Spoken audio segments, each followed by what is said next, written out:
Hmm.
This will be fun.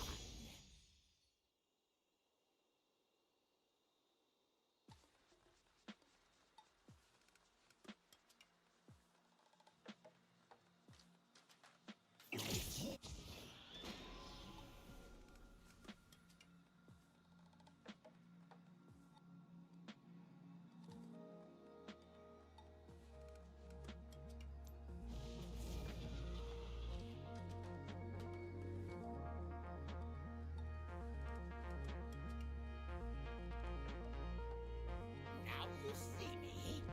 Now you don't.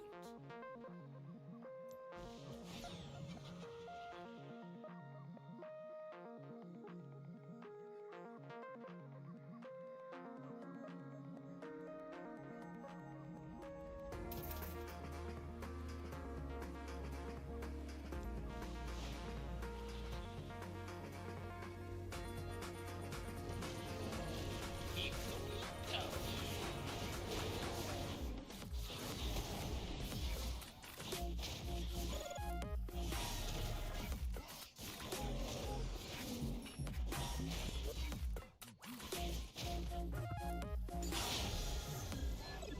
This will be fun.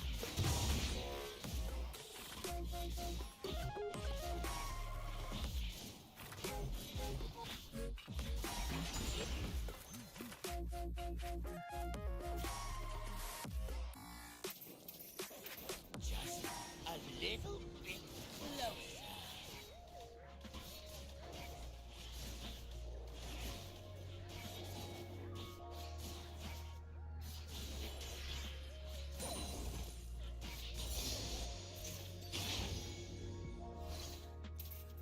Here we go.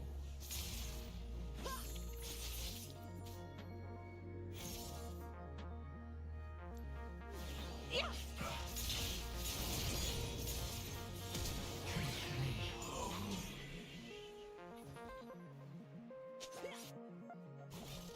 Just a little bit closer.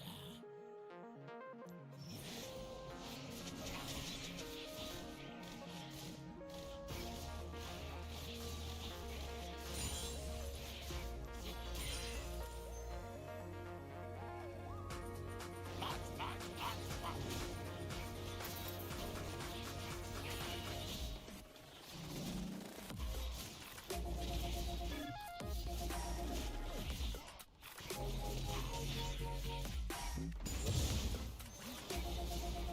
The joke's on you.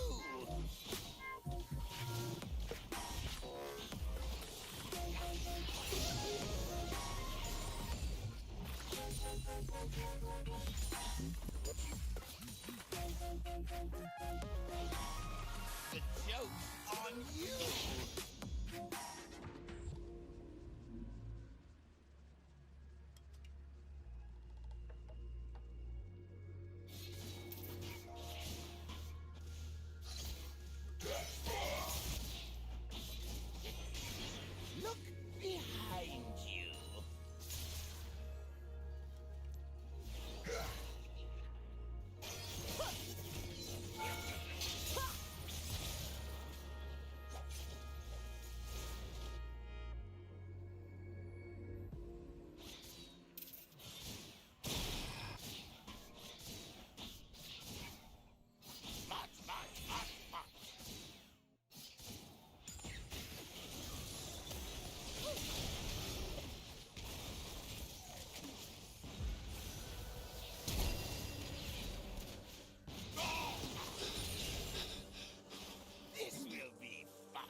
That's amazing.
Nice.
But what kind of follow-up is that? What is that? Where's the ultimate?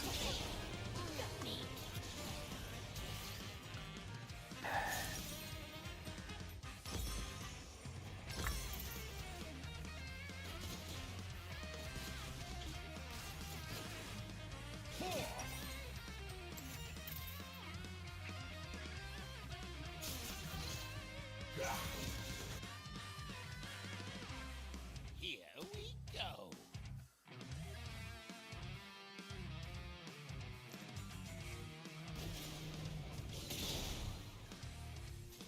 What?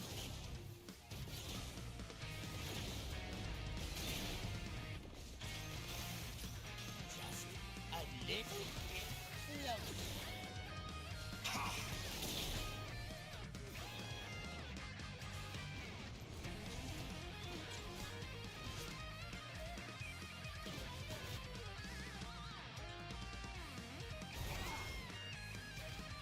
The joke's on you.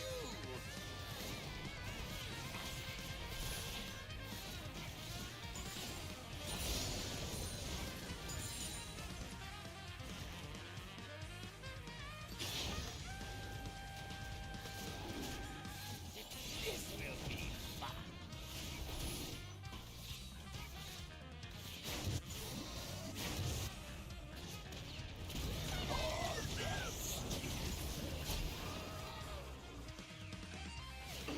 How does that fear even work?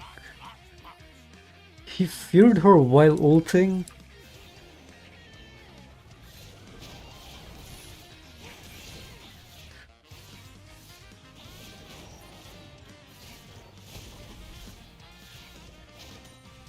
This will be fun.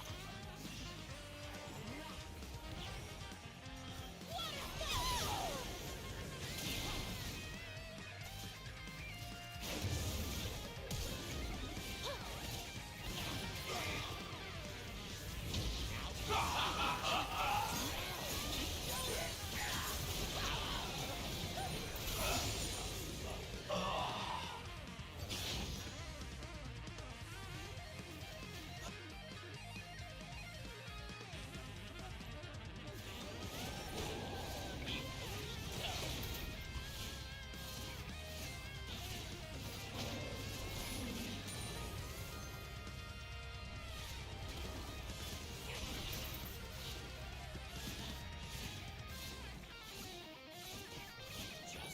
a little bit closer.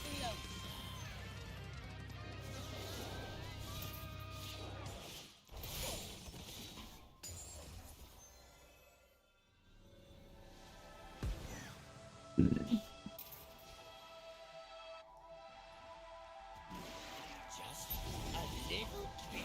Where's the Yorick going? Oh.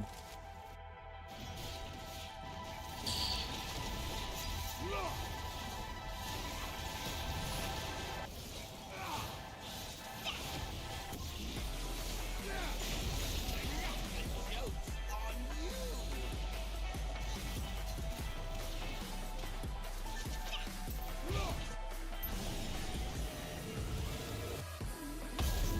I gotta get back to commanding these teams as I should be.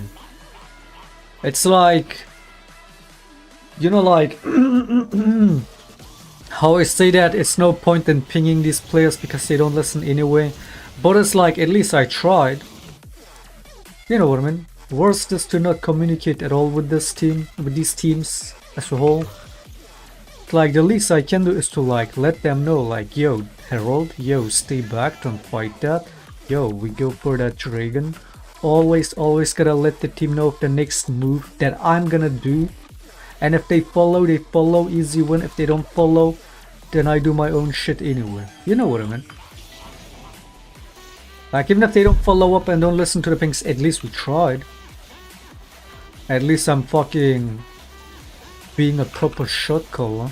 And not like, oh, I pinged Baron once, they didn't listen. It's like, I should actively be fucking letting them know of my next move. Given how clueless players are in this game, especially after laning phase. Least I can do is always let them know what I'm gonna do.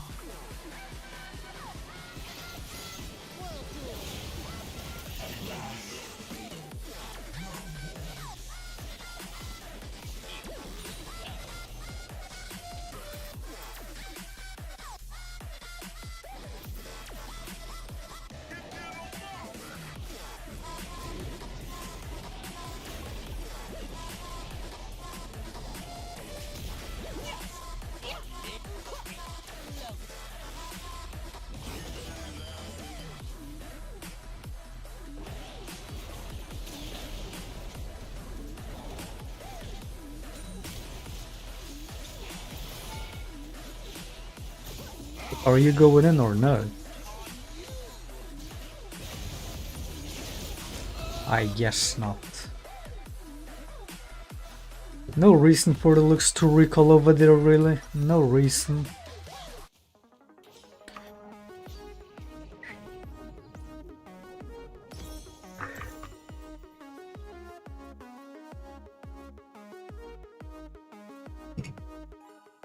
Whatever happened to the happiness?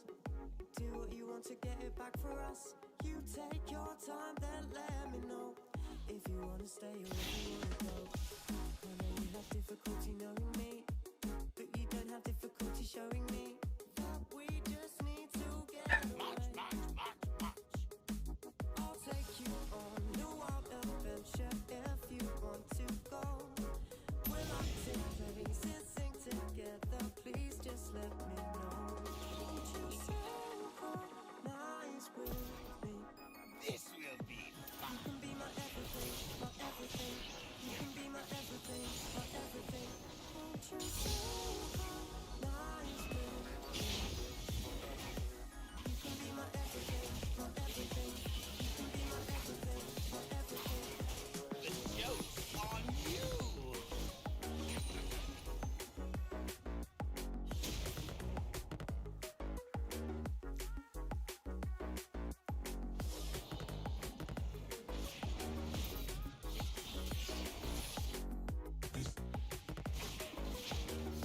Look behind you. We haven't got unlimited time. Sun is out and you get to your prime. We're falling for love, falling for lust, we're falling through everything. You see the summer's getting closer. We don't feel like we are getting older. So show me how to bring. Now you don't. I'll take you on a wild adventure if you The Matrix can't... The Matrix can't be escaped unless Trump wins. Oh, the irony. Oh, the irony.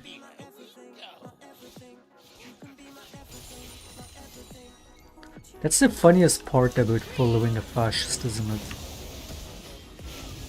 Or is yet voting for a fascist? You think they're escaping the Matrix, the deep state, by supporting a fascist, when that is the very Matrix that you're supposed to be escaping. It's so hilarious. When a con man goes there on stage and says everything is broken, you should feel bad, everything is bad, everything is the whole world is fucked and I alone can fix it. When somebody tells you that, that should tell you all you like. That should tell you all you need to know, man.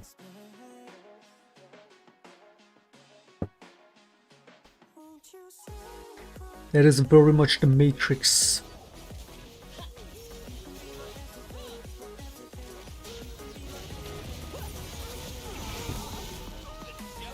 It's like, imagine, and I'm not saying there isn't shit wrong in the world, of course, but it's like, imagine you're eating ice cream, you're like, damn, this is a really good ice cream, alright? And then some random comes at you and says, actually, that ice cream is terrible. It's bad flavor, it's fucking terrible and you should feel terrible. But I'm gonna make it better for you. And then he pisses in your ice cream. You know? That's what a fascist does. With with the country, with its people.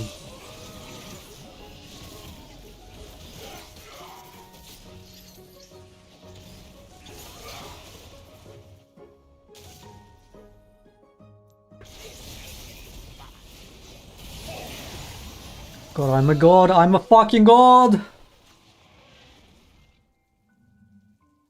I don't even know how I got there. I fucked it up so badly. The combo, like, I didn't even... Just built differently, man. Can you please take this?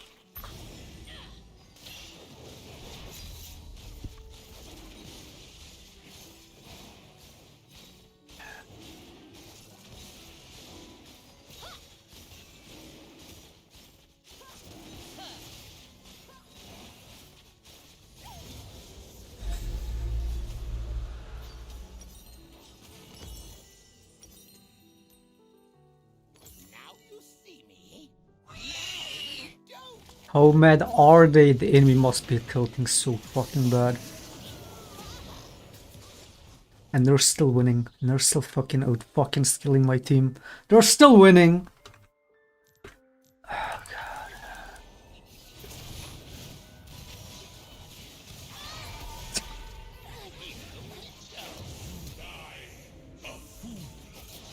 Doesn't ult, doesn't heal, doesn't bury it, doesn't flash, doesn't anything, man. You fucking ape! Oh, that's a report. I can't. Like, it's so impossible to keep a fucking clean mental with these fucking apes. Oh, God, I can't.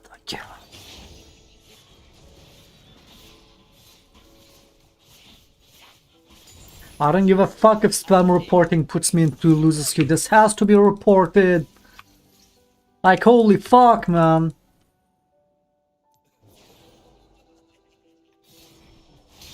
Shaker damage. Doesn't even have Zonia, no armor. The joke's on you. Kamala supporters pissing people's ice cream. Exactly, you fucking ape. Exactly, yeah, sure. Dude, like, you Trumpists, you disgust me. Can't wait for all of you to be whining in my chat when Trump loses in November. God, it's gonna be so fucking good. Make sure to show up. Make sure to be in this chat, having the same energy when Trump loses. Okay?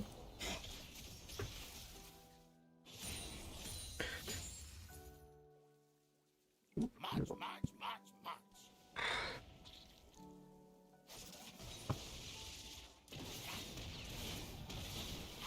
Did you see that FBI clip?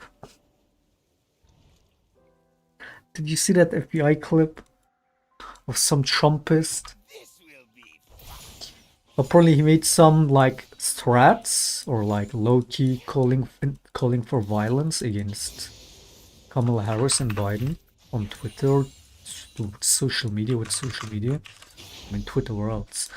And two FBI people showed up at his place, and the guy recorded them and was like being all cocky and shit, like a man-child, and be like, him,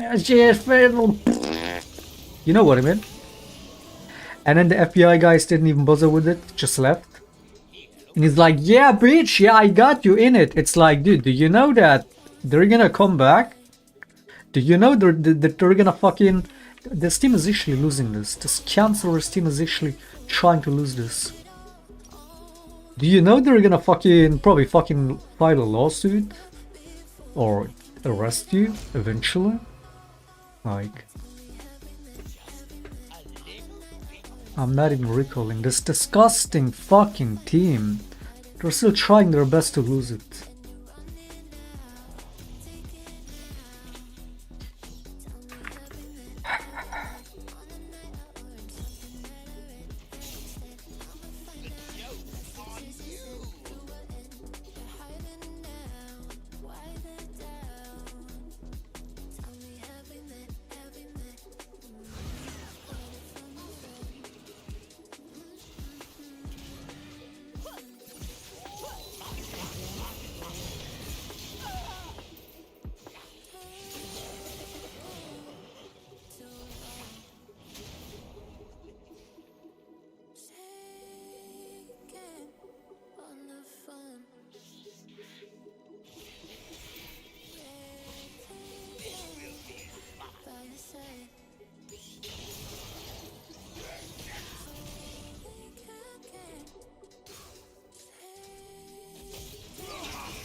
Sounds like a staged video. Let's see if I can find.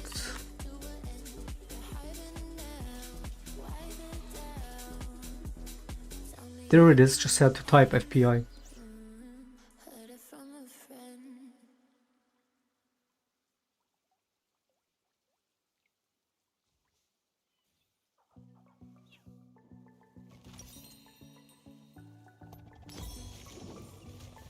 This disgusting fucking team. This disgusting, uncurable, fucking worthless team.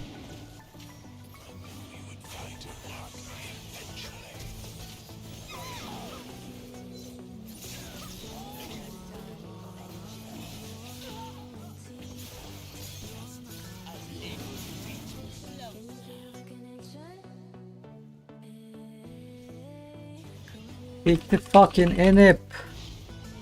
Fucking retard. Fucking retard.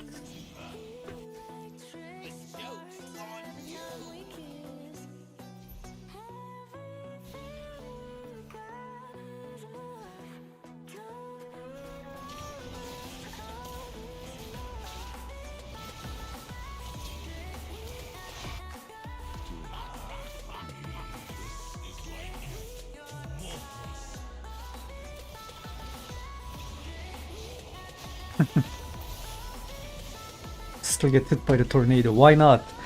But dude, I swear I wanna fucking punch these people through my monitor and their disgusting faces, man. Why is this game so disgusting, man?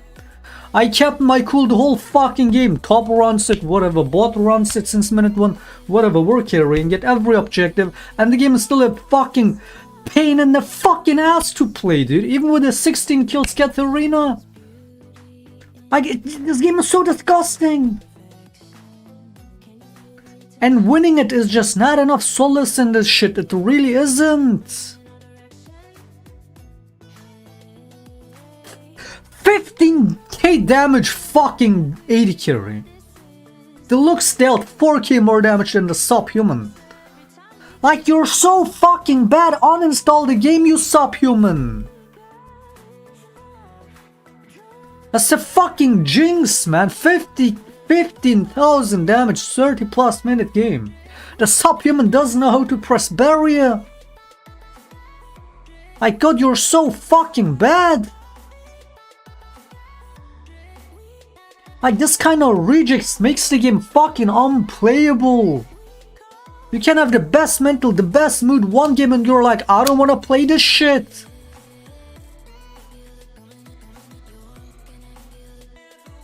What a disgusting fucking game, man.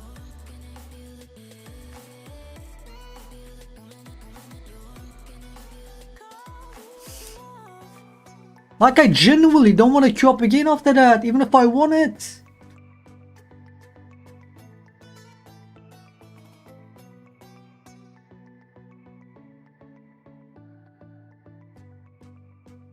With the FBI? New Hampshire, yes.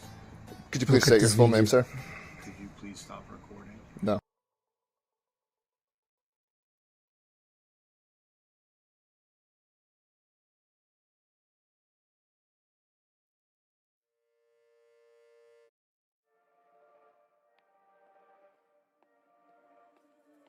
It's First Amendment. Hey, how can I help you?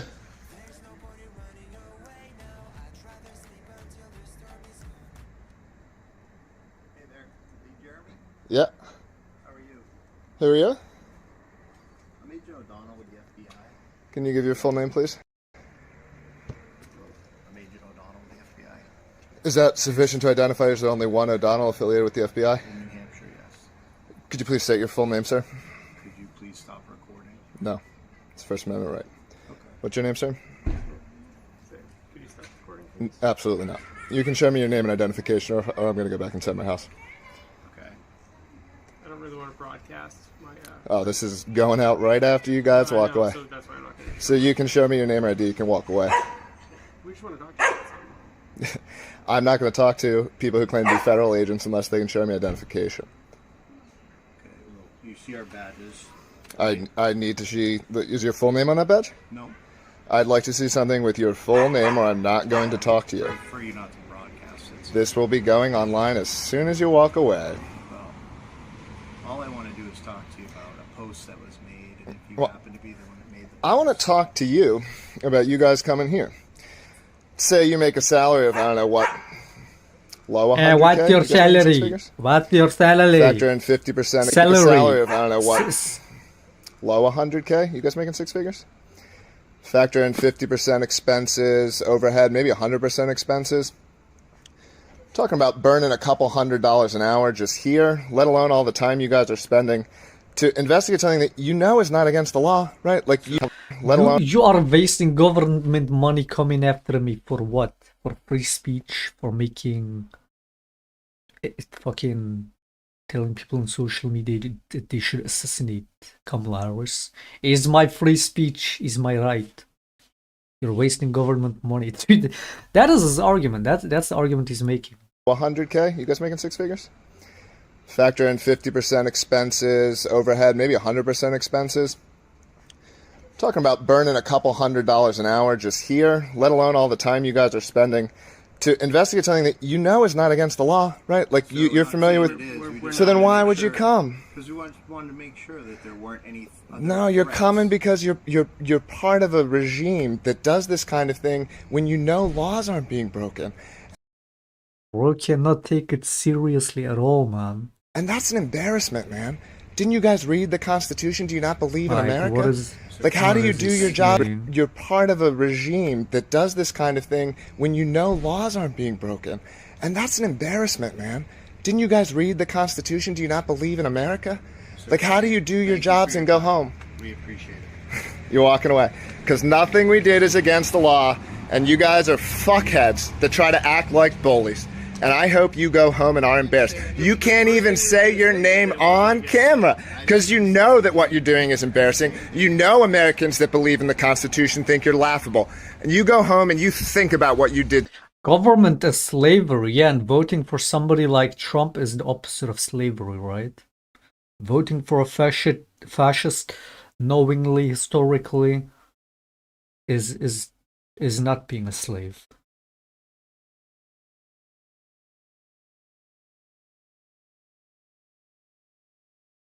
Today. Go Speaking of working for a regime, home and think about it, you cowards.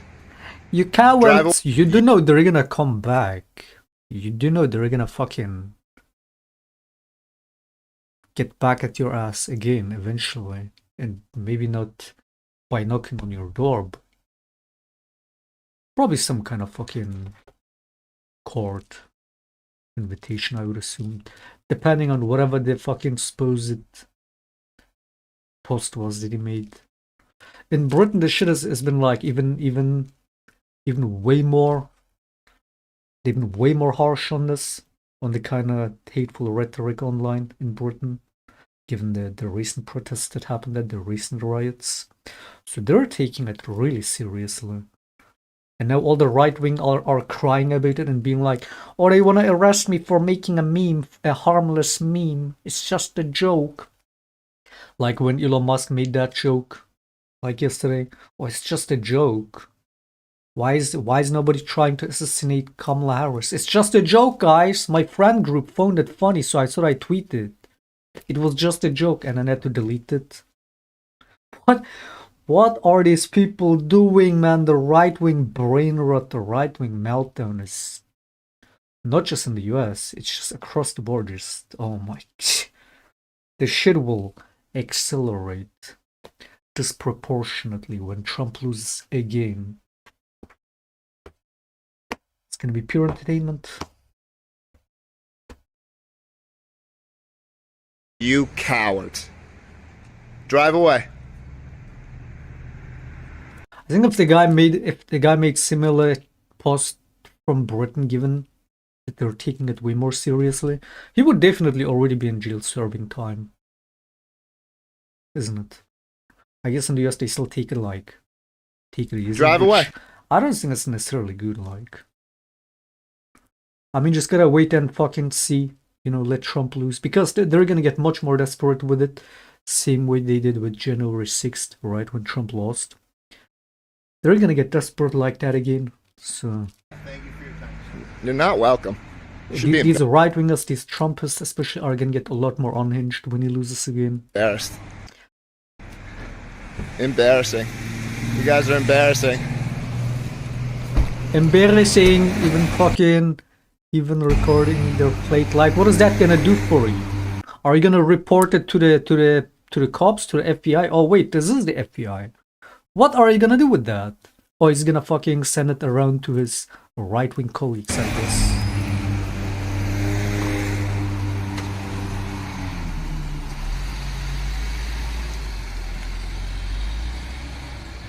Cringe. I did nothing wrong. First Amendment. I can't fucking call for other people's assassination and incite violence. It's my right. The Americans are just fucking... I don't even know, man.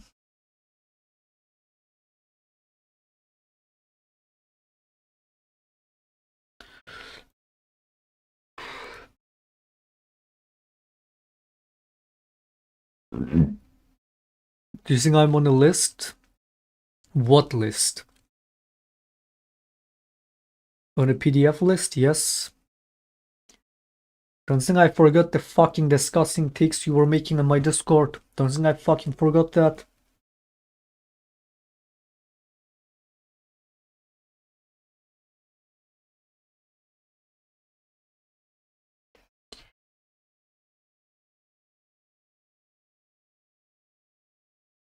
She'd rather be shooting at me now. I know it will end up in anger. I don't think we grew up, we just became older.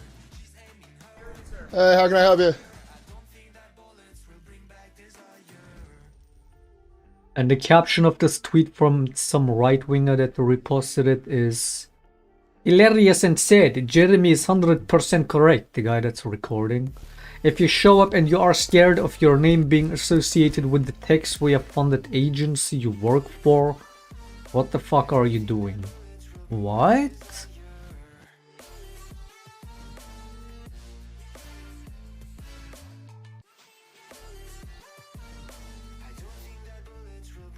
They're doxing them now.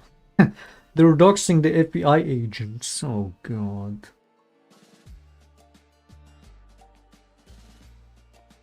These right-wingers, man. They don't know the same shit is gonna happen to them the same way it happened to the January 6th people that raided the Capitol. They got one by one caught, chased down, arrested, put behind bars, and waiting for Trump, for Diddy Trump, to get them back out if he even wins, which he won't, so they won't be getting a pardon. And these people that's acting like this, being completely unhinged online, not only making threats, but even like harassing fucking, we're doxing FBI agents now. They don't understand this is all gonna fucking get them the same treatment as the Capitol, the January 6th insurrectionists. They don't even like, oh, it's not against the law, I'm white, I voted for Trump, I have special rights, I can do this. Like, that is their worldview.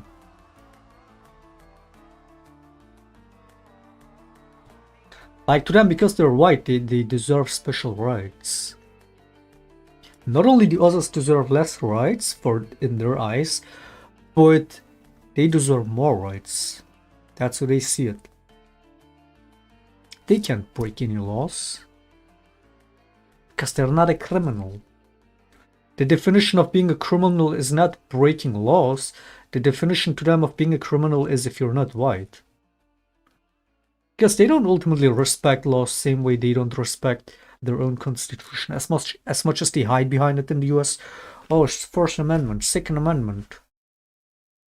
Except when others do it, make use of those supposed rights, then it's a problem. I can carry this gun, it's the Second Amendment. When a black person carries a gun, wait a second! That's a crime. Literally, there has been fucking incidents like that, right? That's so these people see that.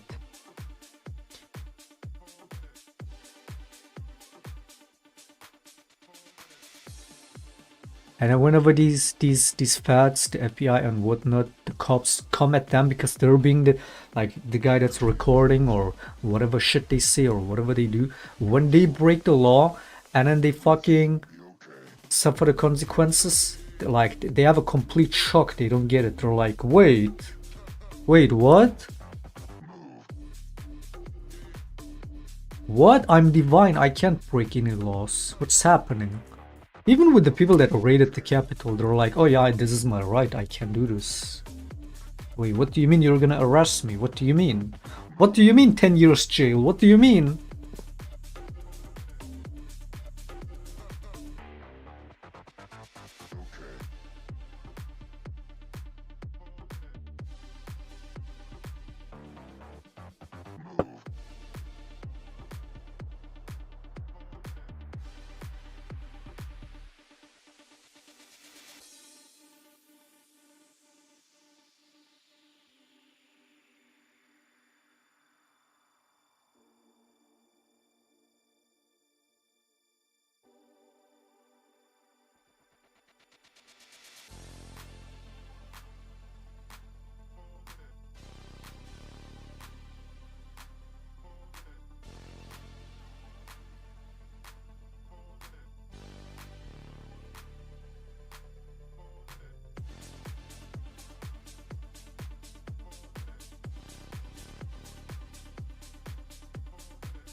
Who do you think will win this election this year?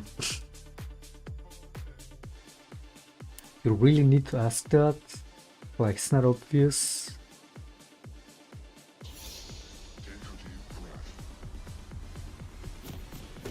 Dude, anybody who's still so delusional that think that Trump has any chance of winning?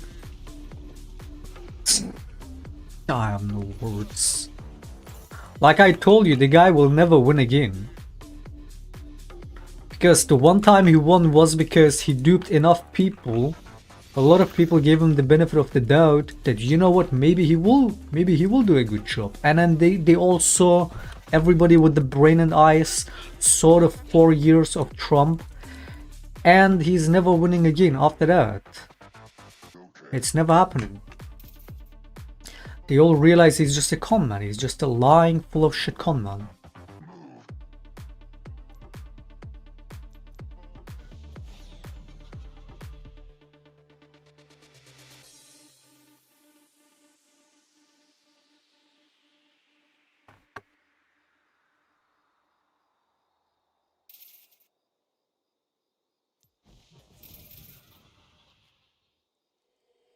Listen to me speak, but just say what you want. What words will you keep? The ones that cause us harm. You assume the worst, but that is yet to come. Because he caused it first, and now we come undone. Now you don't. Caught up in trying to find a problem. Why do we fade up and try to fix our problems? Ending up before we try. A little bit closer.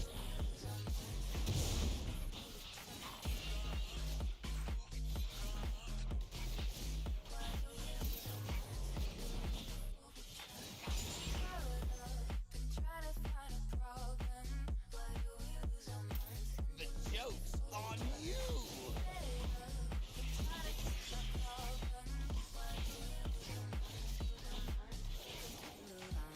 Because you bent the truth. Now it's hard to find a place for me and you.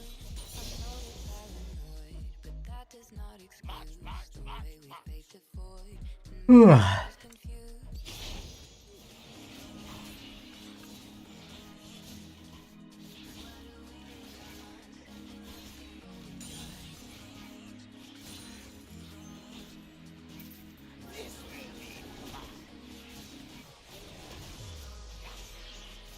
Oh god, I saw this clip earlier of him too where he's like, oh, you're so cringe. You can see even like the people behind him, even the the interviewee or whoever the woman is supposed to be on the stage with them, just cringing so bad, being so uncomfortable, just listening to some demented grandpa rambling on. I gotta find that clip.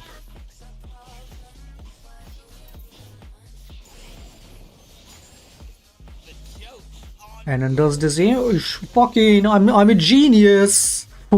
What is that, man? What is that? Oh god, it's fucking cool. And then there's also like, I guess from the same fucking,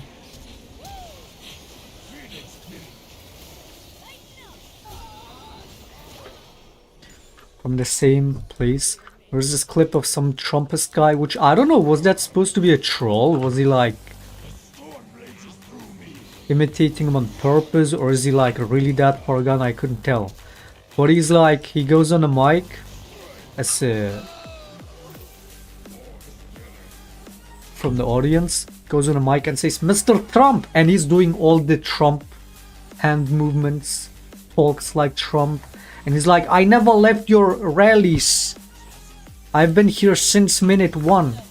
Fake news is lying. I never left your rallies. None of us did." And he's doing like all the Trump mannerisms. God, I cringe so bad on that. If it was supposed to be a joke, okay, but if... Oh god. Oh god, that's so cringe. If he was being serious with that.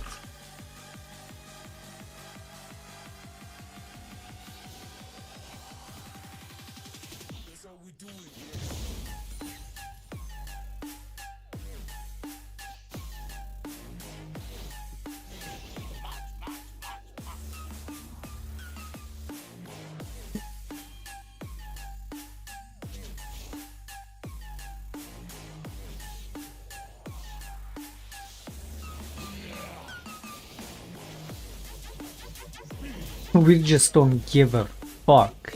The Garen comes here and the Camille is still farming. Wow. Wow.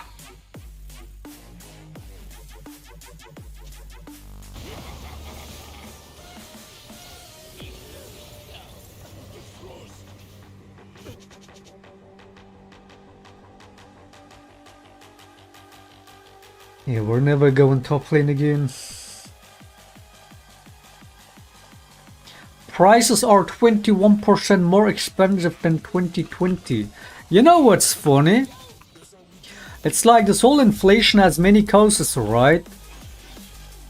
All the companies downsizing, because since the COVID thing, shit's been just fucking all over the place.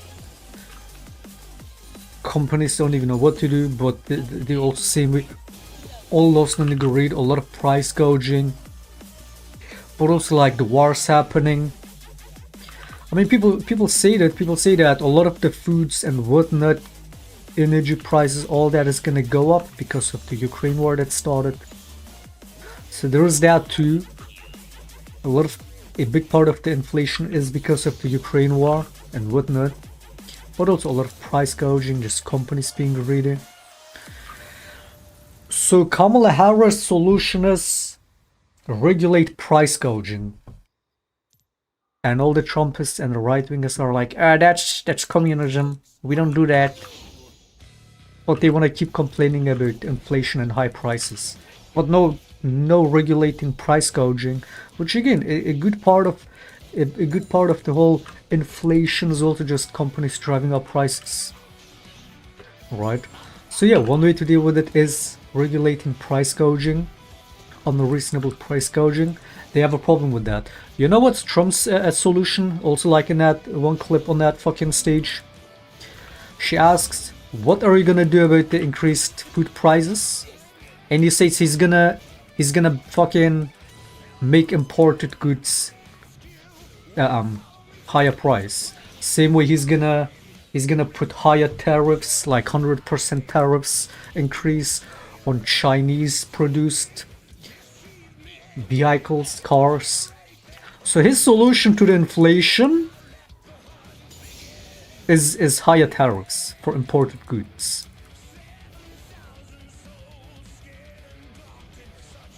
And people are like, that's my president, he gets it.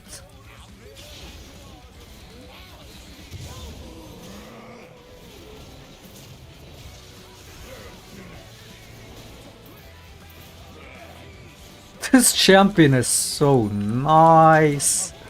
This champion is so cool. Wow, I missed playing against Udyr. And my team just does not give a fucking fuck, man. I'm gonna run this down, I can't. I'm just running it down. I'm gonna flip this shit. Subhumans. Fucking subhumans. Fucking disgusting fucking subhumans, man. It's gonna fucking perma flip it. Subhuman fucking mid subhuman top. Just sleeping. So what a disgusting fucking game, man. Free market is the way to go.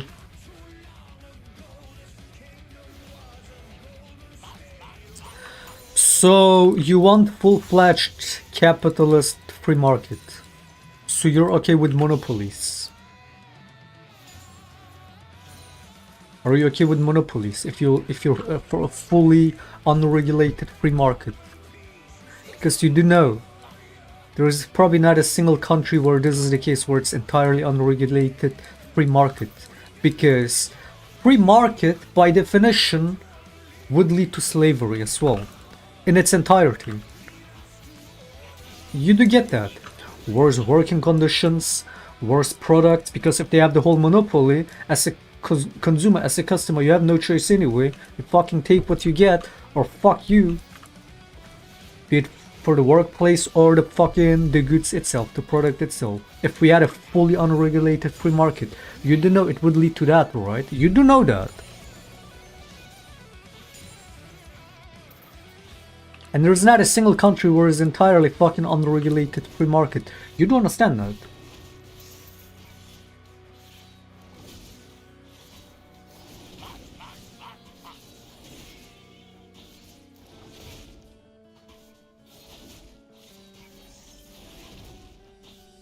All monopolies would die out real quick. Are you fucking retarded? Unregulated free market would lead to monopolies. Are you fucking stupid? Dude, you impress me every time with just how dumb you are, man.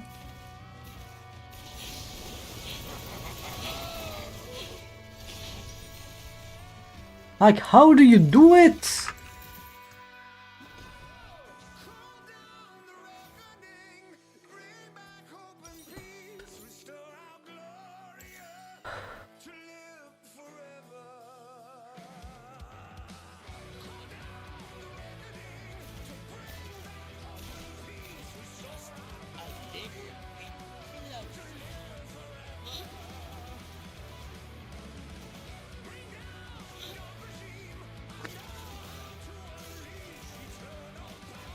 You do lobbyism and corruption. You do know in an entirely free market there would be no such a thing as corruption and lobbyism, because it would all be legal. There would be no fucking such a thing as corruption, because everything would be allowed. What do you think what corruption is? What do you think what it is when a politician or a company is being corrupt? What do you think that is? When they go against the supposed rules and the regulations. If there is none of that, if it's entirely unregulated free market, there is no need for corruption, because everything is allowed. There's not even need for fucking lobbyism, man, because everything is allowed. Monopolies would be everywhere. You're so fucking stupid. He says the way to know monopolies is the entirely unregulated free market. You're so dumb, man.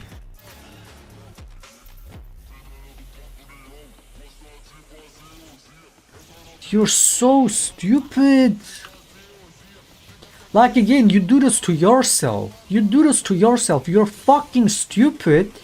And like, it's so stupid it has to be called out. You have like, it has to be pointed out just how dumb you are. when you say stupid shit like that. Like, you're so fucking insanely stupid.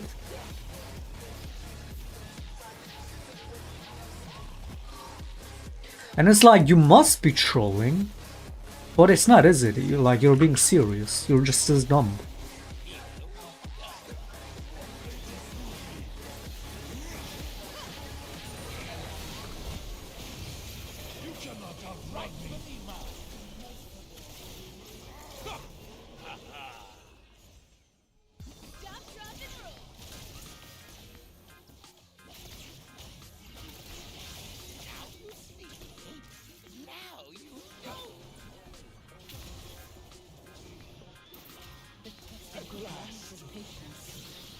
I'm totally playing this one, by the way, team. I'm totally playing this. Fucking subhumans. Dude, you're simply stupid. Every topic that's been talked about, you just showcase your 50 IQ every time, man. You're just dumb. And I mean that in the nicest way possible. You're just fucking dumb.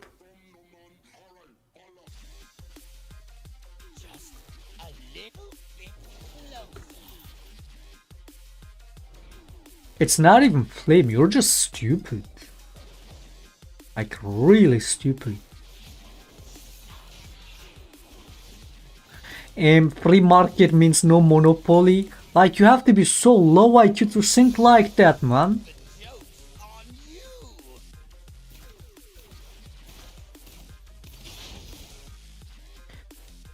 It's like saying the color blue is white.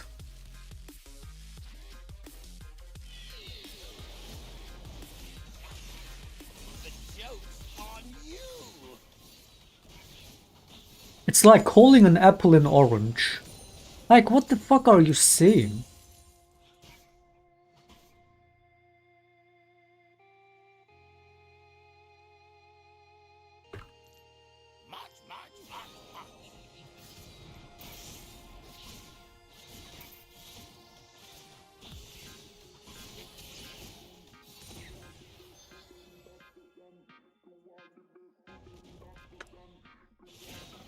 I'm gonna deport you. You don't think we should deport all the pedophiles?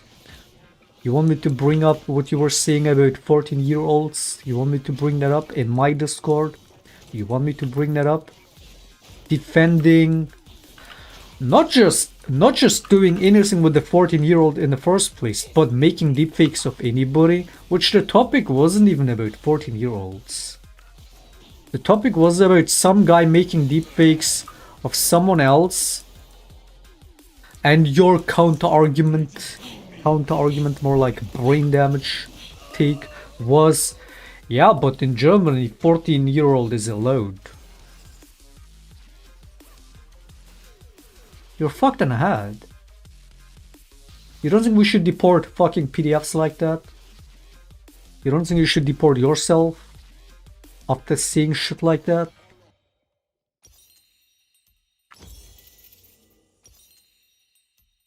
Fucking cringe fuck, man. Like, you do this to yourself every time. Don't fucking act like a low IQ ape in my fucking chat and piss me off like this. If you don't want me to fucking ridicule you and humiliate you every time, dude, you're so fucking cringe and so fucking dumb. Like, at least if you're gonna say stupid shit, at least say, yo, I was joking, by the way. Yo, I didn't actually mean it. I'm not actually that stupid. Yeah, I'm clearly joking. But no, you just double down, you triple down, you quadruple down, just to prove just how fucking stupid you actually are.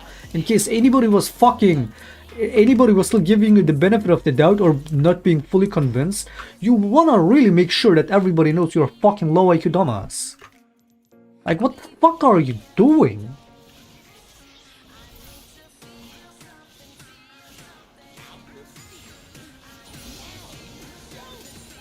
I'm gonna deport you.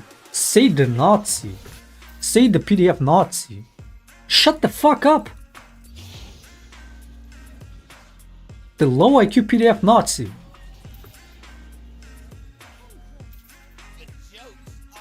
You still haven't even fucking, like, you're still defending that. I was just citing the law. You still even haven't fucking taken that back a bit. The shit you were saying 14-year-old, isn't that? Defending making deepfakes. Because your two fucking Nazi friends, you gotta defend them no matter what. You're fucking retarded.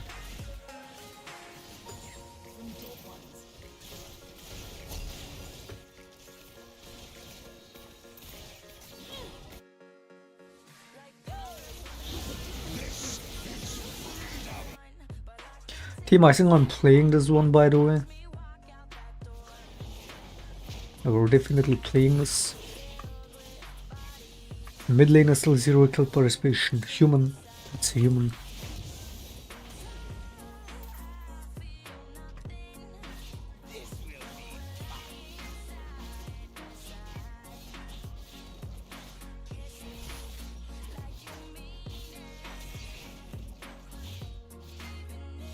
Viewers and 10 of them are trolls. That's still 12. That's still 12. That's still a higher number than the number of hair you have on your head, you know?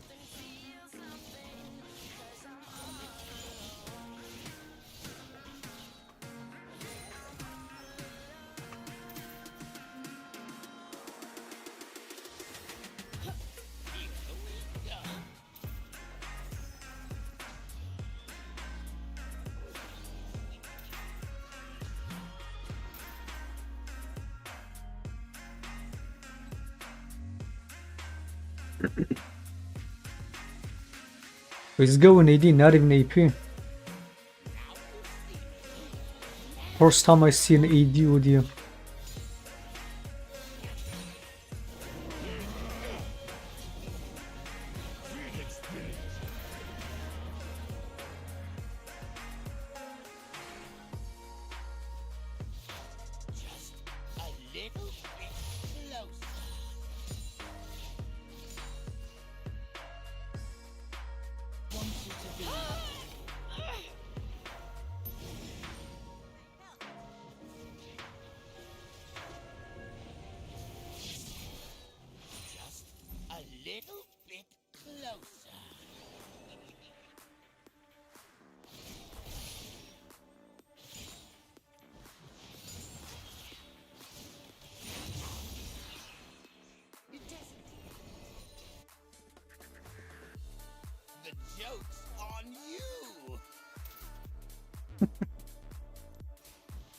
Yeah, I gave up on playing this one 5 minutes in. I guess you didn't see what happened bot, mid, top.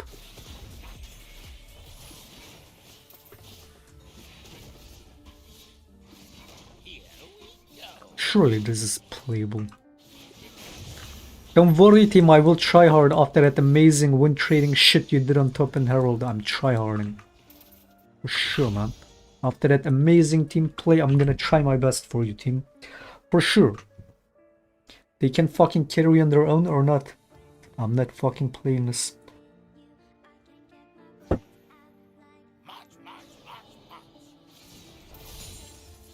Just gonna split the whole game.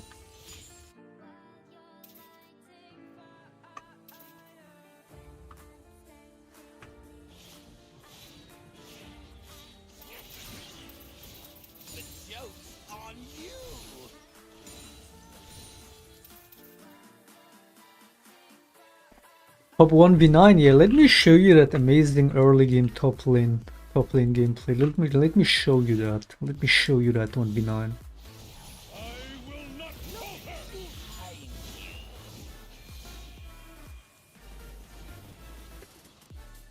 Look at the box not even activating.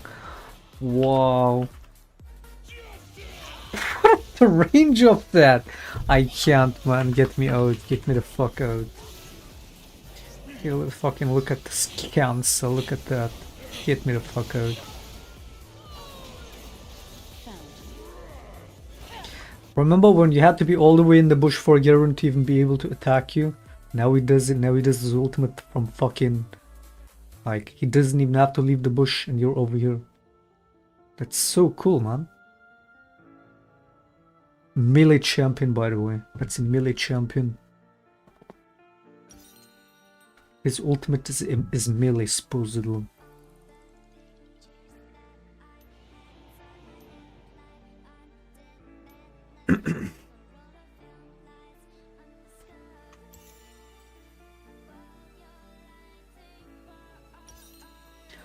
split push build. We go split push team. This will be fun.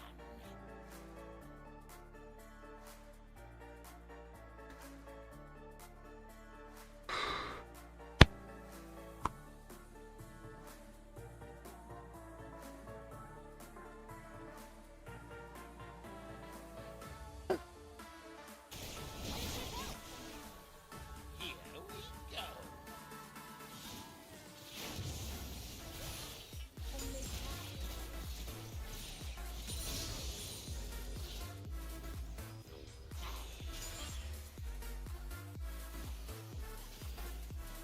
Now you see me. Now you don't.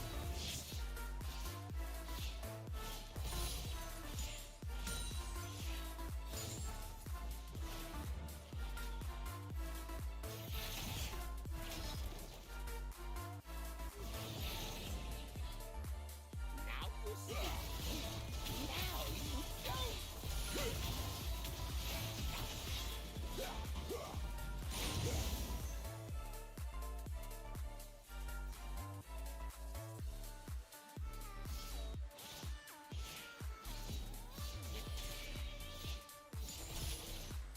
Just a little bit closer.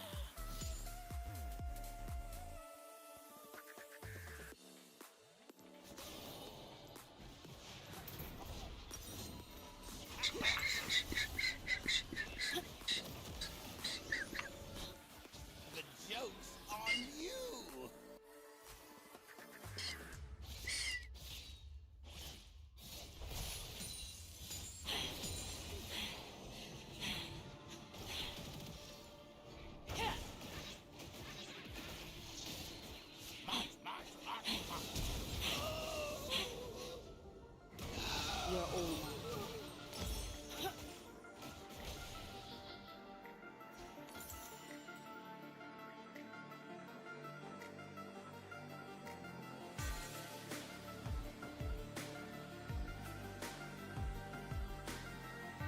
Oh yeah, where's that?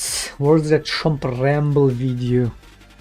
Trump food, coffee, hamburgers.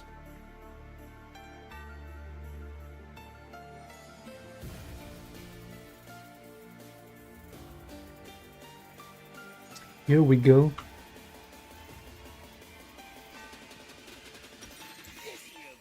Team, I'm split pushing team. Team, I get there in it.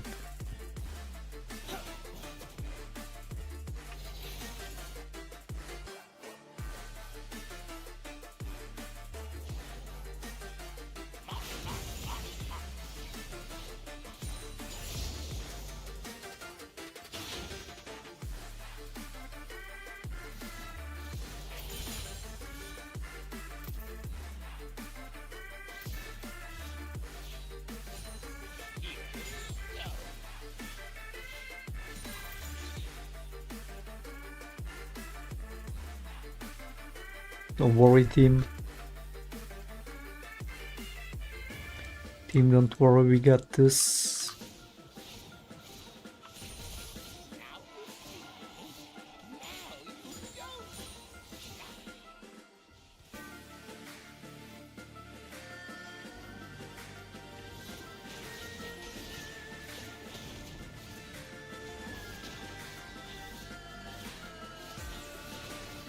It's GG now, we got this whiskey. Ah shit, nice damage on that. nice Udia damage. Looks like AD Udia is even more balanced than AP Udia, that's so cool. Bro deals triple the damage of an assassin AD Shaker. Oh, he's going crit. And he's 14-7. It's going. He has fucking Infinity Edge. Fucking Infinity Edge 1v9 Udi on the enemy team. You know what? Actually, maybe we do go next. Maybe it is GG. Maybe perhaps.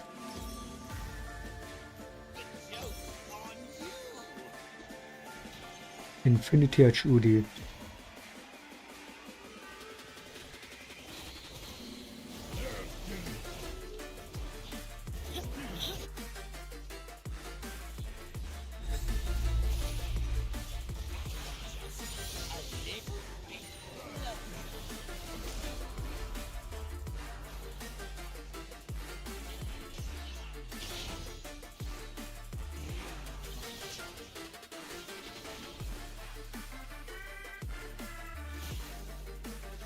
Team, I got an idea, team. Team, I have an idea.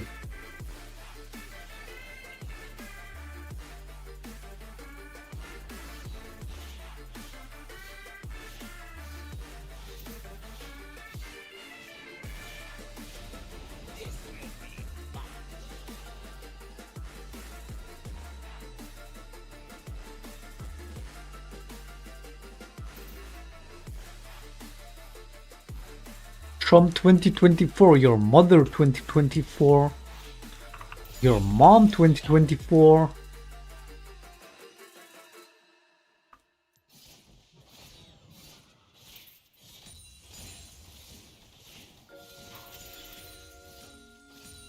Team, I'm going in, team. I'm getting a tower. Ah, shit. Two of them. Fucking.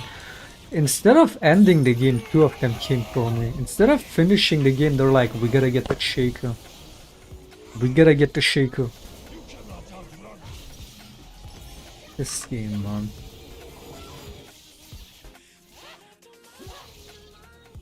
Oh no, wait, not even the food price clip. Where's the fucking the ramble clip or the clip of that guy like imitating him? Those were fucking giga cringe.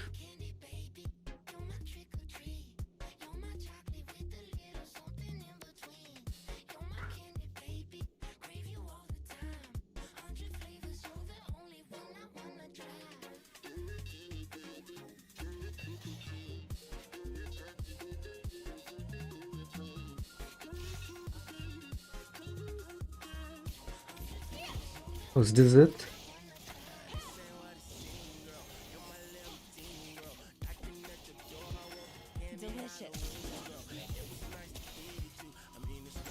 Team, here's the plan.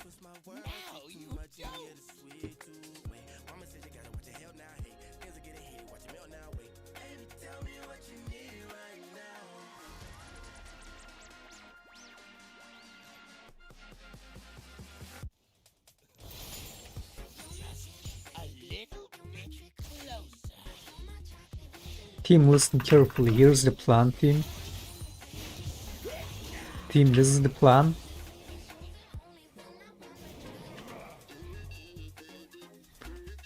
Yeah, let's chase the shaker, man.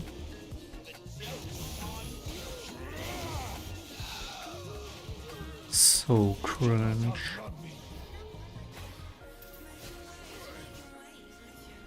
The funniest part is they still lose 4v4 without the Udi.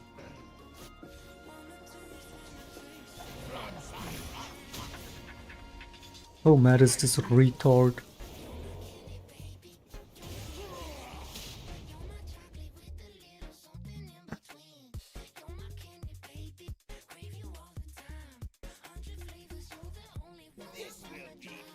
Team, here's the plan.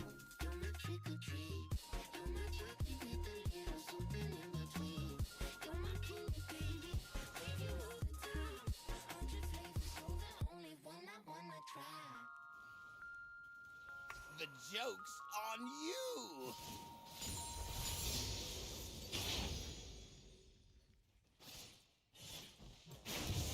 Team, so basically here's the plan. Here's the plan. Where's that clip?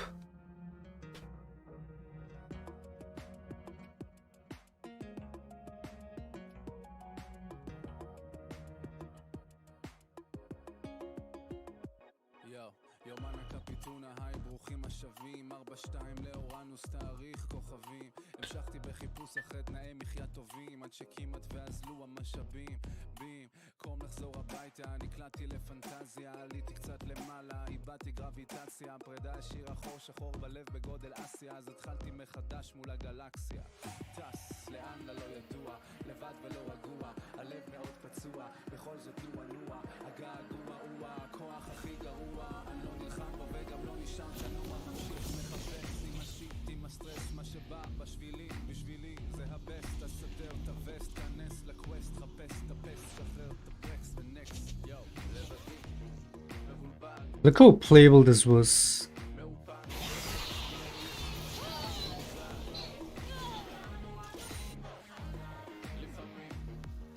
So I showed Udyr on the Crux, and of course he's gonna show up top lane, so I pinged that, because this retard is deep inside enemy's lane, so I'm like, Udyr right here, and then I catch him, and I'm like, there should be easy follow for the Camille, and then we could kill him, so I stall it, because it's not like I could 1v1 him, right, I stall it. What happens? Who gets here first? The Camille or the Garen? I know it's a brain dead question, but I have to ask because...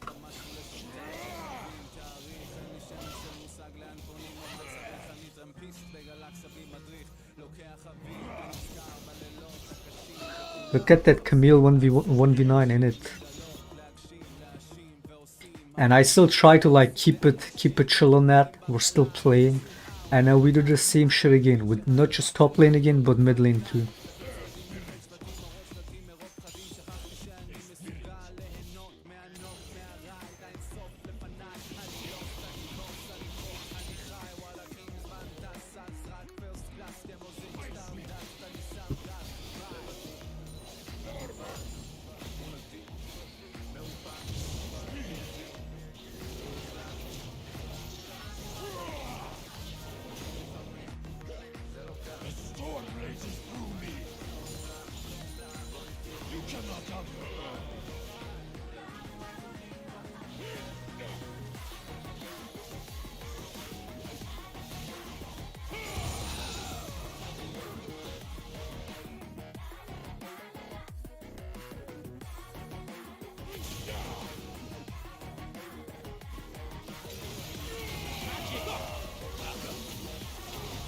Yeah, I'm totally playing that after that. I'm totally playing it.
I'm putting 200% tariffs on cars being made in Mexico, which will make them unsellable in the United States, and then you wonder why I get shot at.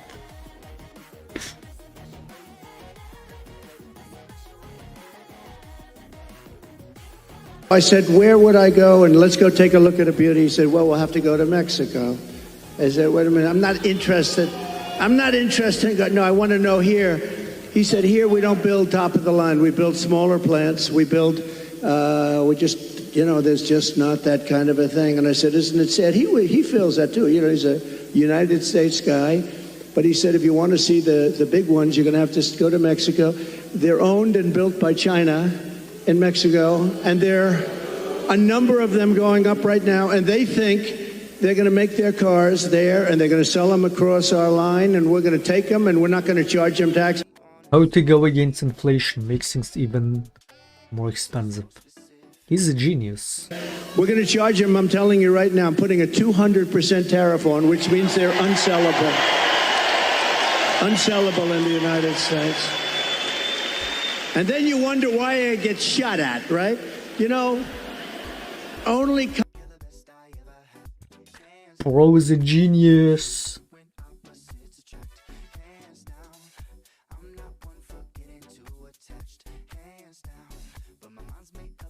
Be my all-time favorite chart in history.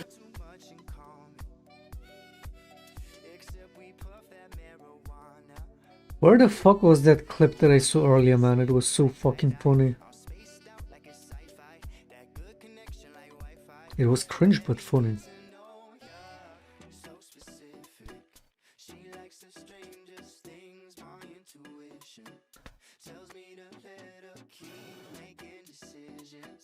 She does it naturally. So I will follow your lead. Hands down, my mind's made up, you're the best I ever had. Hands down, it feels so good when opposites attract. Hands down, For our country. Oh wait, I think it had ramble in the title, in the caption.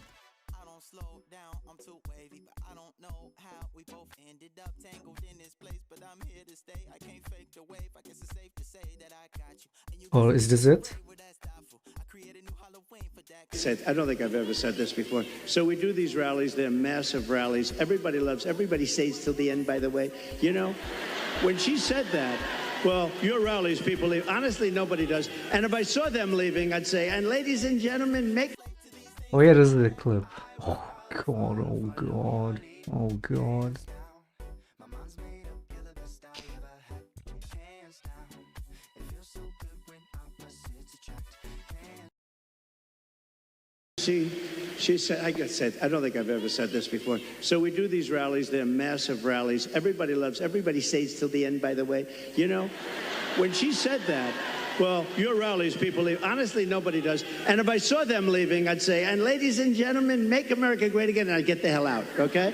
Because I don't want people leaving. But I do have to say, so I give these long, sometimes very complex sentences and paragraphs, What is that? but they all come together. I do it a lot. I do it with Raising Cane, that story. I do it with the story on the catapults on the aircraft carriers. I do it with a lot of different stories. When I mention Dr. Hannibal Lecter, I'm using that as an example of people that are coming in from Silence of the Lambs. I use it. They say, it's terrible. So they say, so I'll give this long, complex area. For instance, that I talked about a lot of different territory. The bottom line is, I said, the most important thing. We're going to bring more plants into your state and this country to make automobiles. We're going to be bigger than before. But the fake news, there's a lot of them back there. You know, for a town hall, there's a lot of people. But the fake news likes to say, oh, he was rambling. No, that's not rambling. That's genius when you can connect the dots. You gotta. Now, Sarah, if you couldn't connect the dots, you got a problem. But every dot was He's connected, so and many stories were really told so in that far little gone. paragraph. I mean, he never really had it in the first place, but holy shit. With each time you see him talk, day by day, it's just shit becomes more unhinged. It's not rambling, it's doing this. I'm a genius. My crowds are the biggest. God, he's so insecure, man.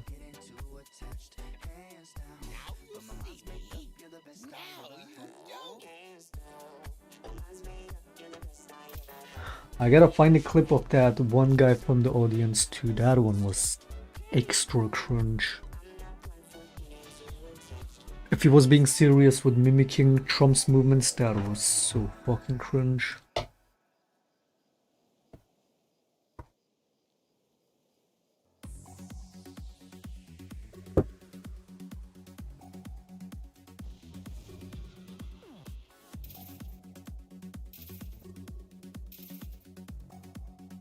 If you look at the interview with the woman next to him, she is so uncomfortable, man.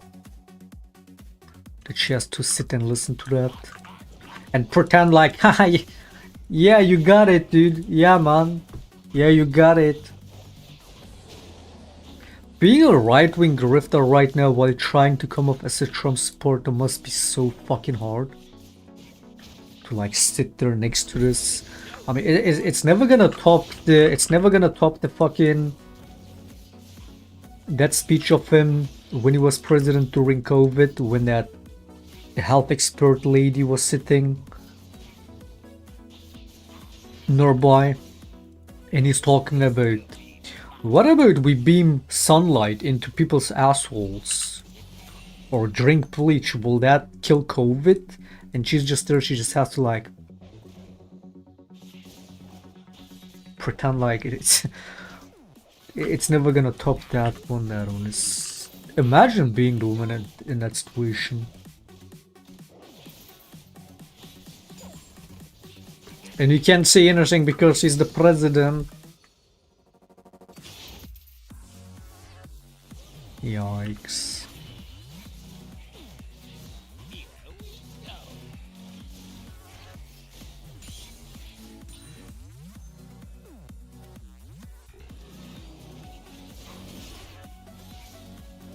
It's easy? I mean, it's easy in many ways, but the amount of you dying inside that happens, especially when you have to be next to him when he talks, like the level of cringe you can see in her face that she feels in that clip. Just anybody that has to like be around him when he rambles on it and says the most unhinged shit and pretend like you're like a pro-Trump, that's gonna kill you from the inside, man. It might be easy if you have no soul, but if you have any fucking like, you know what I mean? If there's anything left inside you and you fucking listen to this, you must be like dying on the inside from the cringe. I know a lot of the right-wing grifters are soulless anyway, but even then, even for them, this must be tough.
Tyler Cohen guy, who even is that?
Best build? I wouldn't even know. I mean, given they're nerfing all the usual 80 shake items, I would like just recommend you my build, Stride. And then build whatever. I often go Stride into Serpents because of all the shield meta.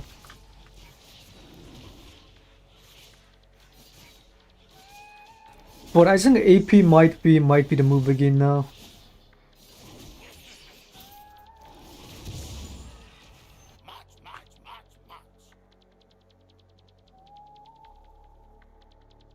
Are you botting viewers? Yeah, one of those bots is your mom.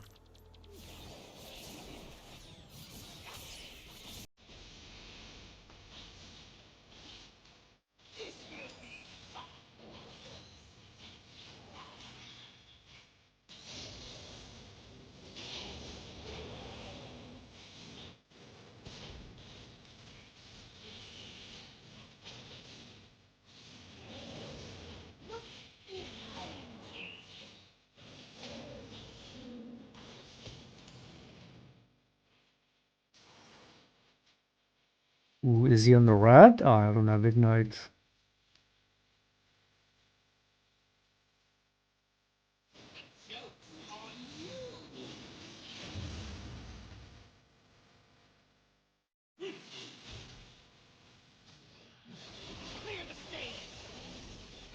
And the clone fucking AFK again. And then my fucking Q doesn't work. I get fucking cancer, Riot Games. Clone doesn't attack. My Q doesn't work. God, do I despise this fucking company, man.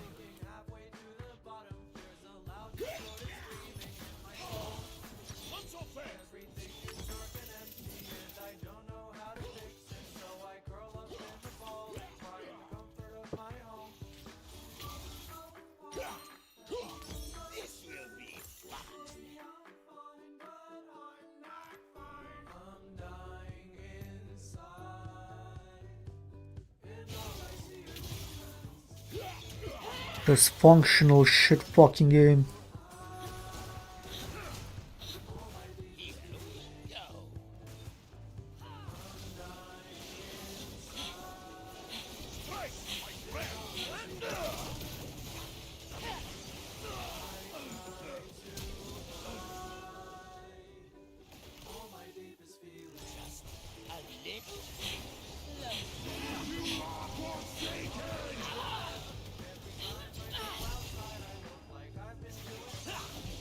There's no way you don't take those. Like, there's no way you're gonna fucking let them go.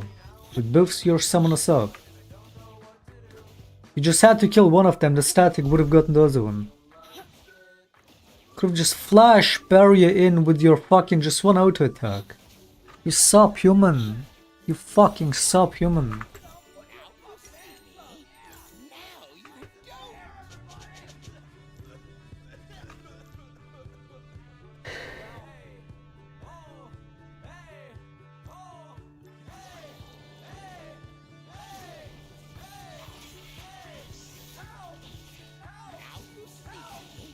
What do you guys think about the movement Punch a Nazi? I think it's a good cause. I think all the Nazis should be punched, like this guy in my chat that I just banned. Nazis are the biggest scum on earth. Do you guys agree?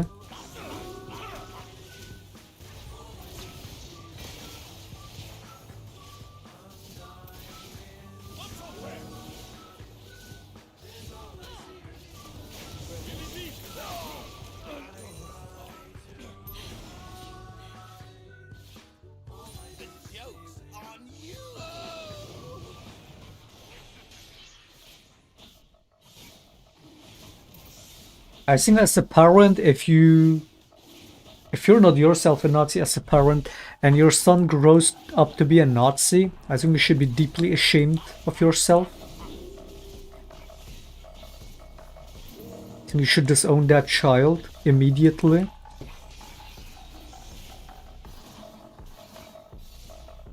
But that's how I see it. Now that must be insane. If you as a parent you're not a Nazi, but your child somehow grows up to be a Nazi, that must be a disgrace.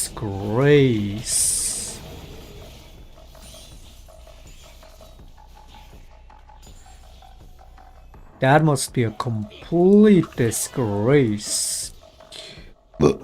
Like, because like, you know how a lot of parents live with the fear of ending up being a bad parent? There is no bigger definition of being a failed parent than when your son grows up to be a Nazi. That's definition of a failed parent. That's a disgrace. Trindamer, any thoughts on that? About your parents? Do they agree?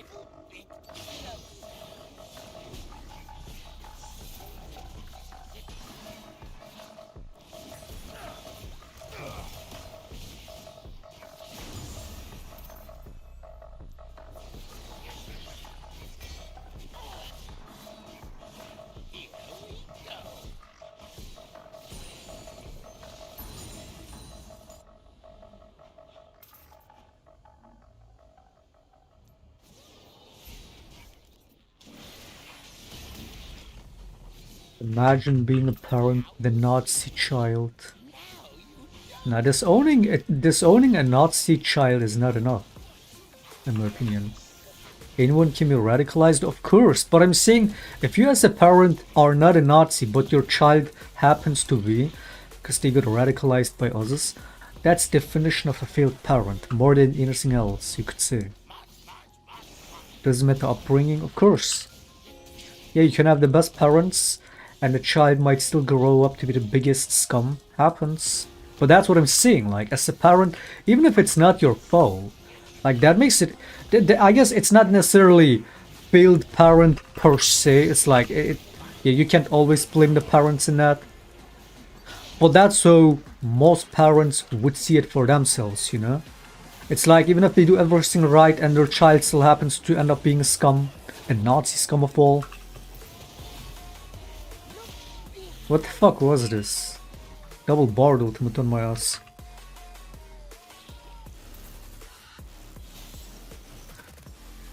Even if you do everything right and your child happens to become a Nazi child of all things, they will see themselves as a failure, you know what I mean? Because that is a disgrace. I wouldn't necessarily call them a failed parents for that, but they would, like most parents, and especially those that would do a good job despite that, would see themselves as such. Slab ultimate.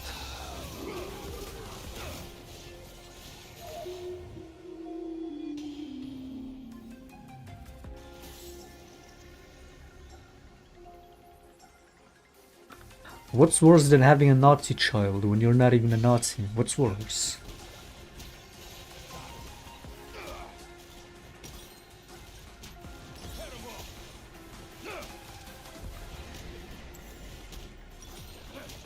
Okay, let's go a little funny mode on this. Let's go Thornmail.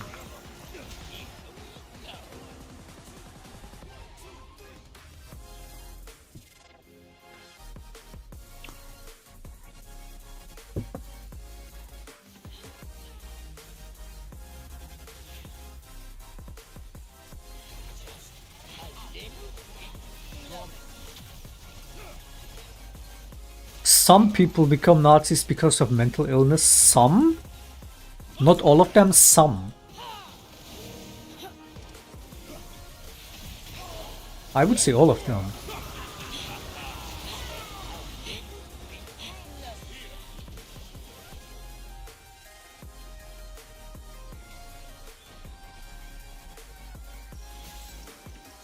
What about being Japanese World War II? They weren't far away from being Nazis either. Not only Germans can be Nazis, you fucking retard. Anyone can be prone to fascist, sick ideologies. Nazism is one of the forms of fascism.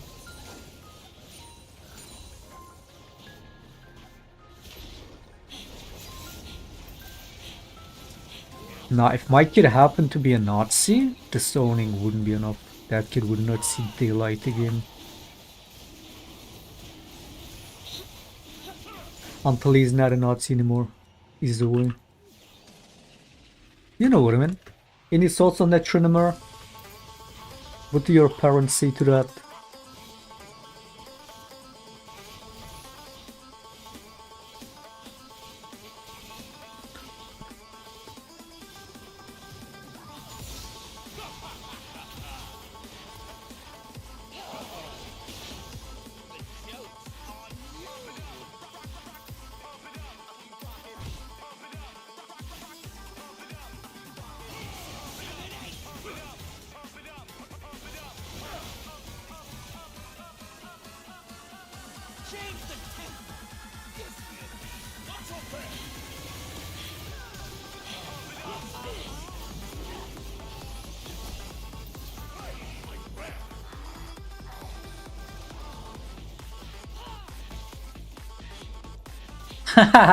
Nice.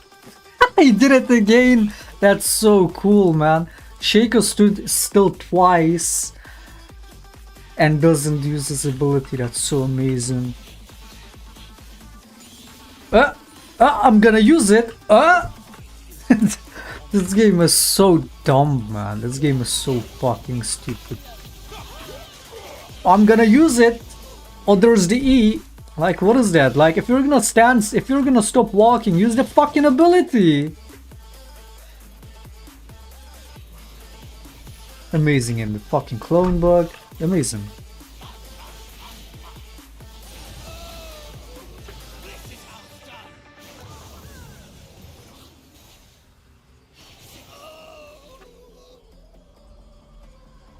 This game, man. I should have gotten Taboys too. They're buffing Taboys, by the way. Yeah, Taboys will be the go-to moves, go-to boots every game. Not only because they're nerfing bazooka boots. Do you have a university degree? Yep, I have a PhD in how to fuck Nazis' moms. Trinimur knows best about that. He's been having trouble making another burner account this time. Usually he's fast on that. Maybe he's crying, wiping his tears, so he's taking a little more time. Because I would like to hear his thoughts on this. But yeah, his mom knows the best about my PhD.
What is trench food?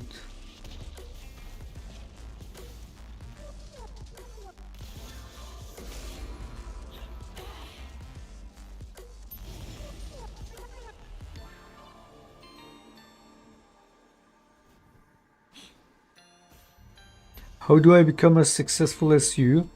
Basically, you have to fuck your mom the way I fucked your mom.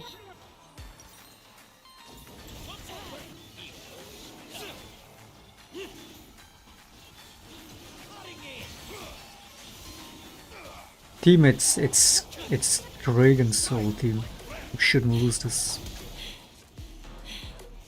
I don't know, but I think this might be an important Dragon team.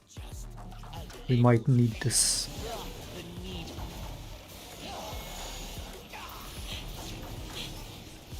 Team, I don't know, but we might be needing this.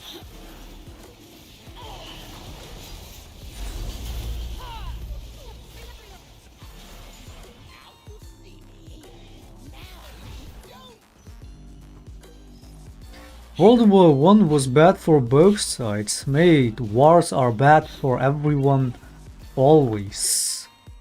There is no such a thing as a good war. Everyone loses, not just both sides, every side. And not just humans, everyone. Animals, the whole planet, everyone.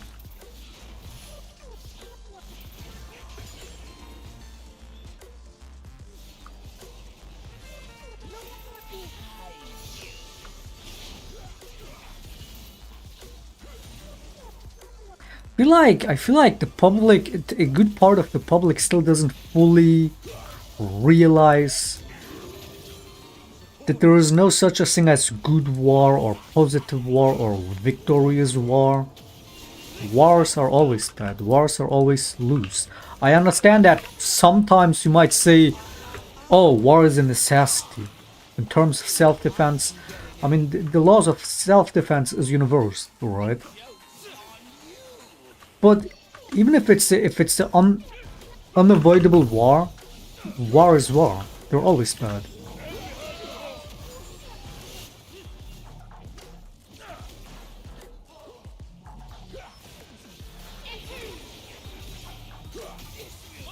How is he still alive? It was good for bankers, yeah, it's good for the fucking soulless, greedy fucks that ultimately aim to make money, sure. Few people, sure. That's what makes it so fucking evil too. It's the people that turned wars into a business. There is no bigger evil than that in this planet. On this planet.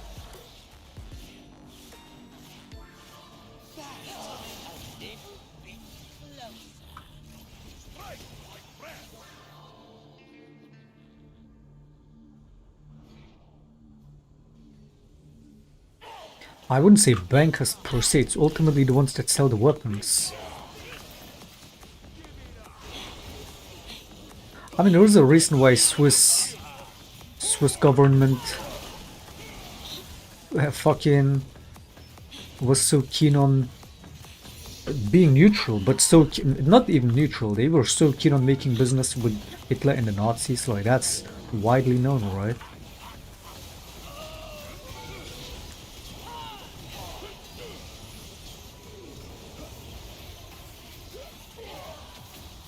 But I guess they weren't necessarily selling weapons, were they? Were they ultimately the ones that make the weapons and sell them? They win.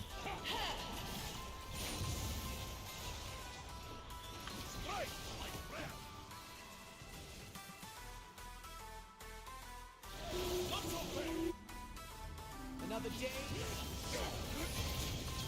The joke's on you.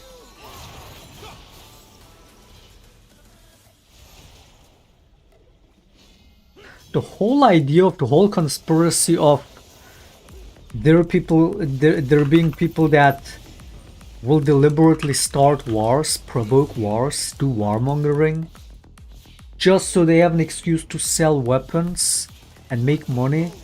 If there is even any truth to that conspiracy theory. Again, there's no bigger evil than that, man. It's like, imagine pitting two people in school against each other, alright? Letting two people engage in a fight and then selling them a gun, a knife, a grenade. Yo, look, Oh, you wanna get at this guy? Look what I have. This is gonna help you. You fucking make those two people fight. Not bad enough. You also sell them the weapon to make matters worse, simply because you can profit more off of that. That's basically what it comes down to, but like at a much larger scale, right? If there's any truth to that kind of conspiracy theory, if there's any fucking truth to that, there's no bigger evil than that, man. And surely that does happen in the world, surely. That people will knowingly, deliberately start wars to then sell weapons, to then make money. Evil world, man.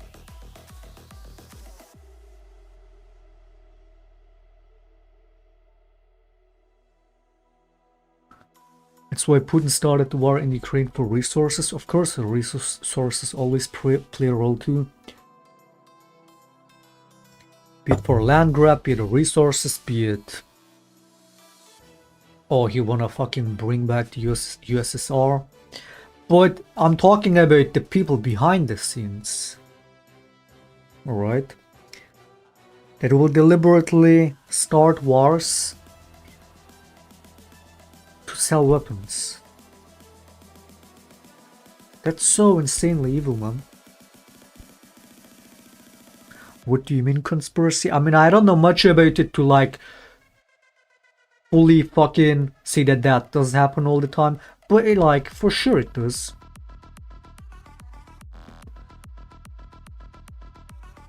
Human greed knows no limits, whereas their moral bankruptcy is also limitless.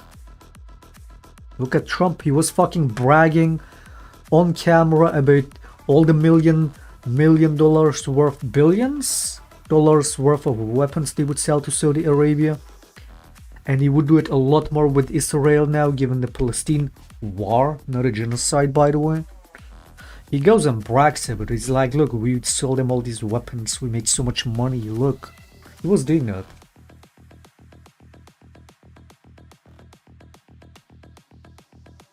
The thing is, the Democrats do that too, but more hidden.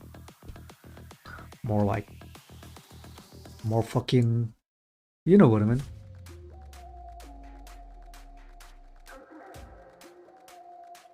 Money rules always.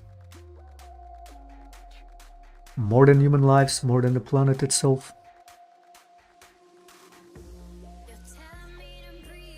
Do you support Zionism? Given that Zionism is basically another fucking word for fascism.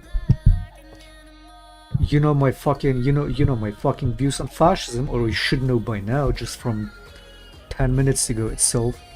So no, I don't fucking support that. The right of Israel existing? Sure. Zionism? Given that that's ultimately just is another form of fascism? No.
Hmm.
Where's that Trump rally clip, the crowd size clip of that dude imitating him? Where is that?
Did you see the tweet of Trump saying I hate Taylor Swift? He's unhinged as fuck by now. By now? It is unhinged. It's like, what? Just because some celebrity endorsed someone else? Are you gonna say you hate her? Because she didn't endorse you? Because apparently they were making these deepfakes of her. Like literal, like whole video deepfake of her apparently saying, oh, she endorses Trump, she supports Trump. Whether him or his people or whoever the fuck were making those deepfakes of her, just lying that she would, like, trying to sell it as a real clip, spreading it as a real clip to people that she supports Trump. So it only made sense for her to make that clear, just for that alone, that she's not actually endorsing Trump. And he got so mad over that. That is so fucking unhinged.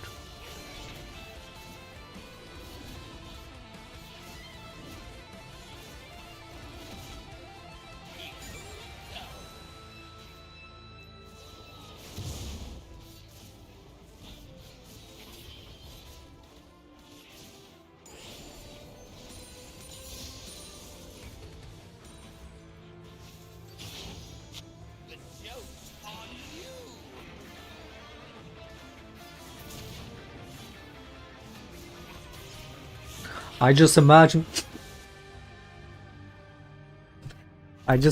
when Trump made that tweet, the Truth Social tweet. When he made that post, he was probably locked up in his room, crying, deleting all the Taylor Swift songs from his playlist. And then when he made that post, he threw away his phone, crying into the pillow. Holy fuck. I'm never listening to Taylor Swift again after that. Mate, that is...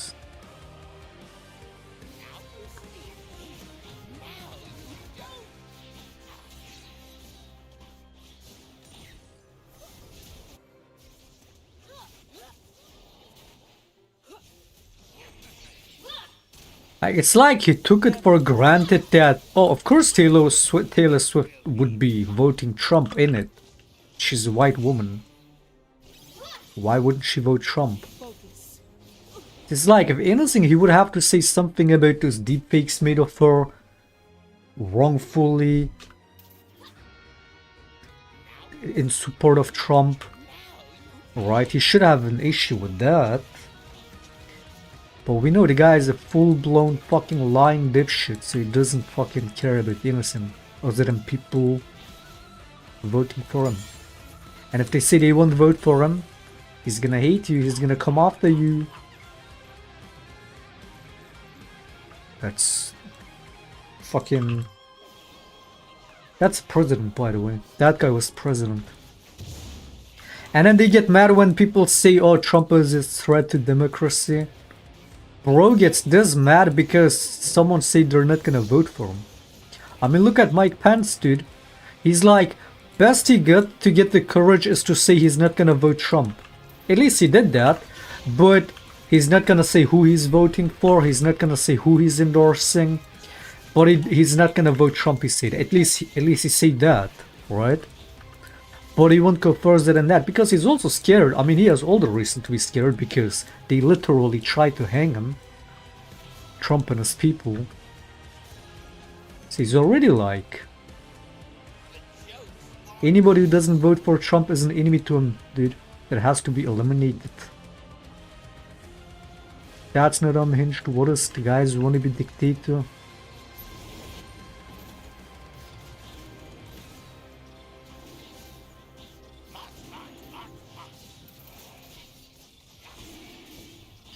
Fucking wannabe lunatic dictator, man. The lunatic part he got fully embraced. The dictator part, he can't even do that right. He's too incompetent to even be an evil person, you know?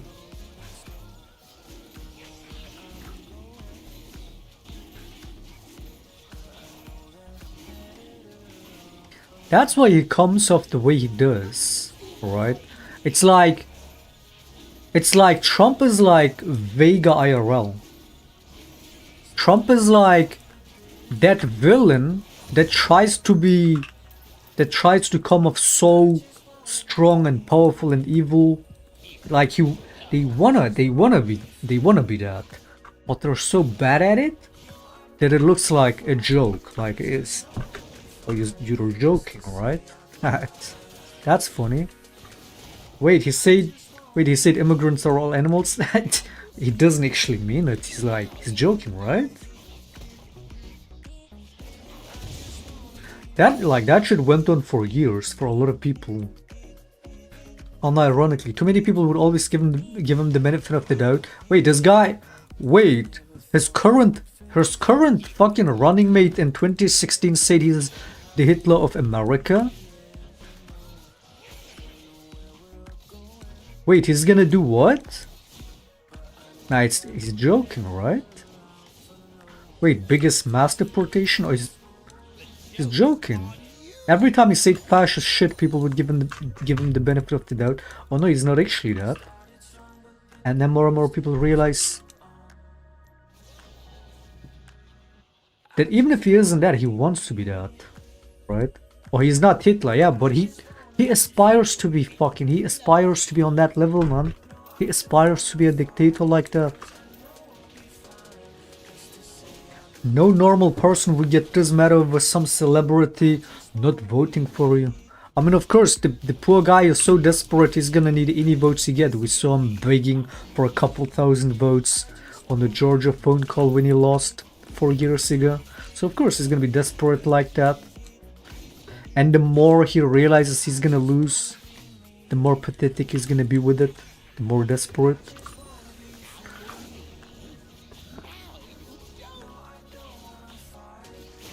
His speeches lately, he's like, guys, if you don't vote for me, you will never vote again. Guys, if we lose, it's over. It's over.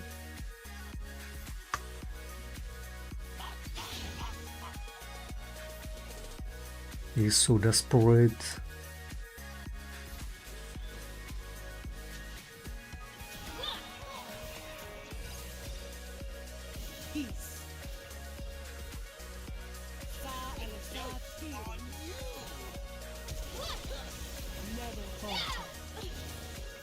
Okay. Mechanics.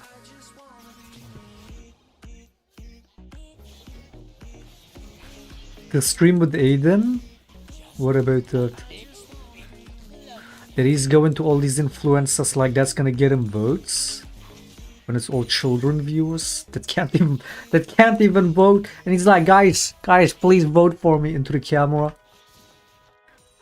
Most of those people can't even vote.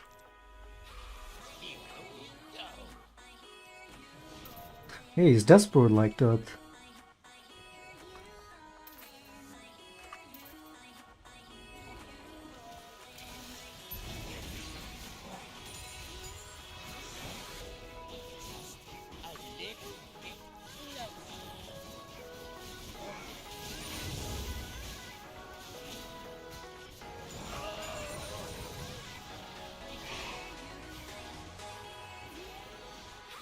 I'm so glad my top laner is moving. I'm so glad about that.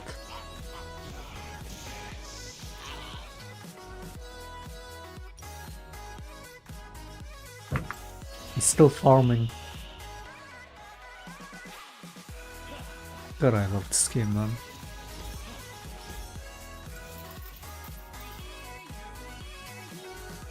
The thing is, he probably once again made you're delusional. If anybody thinks he's still winning, you're delusional.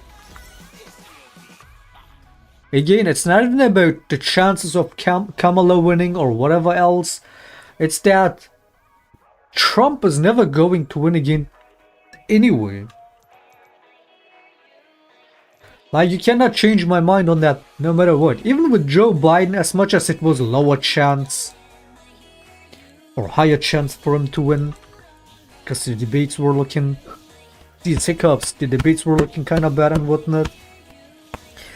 But like, I'm saying that one time he won is the only time he was gonna win anyway. Because again, he managed to do enough people. He managed to get enough people's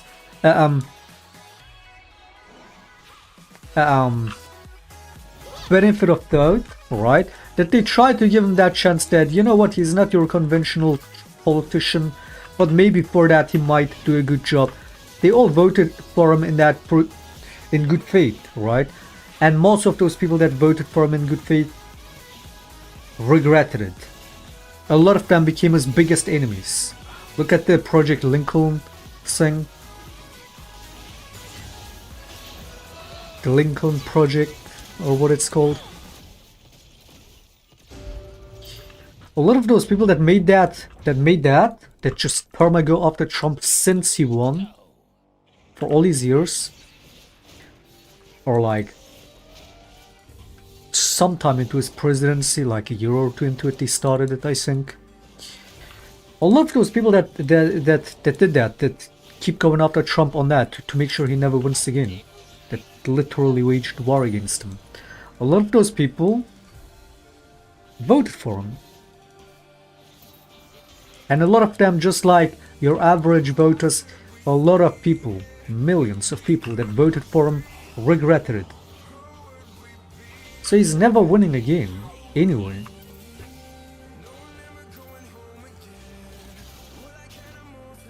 No matter what insane policies he claims to make, be it about to build a wall he did initially, now he's gonna do the biggest deportation, and whatever insane fascist policy he claims to win over all the fascists and all the racists, or no matter how much he tries to come off as a moderate, the way they try to play both sides like every politician, no matter what he tries to do in that, is a way.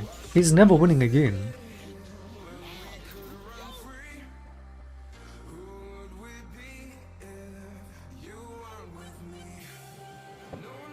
And pretty sure Kamala Harris is gonna wipe him in a landslide. It won't even be close. For him to then say, oh, they stole it again. Oh, we only needed a couple thousand votes. Won't be like that either. It won't even be close. Let alone him winning ever again. Not happening. Again, you gotta understand why he won that first time, and then you will understand what I mean.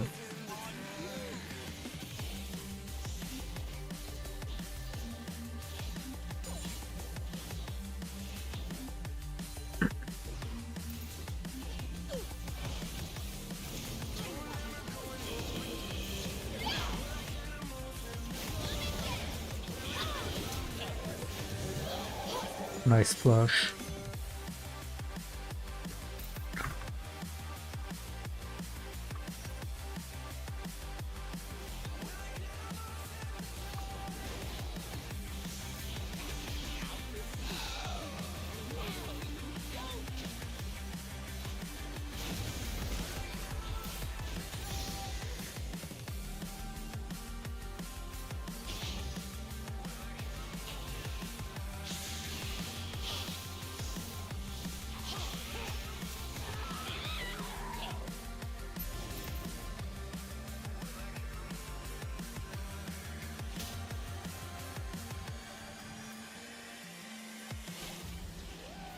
Put money on Kamala. What the fuck?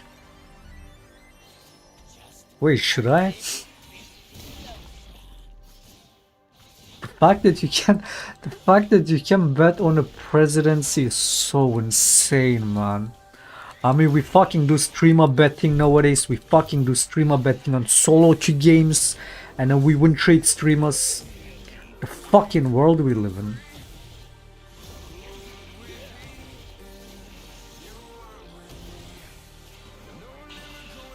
Yeah, maybe I put money on it.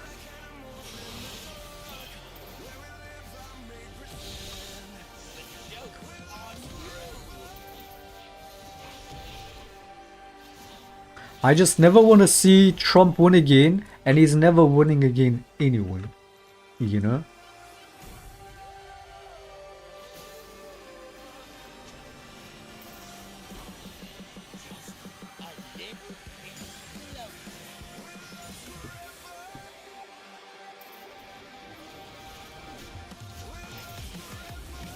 Many people will vote for him for the entertainment factor. Many people will still vote for him for many different reasons, sure.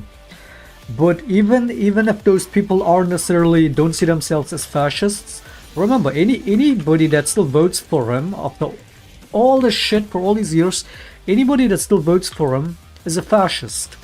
Even if you don't vote for him because of his policies, just out of spite, because Kamala Harris wasn't distinctive enough on the or decisive enough on the Israel-Palestine rhetoric, or her answers as a whole, or policies you didn't hear what you wanted to hear, they're gonna vote for Trump out of spite. Be it that people vote for him because they are such fascists that he's gonna do the biggest deportation. Be it that they vote for him because he's gonna suck up to Israel even more, which again completely defeats the purpose of the people that vote for him out of spite for that are pro-Palestine. It's dumb as fuck. People are gonna vote for him for all kinds of dumb reasons. Boy, it's not like it's gonna be a deciding amount. There is gonna be a lot of troll voters, sure.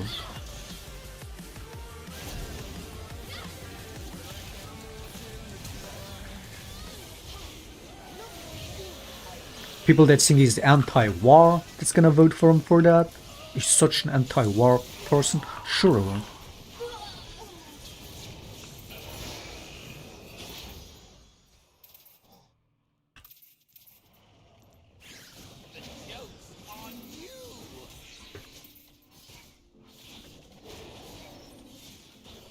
Years ago? Wait, you don't do that anymore? Yeah, that shit was big, especially with Tyler 1 solo queue games. Did that stop? Is that not happening anymore? I feel like it still does happen. The whole streamer bet thing.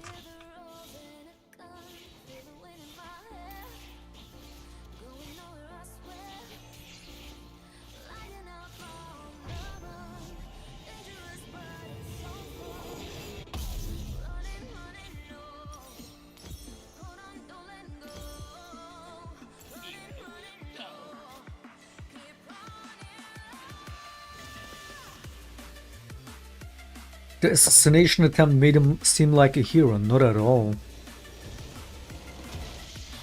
Most people don't buy into it. Most people rightfully think that it's staged, it's faked. Not like both of the attempts. It's like I was kind of fucking going back and forth on that. First I was like, it must be scripted, it must be staged. And then I saw like, wait, there was an actual bullet. Wait, somebody got shot and died. Wait, his ear got hit? Wait, so the bullet missed because he moved his head? So was this actually real? And then his ear healed like in a week, no scar. So then everybody's like, okay, it is scripted, innit? How does, if he got hit on the ear, how is there no sign of damage? That's questionable as well. And the second attempt, shots didn't even fall, and these Trumpists on Twitter are like, Trump got shot at. They shot Trump. When the guy didn't even do a single shot or even see Trump. Yeah, we're gonna have to wait and see what happens with that because they caught him. But yeah, I don't think these fucking supposed assassination attempts, real or not, is really gonna do much in the voting amount. Like, yeah, the people that already see him like this Lord and Savior is just gonna fucking make that stronger for them, right? For those that already are like all cultish about it. But most like your normal voter is not gonna buy into that.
Bloodney in the chat, how is it going? We haven't fucking accidentally dodged so far yet. I might jinx it, but we're fucking doing a bit of mentally. Yesterday I was way too exhausted and shit. I actually don't even fucking... I still can't believe that happened, but I woke up at 7 AM yesterday, so like... was fatigued as fuck.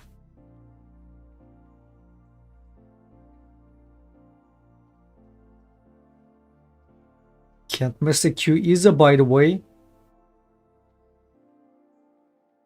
100 plus LP wasted. 7 days of tryhard climb wasted. And we only have fucking 7 days left till split end, and we gotta get this to fucking master, dude. At least we're winning today. I'm not gonna say it. I keep manifesting it when I say it, so I'm not even gonna say it. We're just gonna keep queuing up, keep playing. No bullshit.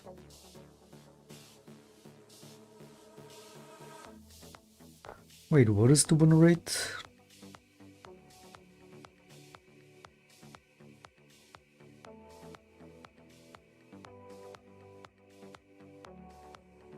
I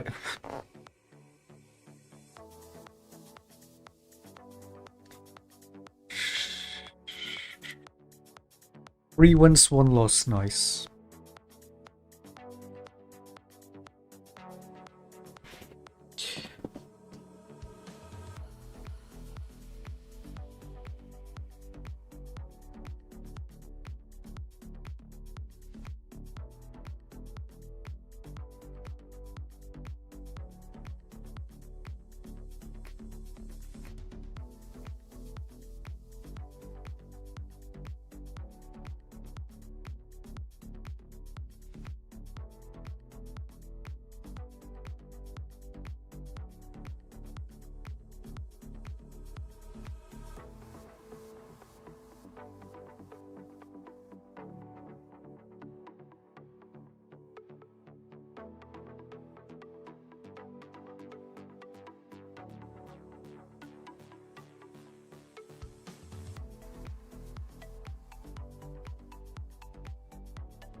Vouchers.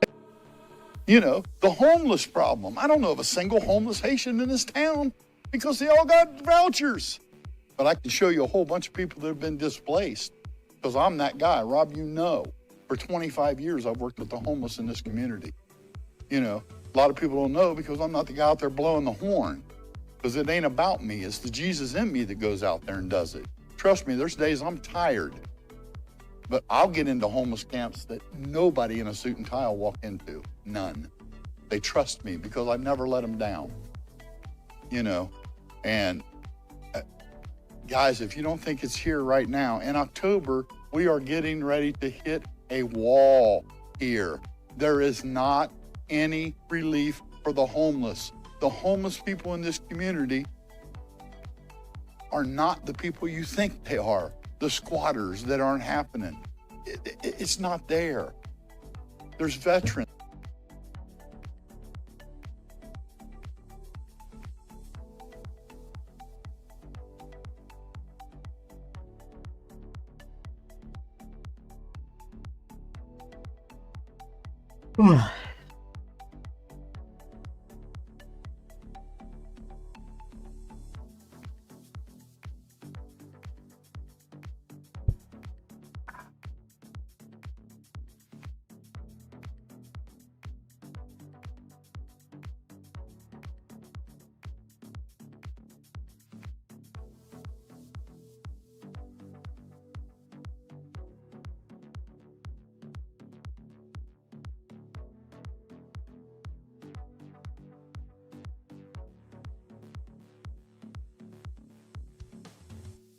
Oh wait, I know how to find the clip.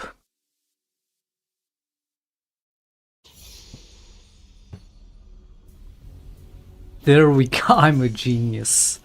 It's like, when I saw the clip, I read some of the replies, because yeah, they were all pointing out how the guy was making Trump hand movements.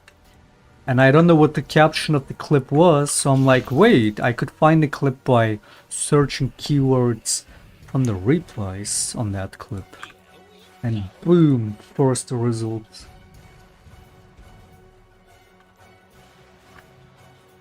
I'm a genius. I am a genius. I'm a stable genius. I am a stable genius. Here tonight. I just want to let you know that I've attended one of your rallies. Look, he's doing the whole Trump I did not leave early and I did mannerisms. not fall asleep. Is he like, is it troll or is he being for real? Because if he's being for real, this is so I crazy. want to let you know that, sir. I did not do it. I did not do it. I didn't see anybody else doing it either, sir. My name is Isaiah. I'm a third generation UAW worker. Thank you very much. Thank you. Thank you. Yes, sir. Thank you, Mr. President, for having us here tonight. I just want to let you know that I've attended one of your rallies. I did not leave early and I did not fall asleep. Just want to let you know that, sir. I did not do it. I He's did doing not the do it. whole Trump I didn't see anybody else mannerisms, even doing it the either, face sir. everything. My Mate, name is like, that is so cringe. That has to be a troll.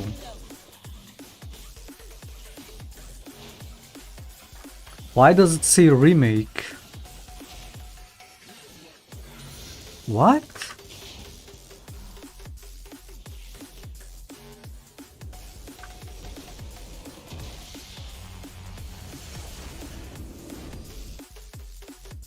Why remake?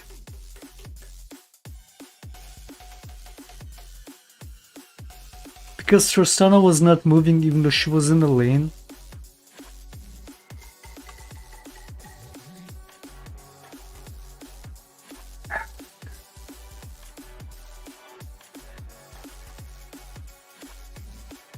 Copying Trump's mannerisms. I just hope it's a troll, man.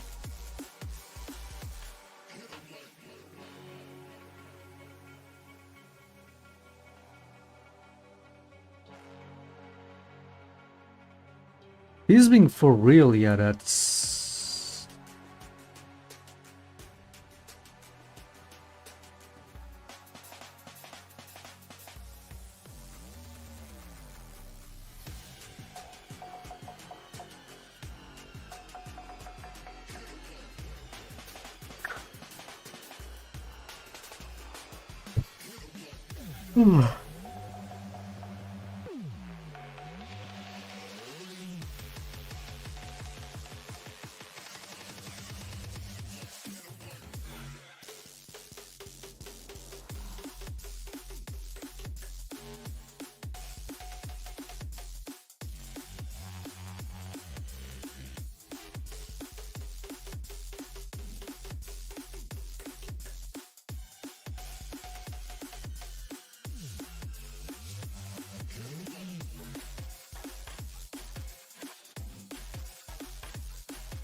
Are you saying Vanguard is a Trumpist?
Get fucked.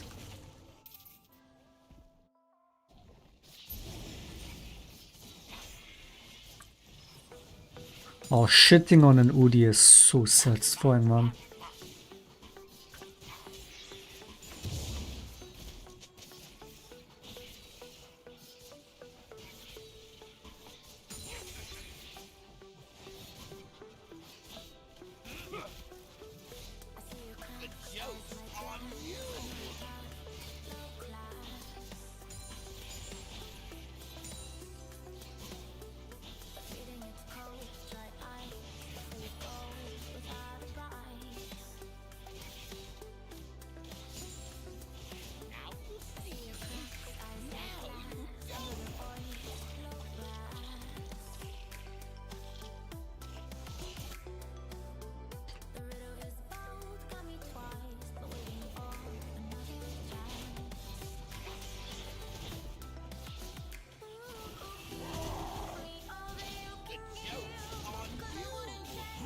What is your fucking problem?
A tank, by the way. It's a tank.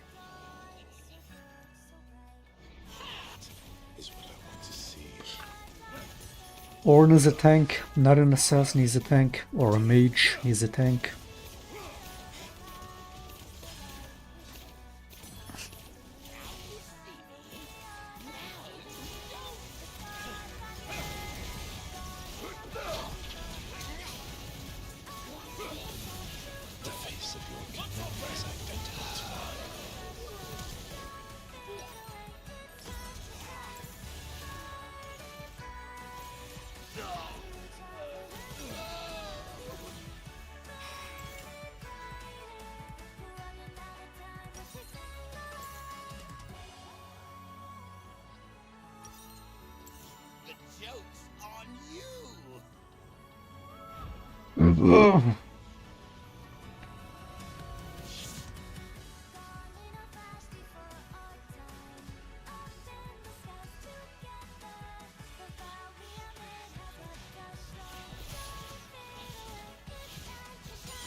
What is that Q?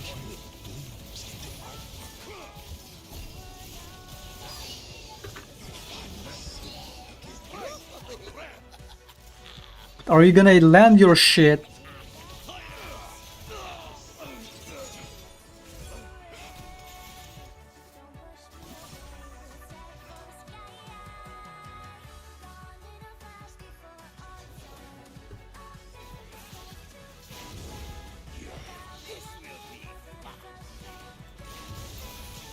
He got tweeted, Thomas.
I shouldn't have moved.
Hmm.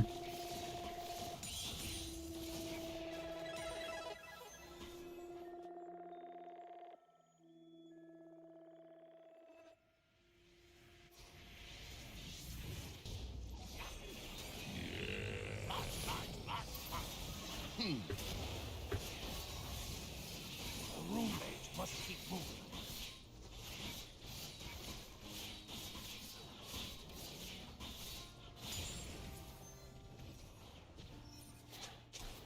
Here we go.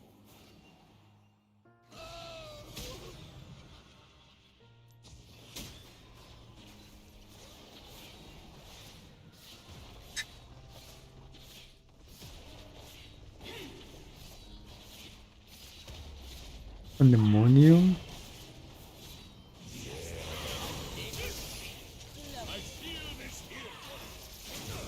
What, a new tank item? Don't tell me they're adding some new tank item or whatever the fuck while nerfing all the damage. Specifically assassins and AD carries. This company, man. I mean, again, they do this every season. For Worlds patch, they do this every season. They buffed already strong tanks because they wanna force an even bigger tank meta towards the end of season because of Worlds.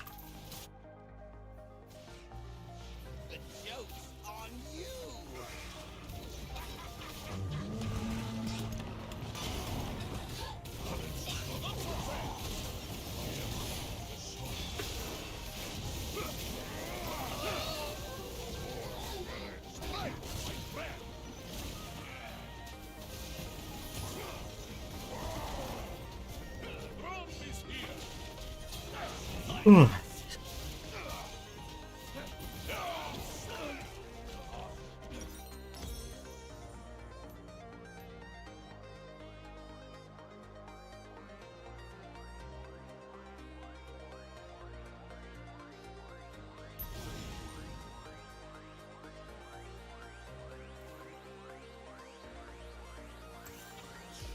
This will be fun.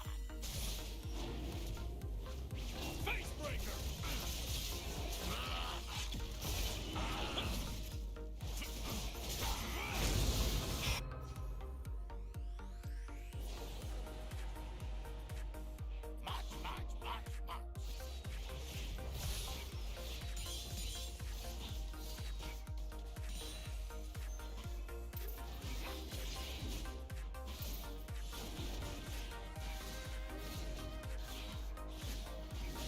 The joke's on you.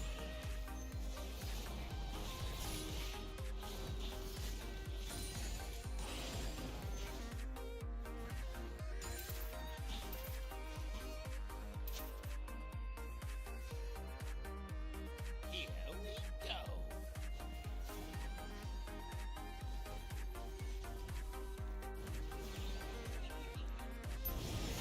Storm rages through me.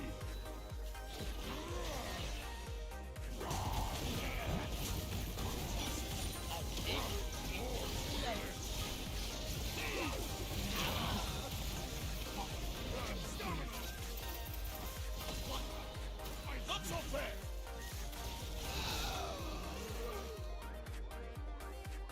Yeah, I love being CC chained for fucking 20 billion years. I love that.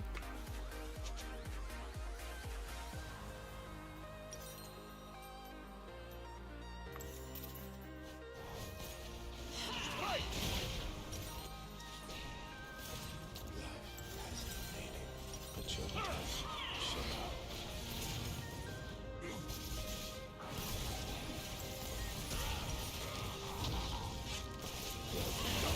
bit closer.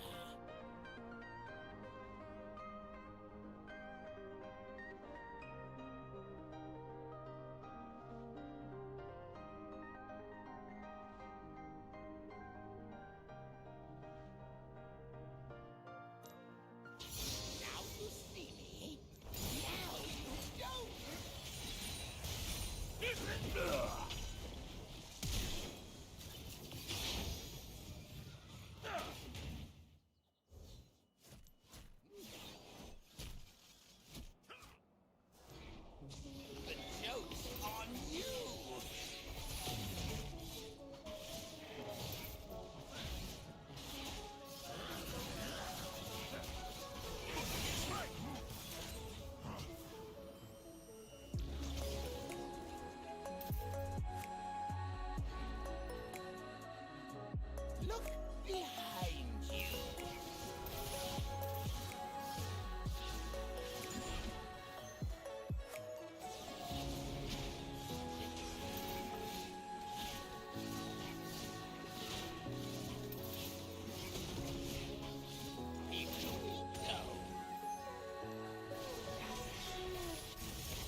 Dude, you know what's fucking weird?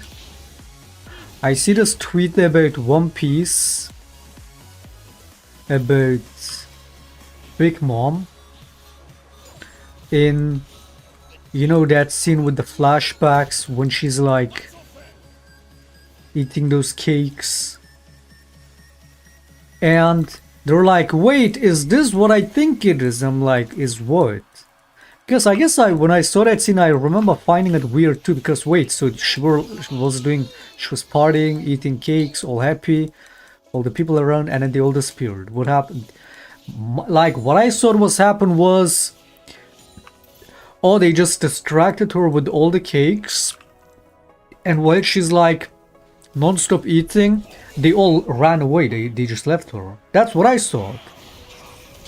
But then I looked deeper into it, and then rewatch the clip on YouTube and see all the comments on it too. So apparently what happened there in that scene is that in that moment of her just eating anything, she ate all the people too. All the people around her. She's like, oh my god, I got so lost, I even ate a piece of the table. She ate everyone. And I thought they all just left. But she ate them apparently. That's what actually happened. Like this scene. Sick. What the fuck?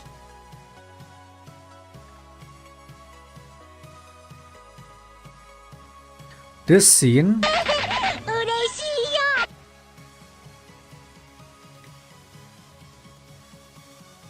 Knowingly evil. I guess she's supposed to be in that show.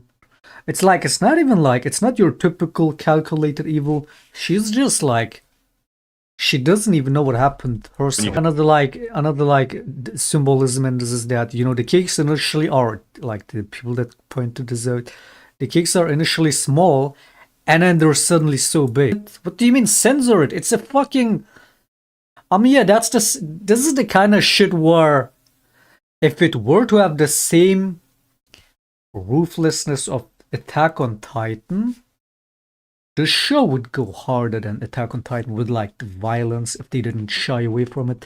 But yeah, there's something about One Piece they're gonna water it down because their target demographic in many ways is also like children, so they're gonna like make it look, censor it, you know, make it look harmless.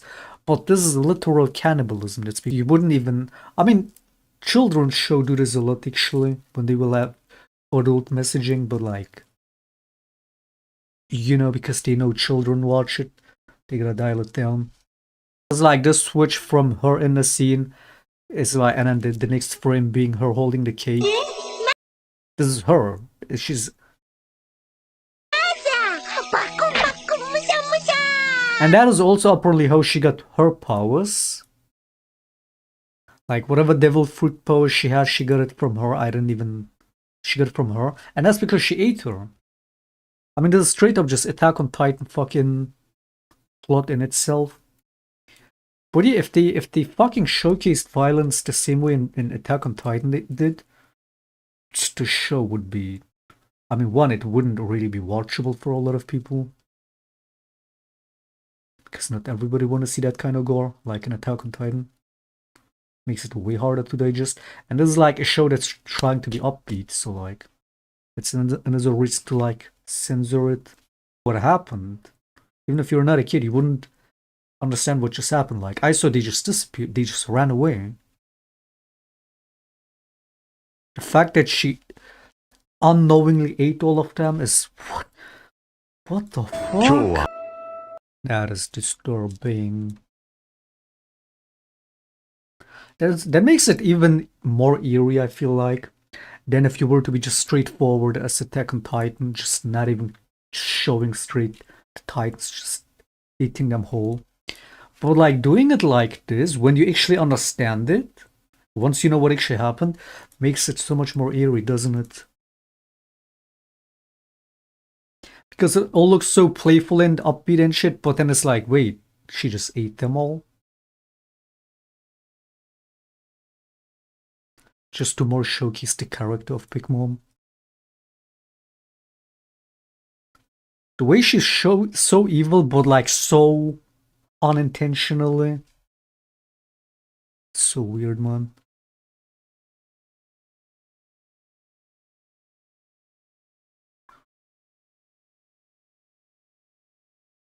Just accidentally ate all her entire family. Oops.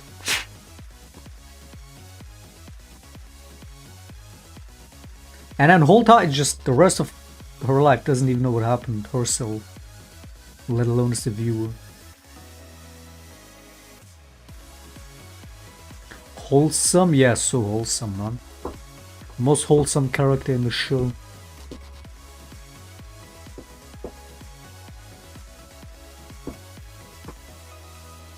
Didn't they show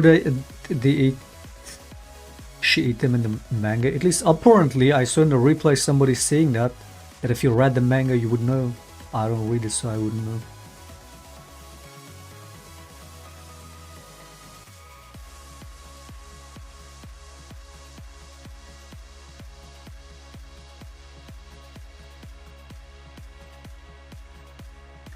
There's probably a lot more scenes that were made less understandable and less gruesome. Yeah, there was a tweet saying which show is more gruesome, Attack on Titan or One Piece.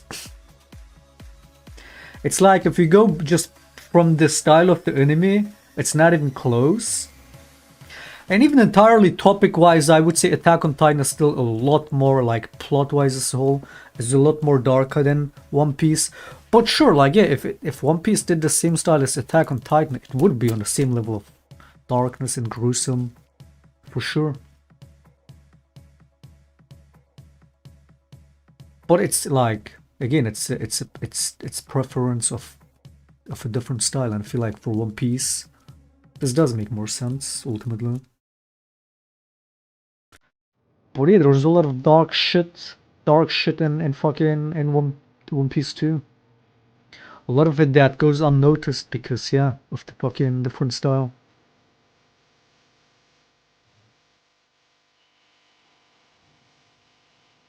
The whole Wano arc, that would be so fucking dark on a realistic style like Attack on Titan. Because even without that, that was such a dark fucking topic on Wano. Just the whole arc.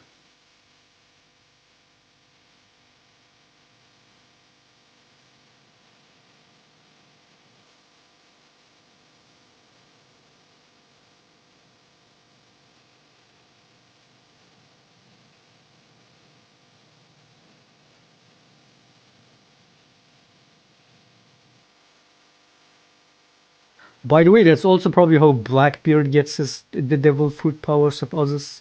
When they pull the curtain and then he steals their powers, he probably just fucking eats them right there. Like fork and shit.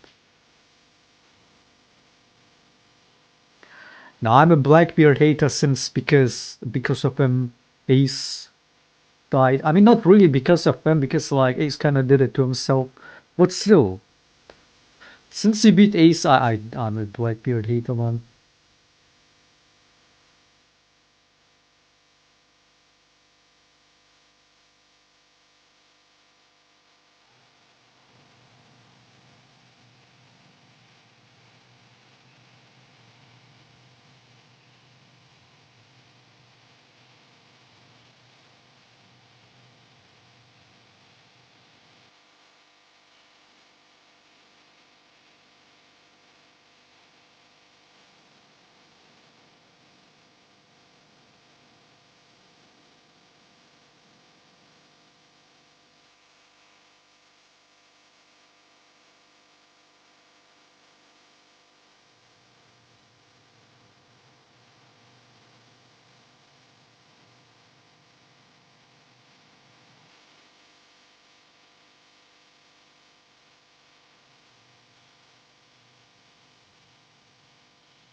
One Piece was that way all members of Straw Hat besides Luffy would have died? What? Oh. Yeah, I'm talking more about the art style and the not shying away from showing the violence and the gore, like in Attack on Titan, more than a more realistic story where, yeah, a lot of people would die. At least some of his crew members. Or the scene when they beat Big Mom and Kaido. That scene would go so fucking insane with Attack on Titan style. Could you imagine? That whole fight and then the way they lost.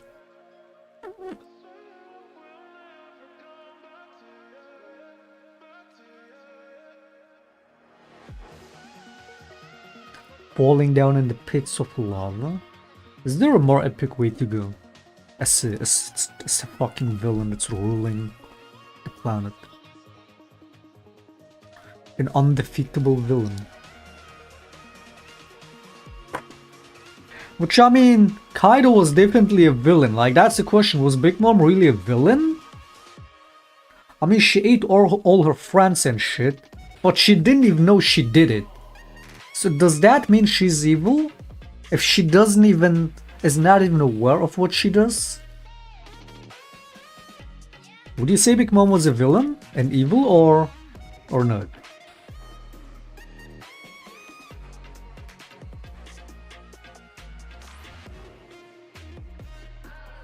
I could never make my mind up about that, whether she's actually a villain or not.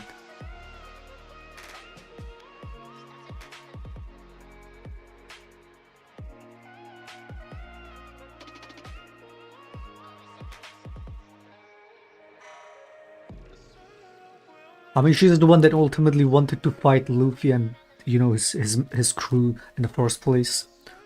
But was she really a villain per se, or like evil in that?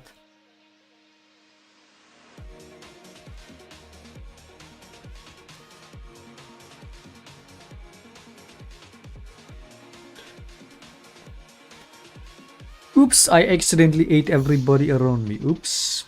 Wait, she doesn't even know what happened. Till her last breath. She doesn't even know. She still doesn't even know where they all went. That is so crazy, man.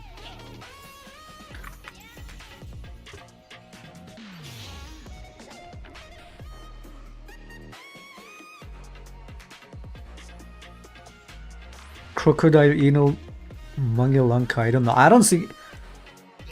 Outclassed him, outclassed who? I saw you were comparing them to Kaido.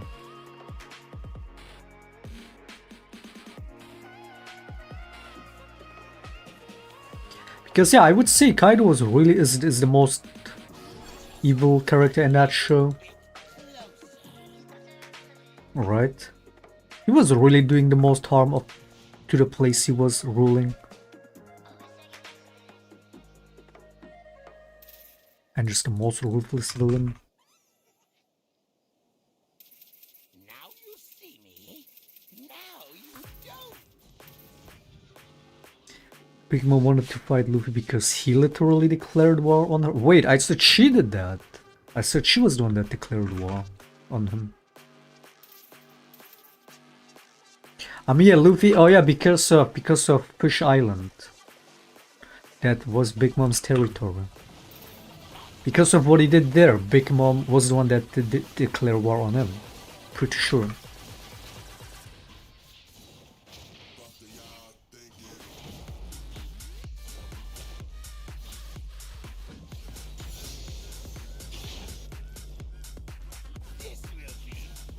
Clearly she was causing a lot of harm too, but was she really like decisively evil or deliberately? Like Kaido was.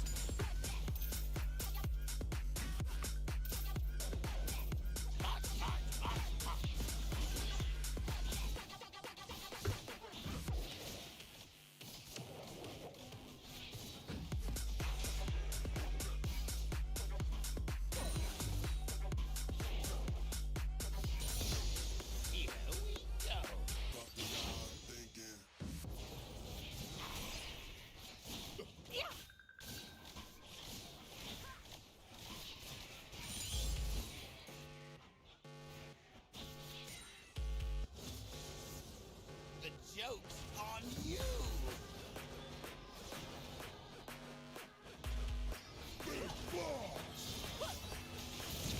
Nice follow-up, man. Nice follow-up. Was that all really necessary if you just walked in just earlier? At least it's tower execute, but like... Oh, whatever, man.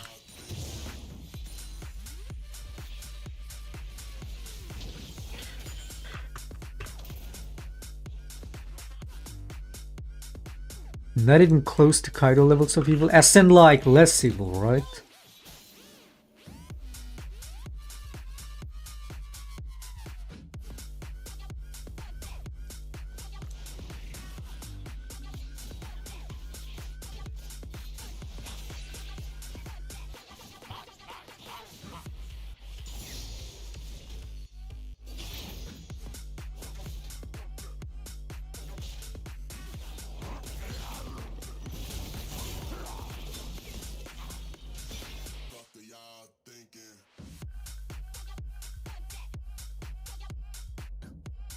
This will be fun.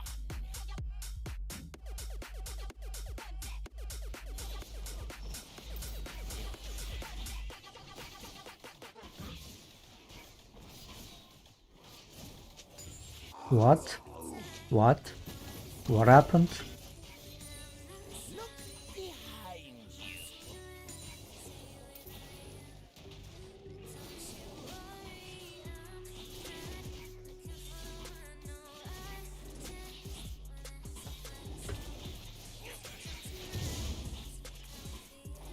Here we go.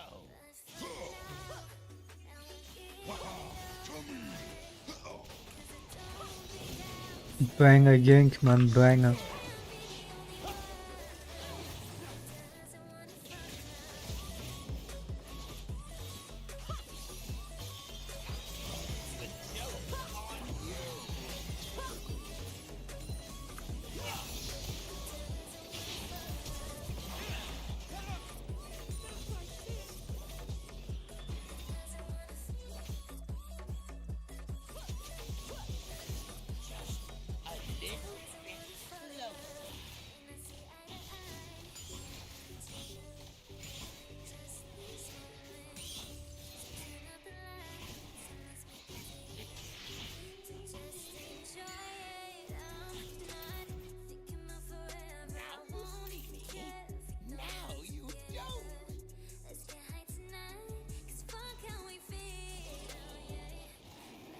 Is it still up?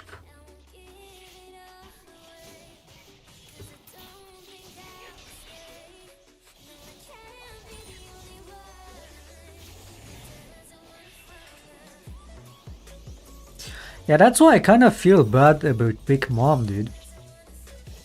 Like, when she got defeated, I was like, yeah, she is like... I mean, she was siding with Kaido, she's fucking big on Kaido, so like, they both had to go at the same time, obviously makes perfect sense. But she wasn't nowhere near as bad as Kaido, you know what I mean? She might have been stronger than him, but not more evil.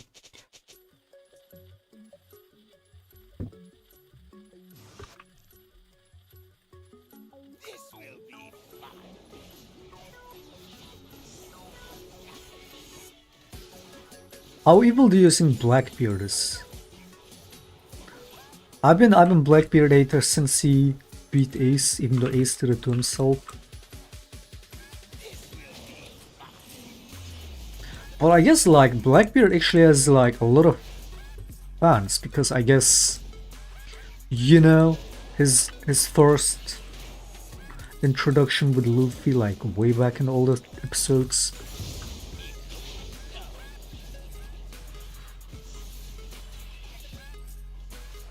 But I mean, he's working out to be even like the biggest villain, right? What, he wanna owe to Kaido? What even is Blackbeard's plan? Like, is that it? He wanna be Kaido level villain? Is he even supposed to be a villain?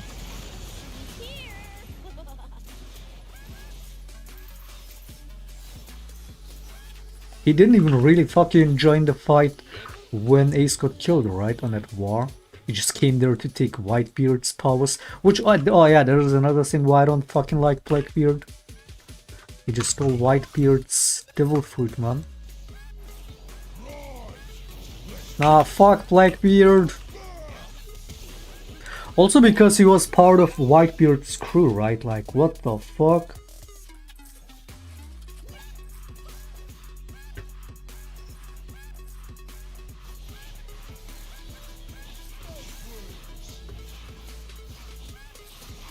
Yeah, he's being a traitor. He fucked up his own crew. Even though maybe, wait, what even happened with him? Did they exile him from the crew? Did he leave himself? I'm so like not fully fucking all there on the fucking lore. It's way too much. And especially all the seasons. I don't even know if I probably didn't even see all of them.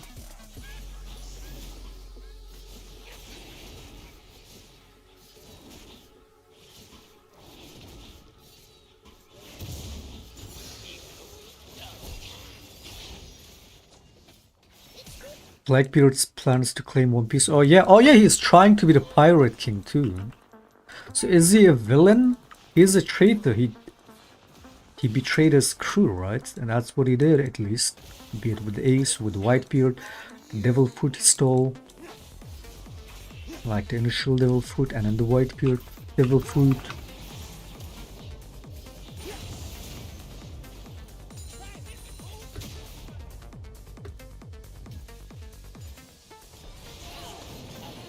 Yeah, we can go next on this one. This retard is building AD. This Morgana is fucking clueless. We can go next.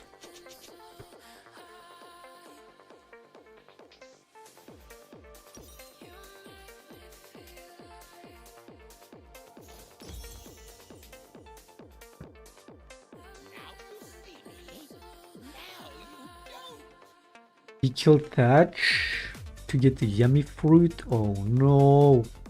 Oh wait, yeah, he even killed a crew member to get the fruit and then ran away. He's full-fledged traitor. The fuck does he mean he's trying to be the Pirate King? He betrayed his very own crew. What kind of Pirate King is that? What? See, like my dislike, my hate on him is justified. Right? He's a full-on traitor, man.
Now you see me.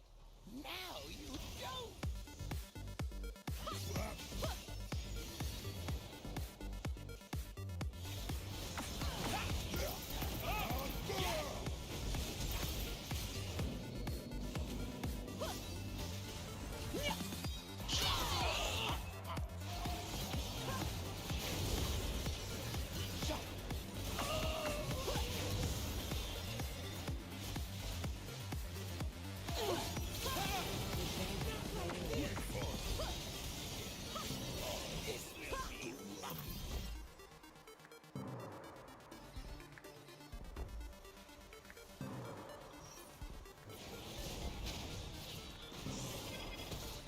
Pirate King is not necessarily a good position to be in. I mean, clearly they're going for the same plot as Naruto with the Hokage. It's like ultimately the person where people put their hope into is gonna claim that title, not just through sheer power, right? It's like, yeah, technically the person that's gonna be the strongest is gonna be the Pirate King or claim whatever title they want, Emperor and whatnot. But it also like it puts the question like, okay, what does it mean to be the strongest? Alright. Like somebody said, oh yeah, Luffy keeps getting saved and shit. It's like, yeah, that's part of the deal. He keeps getting saved because all those people believe in him. Blackbeard wouldn't have that same kind of fucking advantage. Since it's a pirate show, you have a crew that you rely on, alright? So yeah, the strongest in that is not just the individual, but the crew collectively. That is who becomes the Pirate King, the captain of said crew, alright? So when you're a traitor, again, what kind of Pirate King is that? You might be strong, but that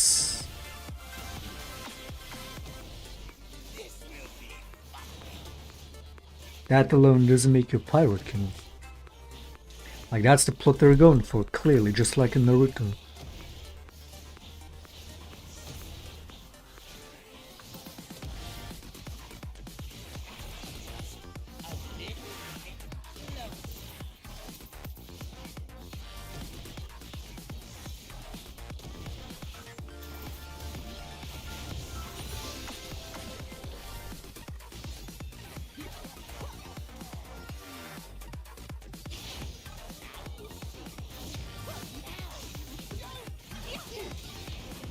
He takes damage, this guy takes damage, he built fucking Frozen Art because we're full fucking AV.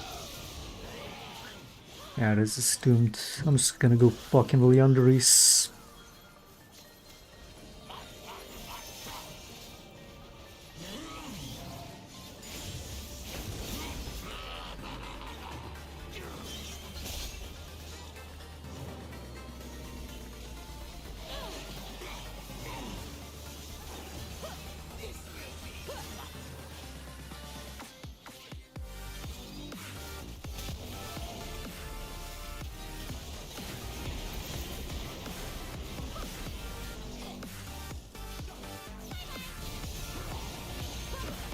About aren't chilling, farming.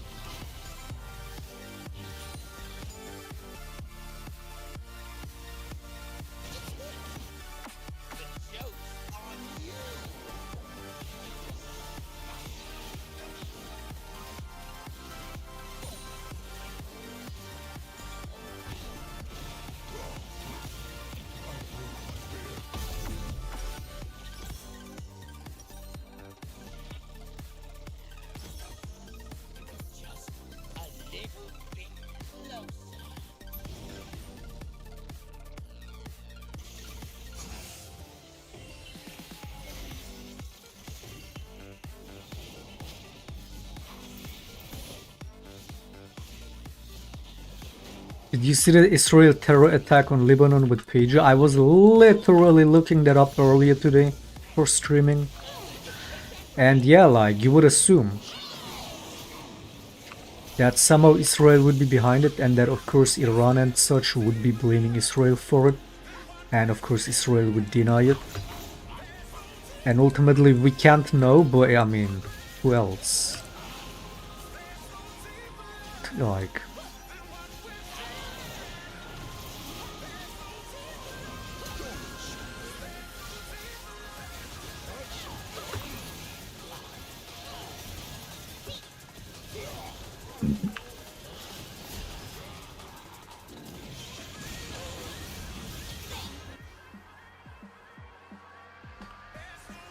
The thing is, I looked up who made pages or who invented it.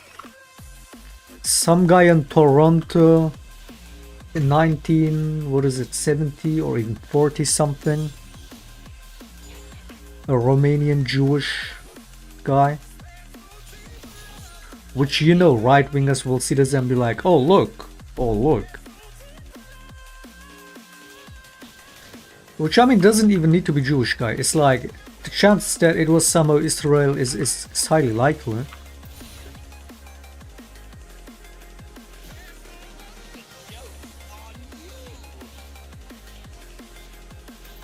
I even saw a clip of one of those pager explosions on the guy. Yeah, a bunch of pages apparently simultaneously, mysteriously explode on Lebanese people during all this tension. I mean, it's just logical conclusion to say it has to be Israel somehow. Because who else are they fucking warring against right now?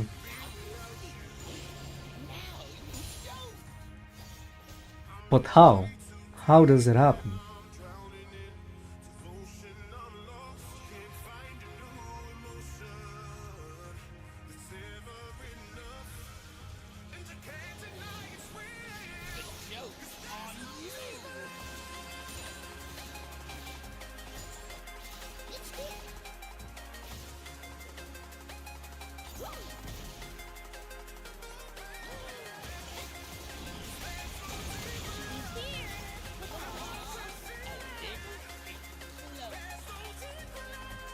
You know what's crazy and scary? The more and more you hear about what Israel supposedly does, the more and more you gotta ask, like, or I ask myself too, and many people probably do, which is why it's scary. More and more people are gonna fucking start buying into the idea that, or at least question that, okay, so who was really behind 9/11 then?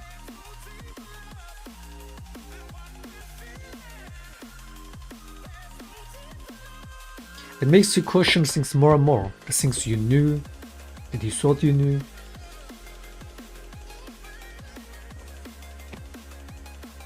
Weird stuff going on, man.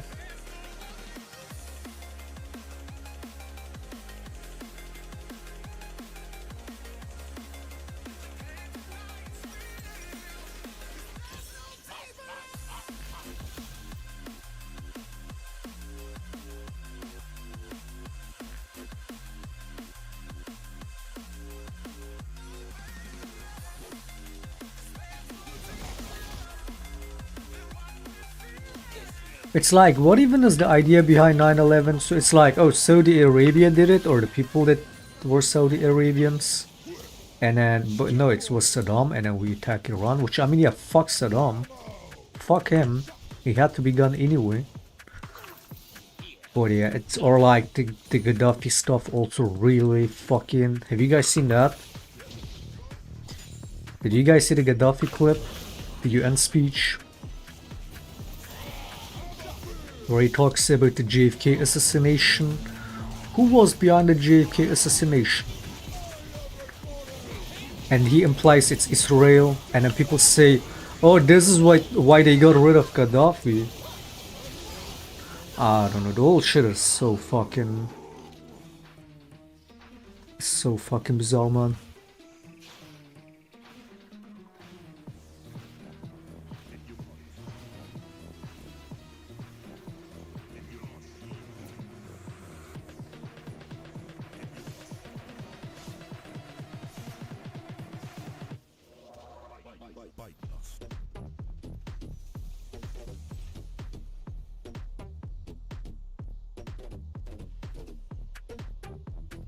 The thing is about JFK is also that not only he got assassinated, his entire family did, didn't he? Like I remember seeing something about that. Almost his entire family died to accidents, mysterious causes after he got assassinated.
Or do you guys know about the whole thing about apparently Israelis were dancing when 9/11 happened?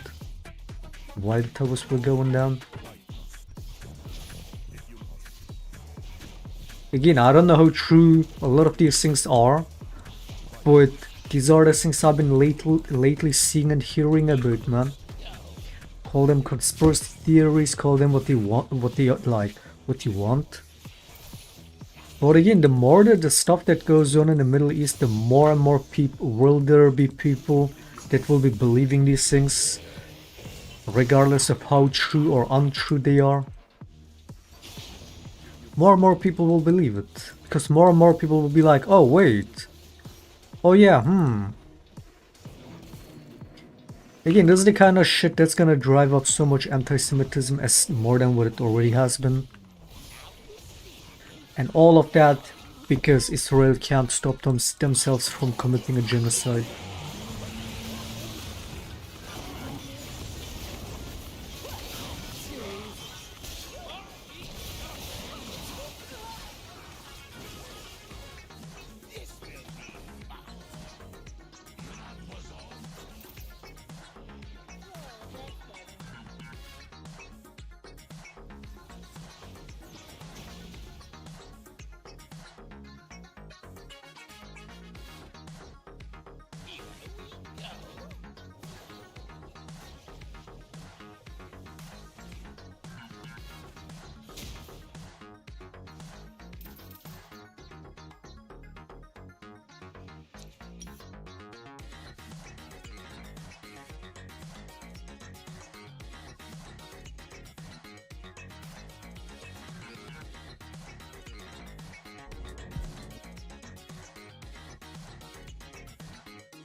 The president was immediately followed to the podium by Muammar Gaddafi, who hadn't addressed the UN in his 40 years as Libyan leader.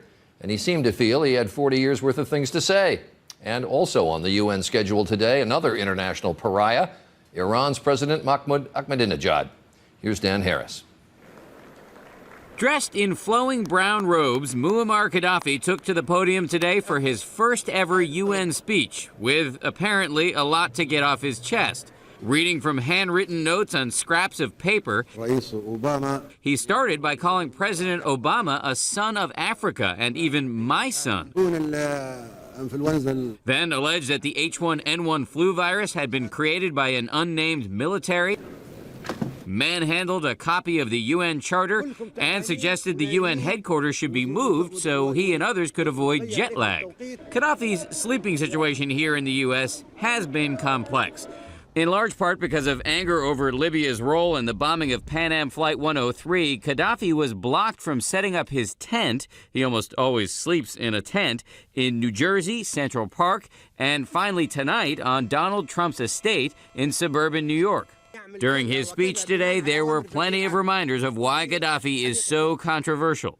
He defended the Taliban and the Somali pirates and implicated the Israelis in the assassination of JFK. After 1 hour and 35 minutes and 2 exhausted interpreters, Gaddafi finally relented. Well, Gaddafi certainly created a stir today. The man who provoked the most serious protests here in New York City and who's creating the most serious concern in the White House is the Iranian president, Mahmoud Ahmadinejad. Thousands came to the UN to condemn the recent allegedly rigged elections in Iran and the brutal crackdown that followed. Where's the speech on that? الإبادة المحكمة الدولية الجنائية اللي بنحولوا لها الذين مارسوا الإبادة الجماعية ضد الشعب العراقي. سهل تقولوا البشير يمشي للمحكمة، سهل سلوبودان يمشي للمحكمة، سهل تايلور يمشي للمحكمة، سهل هبري يمشي للمحكمة، سهل مدتها 4 سنوات أو 8 سنوات وبعدها احترم أحكامها. وهذا الكتاب الأبيض، هذا الكتاب الأبيض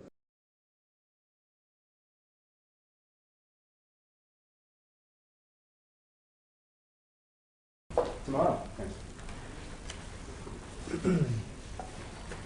Wow. Huh. Unconfirmed. Unconfirmed. Yeah. Thanks for this one, Mr. Unconfirmed. Malta. No. What up? Unconfirmed reports about Gaddafi being captured. Oh, really? Unconfirmed. Yeah. We've had too many. We've had a bunch of those before. We've had, you know, have had him captured a couple of times.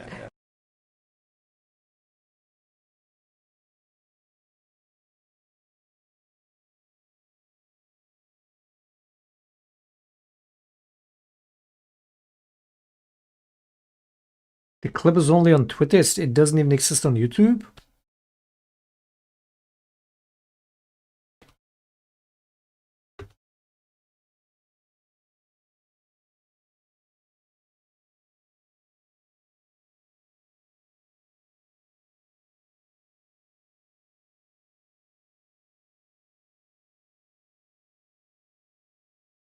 Some of the most memorable moments in UN history occurred during General Assembly week.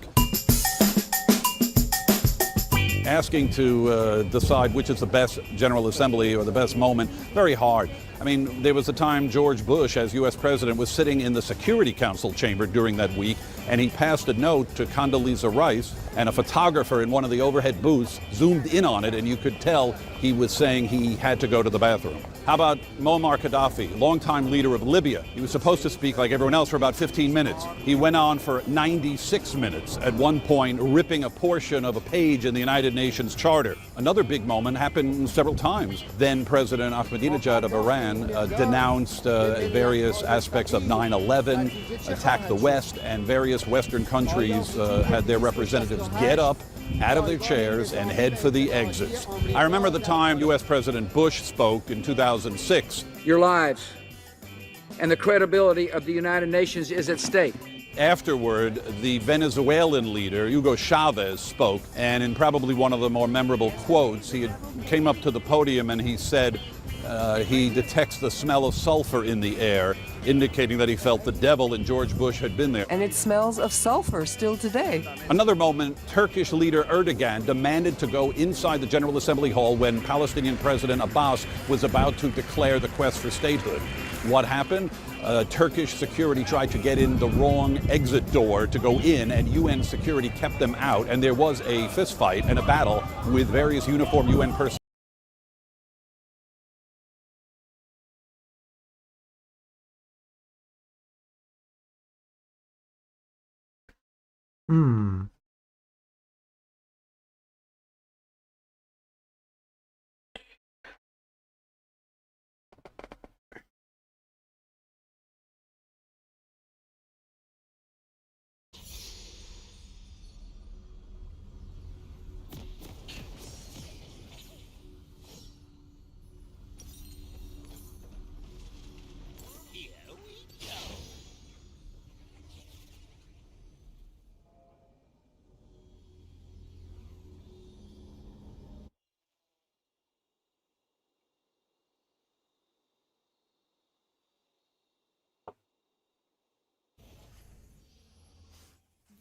will be fun.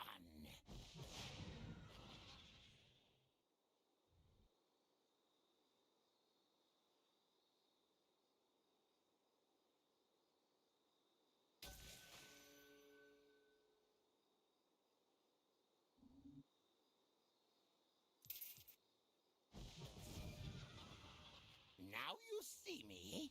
Now you don't.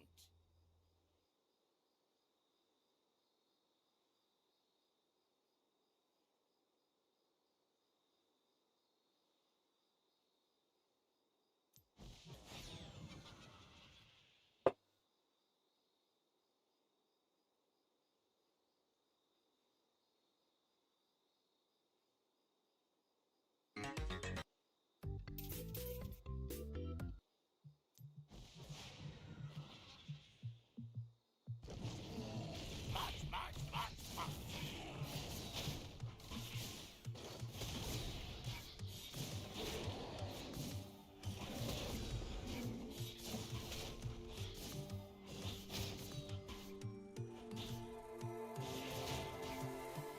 Now you see.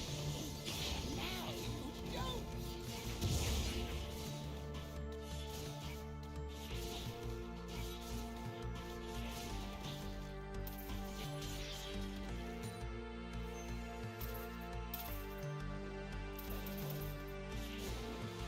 Just a little bit closer.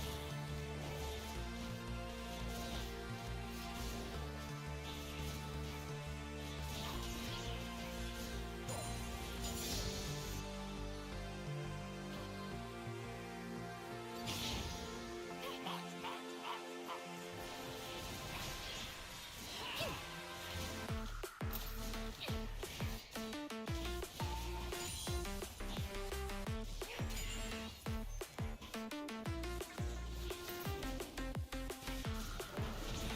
A little bit closer.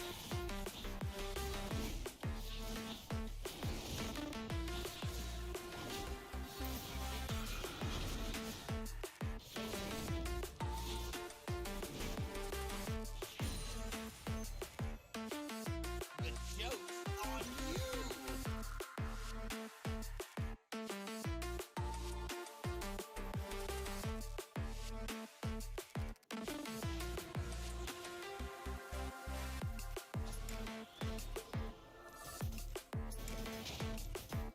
Here we go.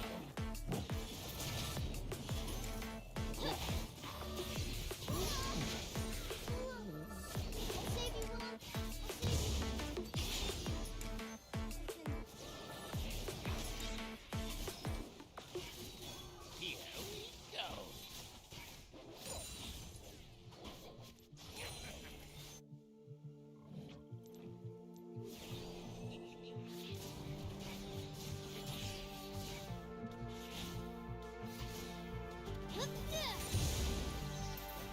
That's a rage quit, man. Holy shit.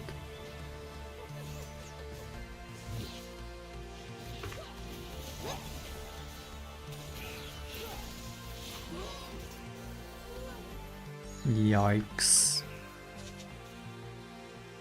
Now you see.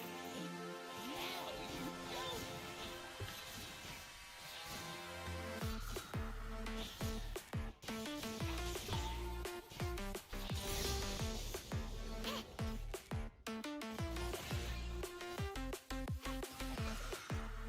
March, march, march, march.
Who do you guys think really did 9/11? Who is actually behind it?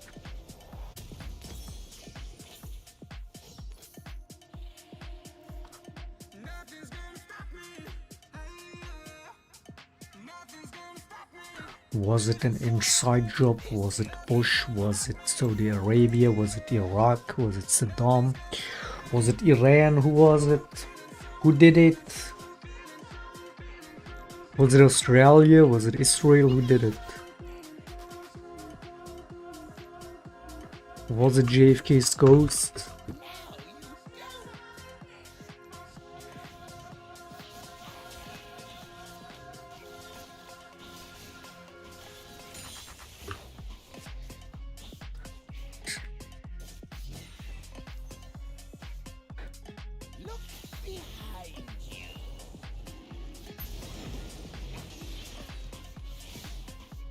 Was it Trump so that his building is the biggest again? Who was it?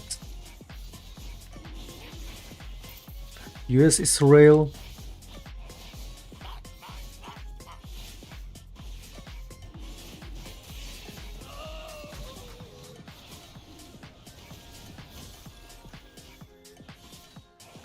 Is this guy okay, dude? What is Nunu Snigawika? Does that mean wind trader in Polish? Is he wind trading? What is he doing? Shaclone? Oh, that makes a lot of sense. The more you learn about Israel, not just what they're doing recently, but also like in history, like they literally attacked a US warship knowingly and killed a bunch of US soldiers. The more you know about all of that, the more it's like it seems more plausible that, oh yeah, of course it would be Israel in it. Wait, what the fuck am I building? Why do I have this? Wait, what? When did I buy this? When did I even recall? Oh god, the dementia is kicking in again. When did I buy this? Why do I have this? I don't even remember recalling. Dude, I literally have dementia. Oh god.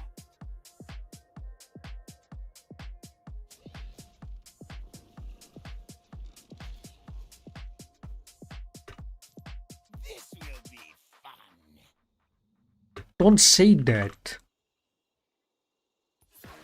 It's like even just talking about literal facts and criticizing rightfully the shit Israel does. They will scream anti-Semitism, which again is exactly what feeds into anti-Semitism, which only drives that up more. Nobody increases anti-Semitism in the world the way Israel does it. Because it's like, for Israel, ultimately it's not about protecting Jews, it's not.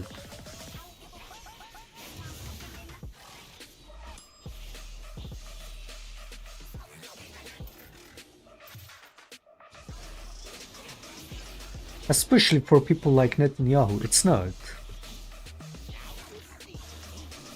Even if it's supposedly a Jewish apartheid state, as Israel, they clearly don't have the best interest for their own people in everything they do. Or for the US or anybody. It's just really what it seems like more and more.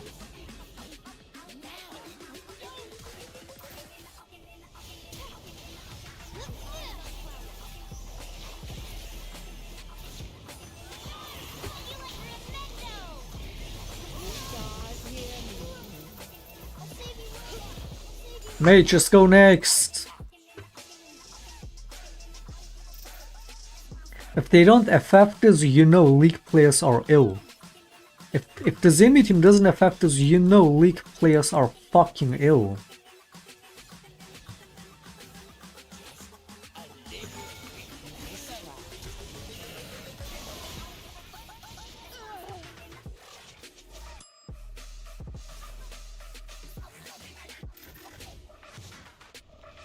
Oh no, your red puppy's gone. Oh no.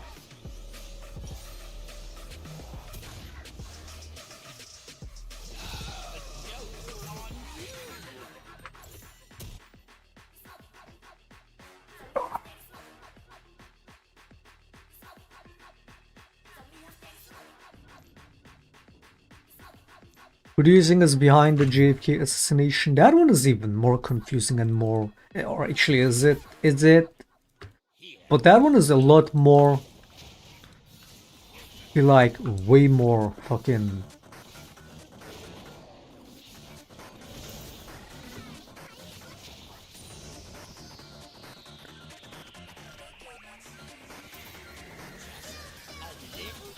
more important than that, I guess, or like more just carries more weight, because somebody assassinated a US president. How was that not the US's first duty for all those decades to find out who actually did it, besides the person, but who was actually behind it? How was that kept a secret? Or is it kept a secret to... Like, that's just crazy. Or are the files still classified? Why wouldn't they make them public? There's a lot questionable stuff like that about the US, man. About US politics. Shit's fucking weird. It's like, I understand why so many American people lose their minds in these politics, because, or have such mistrust in their government. I get it. It's like if any other country, I mean, other countries started world wars over their leaders getting assassinated. Like, what was it, World War I started like that? Because whose leader was it that got assassinated? With the US, is like JFK, probably one of the most important presidents or most promising presidents, gets killed like that. His entire family almost gets eradicated, and it's like, we just keep it all a secret, we just don't care. We're gonna make that the first duty to find out who did it. I mean, the way they went there about 9/11, you would think they would have the same energy about JFK assassination. Or is that just me? Why does it feel like not much happened there, and why? Like, it's like understandable why so many fucking American people have such a mistrust in their government. I get it. That shit is questionable as fuck. At the very least, don't withhold the truth from your own people.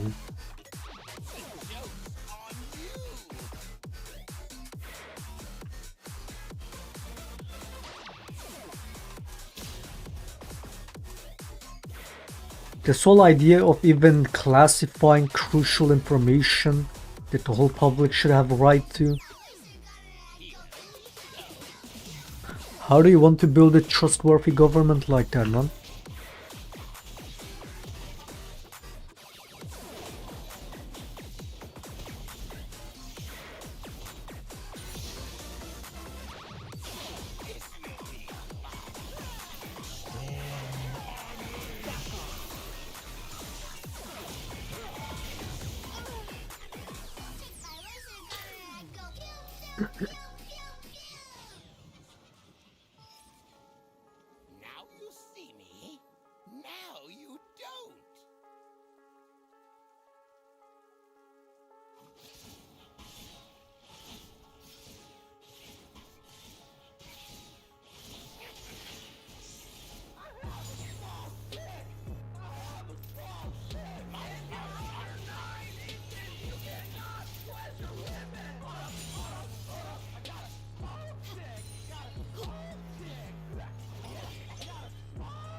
Instead, we go after people that expose the truth, like be it the Julian Assange stuff or Snowden situation.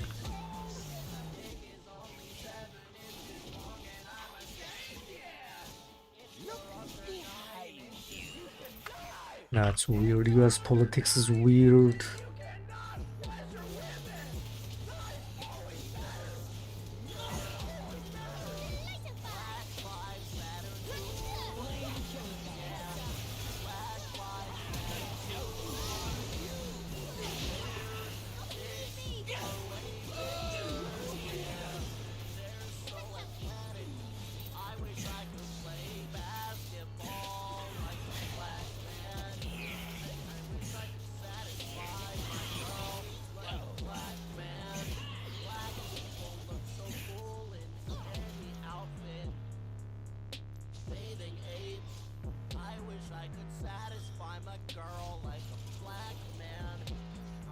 satisfy my girl like a black man.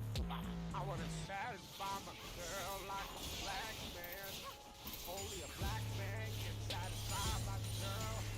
Black man can satisfy my girl, not my 7-inch dick. Only that 20-inch dick. I only watch pornos. Hexplate Shojin build.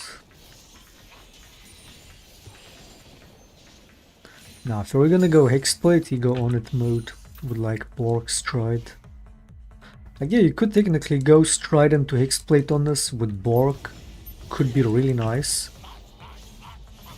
I don't know why I never tried that. Shojin doesn't make sense.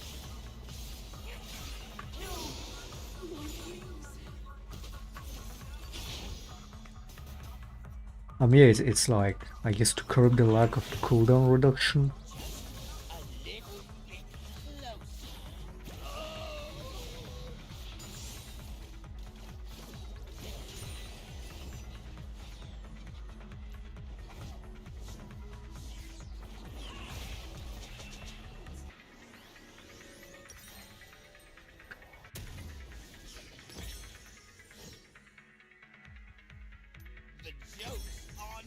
No, I don't like it. I like to go Hullbreaker instead. Give it more utility. Hexblade, it's too situational. This kind of passives, it's too situational. It's wait, the ultimate ability haste on it too. Oh wait, yeah, that is nice. 30-second cooldown on it. I don't know, I never build it actually. It is nice, but whenever I want to build it, I'm like, yeah, no, I want to go as item, like Hullbreaker.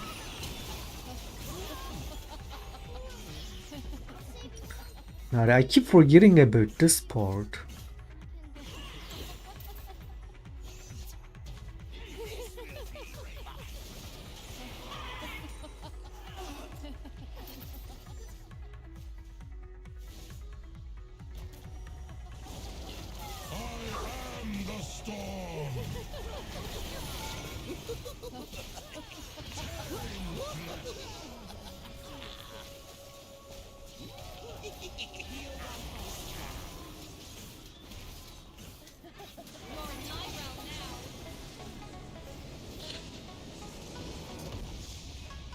Winter's approach. Yeah, with the high DPS build like that. I mean, wait, no, the Hexplate gives movement speed too, right? Now you don't really need it.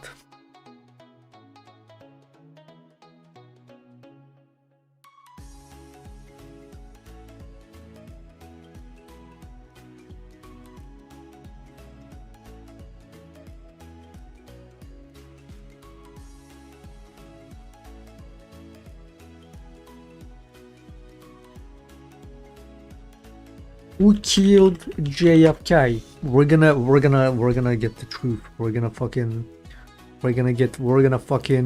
get on this case and find the truth by watching YouTube videos.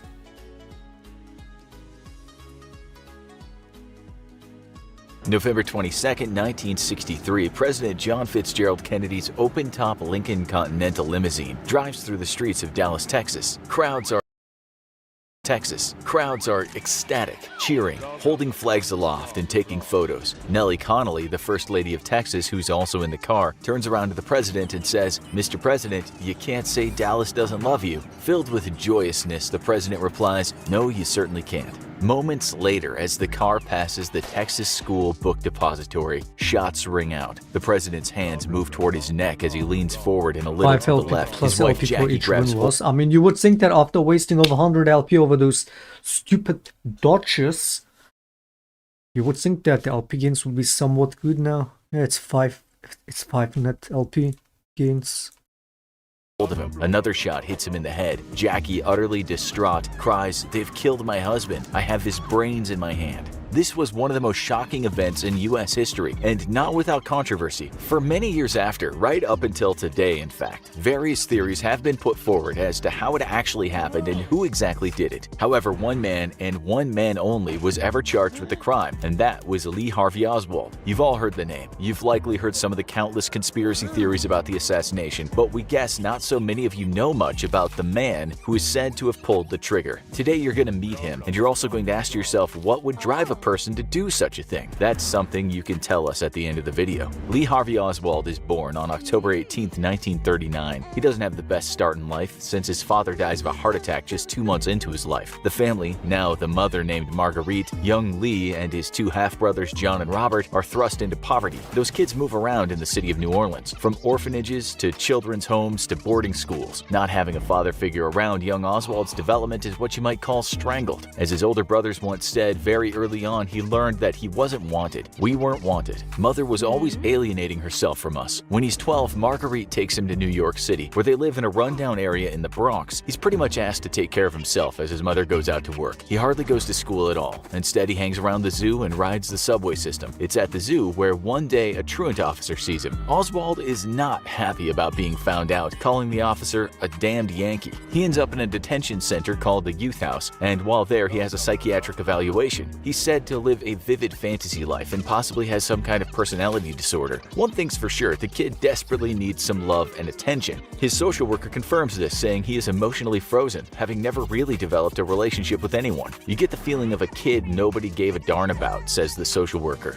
In his early teens, he has an awakening. He's walking down the street when an old woman hands him a pamphlet. It's socialist in ethos and has in it two folks named Julius and Ethel Rosenberg. Those two are sentenced to death in the U.S. for spying for Russia. Sometime later, Oswald writes in his diary, "I was looking at ethos and has in it two folks named Julius and Ethel Rosenberg. Those two are sentenced to death in the U.S. for spying for Russia." Sometime later, Oswald writes in his diary, "I was looking for a key to my environment, and then I discovered socialist literature. I had to dig for my books in the back dusty shelves of libraries." He writes this to the Socialist Party of America. "I'm 16 years of age and I would like more information about your youth league. I would like to know if there's a branch in my area, how to join, etc. I am Marxist and have been studying socialist principles for well over 15 months. Later, after running from the clutches of truant officers, Oswald and his mother return to New Orleans. They live in an area beset with poverty and vice, something that affects young Oswald deeply. Drug addicts, prostitutes, violent crime, pervasive racism, dilapidated housing, oppressive cops, no help for the poor, and no opportunities for those not born with silver spoons. He's taking it all in, guided by his socialist sympathies. At age 16, he becomes a cadet with the Civil Air Patrol. He also tries to join the Army, but is turned down for being too young. This doesn't stop him from memorizing from back to front the Marine Manual. The obvious question is, why does this budding communist want to join the U.S. military during a very cold war with the commies? This is a kid who tells a friend he wants to kill the President Eisenhower for exploiting the working class. This is a boy who regularly showers praise on the Russian leader Nikita Khrushchev. One day, a friend's father kicks him out of his house because he's expounding the communist doctrine and saying communism was the only way of life for a worker. It seems his reason is he just needs to get away from his mother. That, or it's the fact his father had been a Marine and his brother has joined up. The Warren Commission later wrote, his study of communist literature, which might appear to be inconsistent with his desire to join the Marines, could have been another manifestation of Oswald's rejection of his environment. You should also remember he's a boy who just wants to be accepted. So at age 17, he becomes a Marine. Nothing much changes though. He makes a few friends and not so many people like him. He isn't really seen as mentally unstable, but he just doesn't fit in. Nor does he ever rise above the rank of private first class. Still, he knows something about foreign affairs because he reads voraciously. At times, he picks fights with officers, according to one soldier, so he could come out top dog. This kid still hates authority with a vengeance, but he's also smart and can be likable to certain people. One day, he shocks some folks listening to his rants by saying all the Marine Corps did was to teach you to kill, and after you got out of the Marines, you might be good gangsters. During this stint in the Marines, he has 2 court-martials. One for having an unauthorized pistol he accidentally shoots himself with. His other court-martial is for calling an officer out to fight him. He still holds sympathies towards the Soviet Union, and he even teaches himself some Russian, albeit he's not very good. He gets taken off active duty to look after a sick mother, but then he decides he's going to go to Russia. For that decision, he's undesirably discharged. So there he is, in Russia, telling people how much he loves the Soviet Union in his rudimentary Russian. He tries tries to apply for citizenship and is turned down. This is what he writes in a letter to his brother. I've been a pro-communist for years, and yet I have never met a communist. Instead, I kept silent and observed. And what I observed plus my Marxist learning brought me here to the Soviet Union. I've always considered this country to be my own. He also writes this: in the event of war, I would kill any American who put a uniform on in defense of the American government. Any American.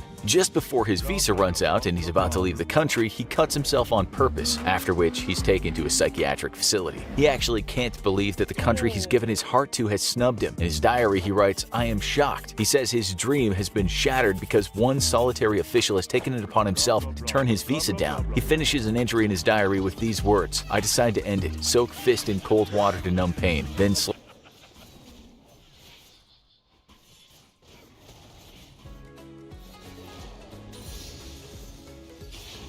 A communist killed JFK. Wasn't JFK a socialist?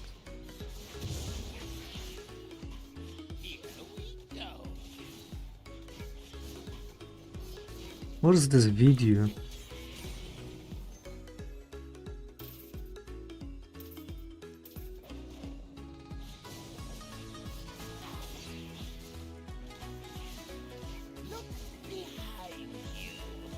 Long story short, he's a leftist. No, worse, he's a commie Marxist.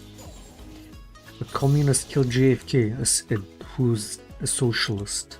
Makes sense, I guess.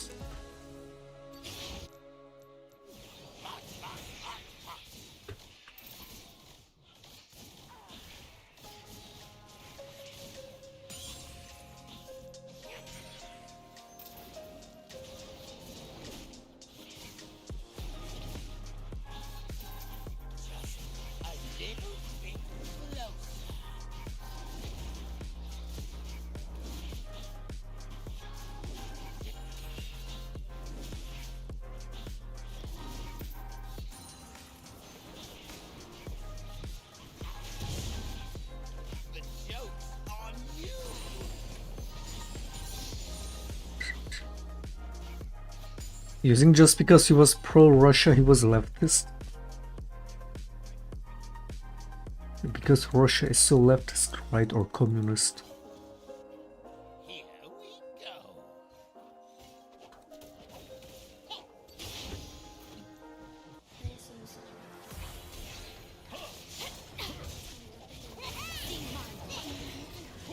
Good human, good player. Fucking ape, man, you fucking ape.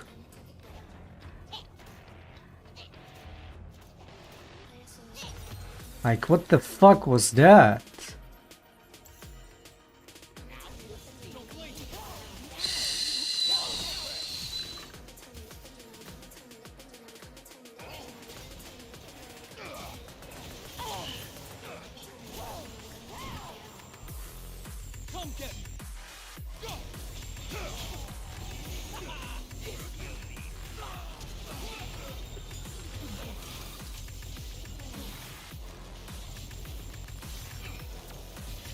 Can you please fucking get the kill?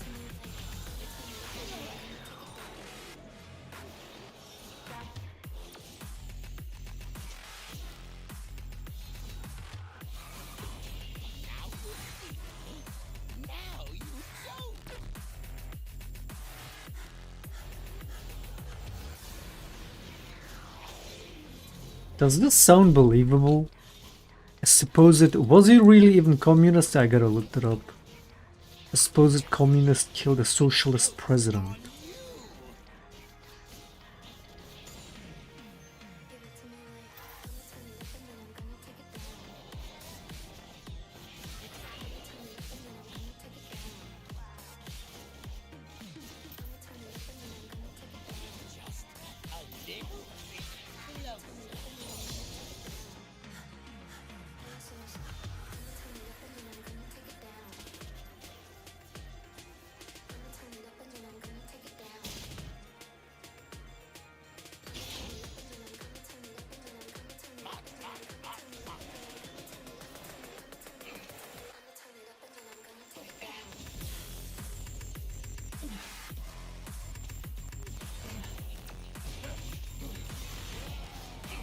What the fuck is... Oh nice, I still got fear.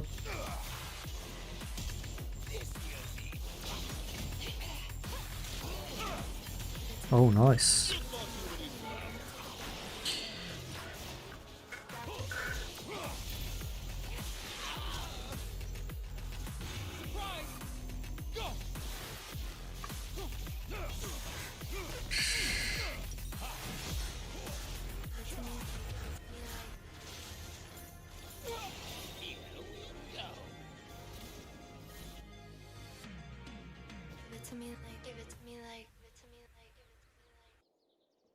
The question is who ordered them. I mean, that's what we're getting at, but so far it seems like it's implied it was Russia.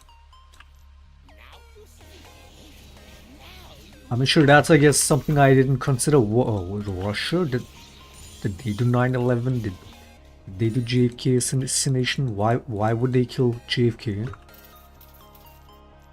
What reason would they have? Was he... I mean, I guess we're gonna have to finish that video, but then also watch this other one. Now we're getting on this we're getting on this fucking JFK topic. We need more answers.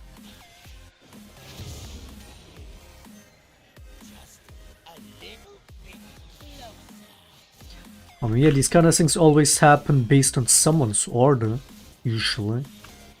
That's what they try to keep saying about the Trump assassination attempts. They want to also say, oh yes, somebody made them do this, innit? Who did it?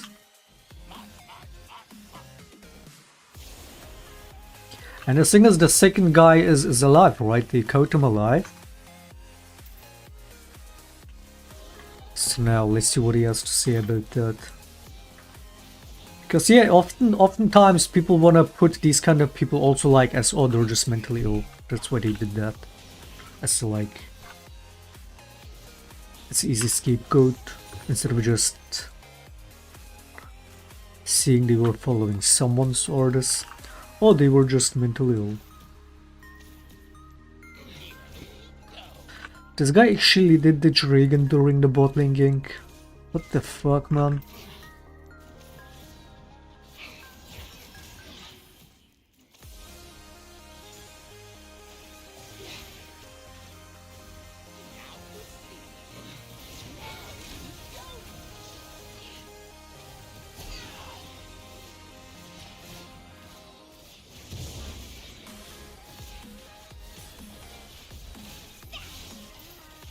The Jinx is getting so fucking fat. I'm feeding this Jinx like it's my child. It's my newborn.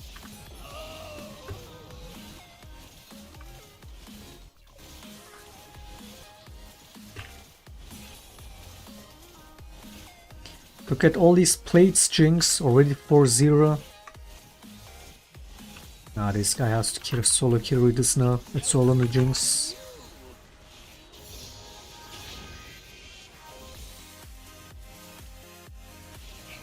Don't tell me it's the Jinx pinging me. I swear I will fuck your mom. I get you all this and you wanna ping me, I will... I swear to God, man. I'm just gonna mute.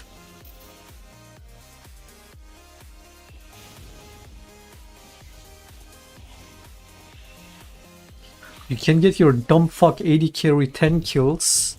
Literally let the 80 carry last at every kill that you could have taken. And then you touch one CS, they will still ping spam you.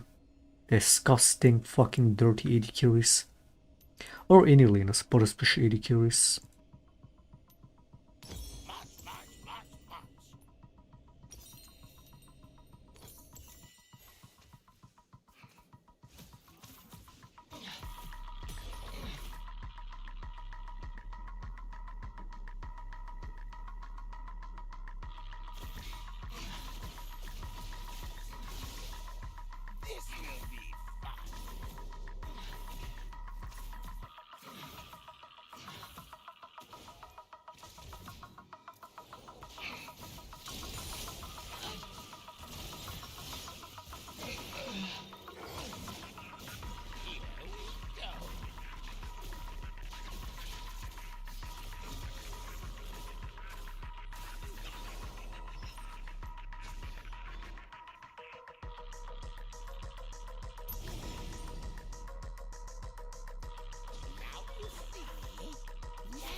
Just a little bit closer.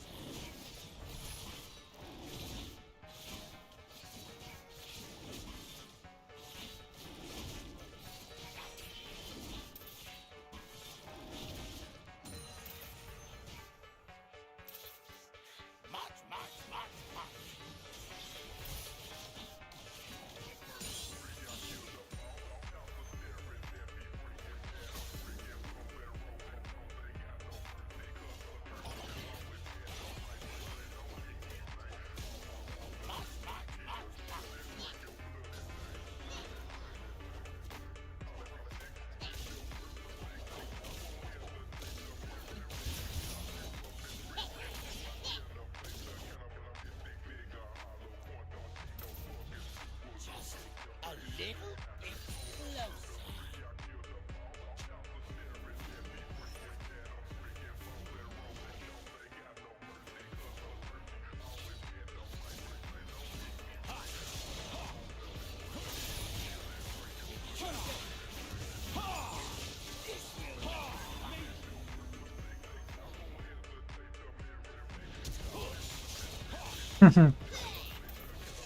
That's so cool.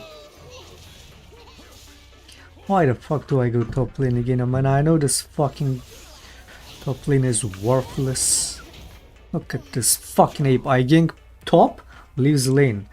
I go for the crab grub, doesn't follow. I'm dead, does this. You fucking subhuman, man. Hey, what a disgusting cringe fucking retard.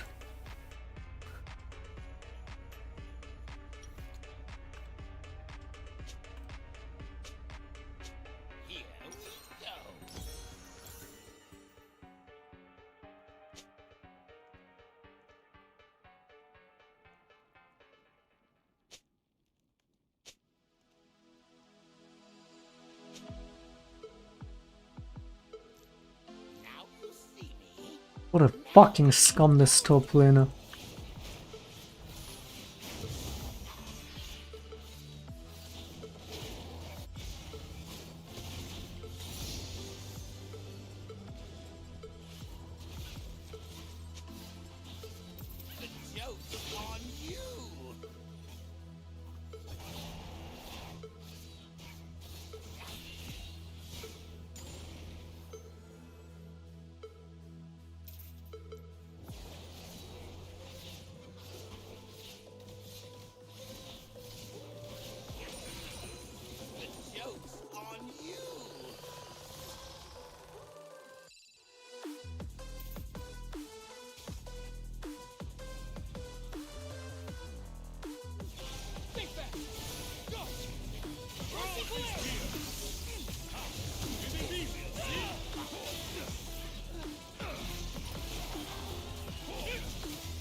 The guy has no ult free kill. His mid laner is equally fucking brain dead.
I don't even want to win this one with these two subhumans. I don't even want to win this.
We do be tilting.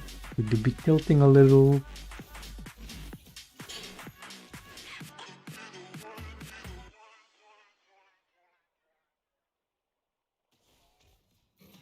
There ain't nothing much like a good meme. On my PC laughing at what I see. So influential, got its own economy. Things change, I remember how it used to be. YouTube poops, chocolate rain, we're looking back, kids. And this dancing baby animation and those cat vids. I recall dramatic chipmunk in the leak spin. That's in the past when our memes life would last. Did you know Rick Roll is over 10 years old? Remember Movie Maker at its cool story, bro. Flash games and animations, angry German kid. Things actually went viral like that Numa vid. There ain't nothing much like a good meme. Checking Facebook laughing at what I see. What the?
Oh no, our win condition DC'd. Oh no.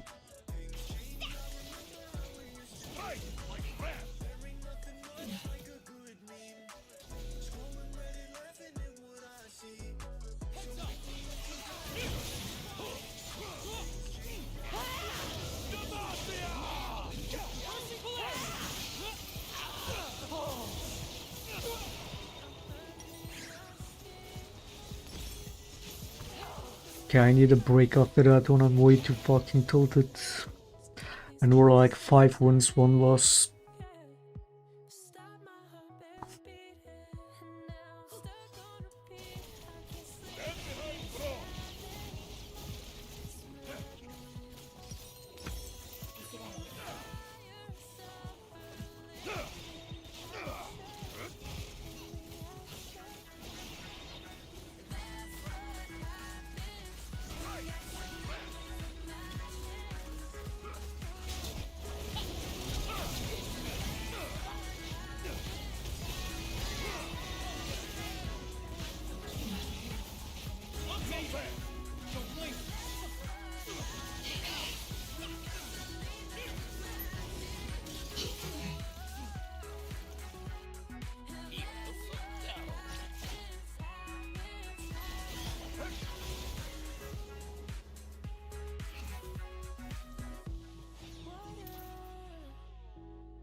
Disgusting fucking Lissandra, man. Disgusting fucking Lissandra. Doesn't follow up on that.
main character played by Nicolas Cage. Although many details were changed or made up entirely I gotta in take the a small film, break. the general idea of Boot's actions was preserved, both in the film and reality. He transported huge amounts of weapons to absolutely anyone who was willing to pay. In 2006, U.S. President George W. Bush issued a decree freezing Boot's accounts and the assets of companies associated with his name. The president was confident that Victor intervened in the armed conflict in the Congo, which jeopardized the entire policy of the United States. Due to these sanctions, Boot lost about $17 million. And yet, he was still free. And how do you catch a man who almost never leaves his country and has connections at the highest levels of government of said country? By 2007, the Drug Enforcement Administration had developed a plan to lure Boot out of Russia with an arms deal that would be difficult to refuse, and Victor swallowed the bait, hook, line, and sinker. The operation was incredibly complex, so everything was planned to perfection. The agents found a former colleague and confidant of Boot, named Andrew Smulian from Tanzania. He became the key to capturing the Russian businessman. An undercover agent, allegedly presenting himself as a member of the famous Revolutionary Armed Forces of Colombia, contacted Smulian and proposed a meeting, at which he described in full detail what weapons and equipment he needed. After the meeting, Boot's partner met with Victor and told him about the meeting and what the Colombians wanted. Boot liked the deal for several reasons. Firstly, it was a massive order, promising millions of dollars in profit. Secondly, Boot knew that the FARC guerrillas had a lot of money since they had long been involved in the drug trade. Finally, the deal would be supervised by his longtime partner, and he trusted him. After some time, Boot and the Colombians were supposed to meet in Romania, but Victor refused to fly there, considering this country not the safest place for him. So then he was offered Thailand, and the Russian agreed to this option. When potential buyers told him the weapons could be used to kill American pilots, Boot responded, "We have the same enemy." Weeks later, Boot was on his way to Bangkok, thinking he would be meeting with FARC officials to discuss shipping what prosecutors said was an arsenal of military-grade weapons to attack American helicopters in Colombia. During a March 2008 meeting in a Bangkok hotel conference room, Boot told the DEA informants posing as FARC officials that he could airdrop the arms in Colombia and acknowledged that the weapons could be used to kill Americans. After listening in on the meeting, Thai police and DEA agents burst into the room and arrested Boot. The Russian businessman never expected such a turn of events. He didn't see anything fishy. To him, it seemed that it would be a successful and clear-cut deal. It seems that during the arrest, an image instantly occurred in Boot's head of what awaited him next. "The game is over," Boot said. Boot's future wasn't clear, but it wasn't hopeless either. He hoped that his influential friends from Russia would once again cover him, and he even directly addressed the president. But getting the businessman out of prison wasn't easy, given that the Americans did not want to leave Boot in a Thai prison and tried their best to extradite him to the States. If this were to happen, the Russian authorities would also be at risk, as to mitigate his sentence, Boot could have potentially spoken out and given up his comrades. On the other hand, why should have Victor worried? According to his wife, Boot went to Colombia to take tango lessons, and he went to Thailand to sign a contract to build a plant to produce disposable syringes for people in need in African countries. Boot's bodyguard lied in the same vein, stating that they arrived in Thailand to relax and visit several medical facilities. Such words were more likely to give Boot a chuckle than to help, but still, the Thai authorities were in no hurry to extradite the Russian to the United States, and were actively negotiating with the Russian government. The price for his exchange could have been the country's former Prime Minister, Thaksin Shinawatra, who was accused of corruption in his homeland and, according to some sources, often visited Moscow. But Russia negotiated way too slowly and passively and did not take decisive action to return Boot to his homeland. So, as a result, 2.5 years after his arrest, he was extradited to the U.S. America managed to put pressure on Thailand, which had been refusing them all this time. The Russian foreign minister was so outraged that he called it the result of U.S. political pressure and an example of blatant injustice.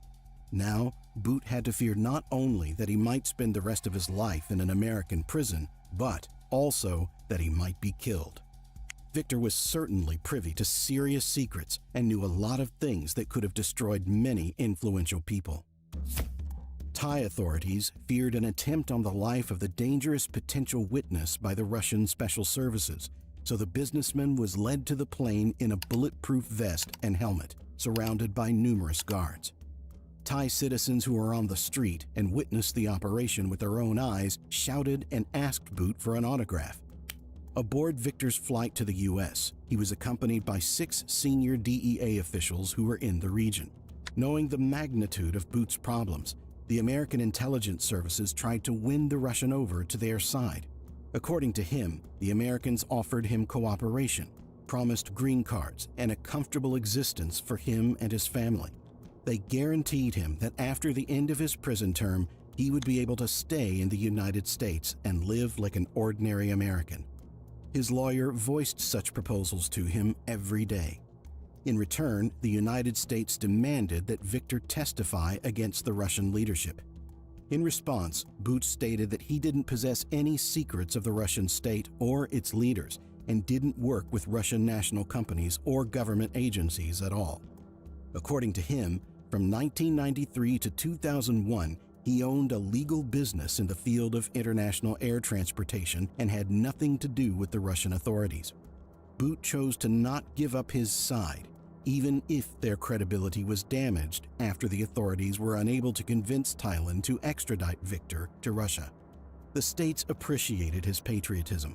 Before the trial, Victor spent about 15 months in complete isolation, in a solitary cell without windows, with round-the-clock artificial lighting, and without a fresh air supply. The bed, table, and chair were all made of concrete. Walking was not allowed. At least those were the words of his wife on the conditions he was kept in, and even if it seems reasonable to believe, given her previous statements, it is difficult to take her at her word. In October of 2011, the court began proceedings against Bout. He was accused on 4 counts at once, charged with conspiracy to kill Americans and government employees, as well as agreements to supply weapons to terrorists and sell anti-aircraft missile systems. Victor pleaded not guilty on all counts. Meanwhile, in Russia, protests took place in support of Bout. The trade union of Russian citizens held pickets outside the U.S. consulate building, demanding a fair trial. Some of the rallies were supported by the businessman's wife, Alla. In November 2011, the jury unanimously returned a guilty verdict on all counts. The prosecutor's office insisted on life imprisonment, but in April 2012, the court sentenced the businessman to 25 years in prison. Those who were on Bout's side said that the Americans didn't sentence a real person, but their fantasy of Victor, stating that they found Nicolas Cage guilty. And yet, 25 years for a man who is considered by many to be one of the most dangerous people on Earth, whose cargo killed innumerable people, is a real stroke of luck. They're going to try to put me away for life, Bout said before sentencing, but I will return to Russia. Don't know when, but I'm still young. He did eventually come back. Victor Bout became perhaps the most famous Russian convict in an American prison. The Russian media followed his every move and did not deny themselves the pleasure of writing about him given the opportunity. There were articles about him preparing alcohol in an American prison. Does Shaco build? There were reports that he was Strike experiencing a breaker. high fever. There were even reports about him not being able to eat hot dogs or hamburgers since he was a vegetarian and never getting the chance to eat his favorite strawberries in prison. The Russian authorities could not ignore Bout's popularity and, at any opportunity, tried to return him to his homeland. Moreover, Victor clearly dispelled all doubts about himself, keeping his mouth shut and not giving out any compromising information about his countrymen to the Americans. And yet, the negotiations were similar to the negotiations with Thailand, passive, unhurried, and without any decisive steps. In addition, the states did not want to give up Bout without receiving, at a minimum, an equivalent exchange. It was proposed to exchange him for 15 Americans serving sentences in Russian prisons, but the United States refused the deal. A year later, it was reported that Bout could be released in exchange for Paul Whelan, who was convicted in Russia for espionage, but the deal also broke off.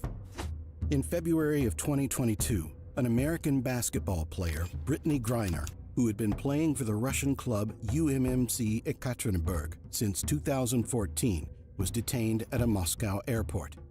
Cartridges containing less than a gram of cannabis oil were found in her luggage, and if, while in the States, this would have been a minor violation, in Russia, this could have resulted in a serious prison sentence.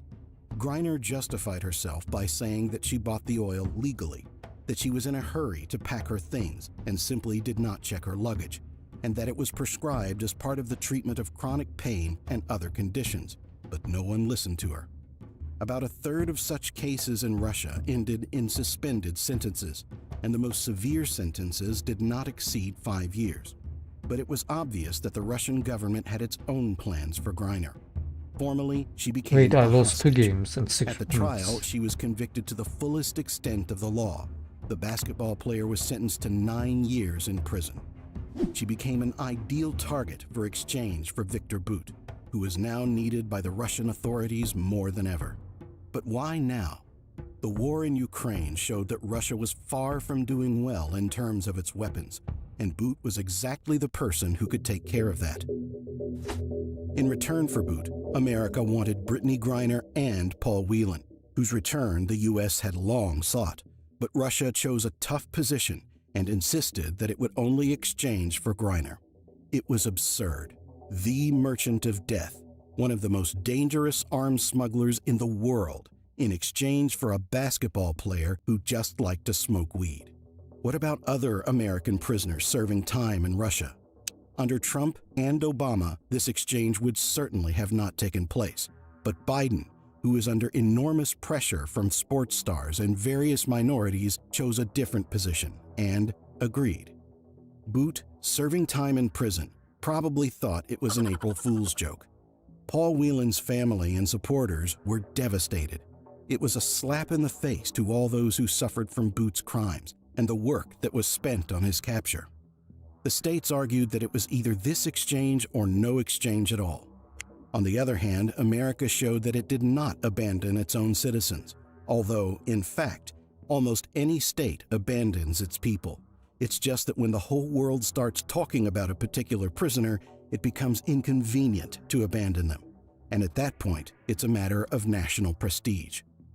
The former New York City federal judge who sentenced Bout stated he's done enough time for what he did in this case. The exchange took place on December 8, 2022 at Abu Dhabi Airport. Before getting into the car that would take her to the plane, Griner said goodbye to her prison guards. When leaving the prison, one of the wardens asked if Griner was planning on coming back, to which the basketball player nodded to get the warden to screw off. But then the warden added, "Come back anytime." It looked like a joke, or rather like George Orwell's most famous novel.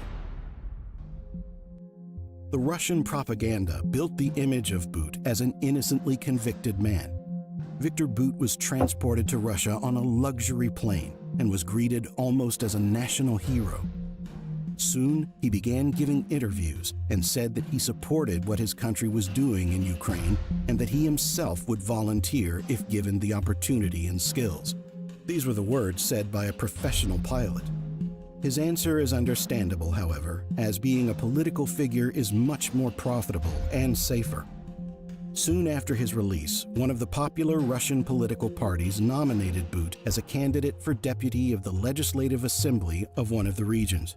The man who supplied weapons to the vilest people on earth went into politics, got promoted, and now, instead of prison, will sit in the State Duma, even though the people did not elect him there. Although, as many Russians say, half of our politicians have similar or even worse backgrounds. His connections, even if has now been many years, will help Russia obtain the necessary weapons, which Bout himself once took out of the country. But it seems that Victor Boot cares little about any moral code. He believes that if it weren't for him, someone else would sell weapons. And he's right. Boot never worked alone, and there are people who, at a minimum, are no better than him. Puppeteers who commit monstrous acts with the assistance of people like him. Victor Boot is the necessary evil.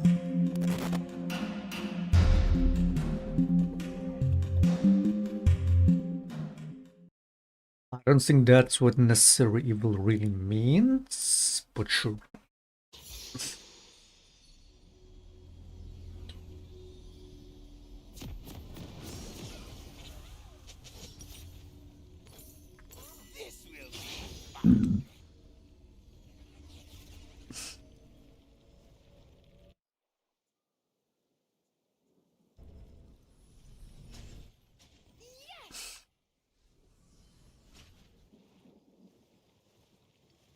Here we go.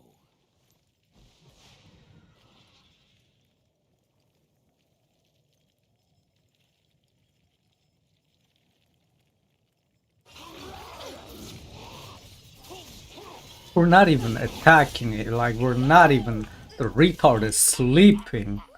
The retard is... Fucking... All of you get reported. Nice counter invade, you fucking apes. Don't even have her fucking bump up or anything. Just a little bit closer.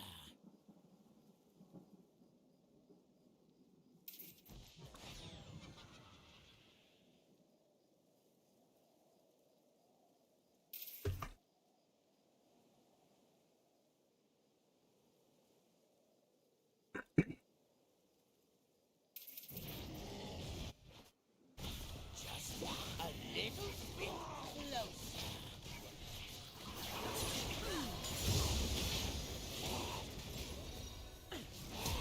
As expected.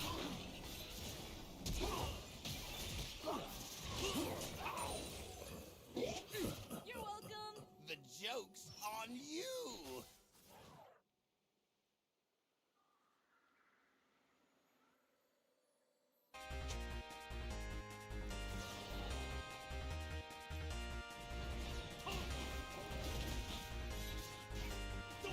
Now you see.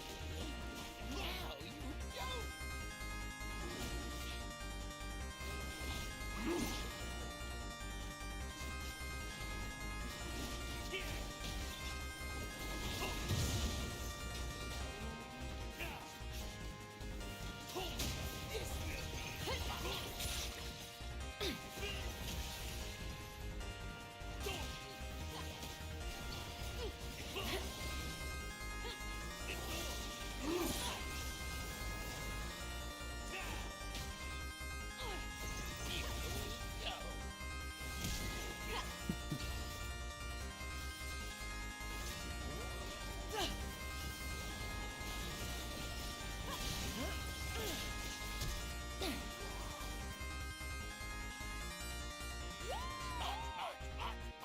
I'm getting fucking brain damage.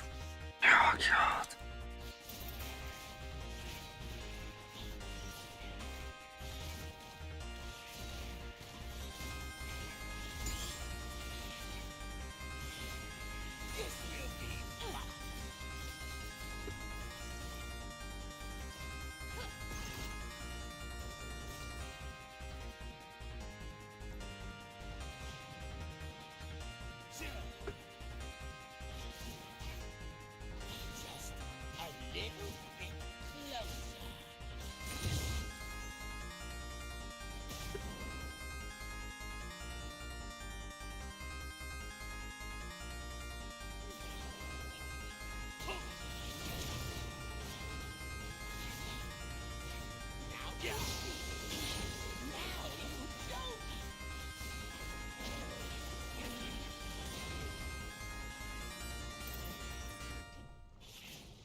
Bro would not use the barrier on that Kog'Maw almost lasted by like 5 HP surviving.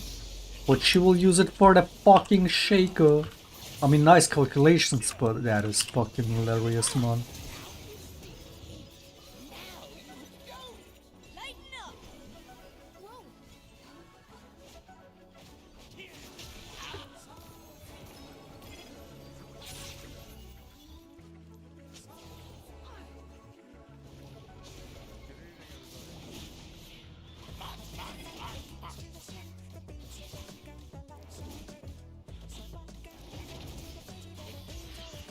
What the fuck am I playing, man?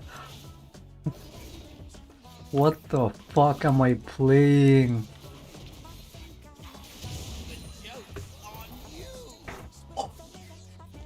I mean, at least we're having early game action, you know? At least there's some early game action, but you, like, do you see?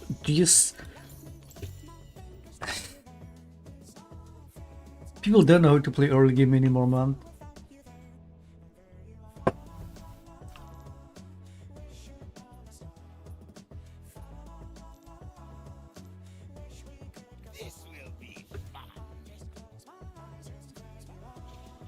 He just went for the grubs. He said, yeah, fuck the entire bot side, I'm going for the grubs.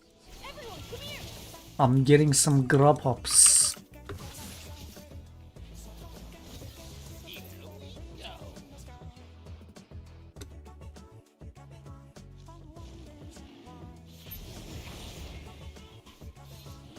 Listen, AI training. What about the KO, dude? I mean, there was much she could have done on, against, like... Okay, I was low HP, she could have, like, at least denied me the red. She didn't even see it. I don't think she even saw me on the red.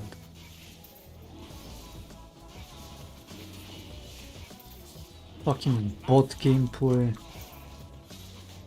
Literal AI gameplay.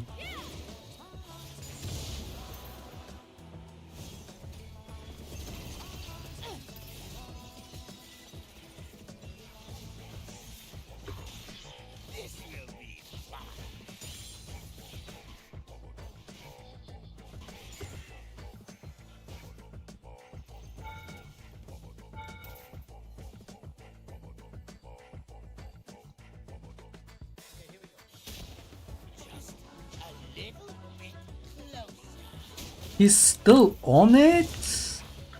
You're still doing the grubs? What the dude, I'm gonna lose my mind. What is... Now I see what you mean. What is this, listen?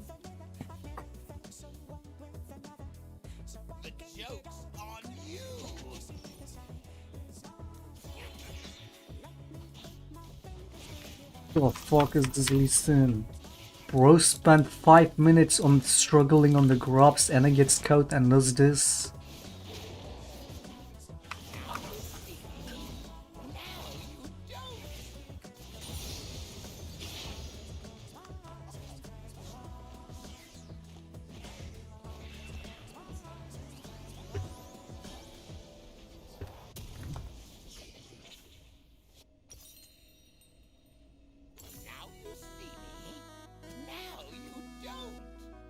Donald Trump AI gameplay. AI, but not like right-wing AI, not leftist AI. Leftist AI is way better than fucking... Like those left... Like, at least the left knows how to meme. I feel like the right lost that. The right used to be better on memeing, they lost that. Those leftists... deepfakes of Trump getting arrested and shit, that was peak. And then you look at the right-wing AI memes, scat stuff, it's just... A lot of these are so cringe. So this Lee Sin is definitely right-wing AI gameplay, if you ask me.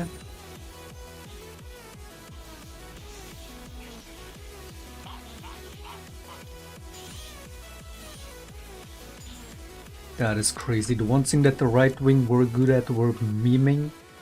They even lost that. Damn. Can't even make good AI memes.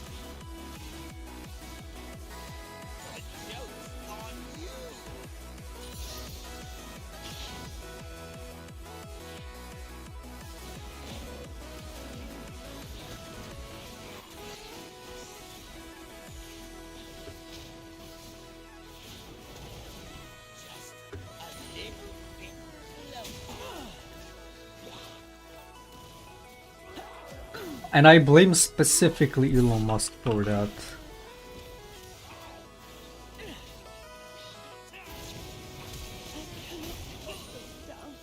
See, dude. Like, people always give shit to Elon Musk for not being funny. Sometimes he has been funny, but yeah, this whole... Of all people, him like peddling this cringe-ass AI stuff, he really just single-handedly took all the fucking humor, if there was any, out of the right wing, any memeing potential that they had. He just sucked it out of them. Because he fucking peddles these fucking cringe-ass AI shit. He does it with the dancing, the cat, and then the fucking Ted Cruz does it, and all these fucking weird people. He's doing an inside job. I think he's doing an inside job. Elon Musk is a secret leftist, and he's destroying the right from the inside.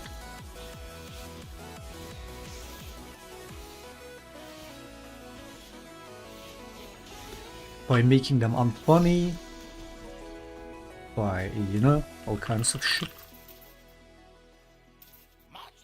Did you see Elon Musk supporting Netanyahu?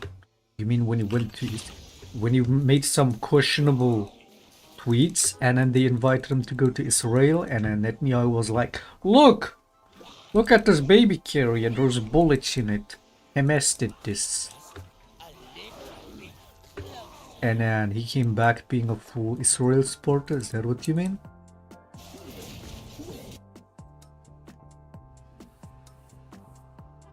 Yeah, we've been known that for months.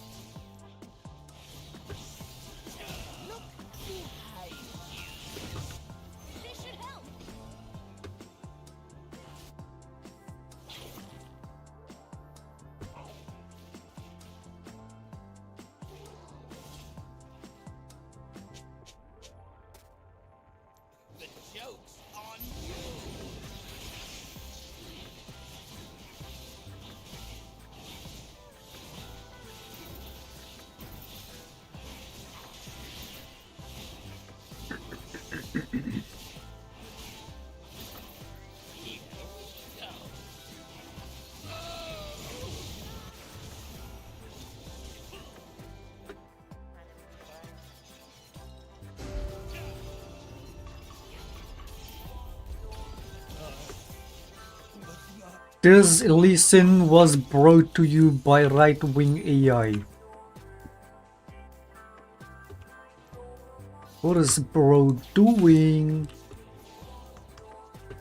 Can they just faff? They have Kate and kill that way. That's a dangerous late game.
The fact that this game is still even is fucking insane, man.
Did they say that guy, the Port? What was his name? Victor Boot. Did they say he was a vegetarian? Is it because of health, diet, or because he's being a good person, cares about animals? Because isn't that the most ironic shit? I mean, the same way people want to say about Hitler being an animal person, and even if true, that somehow makes him a good person. He was a genocidal freak, but he had a dog. He was supposedly also vegetarian.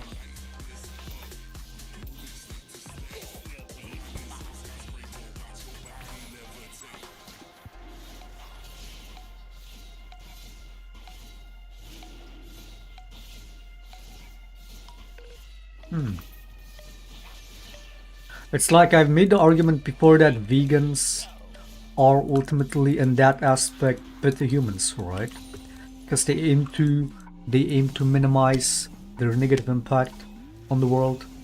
But then when you're a genocidal freak, or when you're someone that sells weapons that kills a bunch of innocent people, what the fuck does it matter if you're a vegan that loves animals? You're still an evil person, what the fuck?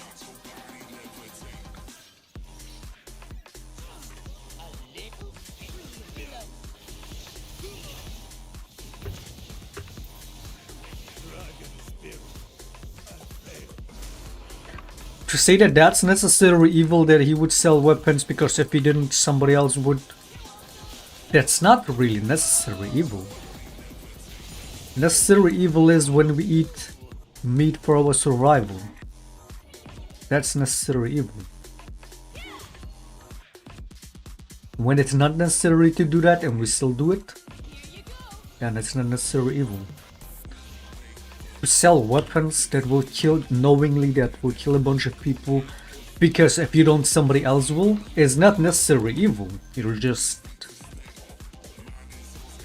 coping. You're not, it's not necessarily wrong to say, but that's not necessary evil. That's just you having an excuse to sell those weapons to make money. Alright, that's not what necessary evil means. Necessary evil is like the train meme, the train thing about 5 people on this line, 1 people on that line, and you have to choose one line. Oh, 1 person is way less bad than 5 people. Killing is still evil. Oh, that is necessary evil, because 1 person killed is still less bad than 5 people, mathematically speaking. Alright.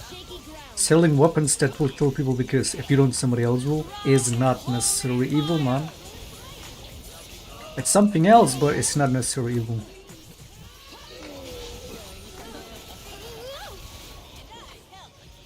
Like what? Are you gonna sell more ethical weapons than someone else? Like with drugs? See, with drugs, that's a good... that's where you can say that, necessary evil. If somebody sold drugs, but make sure it's pure and, you know, less harmful, not like with other shit in it that might kill you, besides the drug itself. But to sell a more fucking clean drug, because if you don't, somebody else will, and it will be much worse quality, or that's why you do it, you could say that's necessary evil. With the weapons, what, do you sell cleaner weapons? Do you sell less deadly weapons? There's no difference in that. It's not, there's no necessity in that.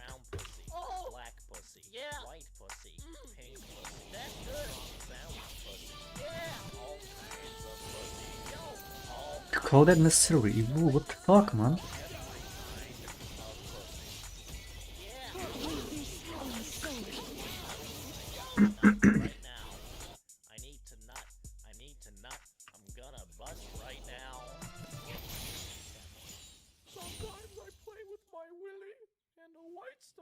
Well, I guess guns can be manipulated too, right?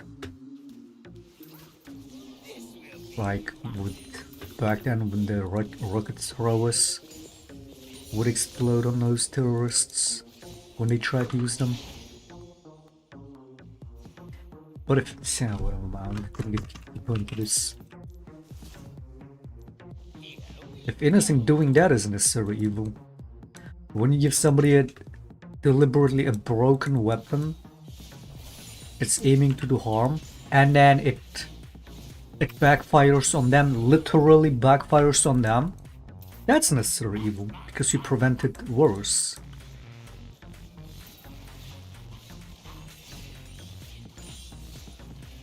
Like, the necessary evil part comes in when there's a greater good attached to it, despite it being evil.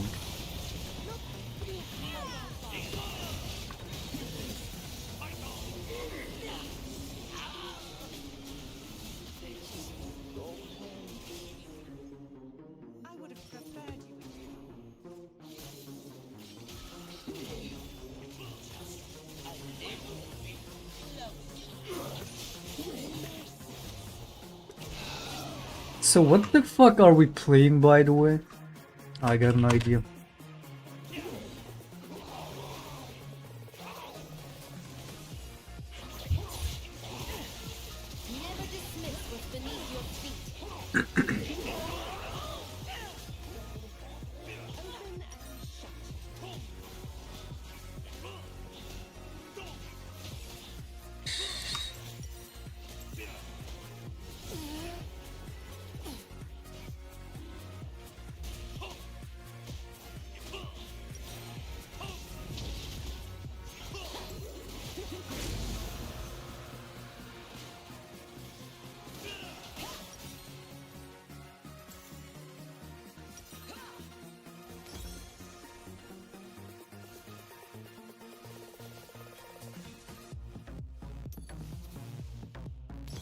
I'm just gonna go split push.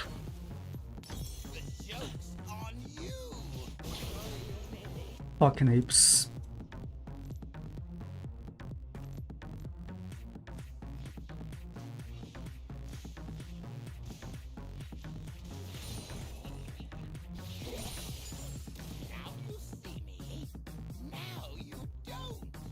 This mid lane is so fucking bad.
End the game, you fucking retard! End the game, you dumb fucking ape!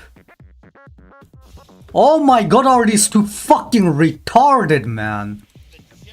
Holy fuck, dude! Diamond Dealer Macro! Oh, two super minions in the enemy base, inhib down, whole enemy team gone for more than 20 seconds. Yo, we should do better. Like, you must have so much cans to not see that you can just end the game right there. Terrible fucking players, man. Dumb fuck top and mid from minute 1 to last.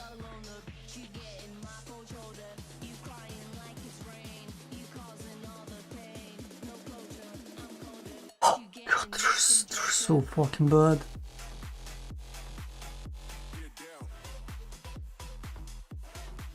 Flash my left wrist, then plug wrist into bathtub of hot water. Somewhere a violin plays as I watch my life whirl away. I think to myself, how easy to die, and a sweet death. When he gets out of the hospital, he goes straight to the American Embassy. He has a signed note with him, which he hands over to an official. On it are the words, I, Lee Harvey Oswald, do hereby request that my present citizenship in the United States of America be revoked. He says he wants this for political reasons. He's a Marxist now, and damn American poverty and the life he lived as a kid. He says the only real reason he joined the Marines was that he wanted to have a chance to observe American imperialism. He writes in his diary, I'm sure Russians will accept me after this sign of my faith in them. He's right, he's allowed to stay. But does he then become a tool of the Soviet government? Is he hired as a spy? Is he trained as an assassin? Perhaps not. And later investigations will say that. Not only that the Russians are obviously a bit suspicious of him, so the KGB follow him around a lot and plant bugs in his house. Oswald is actually working for neither side. He's sent to work as a lathe operator at an electronics firm in Minsk. Over there he's given given quite a good wage packet and lives in an apartment that's better than most people's places. Still, his distrust of authority doesn't change. He talks about the oppressive Soviets. Communist Party officials, he writes, are given benefits that he believes they shouldn't receive. His conclusion is that they are fat, stinking politicians over there just like we have over here. In January of 1961, he writes in his diary, "I'm starting to reconsider my desire about staying. The work is drab, the money I get has nowhere to be spent, no nightclubs or bowling alleys, no places of recreation except the trade union dances. I've had enough." He subsequently gets in touch with the U.S. Embassy and says he wants to come home. Prior to that happening, he has a whirlwind romance with a 19-year-old pharmacology student named Marina Prusakova. After 6 weeks, they marry, and around a year later, they have their first child. Not long after, the three of them land on American soil, ready to live out the American dream. But something happens on Oswald's return. He suddenly becomes not himself, not the man Prusakova knows. He's become easily enraged, irritable, she later told the court. After coming to the United States, Lee changed. "I did not know him as such a man in Russia. What has happened to him? Well, that's the million-dollar question. Maybe his demons have caught up with him. This is a young man who's had psychological problems as a child. He's trained in the Marines, and that hasn't helped. He's tried moving to the Soviet Union, and that hasn't helped either. Here's a man that now detests both communism and capitalism." This is evident in this writing, of which one diary goes like this: "No man, having known, having lived under the Russian communist and American capitalist system, could possibly make a choice between them. There is no choice. One offers oppression, the other poverty. He believes there can be another system, one which doesn't have the shortfalls of capitalism and one which isn't a corrupt and twisted form of Marxism." He writes that he hates the mass exterminations of Stalin and how communism oppresses people. He equally detests what he considers a corrupt form of capitalism in the US. He gets a job as a sheet metal worker, but he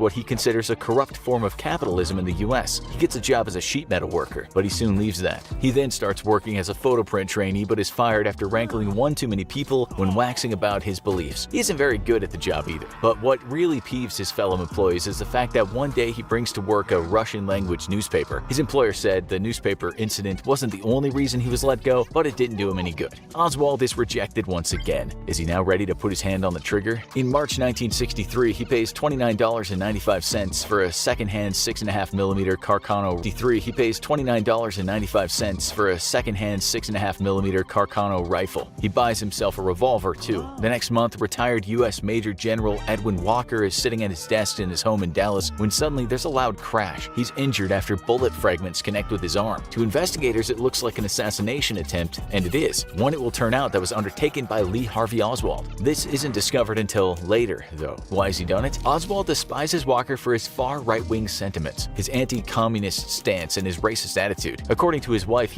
this isn't discovered until later, though. Why has he done it? Oswald despises Walker for his far right-wing sentiments, his anti-communist stance, and his racist attitude. According to his wife, he believes that if someone had killed Hitler in time, it would have saved many lives. He thought he was doing the right thing. The family moves to New Orleans, where Oswald becomes more infatuated with the Fair Play for Cuba Committee. There, he distributes leaflets supporting Cuba, and even though he gets on the radio twice, he doesn't really garner that much attention for the movement. Not only that, Cuban exiles can't stand him. It seems Oswald is as much concerned about getting attention for himself as he is for the plight of Cuba. His wife later said in court he wanted to be arrested. I think he wanted to get into the newspapers so that he would be well known. He then tries to get to Cuba via Mexico. In Mexico, he pleads to the officials at the Cuban embassy saying he supports the cause and can he have a visa. He says he's also intending to return to the former Soviet Union. After speaking with officials and even the KGB, he's turned down. The Cubans say he'll do more harm than good for the cause. So now, it's just days before JFK is gunned down in the street. His heavily pregnant wife is happy when he returns from Mexico, seeing as he is in a pleasant mood and treats her well. He seems like his old self again. She said later in court, he helped me more,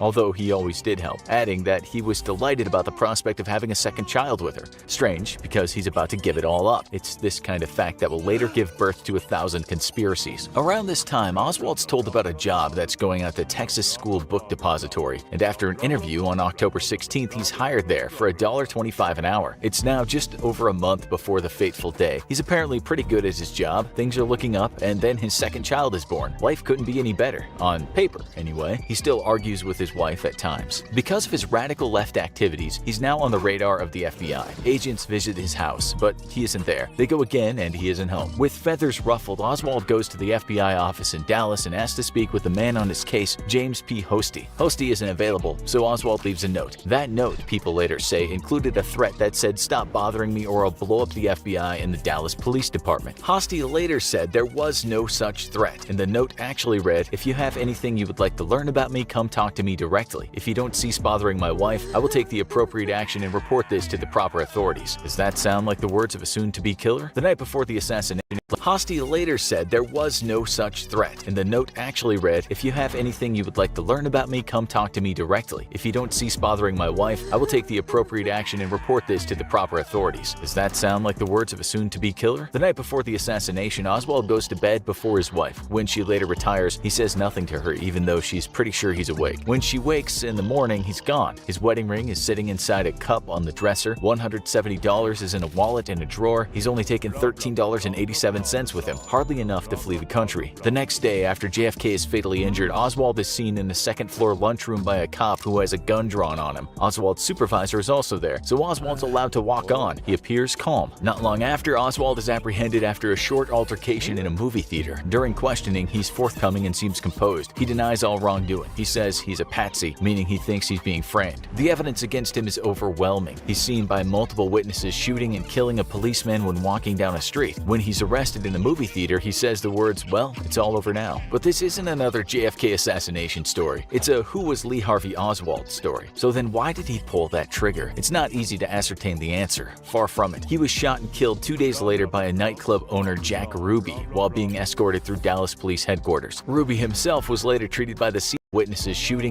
calm. Not long after, Oswald is apprehended after a short altercation in a movie theater. During questioning, he's forthcoming and seems composed. He denies all wrongdoing. He says he's a patsy, meaning he thinks he's being framed. The evidence against him is overwhelming. He's seen by multiple witnesses shooting and killing a policeman when walking down a street. When he's arrested in the movie theater, he says the words, well, it's all over now. But this isn't another JFK assassination story. It's a who was Lee Harvey Oswald story. So then why did he pull that trigger? It's not easy to ascertain the answer. Far from it. He was shot and killed 2 days later by a nightclub owner, Jack Ruby, while being escorted through Dallas Police Headquarters. Ruby himself was later treated by the CIA's brainwashing specialist, Louis Joylan West, and diagnosed with psychosis. That's a story to get conspiracy theorists excited. While behind bars, Ruby got in touch with the Warren Commission and said, I want to tell the truth, and I can't tell it here. Nothing came of it, and Ruby got in touch with the Warren Commission and said, I want to tell the truth, and I can't tell it here. Nothing came of it, and Ruby died not too long after losing his mind. Was anyone else involved in the assassination? From abroad or at home? We just don't know. Theories range from the spectacular to the heavily rejected Oswald, often insecure, having argued with his wife and just gone off the deep end. Maybe he just wanted to become the center of the world.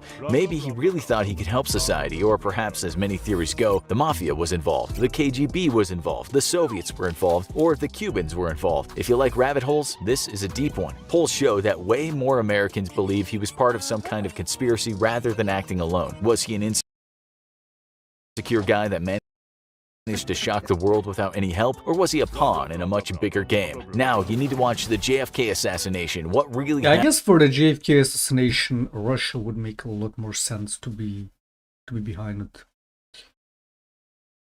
happened, or have a look at, did OJ commit those murders?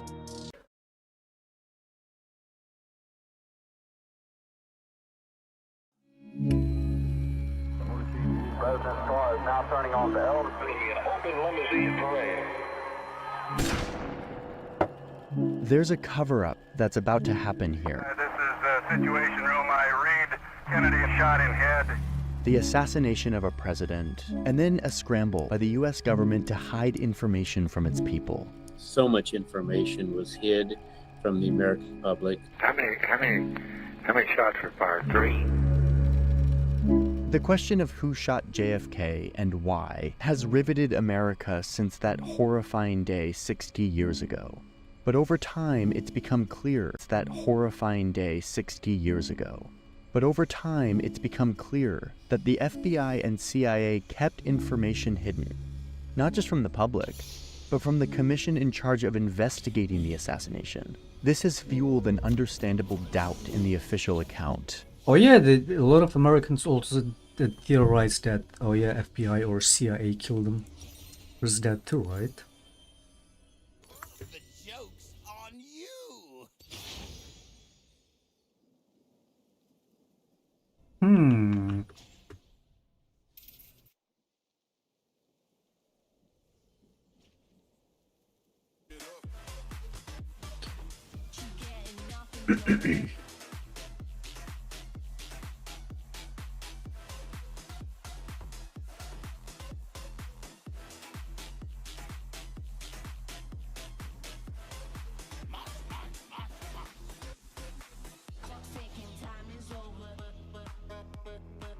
Before you know you're older, forgetting my cold shoulder. No closure, I'm colder. She getting nothing joker. Clock's ticking, time is over. Before you know you're older, so sober, alone. She getting my cold shoulder. You crying like it's rain. You causing all the pain. No closure, I'm colder. She getting nothing joker. Joker. Joker. Joker. Joker. Joker. I see it was Trump. I'd say Trump was behind the JFK assassination. Was even wait, what age would he be at that time? I say it was Trump.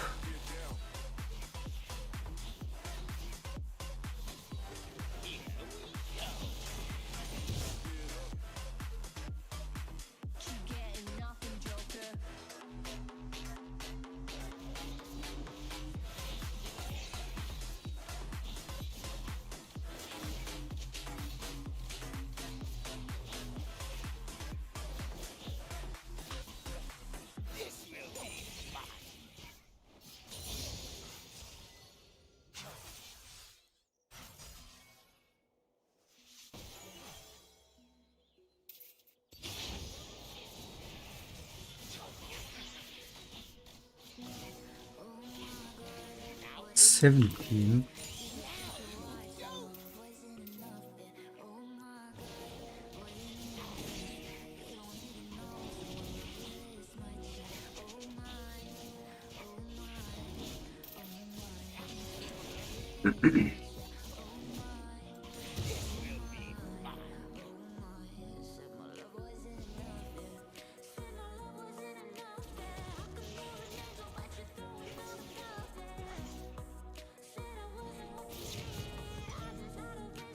Why would you walk forward? Like, can't you just stay the fuck back, man? You fucking retard.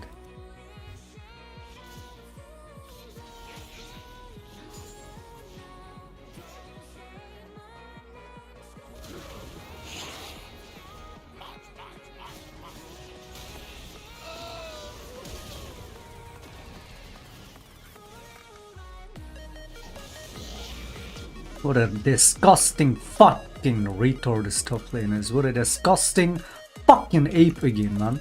Just complete ape top laner again, man. Oh, you wanna sneak on that tournament? I better let him know by walking forward. You're fucking retarded, dude.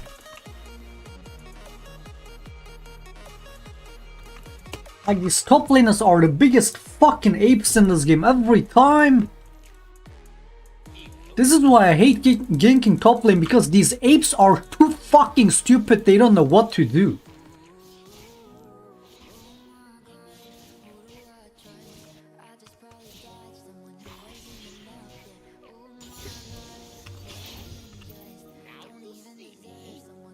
Fucking hate going top lane, man.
Dude, do you have mental illness or something? Is this guy like, is it retardation?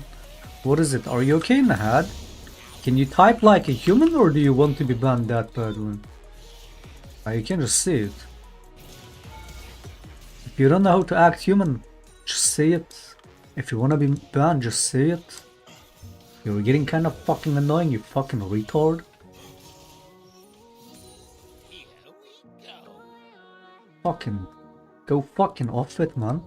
Go off it. Look at all that flooding, you disgusting fucking ape. Holy shit. Stop breathing, man.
That still hit me.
I can't, man. I can't. I can't.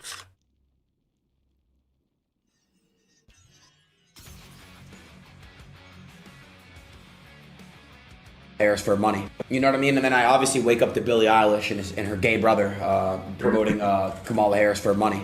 So that shit pissed me the fuck off. For money! So it is what it is, though. Like, you know, everything is just starting to piss me the fuck off, but it is what it is.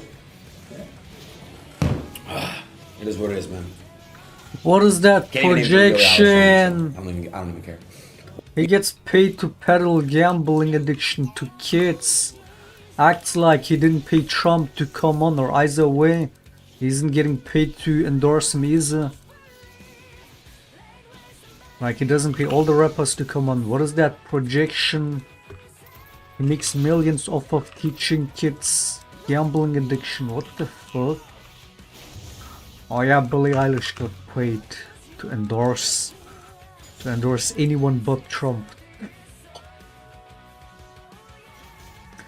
That is indeed.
You lose this dragon, I run it the fuck down.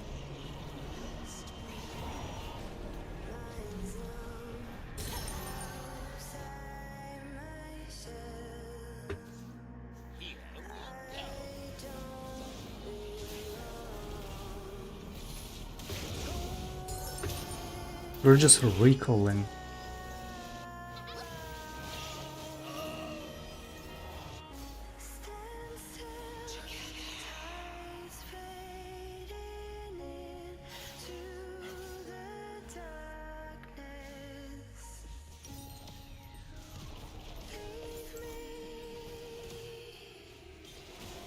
Out of the storm.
That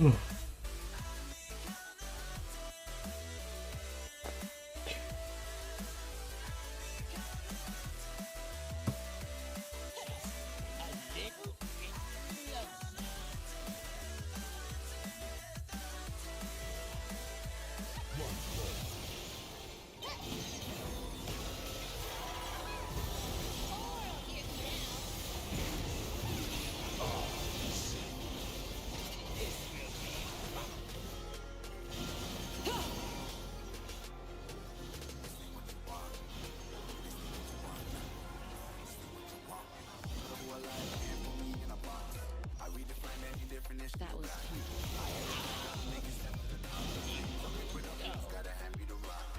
Take a seat, you cannot stand it. All I know, the flow harder than a Scotch bunny. Don't try studying me, you cannot manage. Say what you want, bitch, I'm a fucking phenomenon.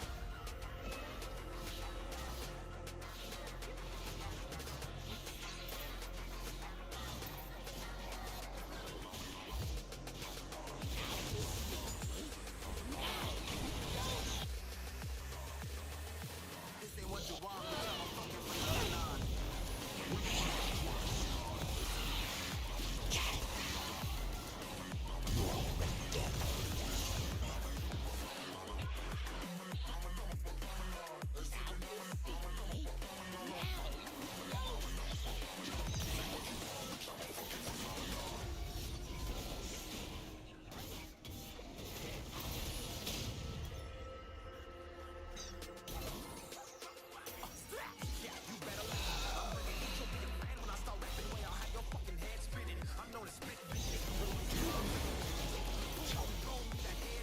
I'm a phenomenon.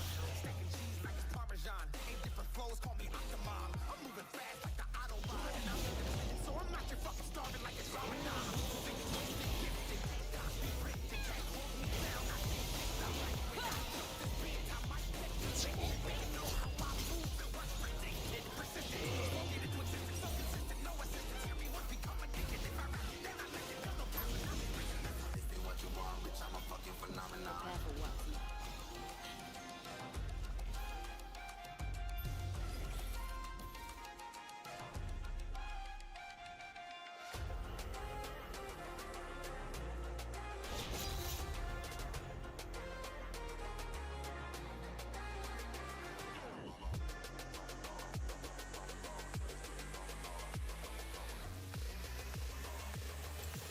Say what you want, bitch, I'm a fucking phenomenon.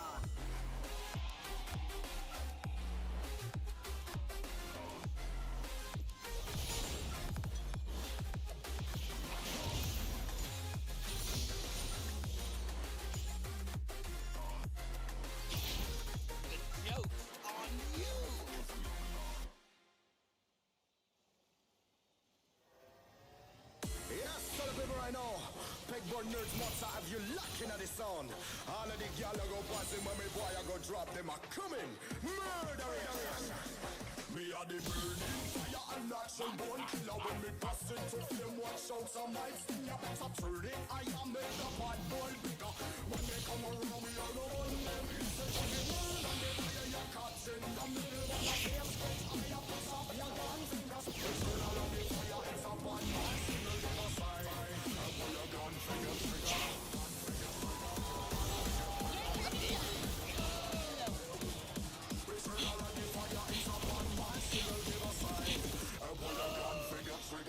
We're farming jungle and then we recall and this is what we make out of the Baron. Like, so disgusting, man. We have two open inhibs, we have Baron, we spend the whole time farming in jungle and recalling. These people are genuinely not fucking human.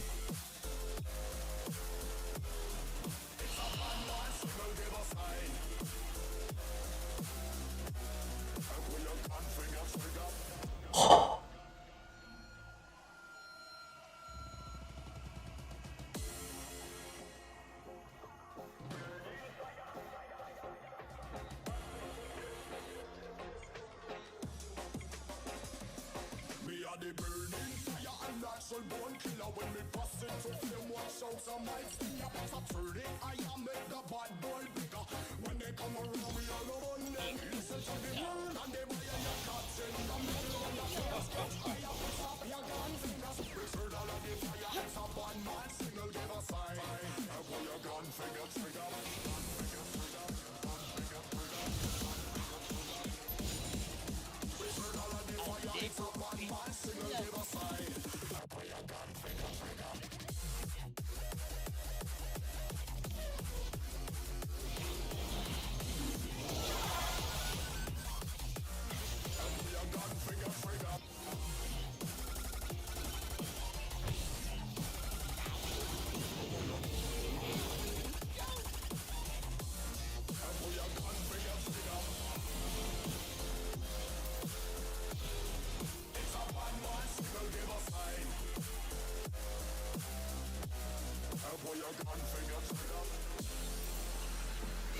And now they will recall.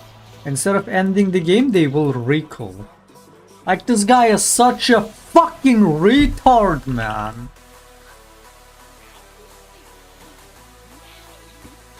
Oh, he is good micro, and macro fucking negative fucking garbage. Non-existent fucking map awareness.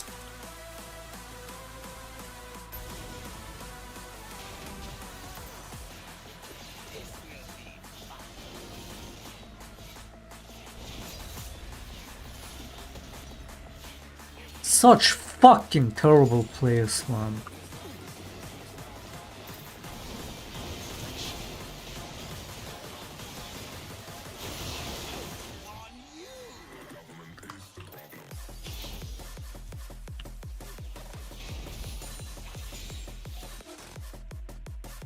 Now watch them sit in the jungle again with the Baron. Fucking retards.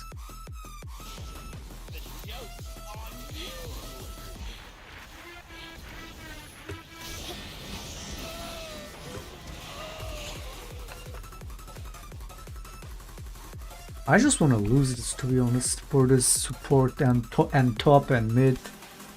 I want to lose this.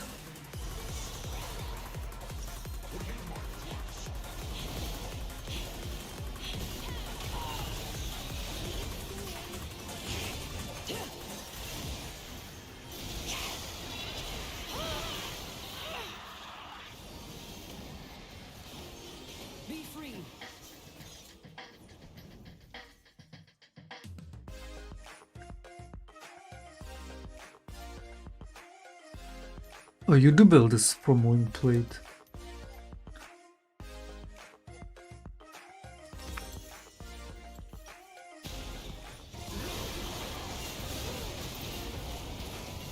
A game that we could have ended 10 plus minutes earlier, just fucking dragging on because they have no non-existent macro, just non-existent.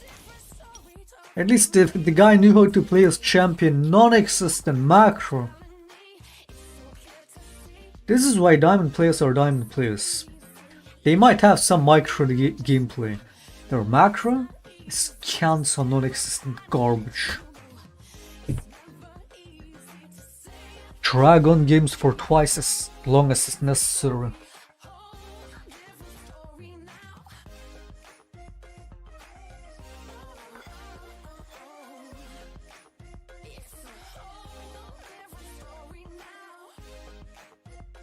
We're like 8 wins, 2 losses, and I'm still tilting out of my mind, dude.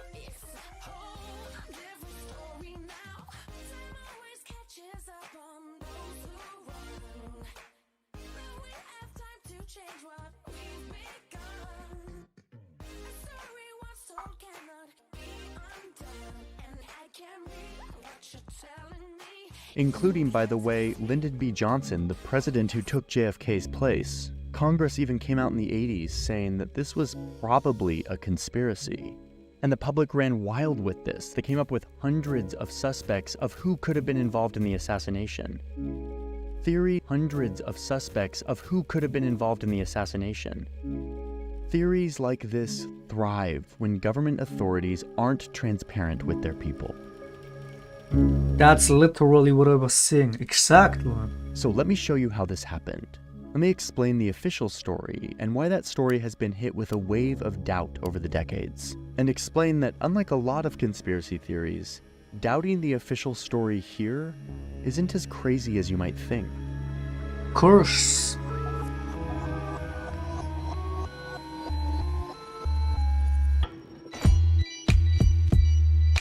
This was a turning point in American history. People all of a sudden decided, I'm not sure they're telling us the truth. JFK is this really symbolic character who lived during a very, very important time in American history. And the story really dives into the context of what it was like to be an American in the 60s. I'm really excited to dive in and show you all of this stuff. I need to thank the sponsor of today's video. Sponsors allow us to do these super deep dives that take months to make with lots of different people. So thank you, BetterHelp, for sponsoring the video. I'm a true believer in therapy. BetterHelp makes therapy more accessible to people using technology. It is a platform where you sign up, you fill out information, story of what happened to JFK. People loved John Kennedy. He was this good-looking guy who was always hanging out with his beautiful family, and he just seemed to instill a sense of confidence in people. Kennedy rode this positive perception up the ranks of American politics to become the 35th president. This was in the early 60s, when America was in a giant time of transition. Well, this is a revolution, of course, that is sweeping our country now. The US was the global superpower, and was locked in a Cold War with another empire a world away.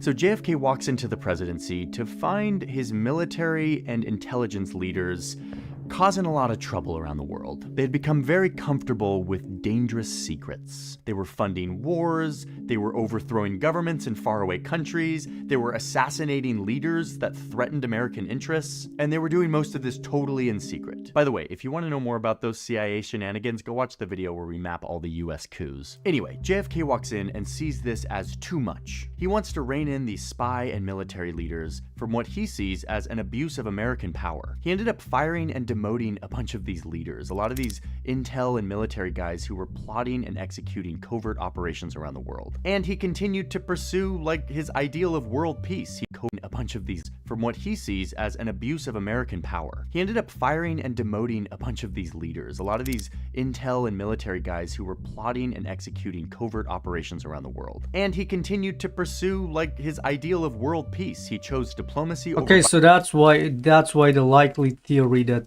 the CIA killed him comes to mind to so many, because he went after the CIA people.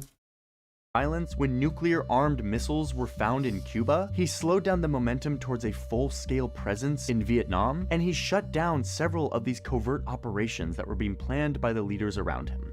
This caused great tension between JFK and America's military and spy leadership. All of this context is important when we look back on that day in November 1963. Friday morning, 11:37. The president's jet lands at the Dallas airport.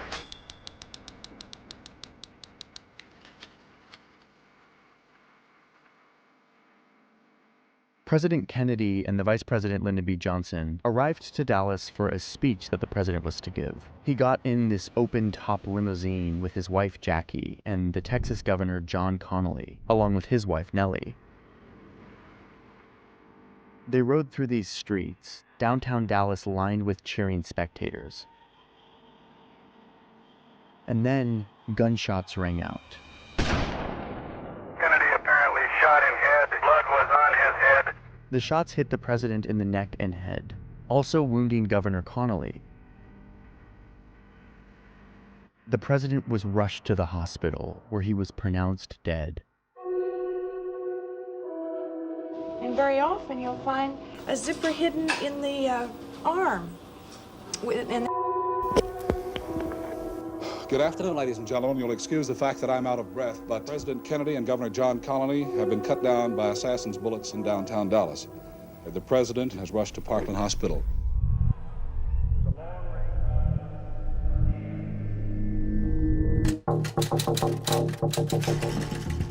Within hours of the assassination, the prime suspect became this 24-year-old former Marine, a self-declared communist who had renounced his American citizenship and moved to the Soviet. Self-declared communist. I don't buy into that at all. That guy was a supposed communist Marxist. I feel like he said that, you know, self-declared. He said that to fucking feed into the Red Scare. Feed into the, you know, like imply that. Yeah, I don't buy that. You know, it's like the same when those kind of people go around doing stupid shit and then they say, I'm Antifa. Like, anybody can call themselves whatever they want, but when their actions speak otherwise, it's like, why would a supposed communist, Marxist, whatever, assassinate a supposed socialist president, especially at that time? Doesn't make sense, doesn't add up. Soviet Union, where he then fell disenchanted with life in Russia and moved back to the US, eventually ending up on the 6th story of this building in Dallas where he worked and where he was on that morning in November where he aimed a rifle and shot the president. Doesn't add up, I don't buy that he was communist or Marxist. Even if you say that himself, I mean, again, anybody can call themselves what they want.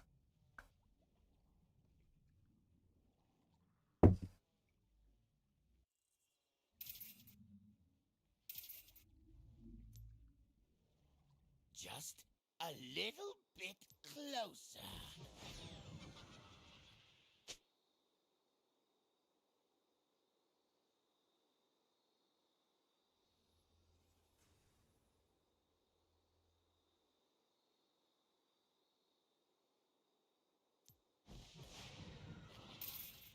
March, march, march, march.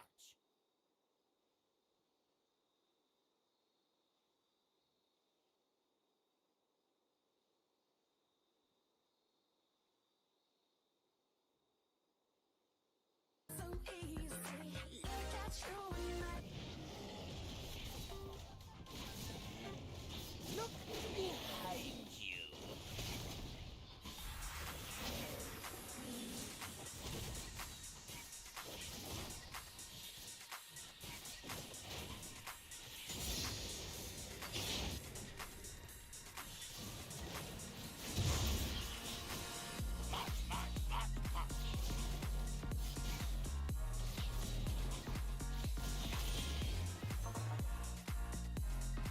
The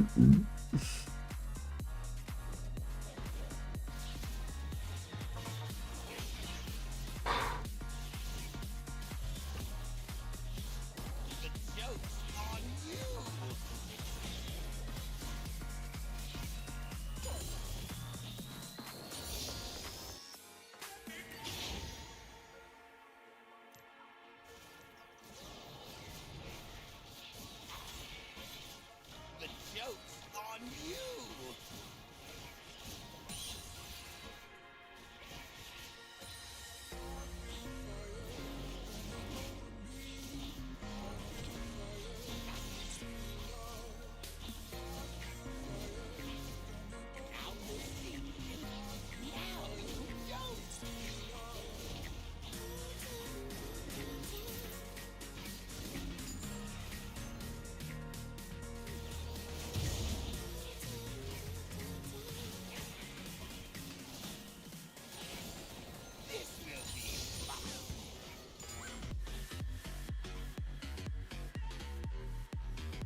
When you see, here we go. I was literally talking about that a while ago. Isn't that which champion was it with Mordekaiser?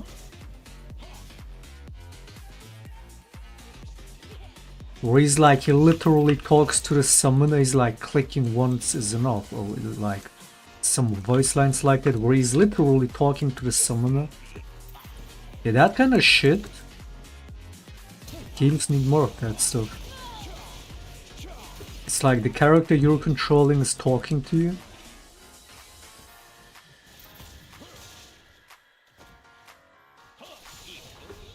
I mean, you have that a lot in, especially in single player modes, in single player games.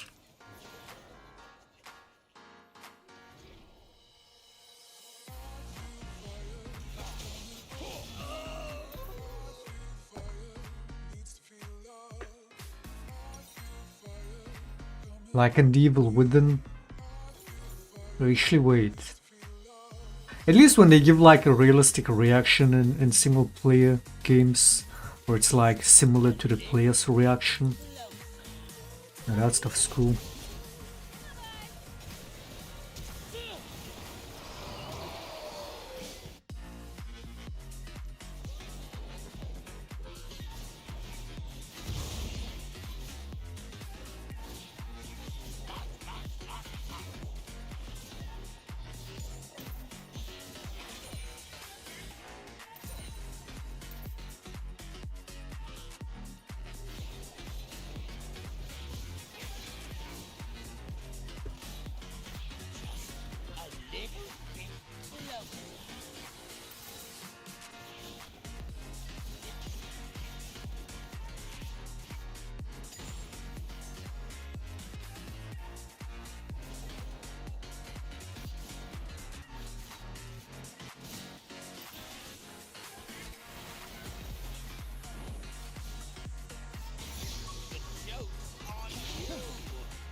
Please get man.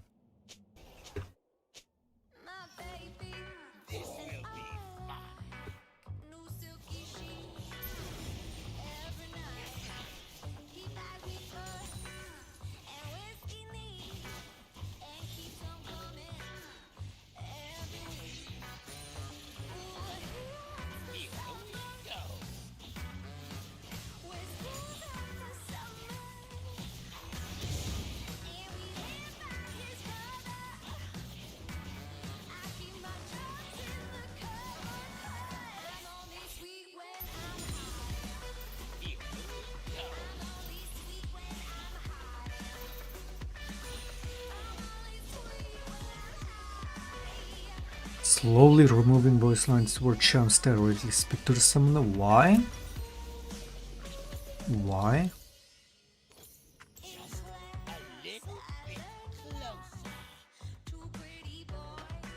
Did they remove the Mordekaiser ones too?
Oh, what? Oh, nice. Oof.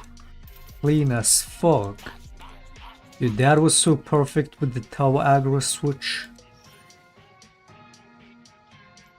From me to the clad, and then he resets to the clone.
This will be fun.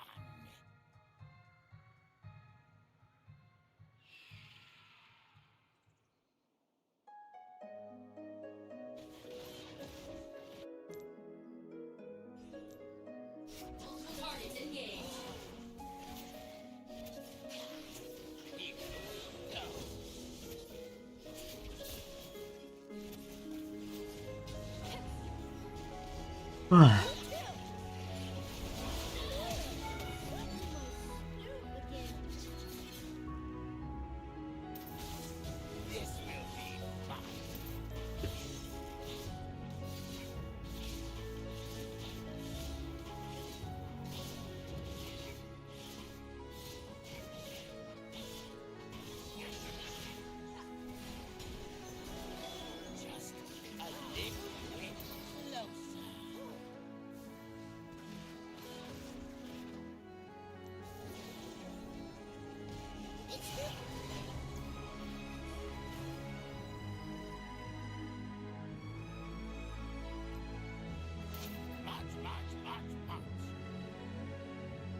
Joke's on you!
Bro didn't even pick up the Herald. Wow. That's still no.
His clad is clean.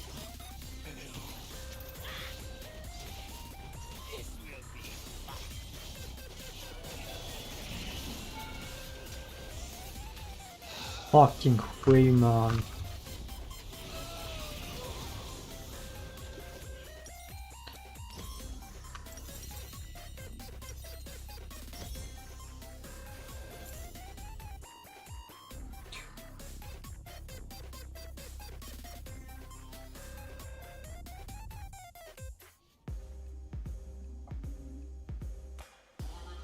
This blue light filter makes me way more fucking easily exhausted and tired, but you know, I gotta protect the eyes somehow.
I got that despite the lag.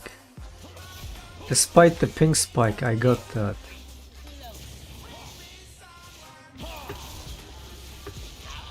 Nice, mad. He's mid.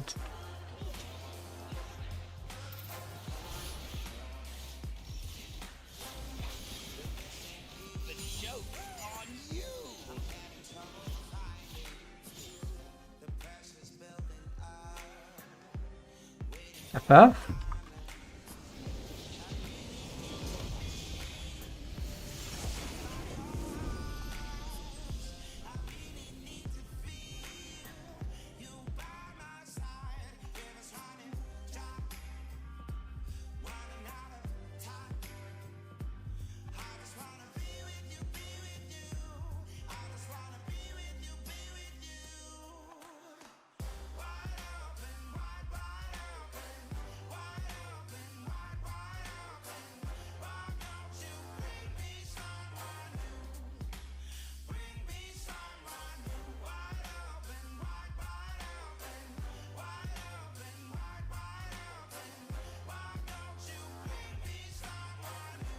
Five-game win streak, I gotta take piss.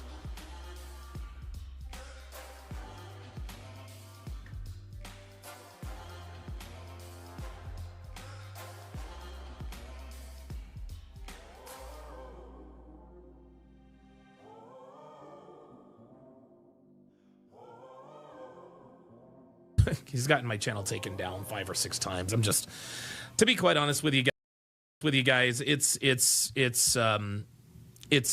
really is getting to the point to where it's just a labor of love at this point, you know. I'm never gonna crack 173,000 subscribers. I've been 173,000 subscribers forever, guys. I'm not getting to 174. I'm not getting to 200. I'm not getting to 250. You know, I've tried literally everything. I've tried everything, guys. I've tried changing up my content. I've tried this. I've tried that, and it just hasn't worked. You should try being yourself. Turns out people don't want to watch this weird persona of yours where you pretend to be something that you're not. Have you tried being yourself? Maybe people might actually like you for you. The person you've been trying to hide that your audience actually sees you for. Stop hiding it. Just be yourself.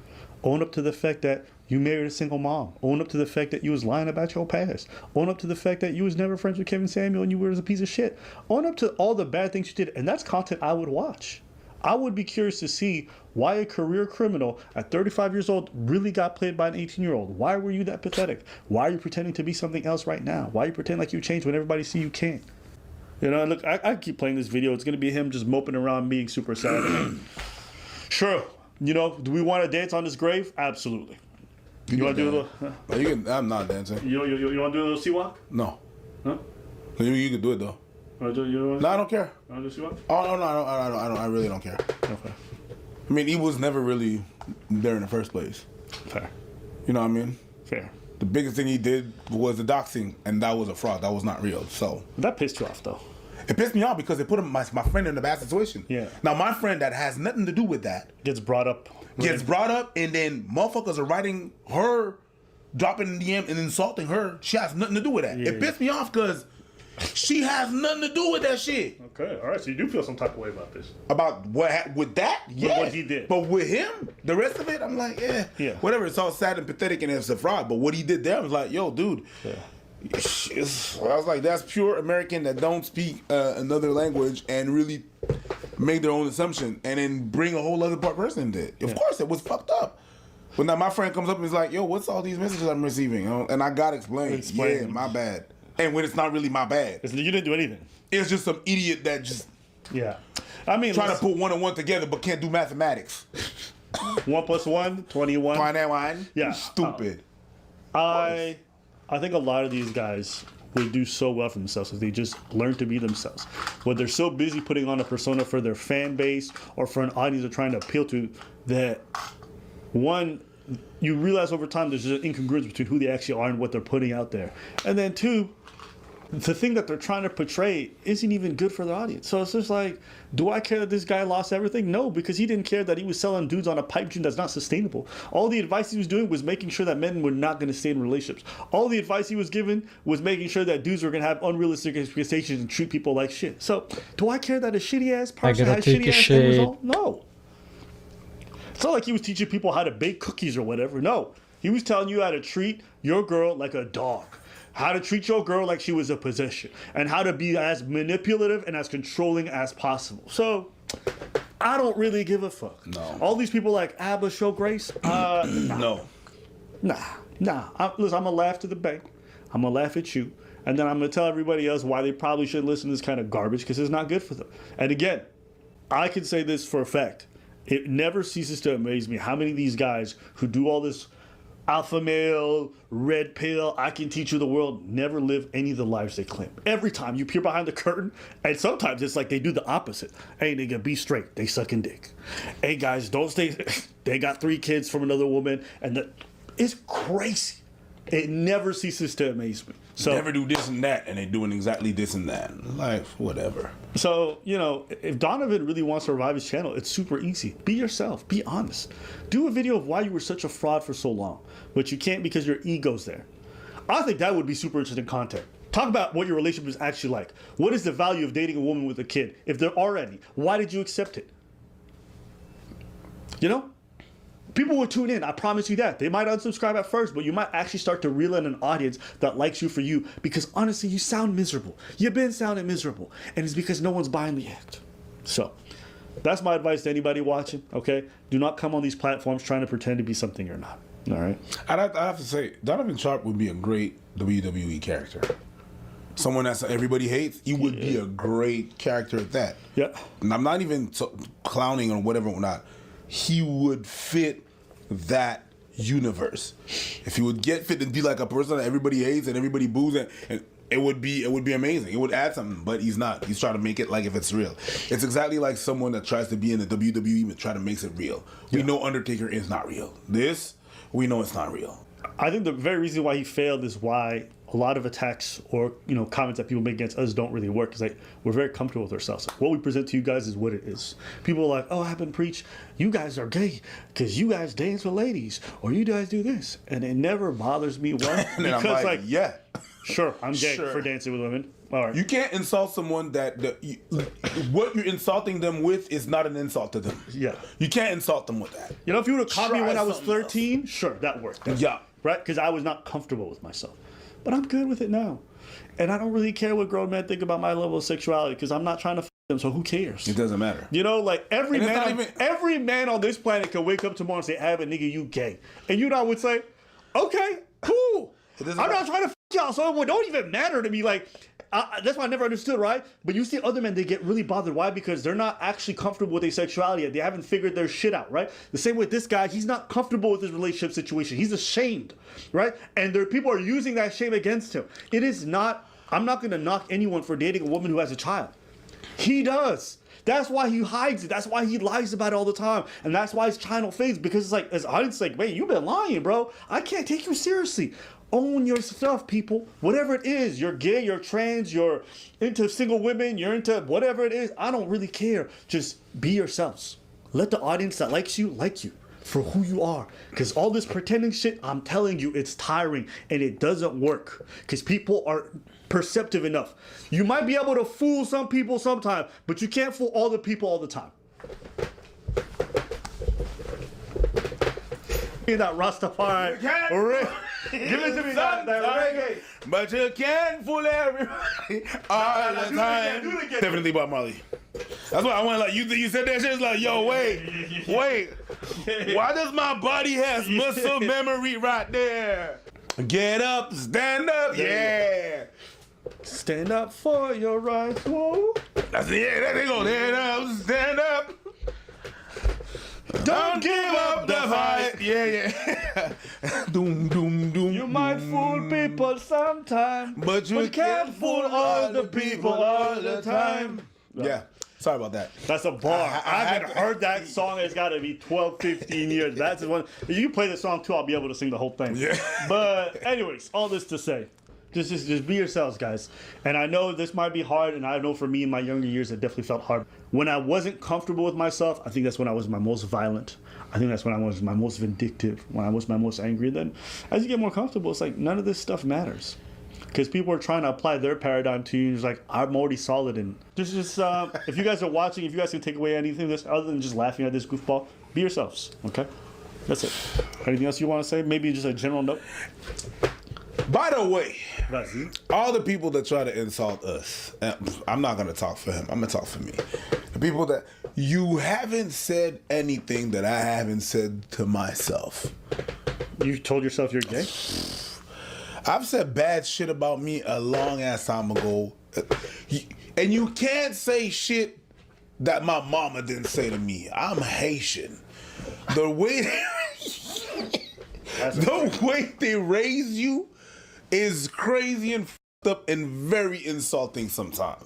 So, I'm not saying hit me with your best shot. I'm just saying just find something else. I would just tell you guys watching at home, all right? You guys have nothing to be ashamed of, all right? And don't let anyone else tell you otherwise. Just try to live your lives as decent people. And however you come, whatever you look like, whatever your preference is, whatever the fuck that shit is, just own that shit. And if you own it and you wear it like armor, it can't be used against you as a weapon. All right? That's all I'll say. Anything else? No. All right. Let us know what you guys think in the comments below. Which one is going to happen faster? Me finishing this drink or Walter getting another prostitute pregnant?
His name was Lee Harvey Oswald. And after these shots rang out, he fled. While on the run, he shot and killed a Dallas police officer before hiding in a movie theater and then eventually being arrested at around 2:15 p.m. that day. I didn't shoot anybody, no, sir. There was to be a trial at 2:15 p.m. that day. I didn't shoot anybody, no, sir. There was to be a trial, and Oswald planned to plead not guilty, claiming the whole thing was actually a setup. I'm just a patsy. Patsy, which is like an old-timey term for like the fall guy, the one who was set up. That same day, the vice president, Lyndon B. Johnson, was rushed back to the presidential plane and sworn in as the new president of the United States before taking off and heading back to Washington. At the same time, the FBI, the top investigatory body in our country, descends onto Dallas. And very quickly, the director of the FBI, J. Edgar Hoover, who's a big part of the story, he comes to a conclusion as to what happened. This is before any investigation had really gone forth. And Hoover decides that Oswald absolutely was the one who did it. He was a communist sympathizer, he was a frustrated misfit, and crucially, he acted alone. There was no one else. Here's a phone call between Hoover and the new president, LBJ. There's no question but that he is the man. Now, the fingerprints and things that we have. I'd like some legal representation. These police officers have not allowed me to have any. But luckily we have a justice system, and we would find what the facts actually say. Oswald was going to stand trial, where the evidence could be thoroughly examined, where the country could see for themselves who actually shot their president, and get closure on this horrifying event, where whoever did it could actually be brought to justice. But that never happened. 2 days after the assassination, while Oswald was being transferred from police headquarters to the county jail, a nightclub owner named Jack Ruby jumped out in front of the crowd of police officers. A nightclub owner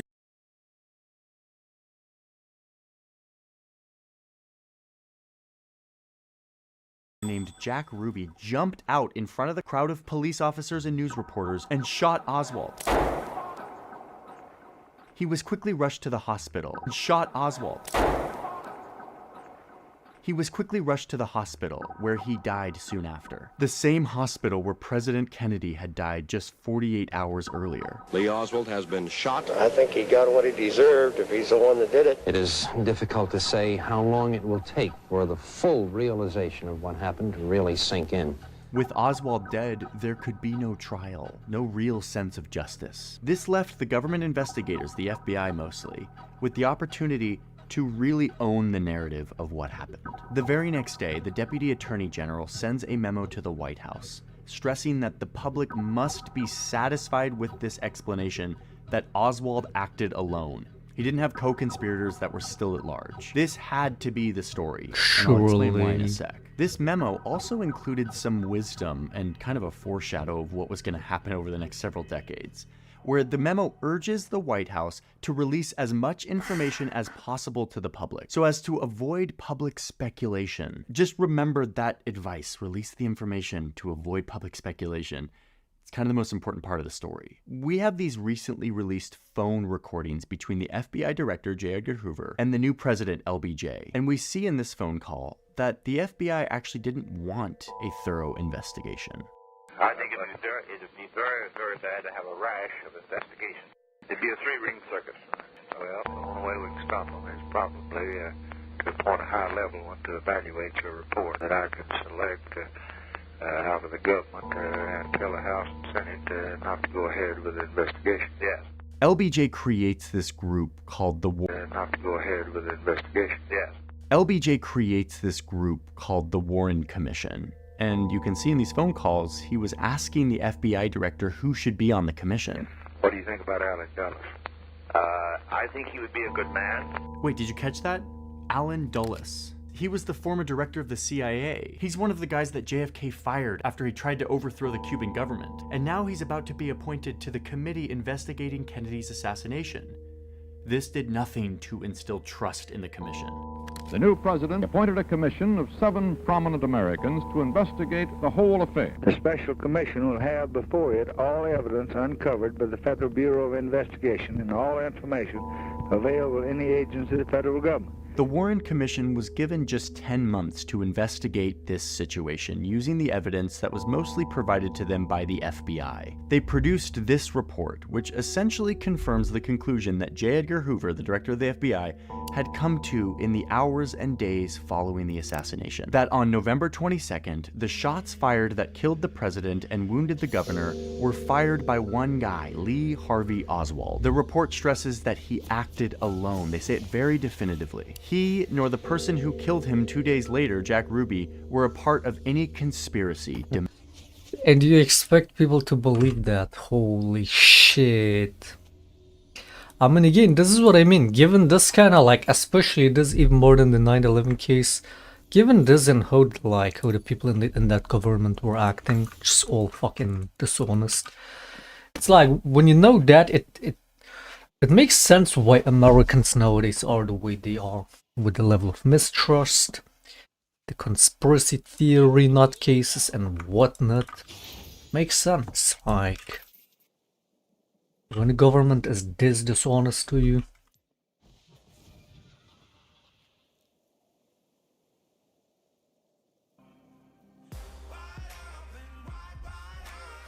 Oh yeah, there's nothing suspicious about somebody randomly killing a president and then within 2 days of that assassination someone else then killing the state killer. There's nothing suspicious here. Nobody else was involved, they just both acted on their own, surely. That's crazy, man.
I love it when the crocs don't follow up. Love it.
This will be fun.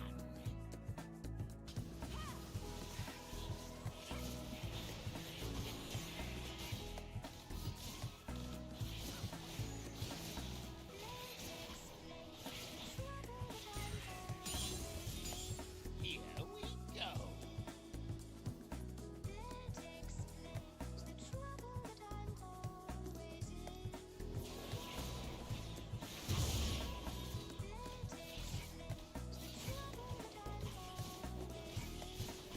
Now you see me.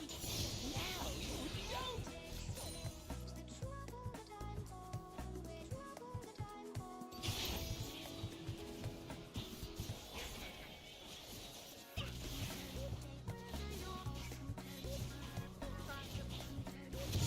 Just a little bit closer.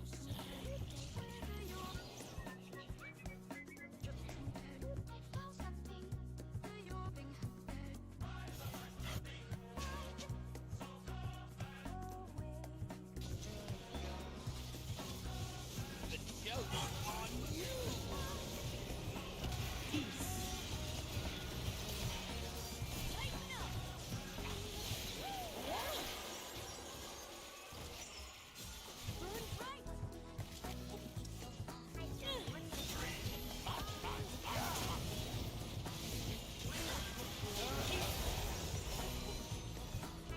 We did it! Yeah!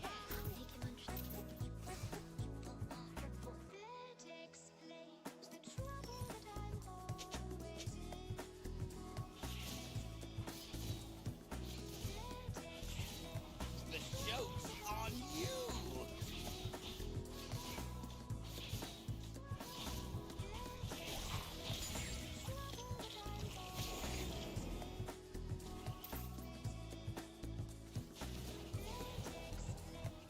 Focus.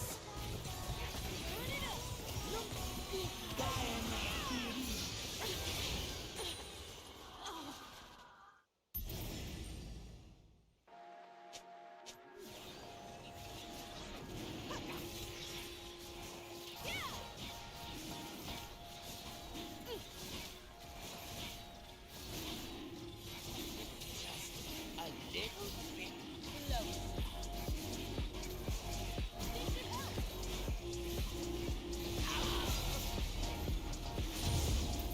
Lighten up!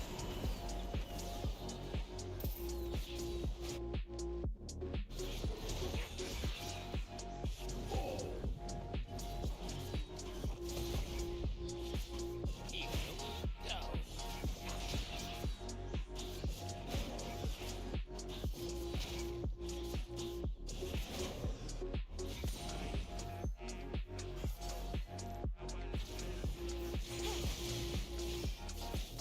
Now you see. Now you don't.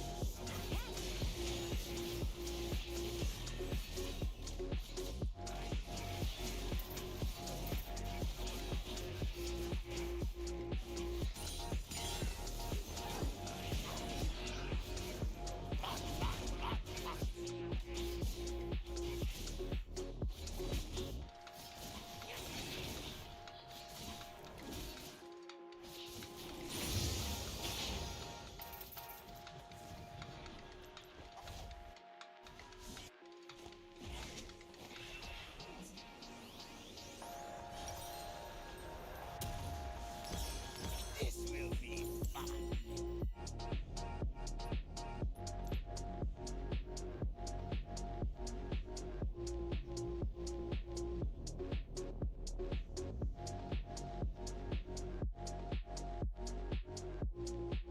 Here we go.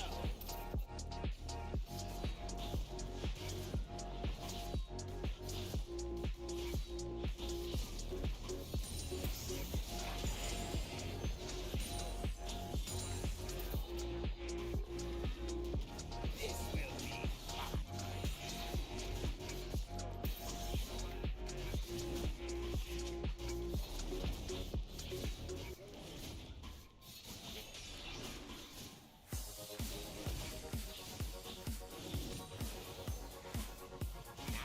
These packet losses.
Nice.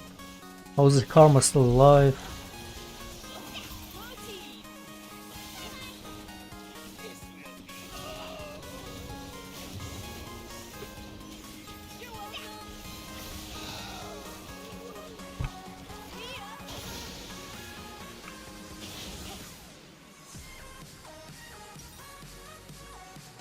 Yeah, with the lack of attack speed, it feels so bad.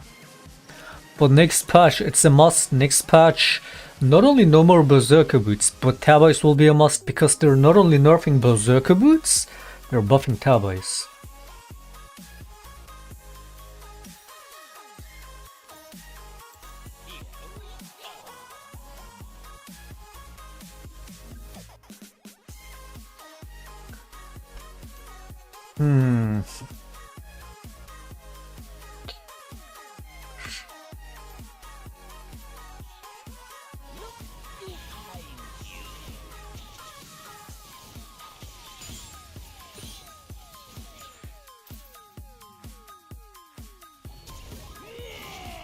God, the skill run is so bad.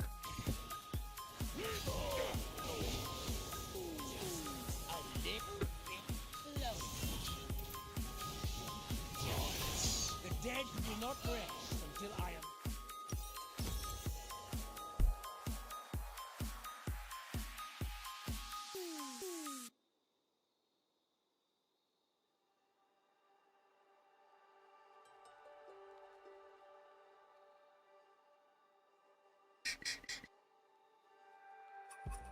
Looking up, staring through the sky. The joke's on you. Losing it all just to feel right. Never know what it feels like unless Just a little bit closer.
The thing is, who does the CIA work then, if not for the US? Because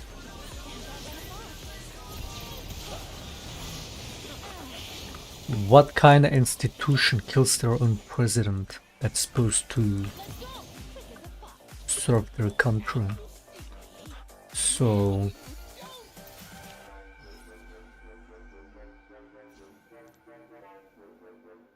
if not for the US.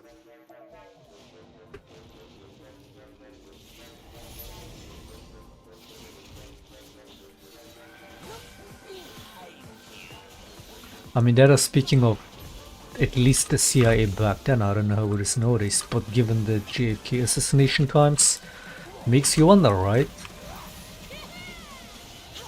Because it doesn't seem like they were following the interests of the US even. If they're gonna do that kind of stuff.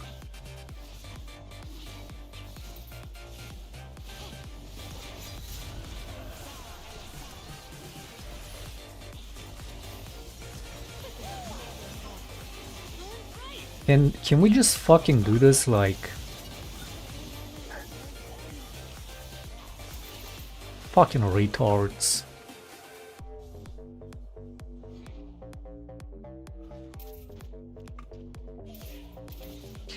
Laning phase over and we don't know how to play again. We just don't know what the fuck to do on the fucking map.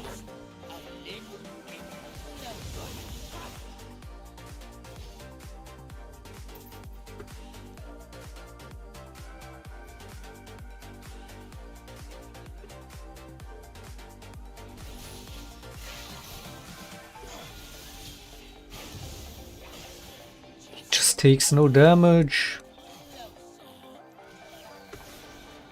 It takes no fucking damage. Like, what the fuck?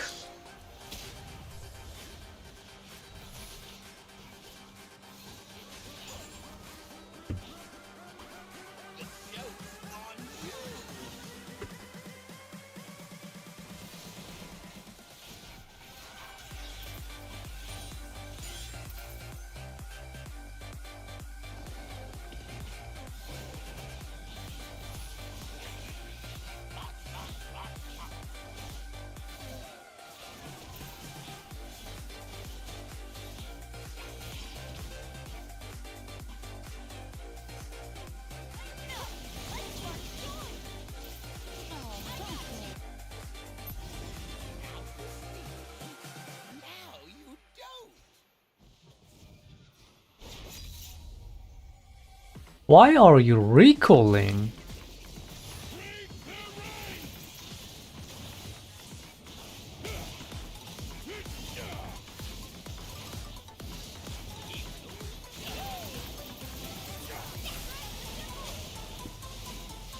See, this is how you do it as like the Jinx. You go deep into that fucking pit and you hit it non-stop. That's how you fucking do it.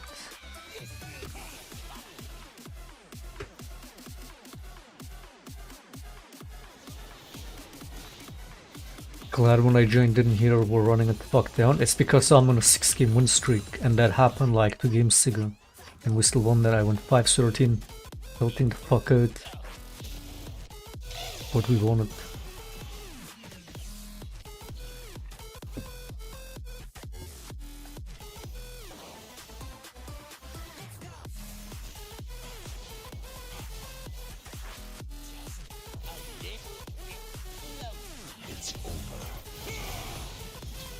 I don't have ultimate. I have no ultimate.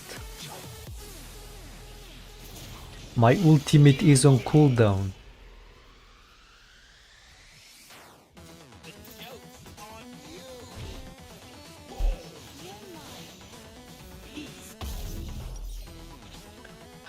Wait, who even created CIA again? I remember seeing a video about the whole... Was it about CIA specifically? Where they initially created it and then thought that, oh, something like this could like outgrow even its own government and follow its own interests, and that it was a dangerous idea to do that. But then it's like genie out of the bottle. Once it's out, you can put it back in type of deal. I don't know if it was about the CIA specifically or some other part of the US. That's interesting.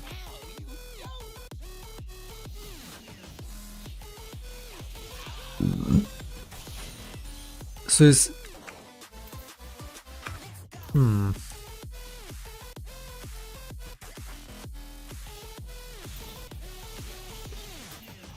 the idea that they would go around assassinate other foreign leaders for whatever purpose, and then even go as far as doing it with their own leader,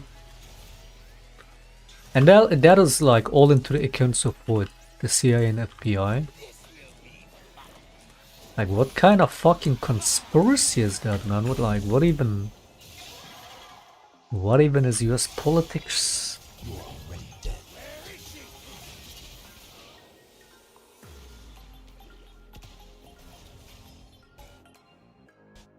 But that's speaking of back then, right? Would this shit still be like this nowadays?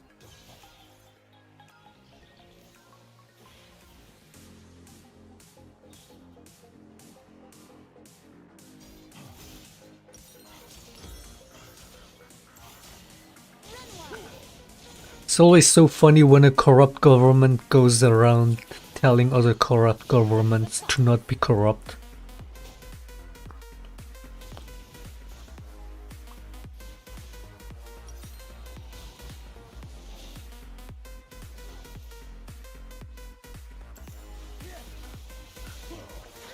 Which, I mean, it never ultimately is really about that. It's rarely about what people preach about, right? It's like all this Western politics talk about human rights and that. And we get to Palestine and where's the respect for human rights there? Like, what the fuck? Just a bunch of fucking... What do you call it? Bunch of sham. Bunch of fucking lies.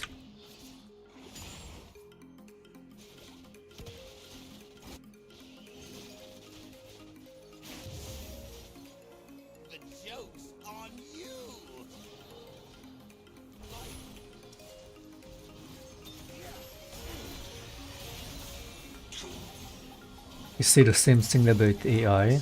Whoever owns the most advanced AI, that will be who controls the world. Yeah, the whole AI shit is... I'm talking about CIA, like not AI, but... I mean, it's... Yes.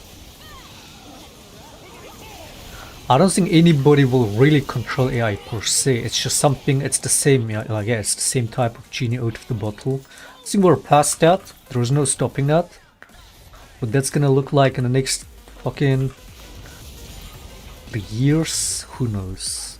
Nothing good, probably. Oh, nice. Yeah, nice. Yeah, we can go next. We fucking dominate early game, and then right after laning phase, we don't know what the fuck to do. Go next.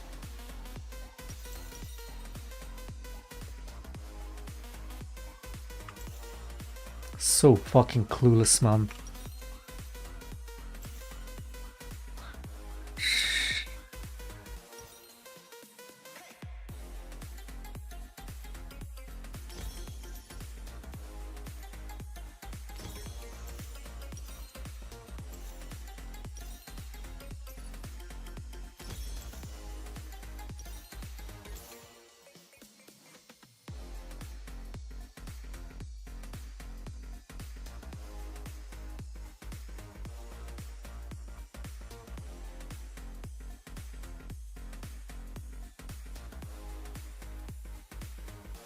Breaking Russian fake videos aimed at helping Trump confirmed by Microsoft. What?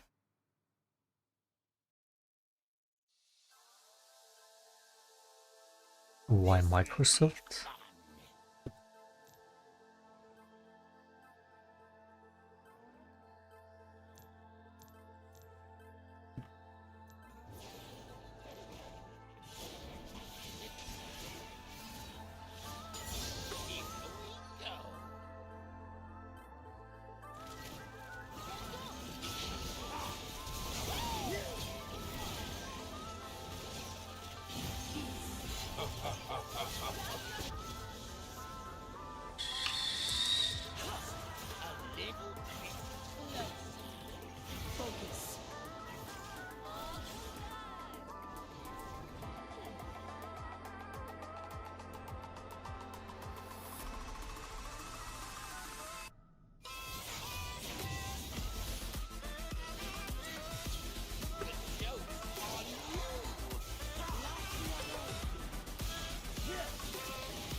That's hilarious, man.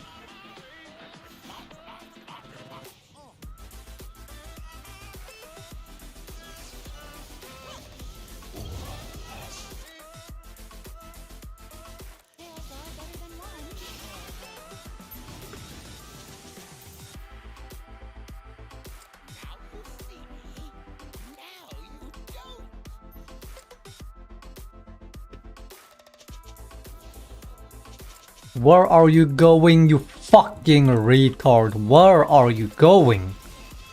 You fucking apes. Like, at least fucking listen if you don't know what to do, man.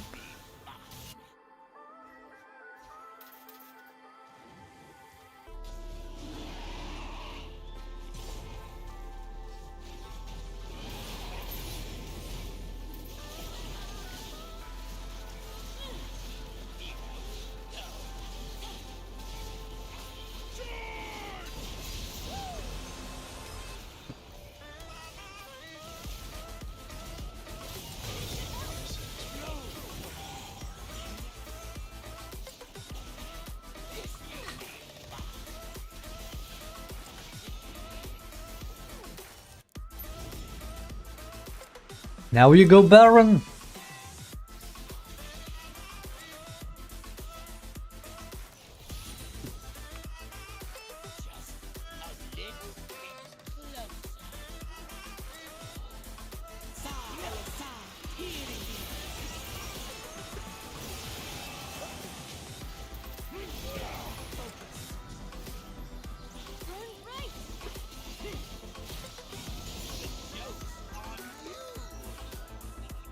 Just go Baron, man.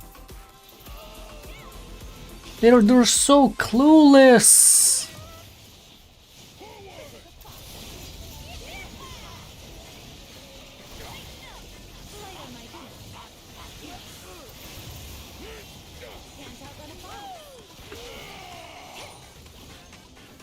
Instead of them like hesitating and fucking doing this, if they just straight move to the fucking Baron like this wouldn't be happening.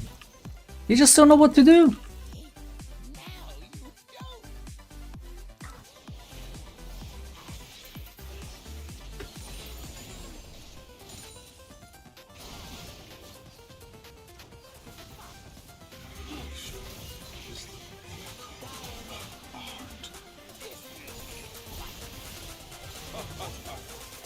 Or fucking bury him, man.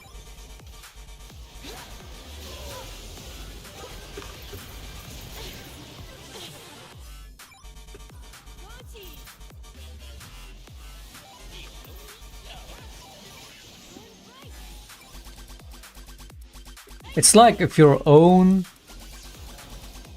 I mean, I guess that's what JFK tried. He tried to fucking remove those very harmful people out of the government, and then they got his ass to try and regain power. But yeah, it's like, if it were to be that, like, at least hypothetically, if a domestic institution that's supposed to serve the country instead of working against it, if it gets to that point, like, you would remove that part, right? You would remove it. Not just fire the people that might be a problem, but maybe even remove the whole thing entirely.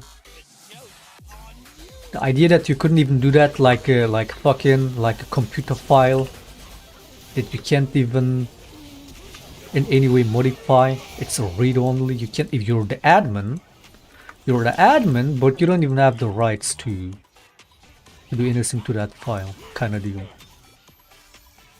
Like, as the government, that is scary, isn't it?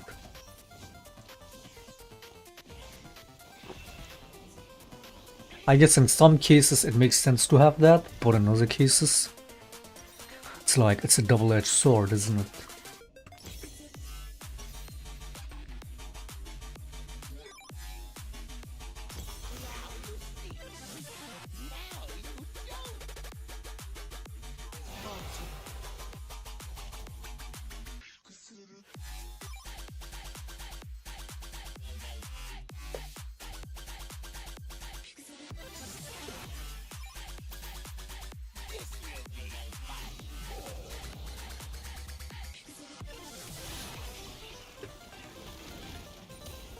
Dude, Gragas is so fucking annoying, man.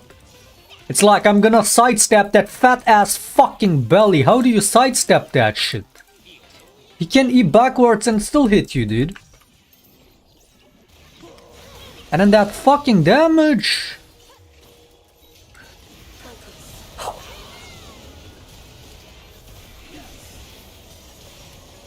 We're back to split pushing for no fucking reason.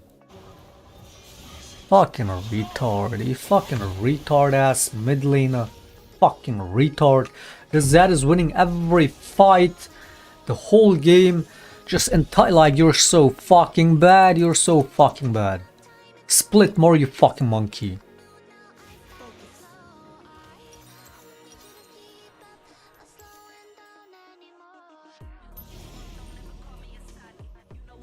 Fucking retard. Like, why would you split if we're winning fights?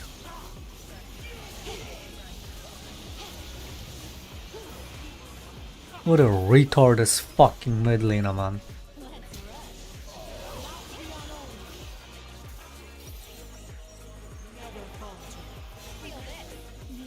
Fucking ape.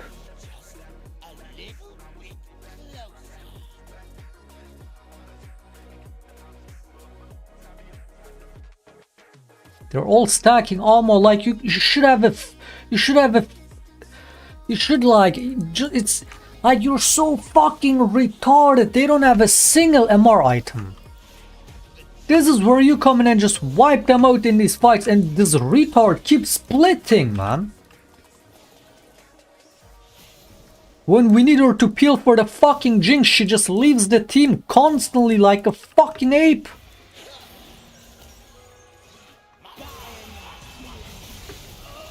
Go next, you fucking retard. Go fucking next. Zarya is a fucking subhuman. Troll the Baron, trolls every fight. Just no clue what the fuck the retard is even doing in the game.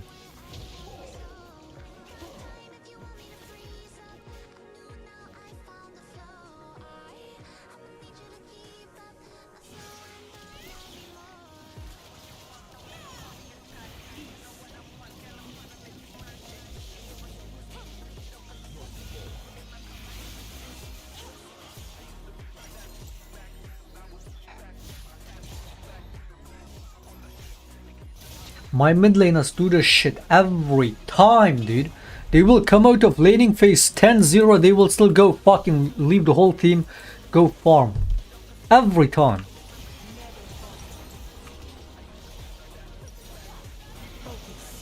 And enemy mid lane is present in every single fight. Like, look how easily you just kill them, because all they're doing is buy armor. Like, you should just be fucking destroying the whole enemy team with your team. Like, why? Like, what's the point of split pushing? Let alone what's the use? What's the fucking point? Like, you're fucking Ari. It's not like you're gonna do shit on a split push anyway, when you could be 10 times more useful sticking with the team. Just no IQ, no brain mass. Doesn't know what she's doing in the game.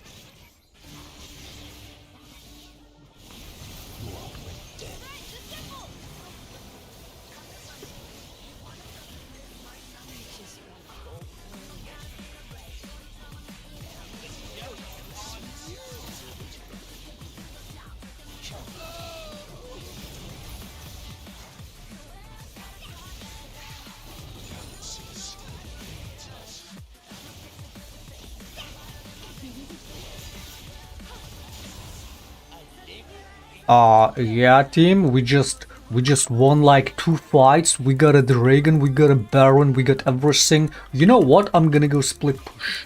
Like, no fucking brain, man. Like, that is what I don't fucking understand. If you just had such a fucking easy fight, we just took every objective on the map, we bulldozed over the enemy team, easy as fuck. What makes you think that, you know what, I should be splitting from the team after that? Like, they genuinely don't fucking use their brains, they don't think.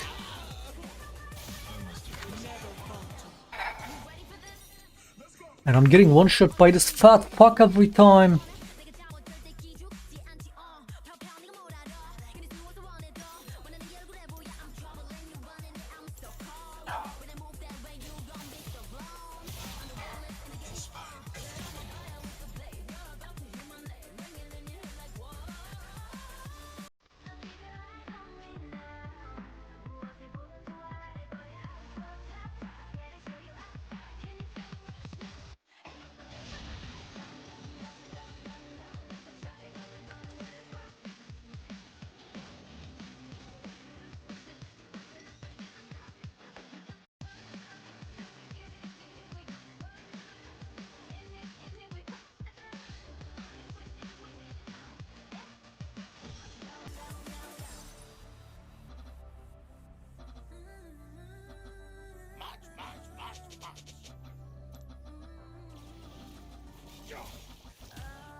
What the fuck?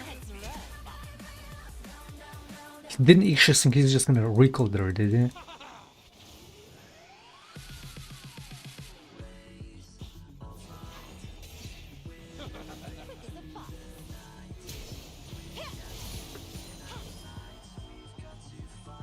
Why does he have Zonya? What the fuck is happening? What is happening? Like, look, the guy got Sonya, Death Dance, Taobice. And our only AP carry is like, I'm gonna fucking leave my team and let them get destroyed by this. Like, this retard almost lost this game for that. 43 minutes. God, I hate these fucking mid laners. Mid laners are some of the worst players in Diamond Elo macro ways. They're some of the fucking worst.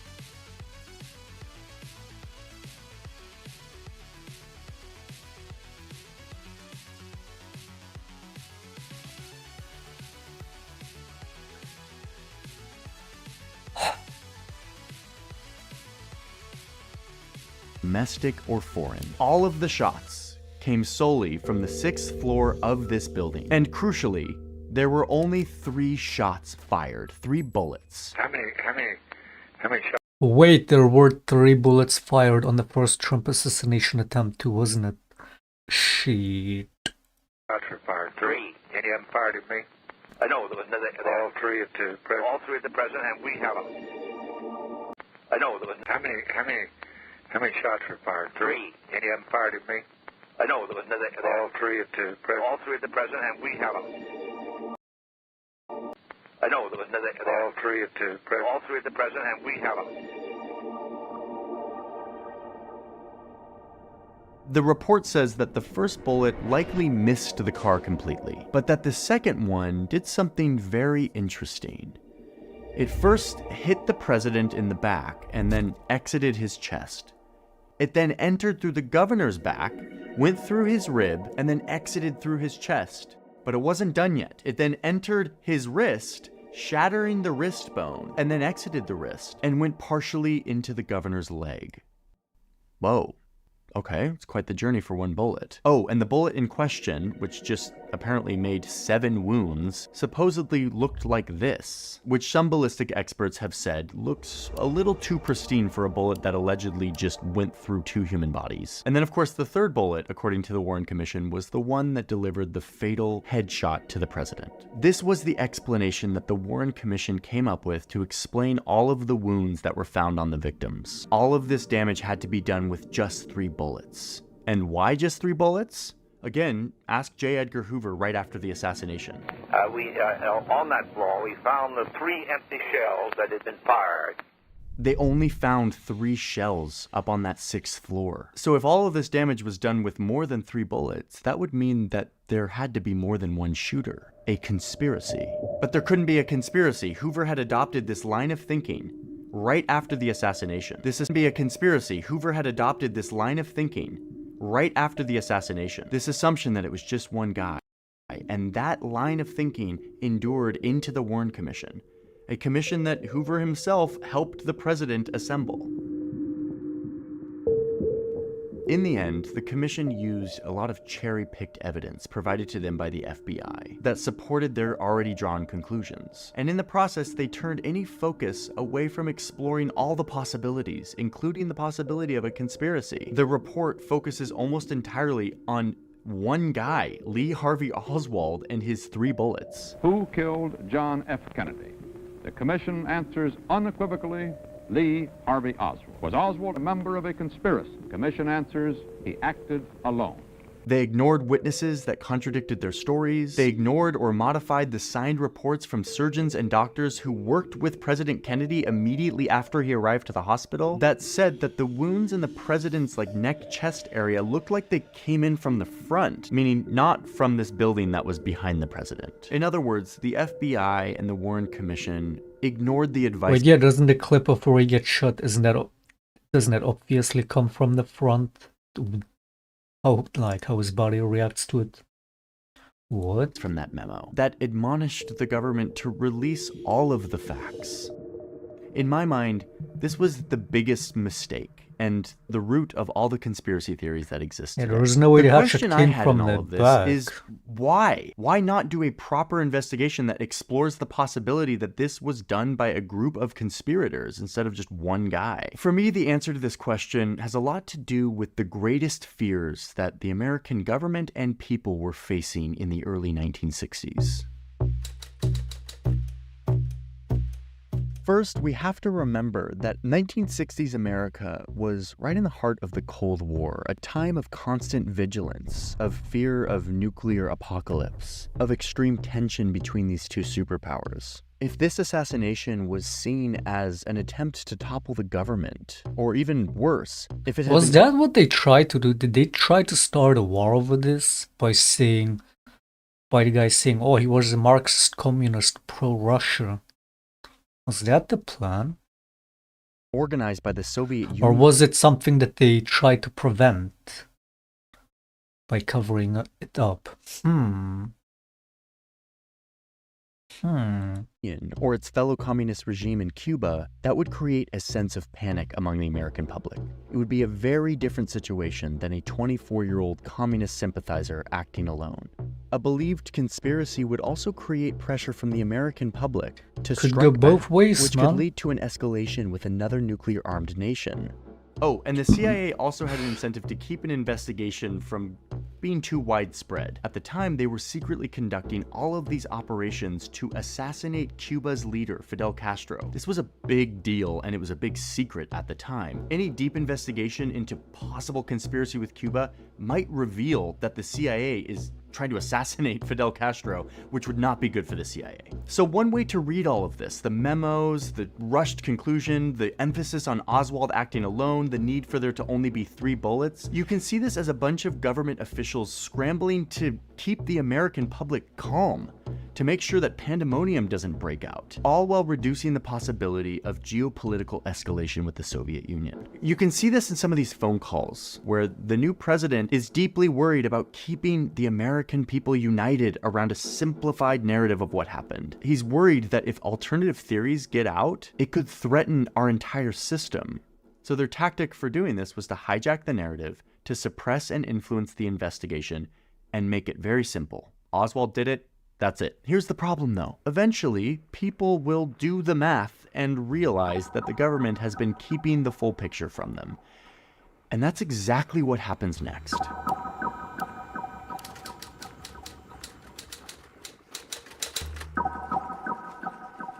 So the Warren Commission files its report with the official story of what happened. But soon after they do so, members of the Warren Commission themselves come out and say they don't actually believe the story that the Warren Commission just put out, especially when it comes to the key assertion that 1 bullet was responsible for causing 7 wounds. I could not convince myself that the same bullet struck Wilson. You mean that you yourself weren't convinced about the single bullet theory, which... No, I wasn't convinced. Governor Connolly, the one who was sitting in front of JFK, and the one who was supposedly shot by that one single bullet, he disagreed with the story. I understand there's some question in the minds of the experts about whether or not we could both have been hit with the same bullet. I just don't happen to believe that.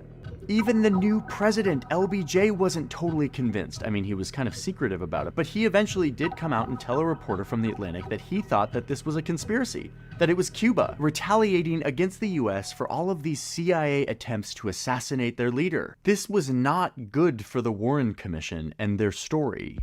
Then, 12 years after the assassination, this full uncut version of a strip of film that shows the assassination of JFK, it finally airs on national TV. It's the film shot by the Dallas dress manufacturer Abraham Zapruder, and it's the execution of President Kennedy. This was the first time that Americans could see solid visual evidence of this event. But why hadn't it been released earlier? To some, this film Wait, that's the first time they get to see execution of this? President Kennedy. So even at the clip This they was the held first from time the that public Americans could for how see long? solid visual evidence of this event. But why hadn't it been released earlier? To some, this film contradicted the official account. See, nowadays you couldn't do secretive shit like that. Anything happens, everybody around the world sees it instantly. I mean, they try to sometimes on different social media, they try to censor it, hide it, but it's nearly impossible with the internet. To try to hide footage from people, it's gonna come up somewhere. Out from the Warren Commission. And it sparked this new demand for real answers from a government that kept behaving like it was hiding something. All of this is coinciding with a time in American history where Americans are losing faith in the federal government. You just see this massive, like, nosedive. Americans are losing faith in the federal government. Yeah, that's exactly like... You just see this massive, like, nosedive. All of the CIA's covert operations are starting to come to light. The country is mired in this endless war in Vietnam. The president's people were just found spying on their political opponents in a hotel in DC. Like, the government has not earned our trust at this point. So people are like, it wouldn't be a far stretch that the government was also behind the assassination of JFK. This was furthered by the suspicious assassination of Martin Luther King Jr. Dr. Martin Luther King, the apostle of nonviolence in the civil rights movement, has been shot to death in Memphis, Tennessee. This was all too much, and the people wanted answers. So in a shining moment of redemption of our democracy, Congress responded by forming a committee. Holy shit, man.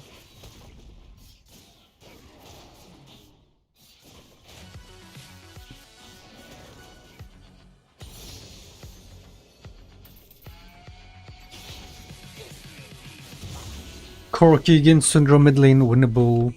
Seraph Jana bot, nice.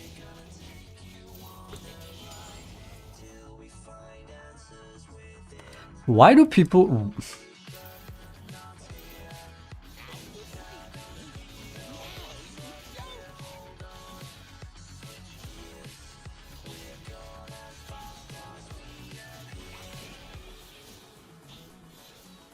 Amazing lag.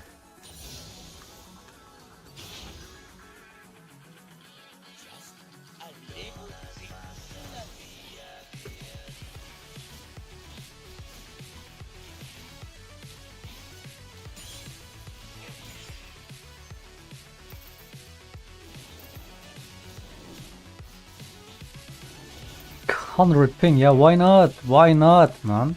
Do you see how the more I win, the worse the lag and shit gets? Look at this. Look. See, it keeps going up. It's so playable. The more I climb, the more fucking bullshit comes up. The worse the lag gets.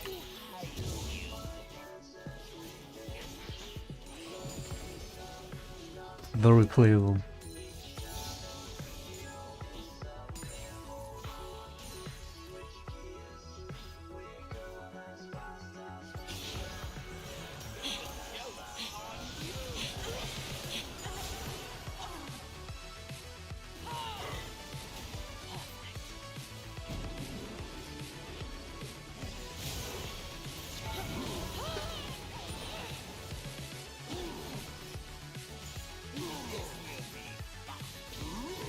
Why don't you stand on the fucking box, man?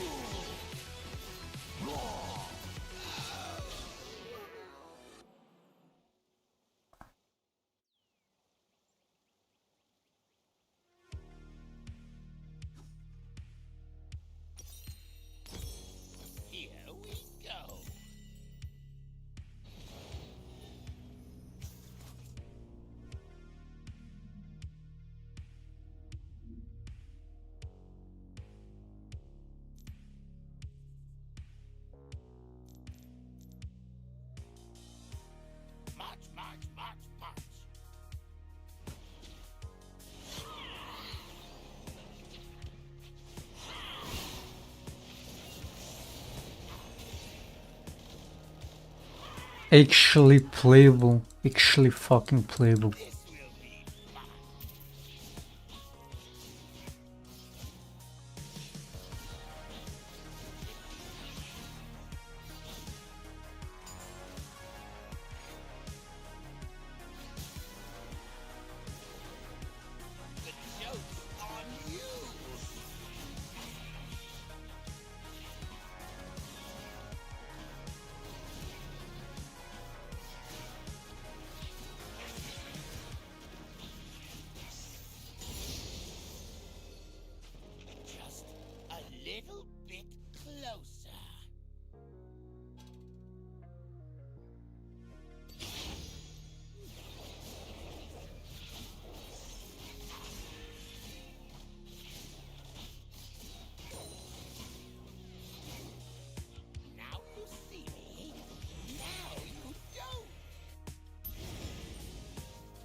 And I'm supposed to steal the dragon with this lag. Doable. It's doable.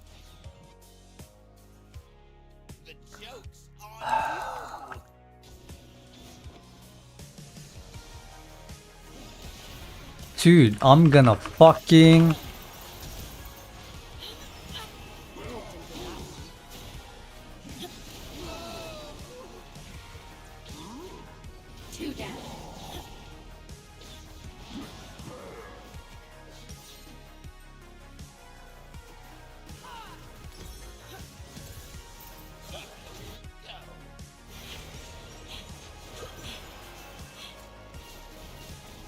It's gonna lag like this the entire fucking game.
Where's our fucking bot laner?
Did you win last game? Yup.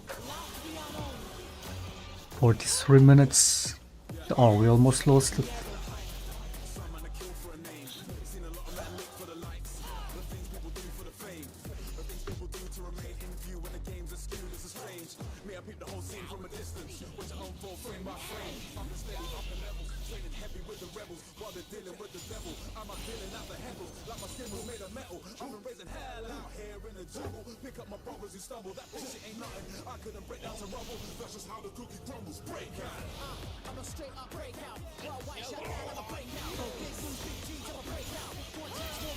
What, like, oh my fucking god, man. Like, do you see this lag?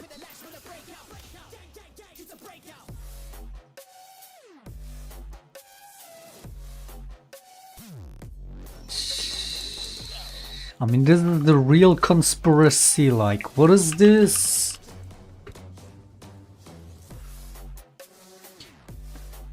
Oh, God.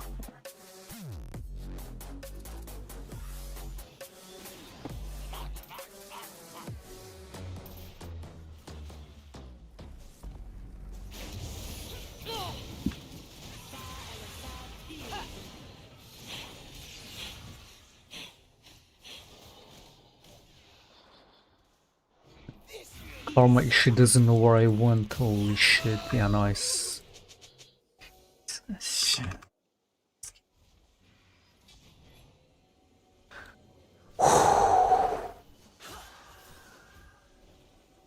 Something clicked in Ari's fucking head. Yeah, I don't even remember how the game ended. We just...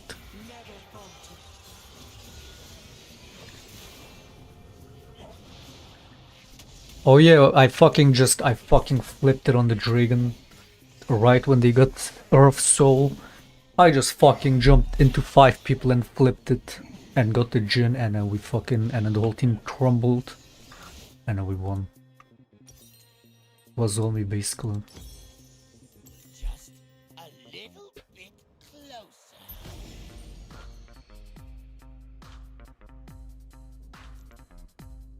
Listen to some ICP, what the fuck's that?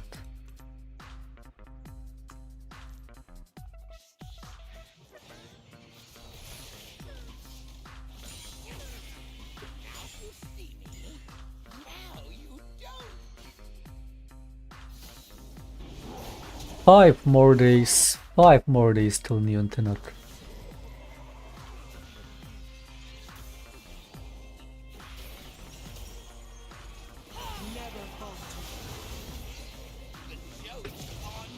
Last hit the Kaisa, man.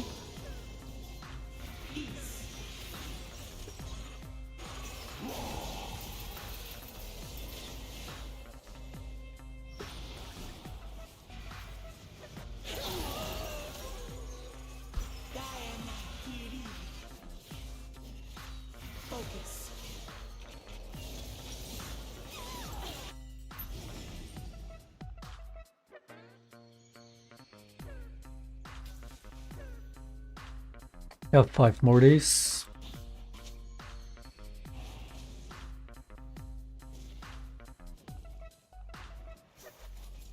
The thing is, it's not guaranteed that that's gonna fix it.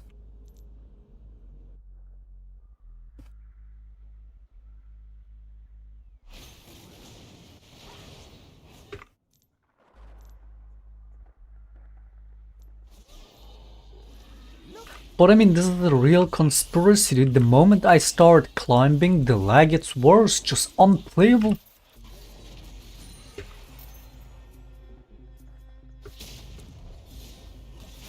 Can't wait for the DCs to happen again.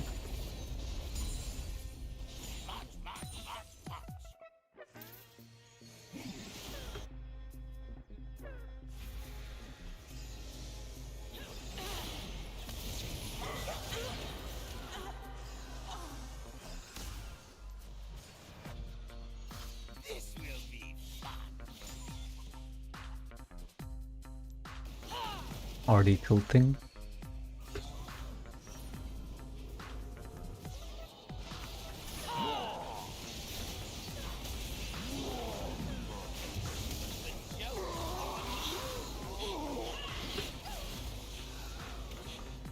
Oh god.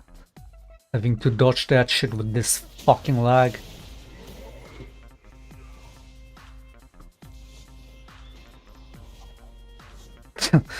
What was that? Like, what was...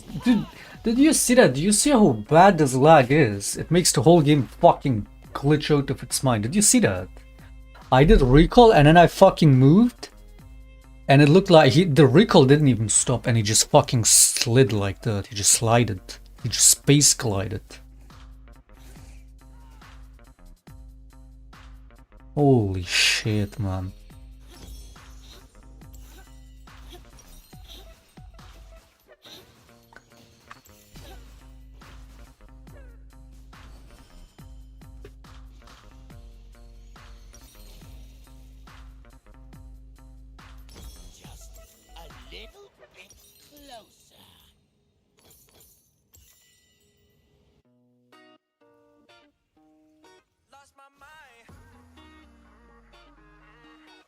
I'll say I lost my mind. I keep talking about you all the time. I can't help but treat you like you're mine, Yeah, my friends all say I lost my mind. I keep talking about you. I'm so fucking mad, I know, yeah.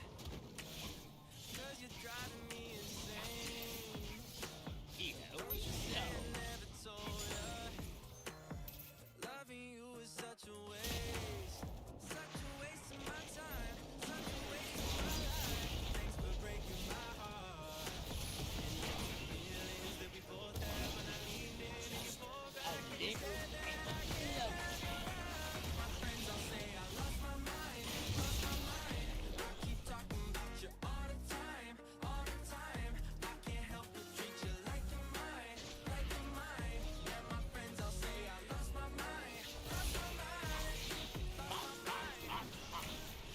I've been different since I met you. All my friends, they say I've changed. And I've been trying to forget you. But you get stuck inside my brain. Bro doesn't know what happened to him. She's like, what is this shaker doing? What the fuck, I'm dead. Just so confused, she just fucking ulted full HP Corky, man. Holy shit. Just panic ulted. I gotta look at that from Sundra's version, that must have looked funny as fuck. Just a shake coming out of nowhere, jumping into you. What do you even do about that, being this fat? Just a FF. The guy is 512 on that.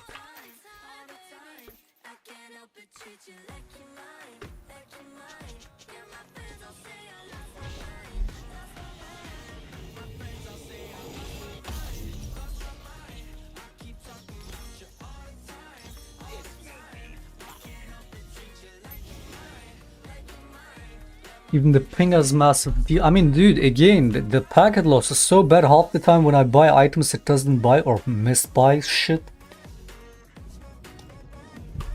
Man, 5 more days. This shit better be fixed then. I love especially when that happens while just walking and then the game just does this. Love it.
Am I on a 10-game win streak or?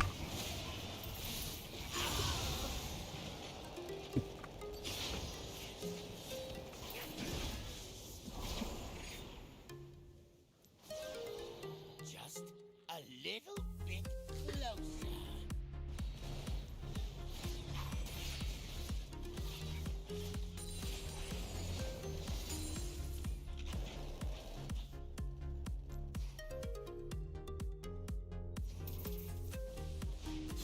Now you see.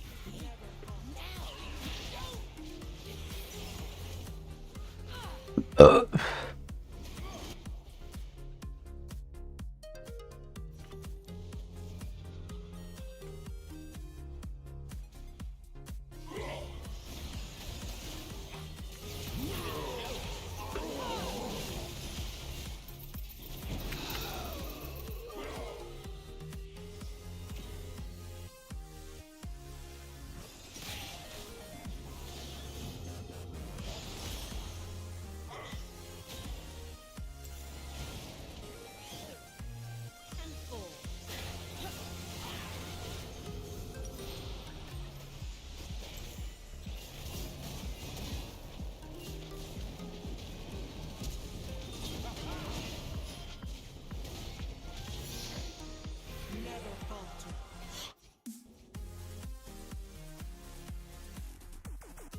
Here we go.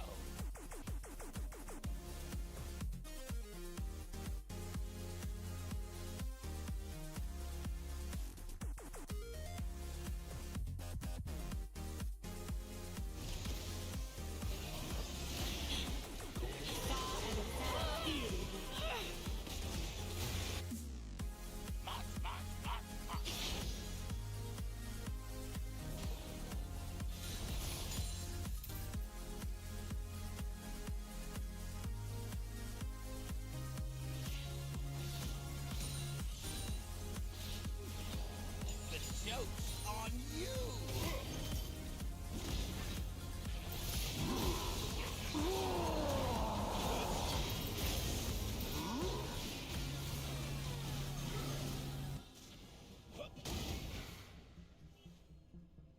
This will be fun.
Fuck are we doing, man? What a nice way to lose.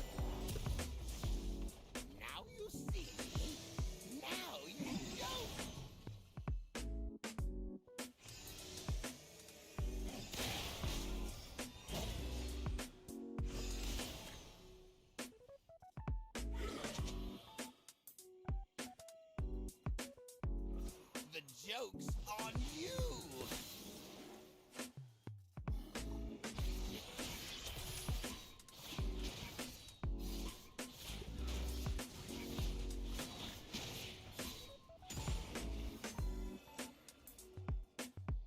Here we go.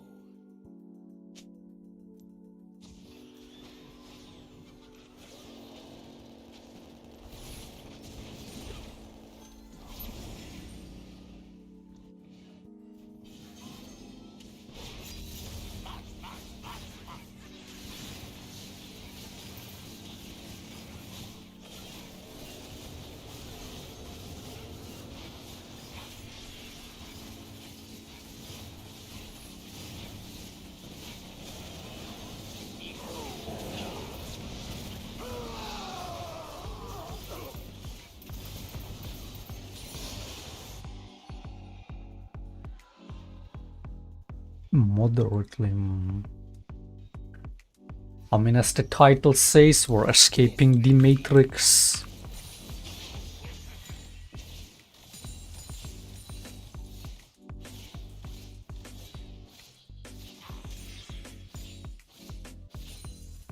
Despite the Matrix sending all its agents after me. Would be escaping this? We're still like 5 wins away from fucking Master.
I wish my brain could have fully appreciated the movie Matrix when I was teen watching it. I mean, you can always rewatch it. It always hits differently anyway. Same for music. Whenever you re-listen to stuff or rewatch especially shows, you always see stuff that you didn't see previously, or like not just like perspective wise, but even like the shit that goes on. It's not like you're gonna see everything. And then you always see something new that you previously didn't see or didn't consider. But yeah, that movie, in my opinion, is like the trilogy as a whole, is fucking flawless, man.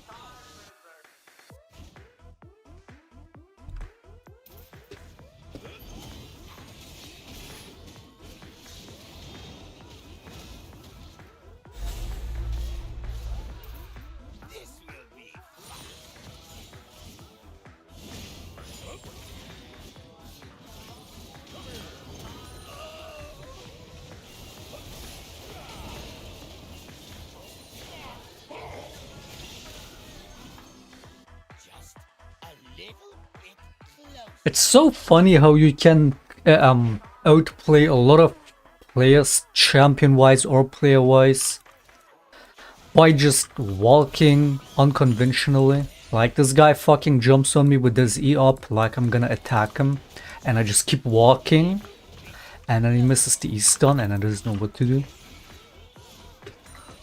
It's like... That's how you outplay these players. You just fucking move in a way that they wouldn't expect. Especially for skill shots when they try to aim those and then you move like completely different directions that they would never expect and just mindfuck them.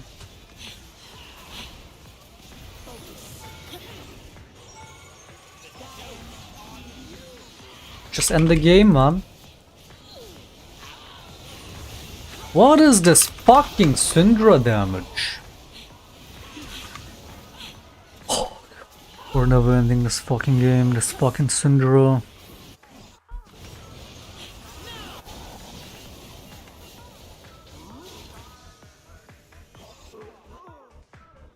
We're never ending this shit.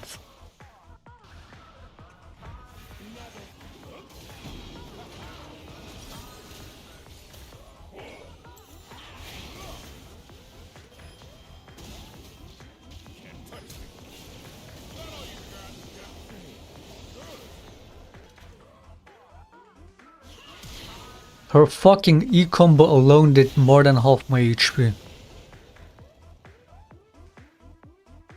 That was like a QE at best that hit.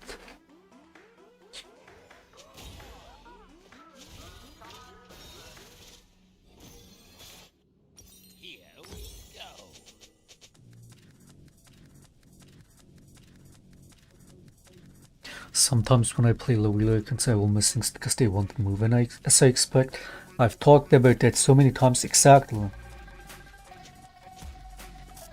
Like, yeah, especially when you as a higher skilled player play against lower skilled players, and then they do just completely random moves because they don't know what they're doing. So like, it's much harder to predict their movements.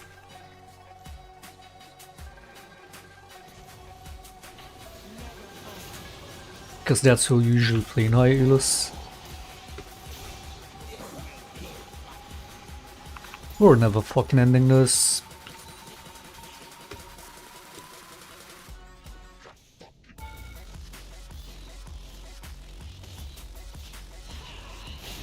That still fucking hit me like...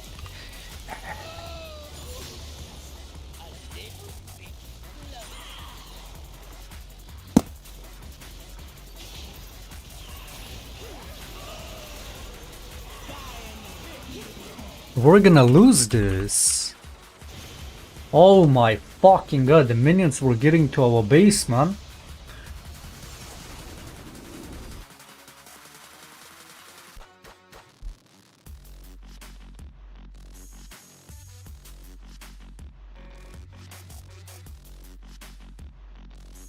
Fucking Syndra.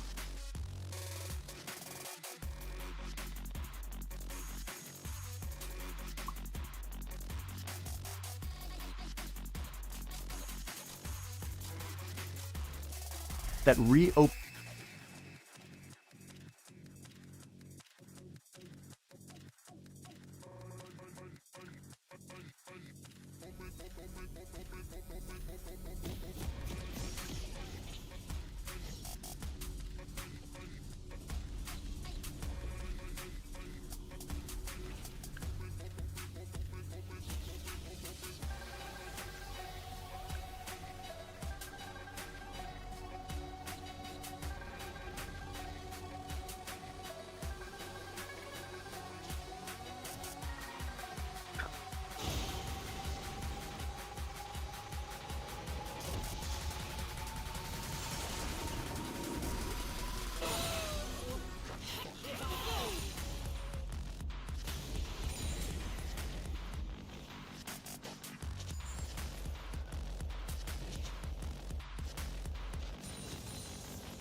Fucking Shiriko coming this way, Herald coming in. What is happening?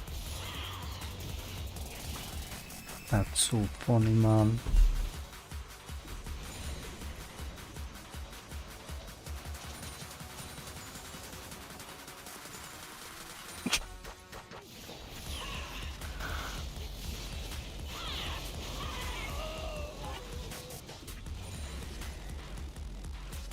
It's like Harold spawns in a chicken camp and then there's Shaco behind you. How? What the fuck? And then just jumps in like that. Oh, she ulted the clone. I thought she ulted fucking Cork. She ulted the clone. Wow, she got completely outplayed.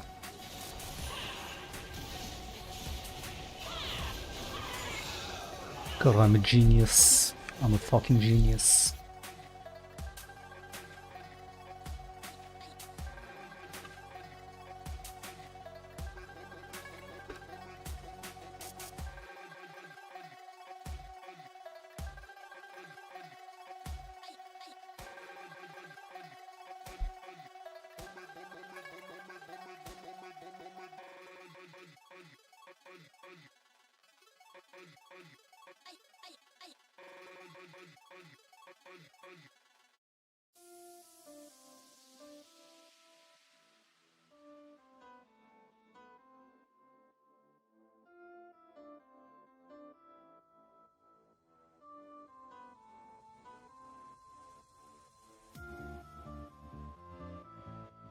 Opened the investigations into these two assassinations, JFK and MLK. This committee did a real investigation. They actually were earnest about this, and they confirmed what a lot of Americans were already feeling, which is that the Warren Commission's investigation didn't sufficiently look into the possibilities of a conspiracy. They say it point blank. They were way too fixated on their assumptions that it had to be this lone gunman that did it, and that their conclusions were way too definitive. And then they specifically call out the FBI and the CIA for withholding information from the investigation. One FBI agent even testified that he was ordered by his superiors to destroy evidence, in this case a letter that Oswald had written to the FBI. And he handed it to me and he said, "Oswald's dead now, there can be no trial. Here, get rid of this." Why would... He said, "Oswald's dead now, there can be no trial. Here, get rid of this." Why was the FBI asking its agents to destroy evidence? The committee concluded that it was a, quote, high probability that it was two gunmen that fired at JFK and that it was probably a conspiracy. That's what it says. But they stopped short of trying to determine who that other gunman was or who had organized the conspiracy. And then they once again make the recommendation that all of the information on this topic be made public. Isn't it time for the American people to at least know what happened at 12:30 p.m. in Dallas, Texas on November 22nd, 1963? Quick caveat. The committee's conclusion that the assassination was probably a conspiracy relied heavily on one piece of evidence, which was the sound recording from that day, where you can hear gunshots and you hear more than three, and it kind of inferred that there were like multiple shooters. This evidence was later challenged and kind of debunked by the FBI, but also a different research facility that basically said this sound recording wasn't even gunshots. It wasn't even recorded during the time of the assassination. But to me, the whole conspiracy thing was not actually the most important part of this committee's report. The most important part was that they confirmed that the Warren Commission had been cherry-picking evidence and hiding stuff from the American people. After the Congressional Committee confirmed to the American people that the FBI and the CIA had been hiding evidence, the conspiracy theories rose up once again, culminating in this movie in the early 90s that paints an alternative picture of what could have happened here. A shadowy government conspiracy to kill the president, or at least a conspiracy to cover up the real story. Oswald, Ruby, Cuba, the mafia. Keeps them guessing like some kind of parlor game, prevents them from asking the most important question, why? Why was Kennedy killed? Who benefited? Who has the power to cover it up? The film was largely conjecture, kind of based on some elements of truth. And some might argue that it was irresponsibly misleading to like show the American public like, hey, the government killed the president. But hey, in a world where the government isn't being clear and forthright to the American people, this film felt like a response. Maybe the government was hiding the truth. Maybe the government did do it, or maybe they're just covering something up. We don't know because they haven't released information. This was a popular movie and people latched on to the theories presented in this film. The notion that there were more than one set of shooters, the way that it's presented physically in this movie is highly convincing. Public pressure got so intense that Congress finally decided to do what they should have done in the 60s, which is force all of these agencies to release all of the information. So in 1992, Congress passes this law that would lay the foundation for releasing all of the documents related to the assassination by October 2017. That was the deadline. They assembled a committee and gave them several years to go through all of the documents and re-examine the official account and prepare these documents for release to the public.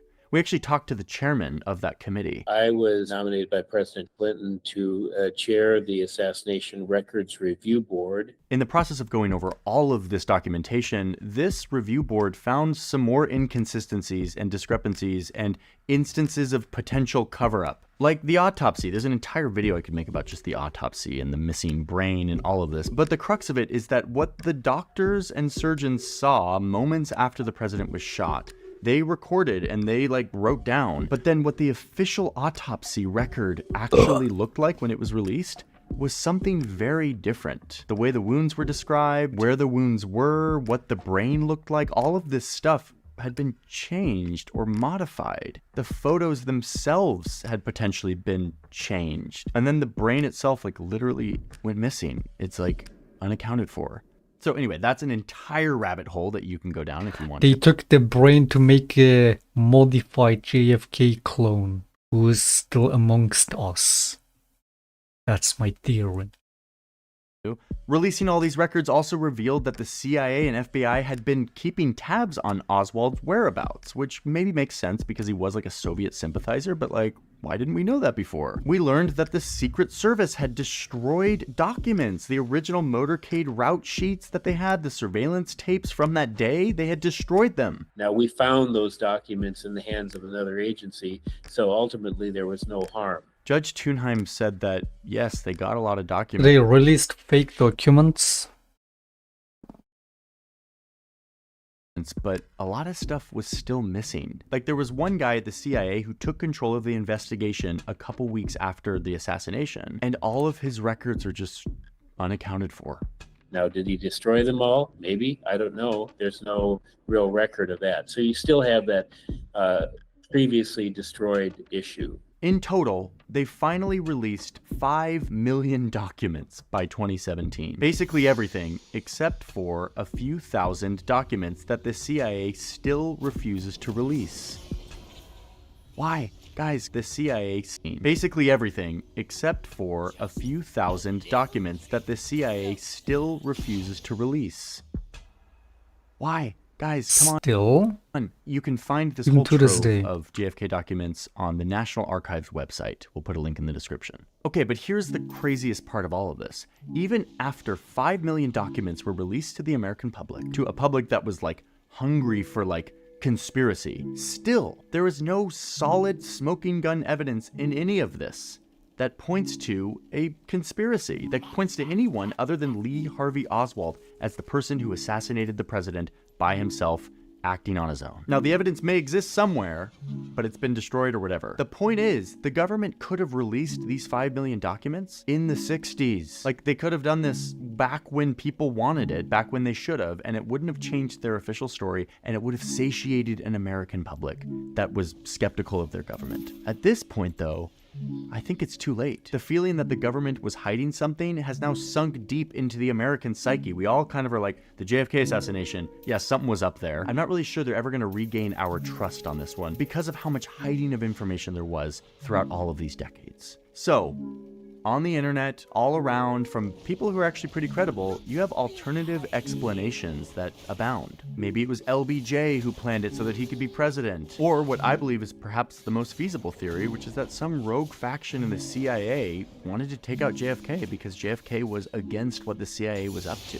He was shutting down their covert operations. That's the most and then there's, of plausible course, one. the idea that Cuba did it. I mean, that's what LBJ, the president after JFK, thought. He was it was probably Cuba because we've been trying to assassinate their leader. The point is that because of the information vacuum left by the CIA and the FBI holding back evidence from the American people, people started to look at the evidence they did have and grasp at any evidence they could find for conspiracy. They started connecting the dots of the witnesses who met mysterious or suspicious deaths. Many theorists will fixate on this mysterious man holding an umbrella in this video on a sunny day, maybe giving the signal to a second shooter. It's all very tantalizing, and some of it is actually very valid as leads for further investigation. But despite a lot of really fishy stuff, I have not seen any solid evidence that proves an alternative story to the one that was told to us back in the 60s, that Lee Harvey Oswald was the guy who did it and he acted alone. I think it's very plausible that there could be some conspiracy. I think we will never know because we simply don't have the evidence. One thing I do know for certain, though, is that the moment this investigation turned into an effort to stifle information and influence the facts towards one conclusion, it laid the foundation for the public to turn this into a cesspool of speculation. Again, I keep going back to that feeling of being lied to by your government. It's very potent. It sticks with you. It creates fertile ground for conspiracy theories of all kinds to sprout. Because when you feel like you're being lied to by your own democracy, by your own leaders, no matter the reason or justification, it makes you feel like you're on your own, like no one's got your back, and that you are the one who needs to find the real truth. And to me, it's that space that the most enduring conspiracy theories find their footing. Have you ever committed any act of violence in your life? No. No.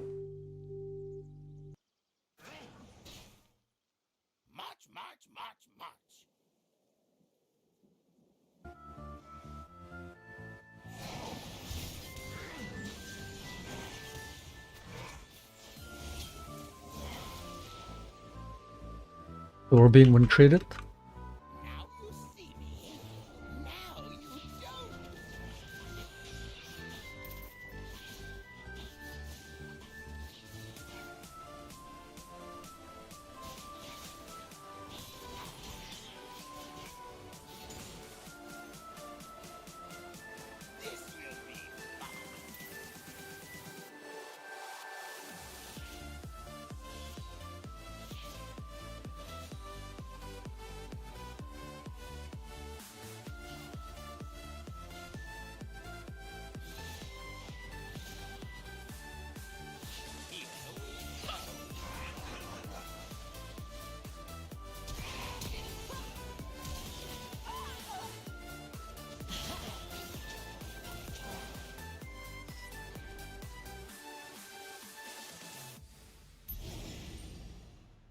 The joke's on you!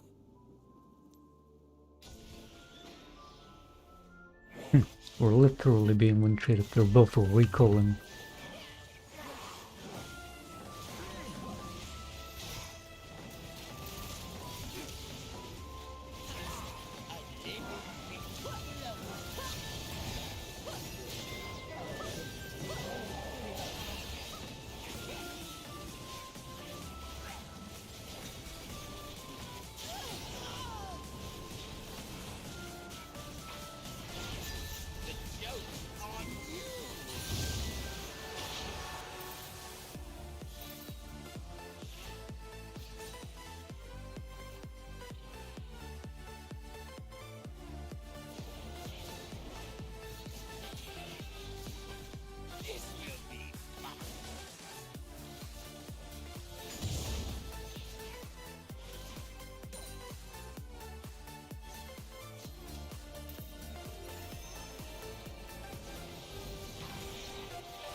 Just a little bit closer. You know what the fuck might have happened? Yeah, slept up. Okay, yeah. Okay, yeah. Yeah. Yeah. Yeah. Okay. Okay. Yeah. Okay. Okay. Okay. Yeah. Okay. Okay. Okay. Yeah. Okay. Okay. Okay. Yeah. Got my cloud up. This is my cloud up. Washed up. Got my cloud up. Yeah. Shut your mouth up. Okay. Cloud up. Shut your mouth up. Yeah.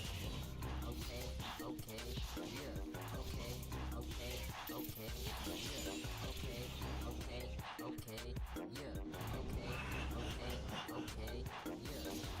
Got my cloud up, okay, shut your mouth up, okay, got my cloud up, okay, washed up, okay, got my cloud up, okay, shut your mouth up, cloud up, shut your mouth up, yeah. First I sweep your white floor, then I take your daughter, ride around the broomstick, yeah, that's Harry Potter. I never fuck with lanes. No sauce, no apple juice. Sauce, sauce, sauce, sauce, sauce, no broomstick. Sauce, sauce, sauce. No. Yeah, yeah. Okay. Outlaw this is human for sure, man.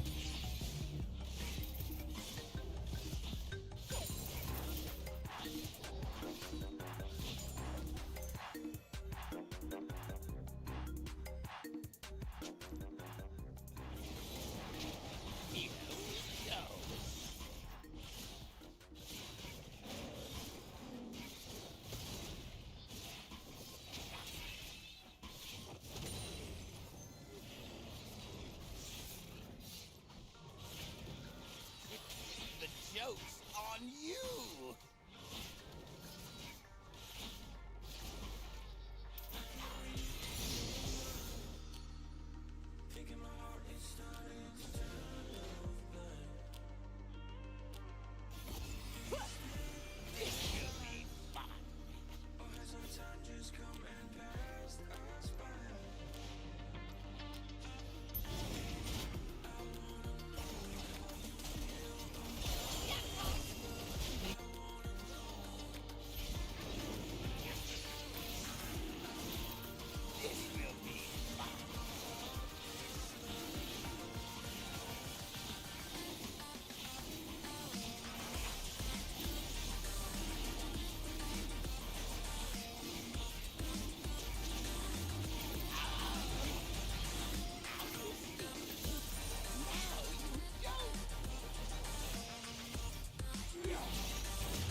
Yeah, go topside, you ape.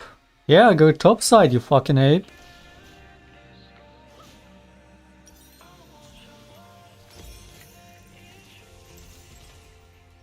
Who is a good little ape? You are. You are Nautilus, you are.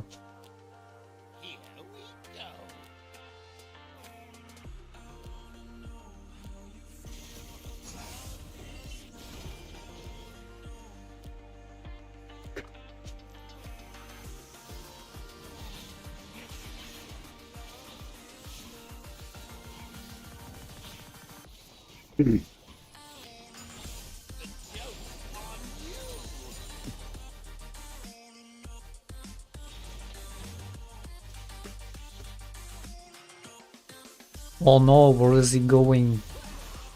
Where are you going?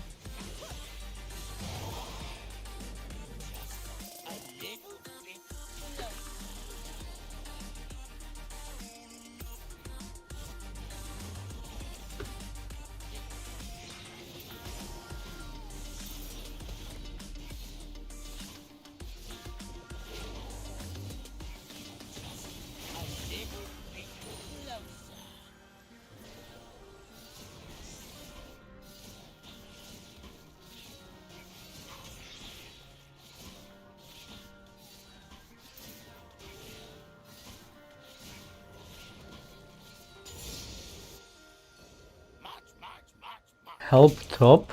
Now Maokai had won a 1v1. And this guy was just over here. Just completely clueless. The dumbass pathed over here. Maokai already won his 1v1.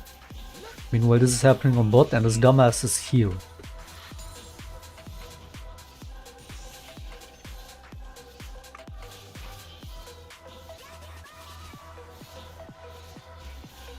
So he didn't go top lane to help or do anything.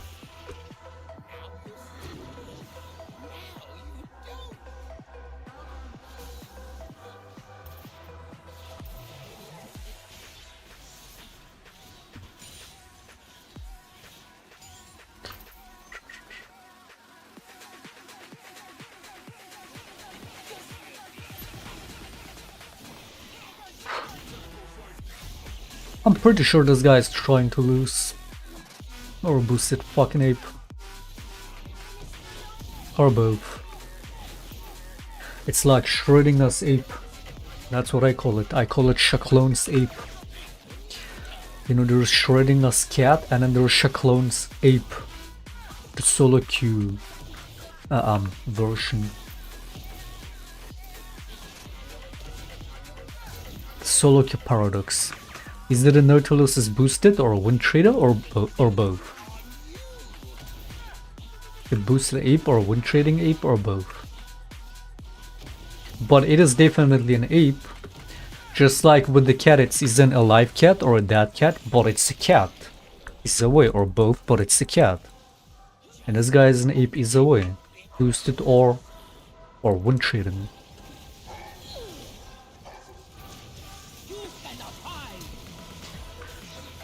Oh man, do I love Illaoi, man.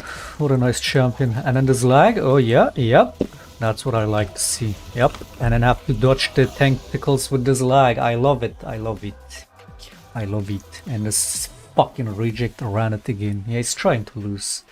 The subhuman is trying to lose. Let's have a chat.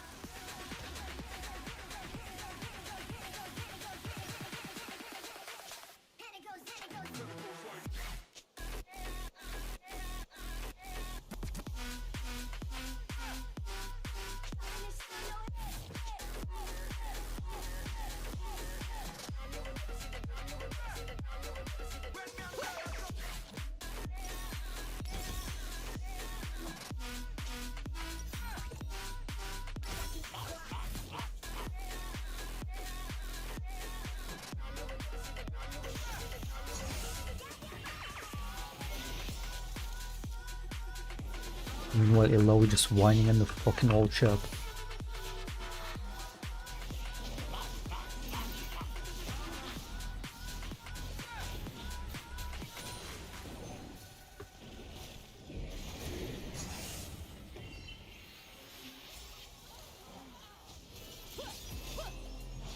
Okay, cat, I see you, cat. I see you. Okay, Nautilus, okay. Banger hook, banger. He did like the fucking, he did like this, like from the movie Wanted. He did this. Fucking hooked that Samira at fucking around the corner, man.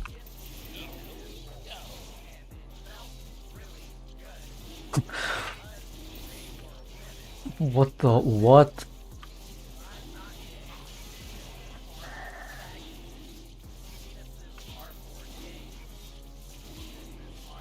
Is the Nautilus typing? Wait, we actually have a Shaco. Yeah, the Shaco didn't win your lane for you, by the way. Yeah.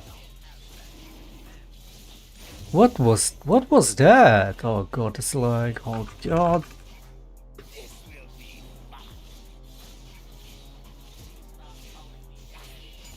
Wait, so this dumb fuck Jinx is flaming both of us at the same time. Two birds, one stone. Saying like I'm not doing anything, but at least she sees the Nautilus when he runs it down. So you would rather have this retard run it than me win your lane, you fucking ape, and get you 3 dragons. How about I spit in your face? How about I spit in that face?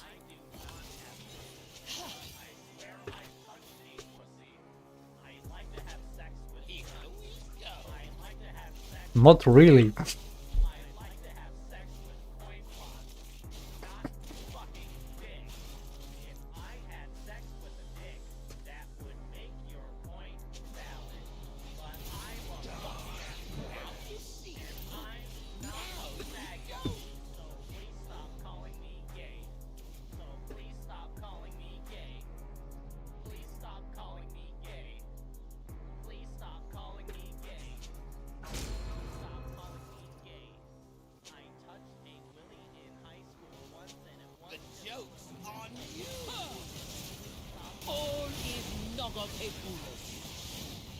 Nice champion, nice. Anti-heal, by the way, she has anti-heal. And the retard just leaves.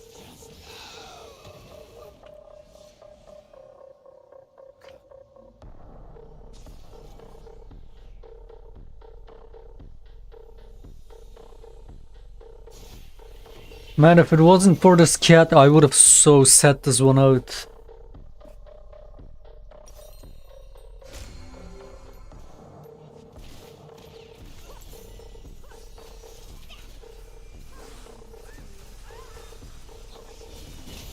We're probably gonna lose anyway then.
This champion, I swear to God, this champion, man.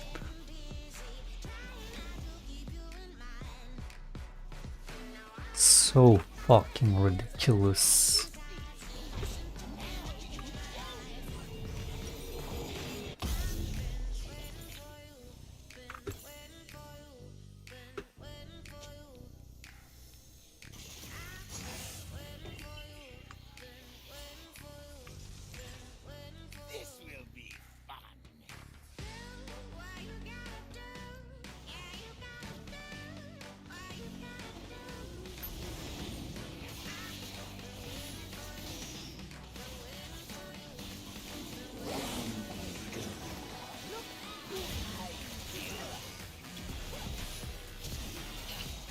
All scared.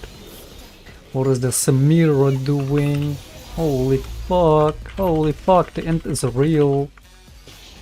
The int is real.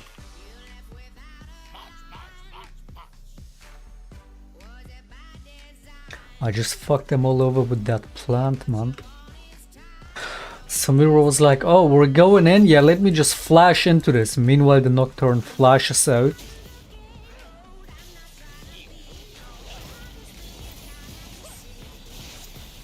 God, this lag. It's probably best to stop on this if the lag is not gonna stop. I don't want to stop on this massive win streak and just push it as far as possible. Alright, we might just straight just go all the way fucking to master with this. After this is like 4 more games. And we're like fucking easily 8-game win streak. If not 9 after this. So it would be stupid to stop on this win streak. We're winning despite this lag. Look at that, like, look at that fucking lag, man.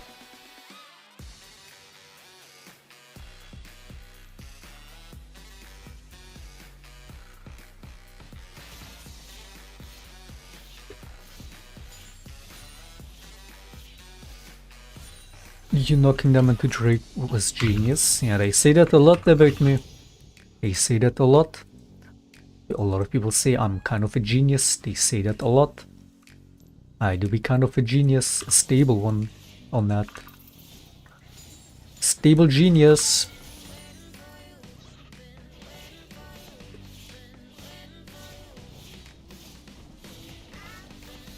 A lot of people don't know that, but a lot of people say I'm a genius.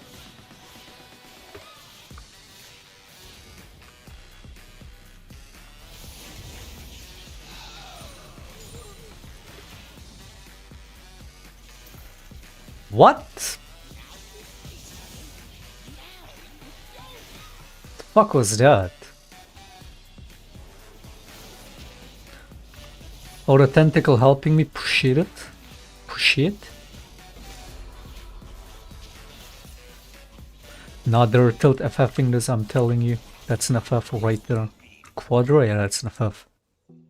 After that, Drake's throw. Oh, Penta even. Now they're definitely FFing. I mean, we can literally end.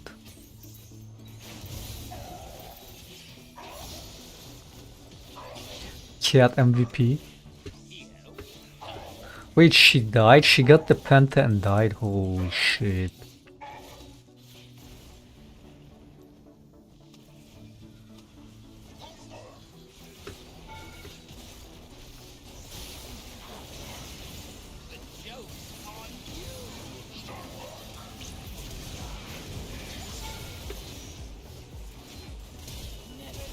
What the fuck?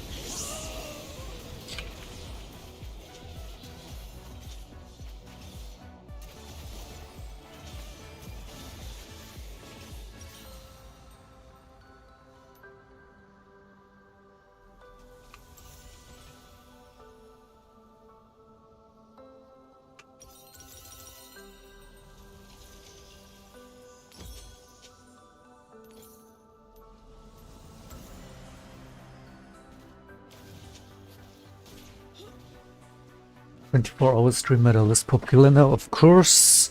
One, because people do subathons where they sleep in between.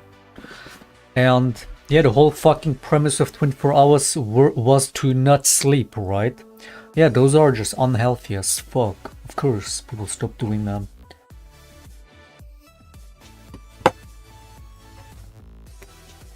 I did like a couple ones back then, but yeah, I stopped doing that too. It's not healthy, man.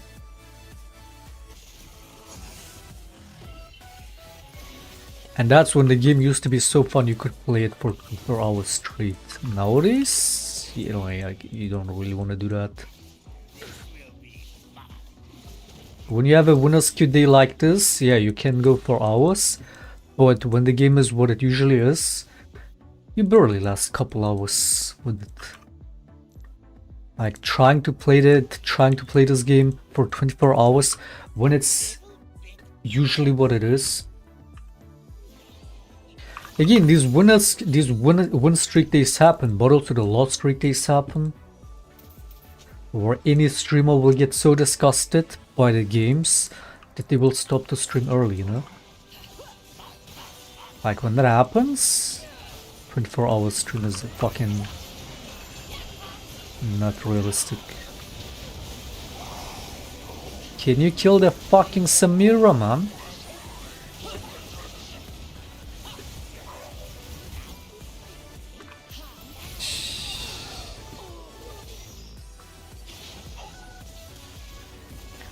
It's like staying up for 24 hours streaming is unhealthy enough as it is. Having to play League when it's in an unplayable state, like on a loss streak day, mate, like, that's gonna mentally completely burn you out. Forever.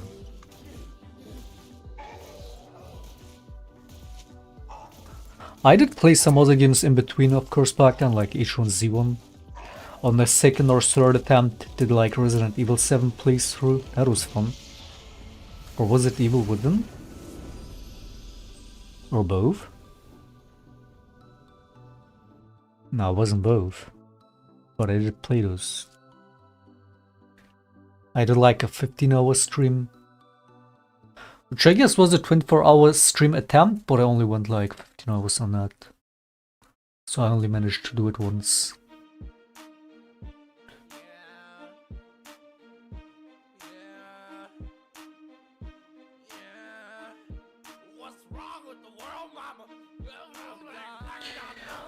Okay, what do we watch next? Let's watch this, The Dark World of Mega Churches. Oh yeah, I was this shit raised is as a Catholic, disturbing. but I wouldn't really describe myself as religious today.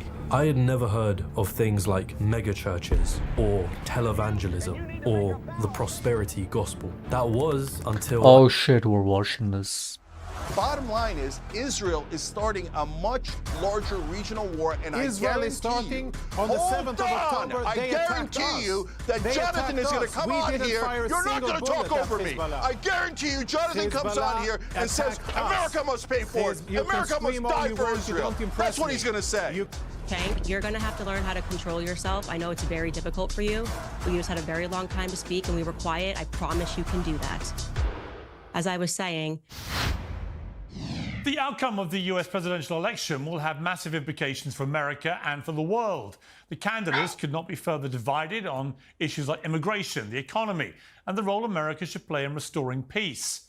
Make no mistake, this election is transformatively significant. They're totally playing a role in establishing peace in our for lifetimes. sure. But it's not existential. Kamala Harris is not an By sending actual more communist. bombs. Donald Trump is not an actual fascist. And no matter what happens in the next 4 months, a new president, Donald Trump is not an actual. Kamala Harris is not an actual communist. Donald Trump is not an actual fascist. He kind of is. How can people still say he's not a fascist when he says immigrants are animals, when he says he's gonna do the biggest mass deportation, when he tells cops to be more violent with disposed criminals, when he brags about the weapons he sends to places like Saudi Arabia to commit genocides over there. Which again, when it comes to Democrats, not much better than that. But Trump is very much a fascist. And no matter what happens in the next 4 months, a new president will be sworn into office in January next year. Just one day after a second attempt to assassinate Donald Trump, Hillary Clinton said this. And full I power. don't understand why it's so difficult for the press to have a consistent narrative full about immunity. how dangerous Trump is.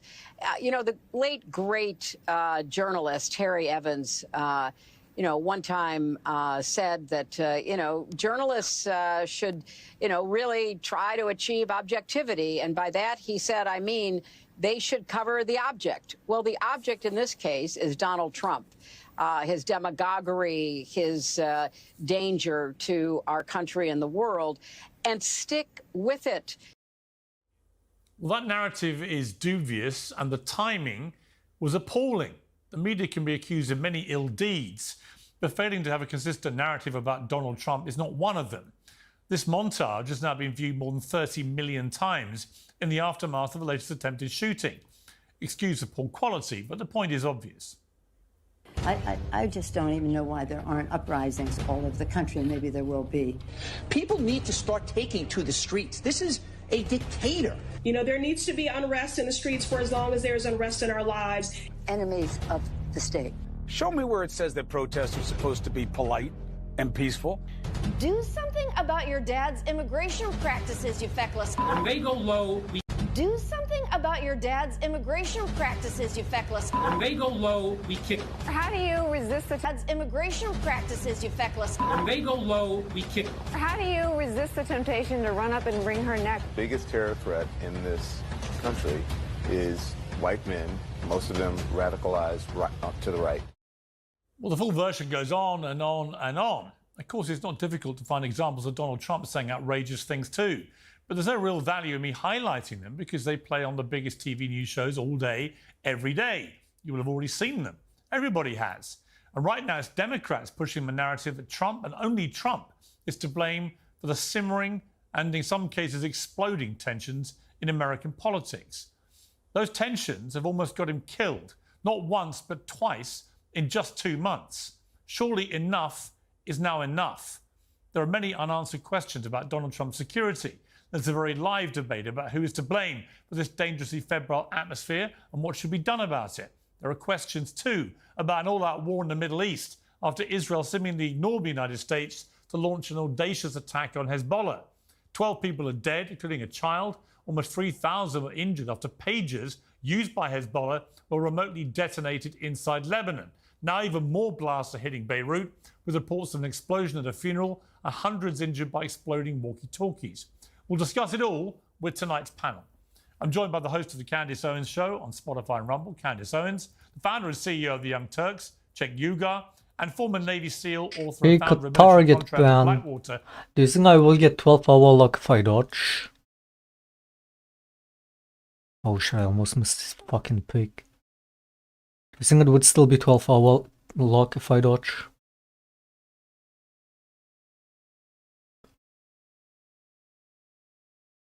Eric Prince. Well, welcome to all of you. Shaclone, there's a lot going on.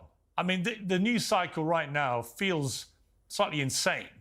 You know, you've got Donald Trump nearly assassinated again, twice in 2 months now. You've got apparently Israel launching this extraordinary attack across the whole of Lebanon on thousands of Hezbollah terrorists and, of course, extraordinary attack. When it's the other side attacking, this is horrific, this is terrible, this is terrorism.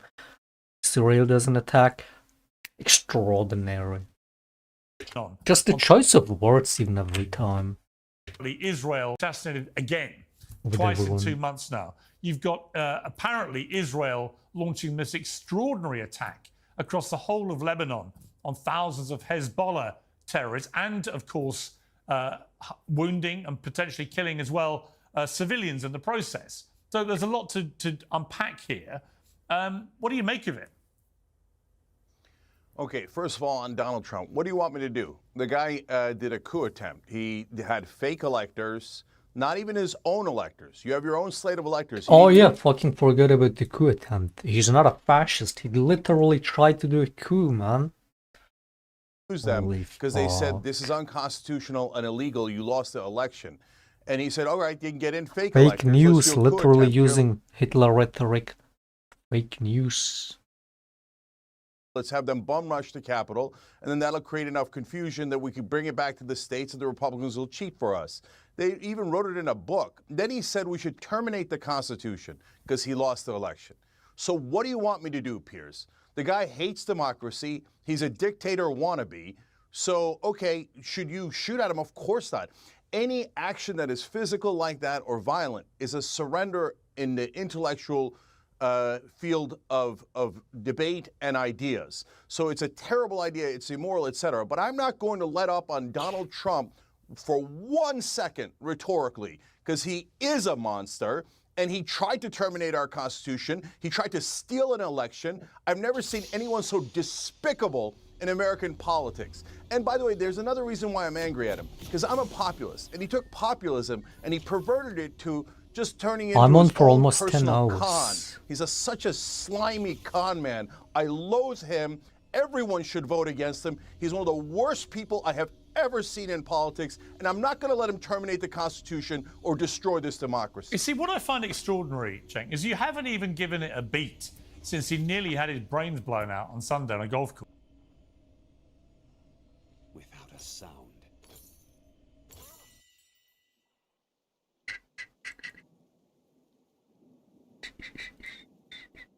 What's wrong with the world now? What's wrong with the world now?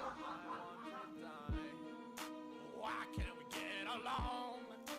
Why can't we get along? There is Why no can't we dispute. get along? Why can't we get along? You should play this song as an outro on these talks every time. If you ask me. What's wrong with the world, mama? What's wrong with the world, mama? Please, Mr. President. What's wrong with the world, mama? Help us, Jesus. What's wrong with the world, mama?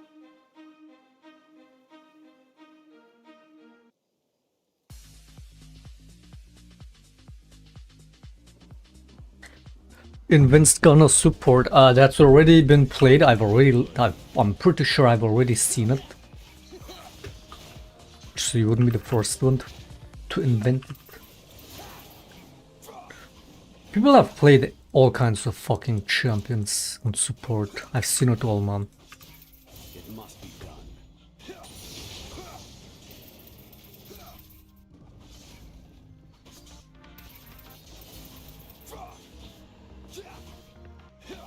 Yeah, it's already a thing, man. Tread carefully.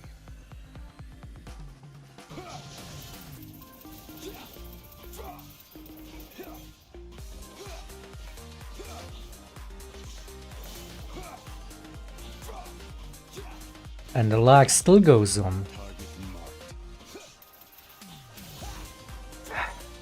5 more days.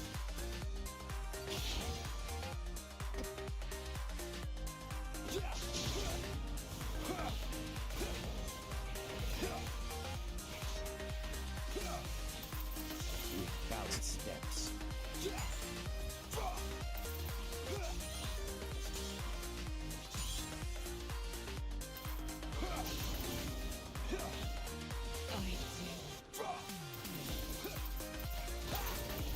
Enforced equilibrium.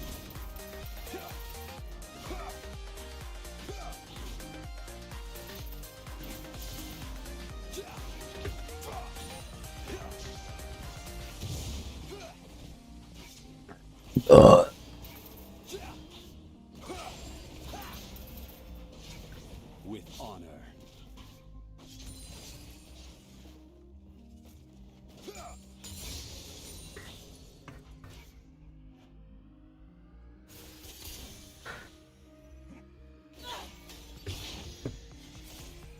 Immediately.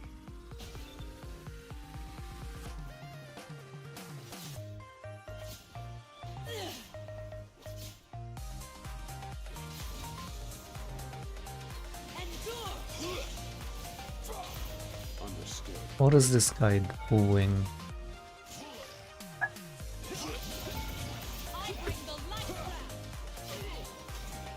Good enough, good enough. Ah, fuck, he's okay. Tower shot is fine. Fast recall. So I go.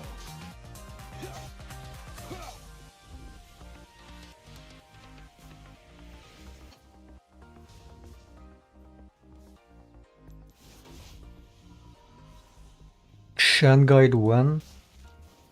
Next week.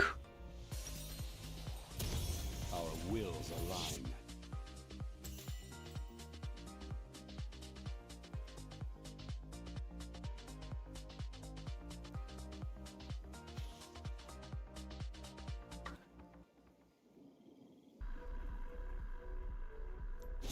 Press on.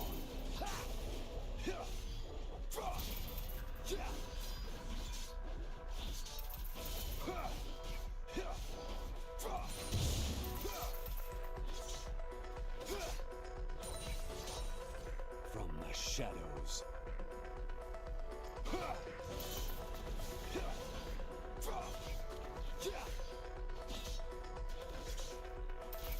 And that's how we lose the win streak, in it.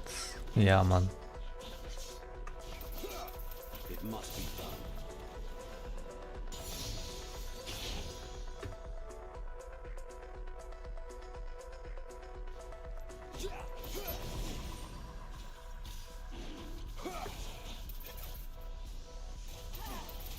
Nice.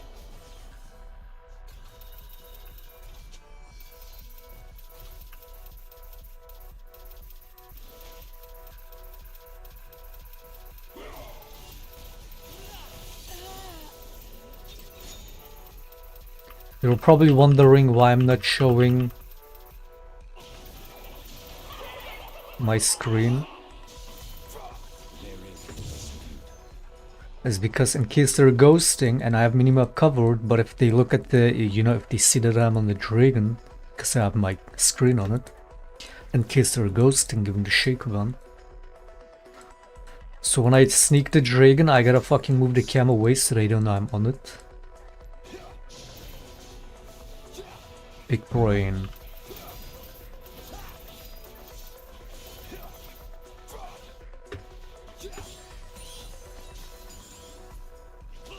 With balanced steps.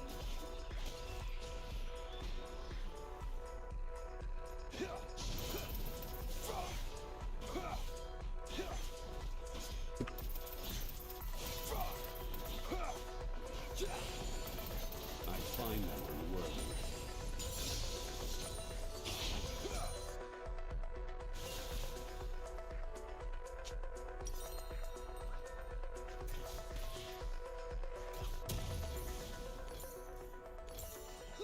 Immediately.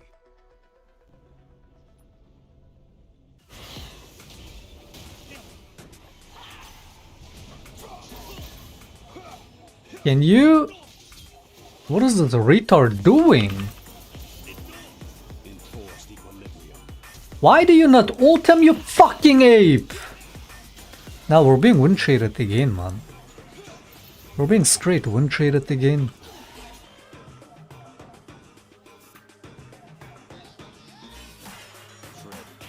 You disgusting filth. I spit in your mom's face.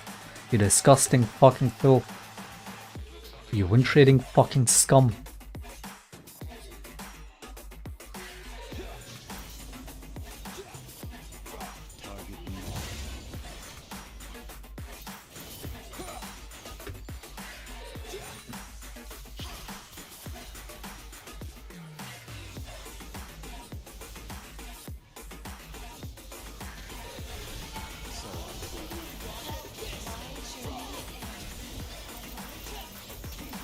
Oh my god, the baits. Oh, nice heal. Okay, we got the Seraph win condition at least. This retard is a, like, the mid lane is probably a win trade.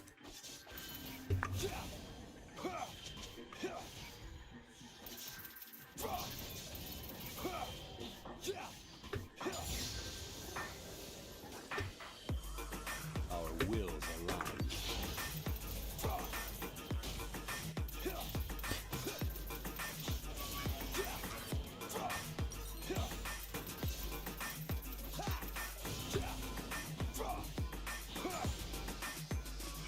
With honor.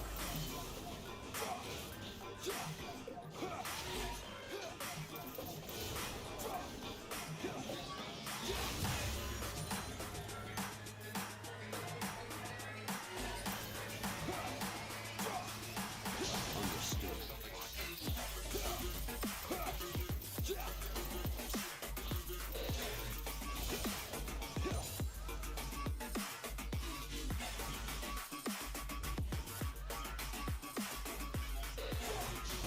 Shadows.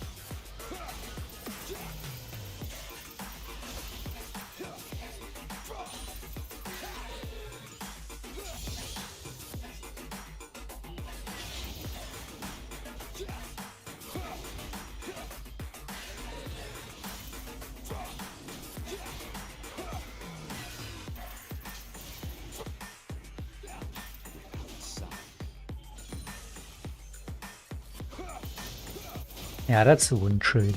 Disgusting filth. The guy was showing up over here the whole time.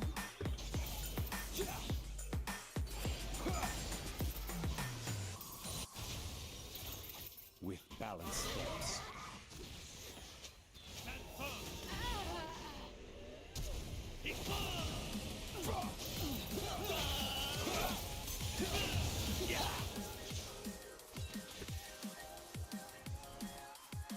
is no dispute.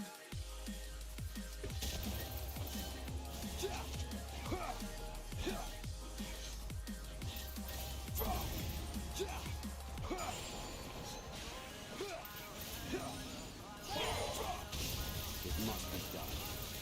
Time to learn about death, my friend.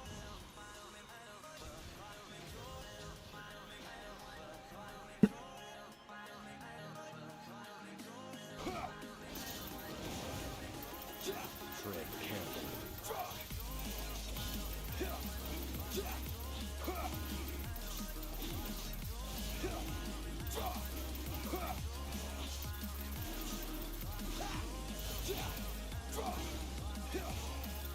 So I've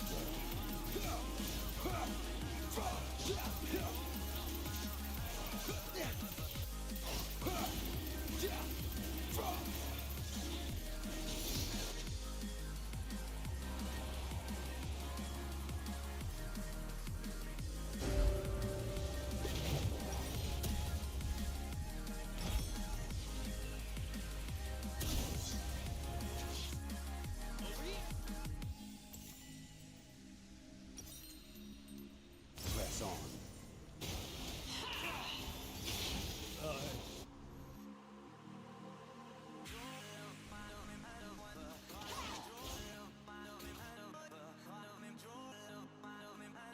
You see these drain clears, Bloodney, do you still think Shan Jungle is troll? He must be having one of the best drain clears. Grubs especially. Jarvan is probably the only one that has even more disgusting drain clear.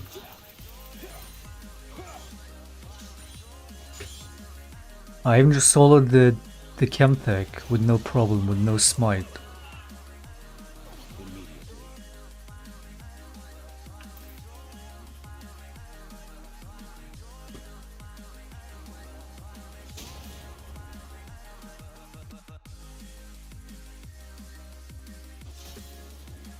Our wills align.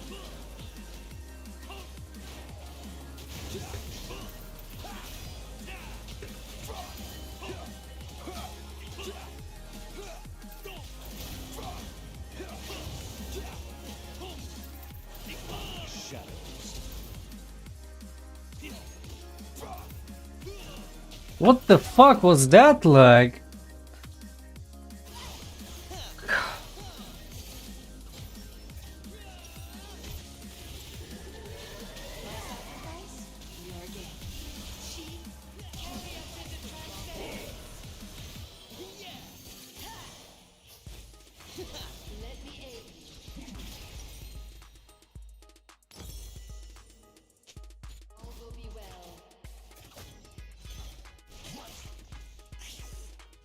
With balanced steps.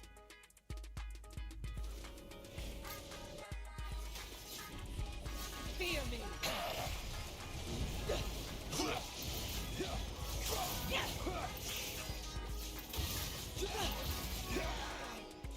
There is no dispute.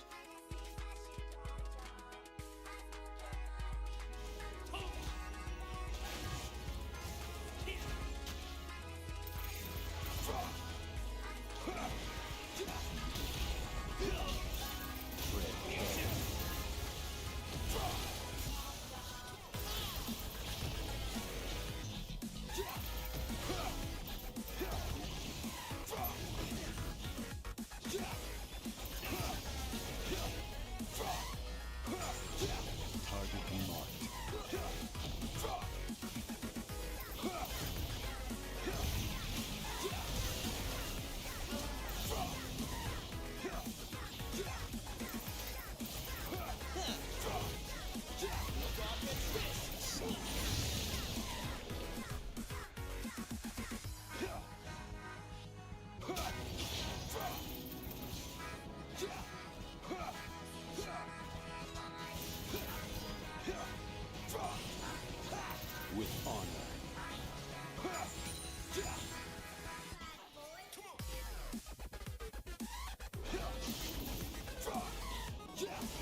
I don't have ultimate shit.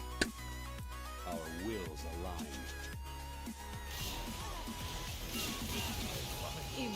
Oh, never mind. The Syndra is 1v9ing in it.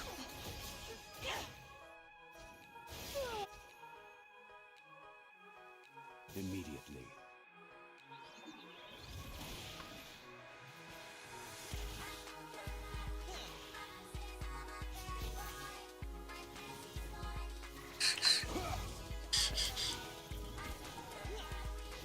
From the shadows.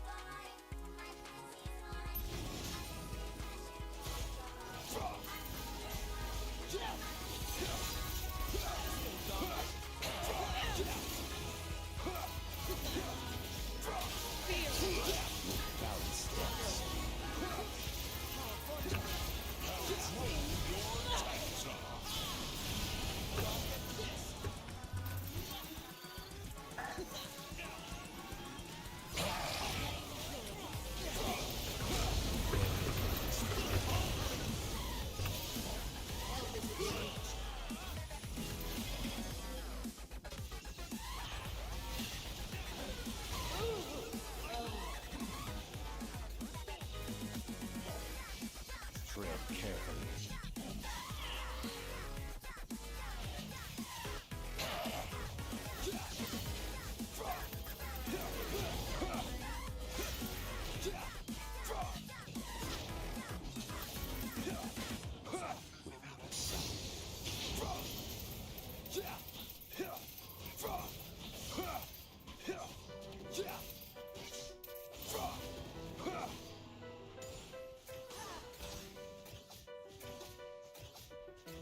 So I go.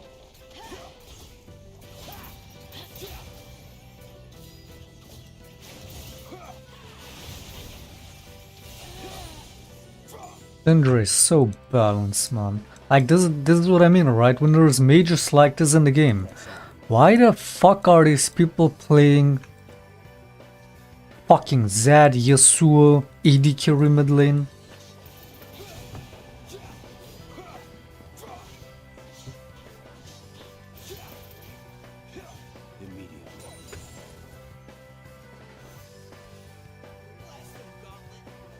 She's still as broken as she was at the start of the season with the new items.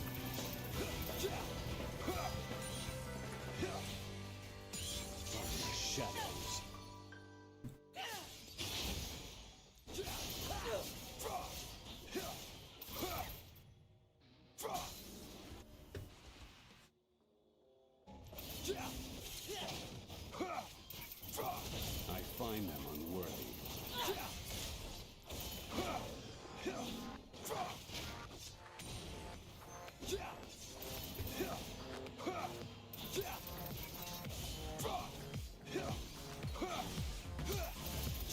Understood. Fuck, I E-flashed, she silenced my flash.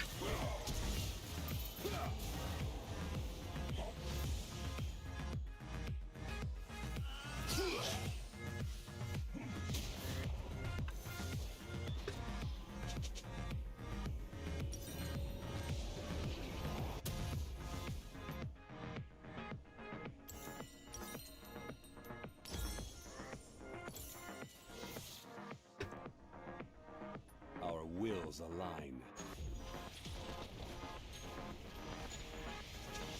Think playing eune is justifiable? Wait, what?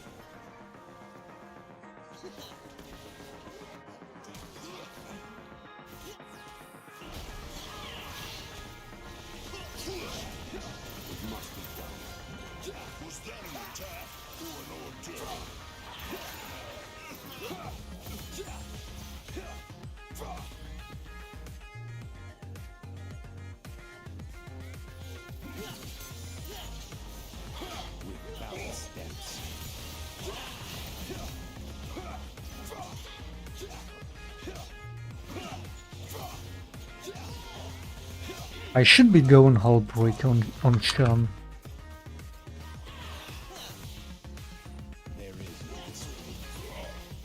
I'm not going really for the split push build, but it would do a lot, like especially at this stage, to just destroy the enemy base much faster. Target marked.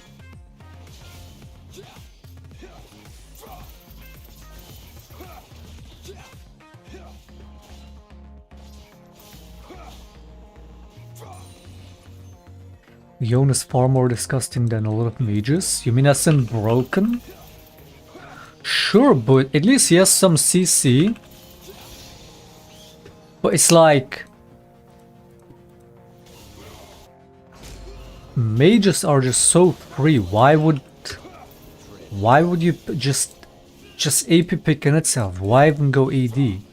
It's like when it's those losersq days, every game has Zed, Yasuo, Eune, Lucian, whatever the fuck. And today we've been having a lot of mages, which is why we're winning these. Alright, because every game is gonna be a lack of fucking magic damage, and me going AP as Shaker won't really do that. As like a Syndra. So like sure, even if Eune is strong, mage is still the right pick for the team. Most of the time.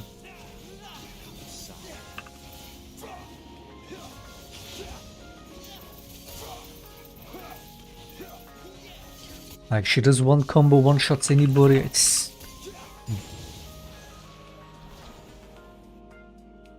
Immediately. Eune takes a lot more work in that.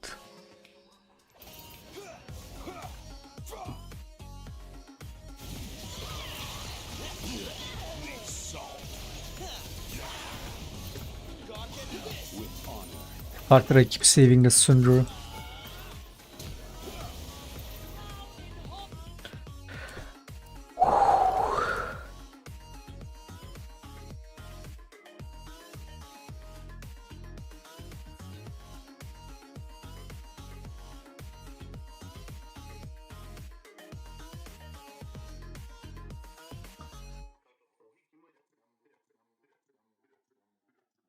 Three more wins.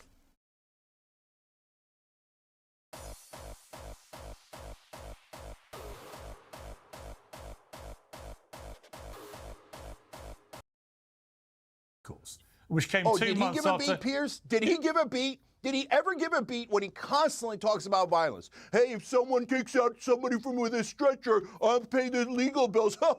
Attack people. Oh, my political opponents, I'm going to jail them. I'm going to attack them. Oh yeah, the whole locker up thing. It's like, dude, ain't nothing you can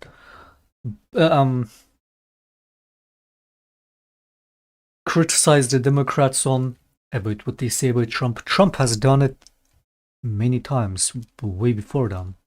It's like the people that were calling Trump a fascist and Hitler were mostly his own people in the first place. Like most of them cower to him now. The Republicans were mostly doing that with him. Before they all become sycophants after he won. Well, hang on. To be clear, you're trying to equate him making a joke about maybe slapping or punching someone in a crowd who's abusing him with someone. Can I make a joke with about someone taking slapping an AK Trump across the face? Well, hang on. Was somebody Can I make that joke? Was somebody Can actually, I make that joke, Piers? Well, hang on. Somebody actually shooting him on a rally stage and then very nearly shooting him on a golf course with an AK-47. Very Do you not see nearly. the difference? So, Piers, those are terrible actions. So what am I'm asking you a literal question. What do you want me to just go? Could you give it a beat? Okay, now Donald Trump's a good... Hold on, let me finish the question. On a human level, Donald Trump's a good guy. Donald Trump loves democracy. Donald Trump... No, Donald Trump's still the same monster he was yesterday. So I hate that people are shooting at him. It's so dumb. It's so dumb. It's immoral. It's wrong. Why would you be surprised? I can't condemn it any stronger. Why would you be surprised? I'm not going to tell you that Donald Trump is a decent man But Cenk, when why he's would a you grotesque human being. Why would you be surprised that people are taking drastic action? Unhinged people with unhinged brains who are listening to constant rhetoric from You people. didn't answer the question. Well, what do you want me to do? You want me to politically surrender, I'm asking you a question. Do you not consider for a moment that within 48 hours you're still saying monster, demagogue, dictator, blah, Yes, blah, blah, blah, that's blah. because that's who he is. Yes, but this is what is So you affecting... want me to lie? Yeah, because... Piers, tell me this. Because do you want me to lie? Let me finish. The shooter at the golf course, specifically in his recent social media posts, parroting Kamala Harris, saying that he was effectively an existential threat to democracy in America. You're doing the same. Does nothing make you pause? You're insane. Hillary Clinton's doing the same. Trump does it 2,000 times worse. Because you think he does it, your you great should do idea it too. is Democrats shouldn't. Your great idea is Democrats shouldn't campaign against your beloved Donald Trump because some moron, mentally unstable guy took a shot at him. Okay, or two of them did. You know what? I can protect Donald Trump. Ban assault weapons. That'll protect Donald Trump way more than any of say nice things about him. Now that some lunatic took some shots at him. Here, let me be super clear. If you're on the left, I know the right-wingers love their guns and Second Amendment remedy, and they've been riled up to do violence nonstop. But if you're on the left and you do any violence, you are not one of us. You're a stupid person who does nothing but make a worthy cause look immoral with your insanity. Never do violence. Is that clear enough?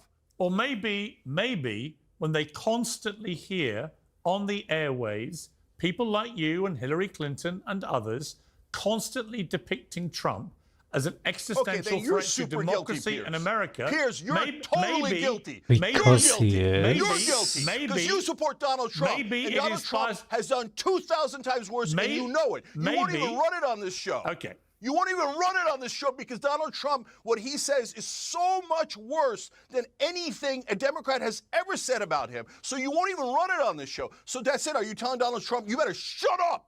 You better not say any of those gross things that you always say. You know that he joked about smashing Nancy Pelosi's husband's head in with a hammer. Yeah, and the truth One is, of his lunatic fans tried to murder Nancy Pelosi's husband, and he's like, it's so funny. Do you know that when they try to murder his vice president, he then turned around and said he deserved it? He's a psycho, and you defend him every day, Piers. Here's the problem. You have no idea what I've said about Trump when he's done these things. If you had, you wouldn't accuse me of not talking about them because I always do. Shut up? Because I always do. Are you telling him to shut up? I want to bring in Candace Owens here. Candace, look, we're 48 hours after the latest assassination attempt, and I'm listening to another liberal who I respect. I've had Shaclone a lot on the show, absolutely losing his mind about how despicable Donald Trump is and what a threat he is and a danger and so on and so on. Exactly the kind of rhetoric that Trump has said he believes is fueling these people to try and kill him. What do you make of where we are with this? What I make of all of this is that if you are going to legitimately tell people that someone is a monster, that somebody is a dictator, that somebody is literally Adolf Hitler, if you're going to tell people that this person is a constant threat, why wouldn't somebody try to eliminate that threat? That would actually be a sensible thing for somebody to do if they believe the rhetoric that is coming out of people's mouths. Now, then if all this the had right happened wing and is it was guilty, flipped, including you, Candace. Cenk, you just spoke for a very long time. Candace finish, please. You're going to have to learn to control yourself. Cenk, you're going to have to learn how to control yourself. I know it's very difficult for you, but you just had a very long time to speak and we were quiet. I promise you can do that. You need to sit on your hands, then you should do that. As I was saying, if this situation had been reversed and I had just watched somebody try to shoot Kamala Harris, I would be definitively saying how wrong it was. I would be saying to people that despite the fact that I do not want her to be president, of course, she is not so much of a threat that she needs to be shot. They don't stop this rhetoric because they do not want these assassination attempts to stop on Donald Trump. And I want to be very clear. The circumstance that we find ourselves in the West is one of remarkable privilege. And when you're in times of remarkable privilege, it creates actually an issue of having a lot of weak men, right? Weak men are the ones that are going out here proclaiming that Donald Trump is a threat, proclaiming that Donald Trump is somebody that is a dictator because they've never had real conflict in their lives. And you're about to see that example right now, the difference in the demeanor between someone like Cenk and Eric Prince, who I greatly respect, and who is somebody who has seen real conflict and understands what real threat is, right? He understands real threat. Cenk is somebody that grew up, obviously, with a silver spoon in his mouth. He's never had to fight for anything in his life and has never had to put his life before somebody else's. So it's very easy for him to behave like this, to demonstrate like a toddler who is throwing his toys out of the pram when he doesn't get what he wants. And so he heightens his rhetoric and says, why am I not getting what I want? This man's a dictator. This man's a threat. And he's not being realistic. And it's embarrassing to our country, whether it was a person on the right or the left. You guys haven't addressed it at all. Chank, I promise you are capable He of wants to controlling terminate the yourself Constitution, for so you 3 like that? minutes as somebody else speaks. Let me bring in Eric. Eric, you are a former Navy SEAL. And a patient. And a very patient former Navy SEAL, yes. You know, when I look at what's happened here, there are lots of strands to what's going on. And we'll come to the security aspect around Trump, which I find pretty scary, actually, that twice people have, with extraordinary ease, got into positions to assassinate him in the space of 8 weeks, which I just find quite remarkable and shocking and shameful, and a disgrace that the Secret Service has allowed that to happen. But before we get to that, this whole... They saved his life. Well, they didn't save his life. They put him in a position where his life nearly got taken. That's the truth. I mean, because they didn't even check the perimeter. The guy didn't even get off a shot. They didn't and even you're still check. spreading They conspiracy didn't theories. even check the perimeter of the golf course before he was exposed for 4 hours on that course 8 weeks after he was shot. It is unbelievable that anyone from the Secret Service would claim anything but a dismal failure of their preparation to protect the president, in my opinion. But we'll come to that. Eric, what do you make of this debate, which is raging right now, in this debate now, about the rhetoric and the responsibility of people who are on the airwaves, who are in public life, to dial down the rhetoric?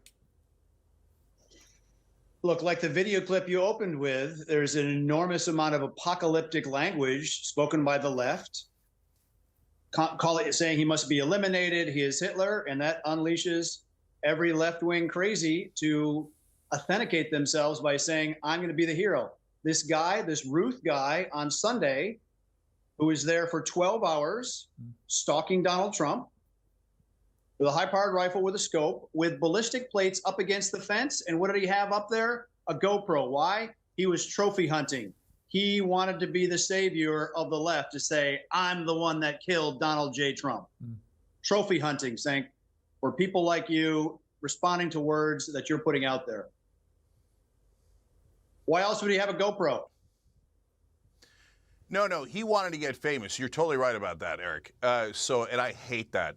But the way that this whole thing has been framed, as if the right wing doesn't do rhetoric that is 10,000 times more dangerous and violent over and over again. Trump's fans sent pipe bombs to every one of his enemies. Trump fans hit Nancy Pelosi's husband in the head with a hammer, and Trump never even denounced it. How sick is that? That he never even denounced it. He laughs about it. So if we were using the Trump standard, we'd laugh about him getting shot at. But I'm not as disgusting as Donald Trump is. Nancy Pelosi's husband had an interlude with some bizarre gay lover. Trust me, he wasn't on the right. Oh my God, I'm on here with lunatics. I'm on here with lunatics and conspiracy theorists. I can't believe he just said that. And you're saying that the guy who smashed Paul Pelosi's head in wasn't on the right? Is that what Candace Owens, the lunatic, just said? Okay, just so you know, if you're going to call somebody else a lunatic, you shouldn't be behaving like one in the process. When you say, but Cheng, when you say these right-wingers are all nuts, do you understand the irony, given you just spent the last 10 minutes literally ranting? Yeah, I do, Piers. So I am loud and aggressive because that's what the Democrats and the left wing need to stand up to lunatic bullies like this. Candace Owens just said that the attacker of Paul Pelosi was not a right-winger when he is a Donald Trump fan and a deep right-winger. And Eric Prince, the lunatic, had said that he was a gay lover of Paul Pelosi. A conspiracy theory so unhinged that how am I supposed to respond to it? It's a remake. It was stuck at 90%, most likely a remake.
Carefully, D.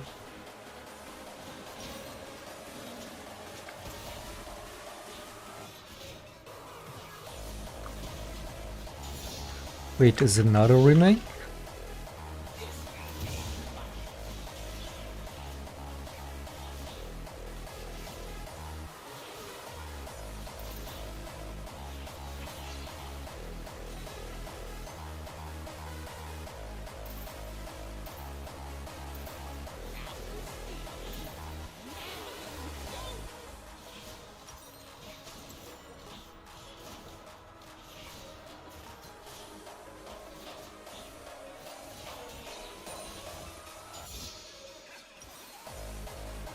All we have to do is collectively build turbines. That's all we have to do.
I woke up out in Beverly, fucked up, smelling like that bourbon, and I end up alone. I'm not certain, yeah, the girls in the light in the club every night. That's how it goes when you Hollywood perfect. Hollywood perfect. That's how it goes when you Hollywood perfect. The joke's on you!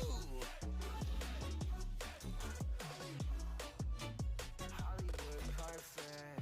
Ain't got no place to call my own. Feels like I'm better off alone. So sad inside and hopeless. These Hollywood hoes never notice. Can't get back on. Girl, I miss you.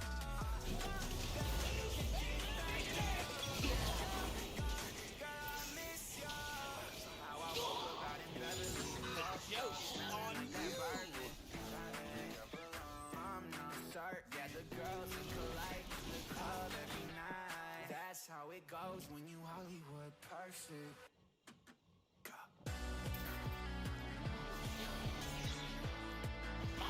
Hollywood perfect. That's how it goes when you Hollywood perfect.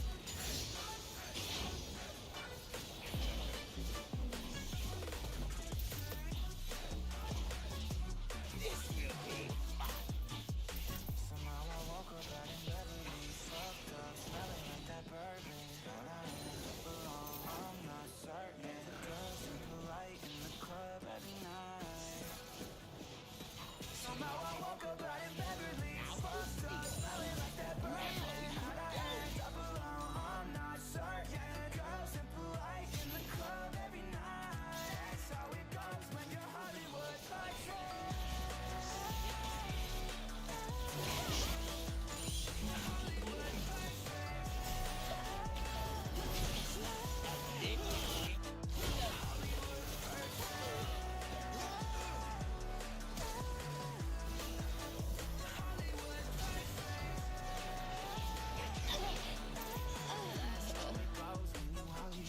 Silver!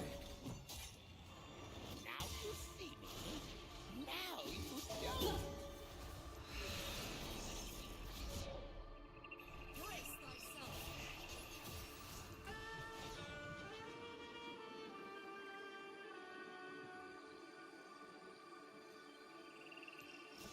This will be fun. What's that fucking reaction time?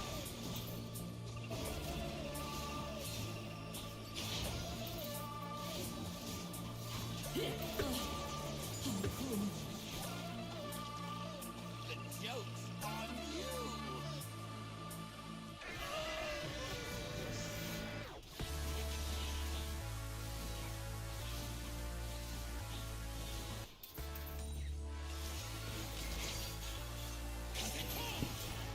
Here we go.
Jace killed Jace. Banger.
I'm probably losing this.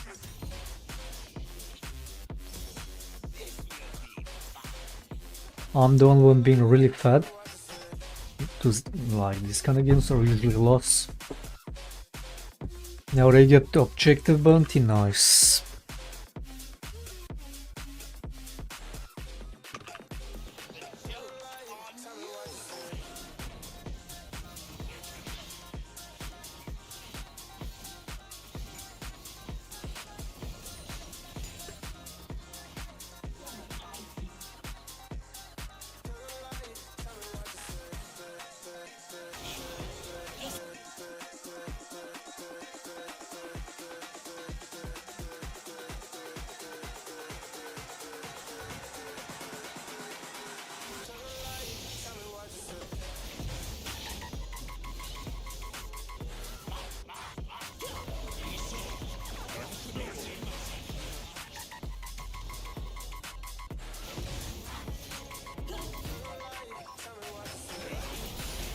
What the fuck is the Jace doing?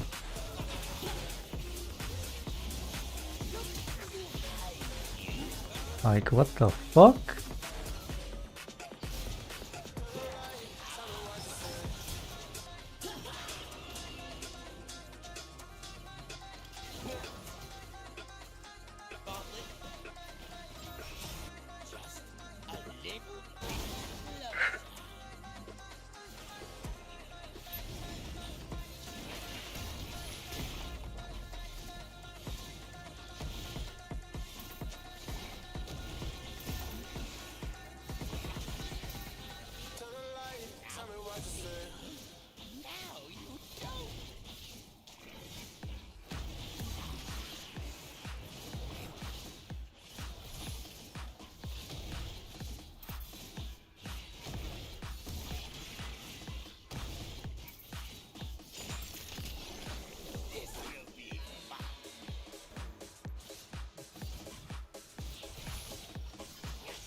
Might even just go death dance on this.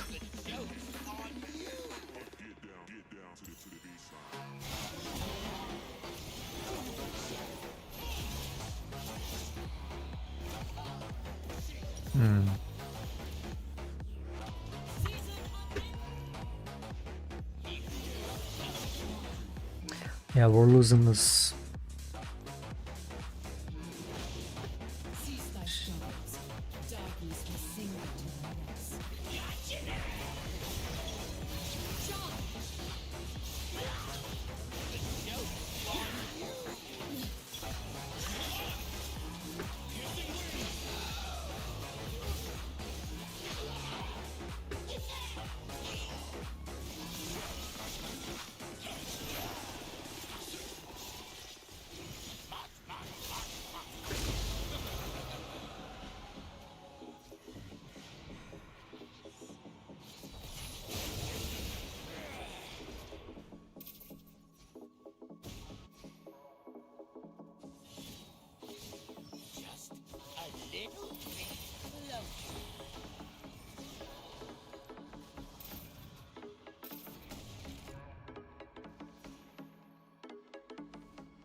The joke's on you!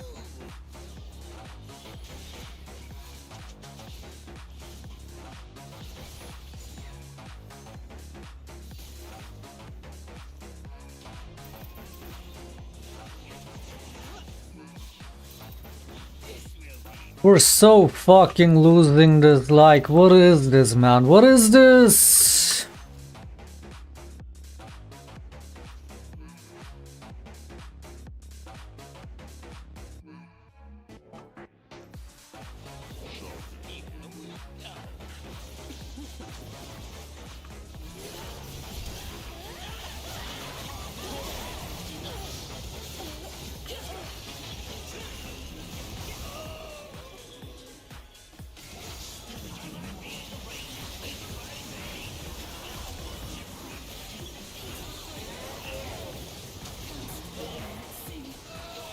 Shaclone doing all the work.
Okay.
Just end the game.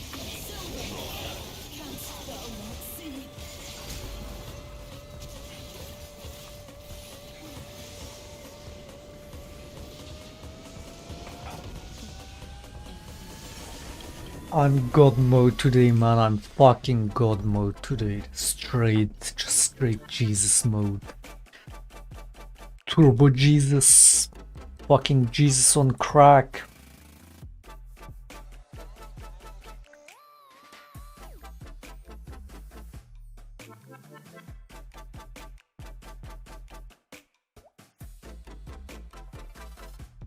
Where's my 4 honors?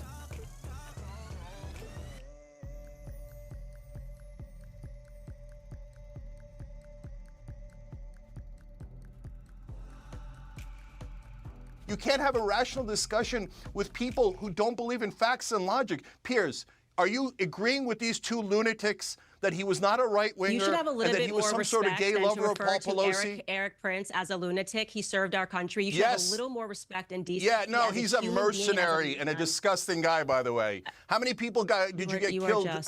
Innocent people in Iraq, Eric. How many people did you have mowed down in Iraq, Eric? You know, going back to your topic, Pierce, perhaps it's time to bring back 19th century behavior, which maybe we had a more civil society then. If people are going to throw all kinds of bombastic language, they do so because they do it without consequence. In the 19th century in the UK, people would call them out for a duel. It doesn't have to be to the death. It could be swords. It could be bugle sticks. Maybe that would make for a more polite society. I don't know. I'm ready to go there. You see that, Piers? You see that? Who's the first to threaten violence? Of course, Eric from the right wing. Yeah, but, whereas okay, I but denounce Cheng, violence. Cheng. I denounce it strongly and loudly, and you heard it with your own ears. But Cheng, what I don't think you appreciate is how ranting, incendiary rhetoric of the kind you've unleashed so far in this debate yourself can, with an impressionable, unhinged person who believes everything you're saying about Trump, as Candace said, why wouldn't that person think to themselves, yeah, we've got to get rid of him. We've got to stop him. Okay. So my question for you is, if you can't even dial it down within 48 hours of a second assassination attempt on Trump's life, when can you? So, Piers, now let's have an intelligent conversation.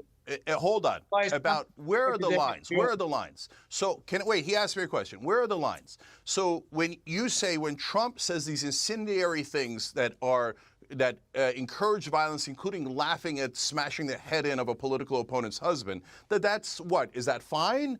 Or he's bad too? Well, is it fine? How long does he have to pause saying fine? Violent things? Listen, I've criticised Trump for lots of his incendiary language over the years. But as far as I... So how long should he stop? Hang on. So far as I know, he's ever called one of his opponents Adolf Hitler. And yet the left constantly... Yeah, he did. He just called... I don't know about Hitler, but first of all... But Piers, you make it look... So far as I know, he's ever called one of his opponents Adolf Hitler. He calls them Marxist. What do you think what the word communist and Marxist means for a lot of Americans? The worst imaginable thing because of the Red Scare and everything, because of the brainwash they've done to the American people since the Russia Cold War. It's like, yeah, to a lot of Americans, a Marxist, a communist is the worst thing imaginable. Way more than Hitler to a lot of those people. So like, Trump calling them Marxist communist is the right-wing equivalent to being called Hitler or fascist. Obviously. Like, what does he mean? Oh, he doesn't call them Hitler. He is a wannabe Hitler. Why would he call them Hitler? He's gonna call them what he believes, or what he believes is worst, or what he thinks his audience, his people believe is worst. Marxist, communist, which he calls them all the fucking time. And yet the left... What is this fucking garbage? Yeah, he did. He just called... I don't know about Hitler, but first of all... But Piers, you make it look like... Here's my point. If the left constantly say, as they do, he's the new Hitler, who, by the way, murdered 12 million people... I mean, I guess the direct equivalent to that would be if you call them Stalin. But it's still like same thing, right? Whether he calls... People call him fascist or Hitler. Him calling them communist, Marxist is the exact same to that.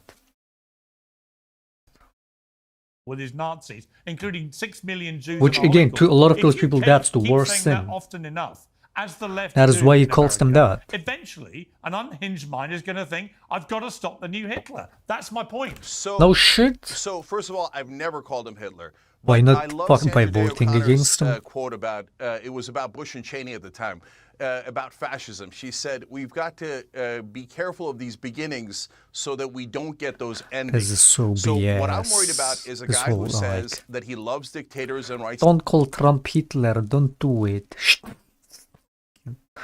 Love letters to them, and then he loves it when everybody has to stand up and applaud, and no one can disagree with the leader of the country. He loves it. He thought we should terminate the Constitution. When they said to him, "Hey, they're trying to murder your fans are trying to murder your own vice president," he told Mark Meadows, his chief of staff, he deserves it. I have to tell people the reality about Donald Trump. So, Piers, what do you want me to do? That Take is a not the 48-hour reality. break, a 72-hour break, or maybe do you want me to take a month and a half of a break of criticizing Donald Trump Well, you know, so it was he can win the interesting. election? It was interesting watching CNN, watching such a CNN radical. yesterday, You are my old such a network, for radical. example, where CNN finally conceded on air that actually when Kamala Harris repeated this trope about Trump, that he called for they said there would be a bloodbath if he lost the election. Everyone knows that's untrue. That's not what he said. He talked about a bloodbath in the automobile industry. CNN finally admitted that on air, but Kamala Harris repeated that in a way that implied he said there would be a literal bloodbath. So when it comes to rhetoric, yes, Donald Trump has a lot of incendiary things that come out of his mouth, and I wish he didn't. But so does the left, Cenk. And your utter refusal to accept that anyone on the left can be even remotely responsible for creating an atmosphere where two people now tried to kill Trump, I think is very disingenuous. No, Piers, let me be clear. So, number one, on the bloodbath comment, on the day of and ever since, we played the whole clip on the Young Turks and told everybody he did not mean violence. He talked about an economic bloodbath. So why did Kamala Harris pretend honest that he about did? it. We've never called him Hitler. And so, but Piers, I can't sit here and not tell you that he didn't try to end our democracy, because he did. So I'm asking you now for like the fourth time. What do you want me to do? I'm going to get the other two to respond to this, but let's bring in just very quickly the Republican Congressman Corey Mills. Corey Mills, thank you very much indeed for joining me. We're having a very Thanks so much for having me. We're having a very heated debate, ironically, about Two the more wins, heated debate two raging more around wins America, to back which may to or may master. not have played a part Two of more these two wins. assassination attempts. There's an irony there. Well, there's not an irony. I've been listening. We need two more wins, guys. What even? I'm not even looking at it. What is the number of win streak right now? Must be 10 by now. More than 10.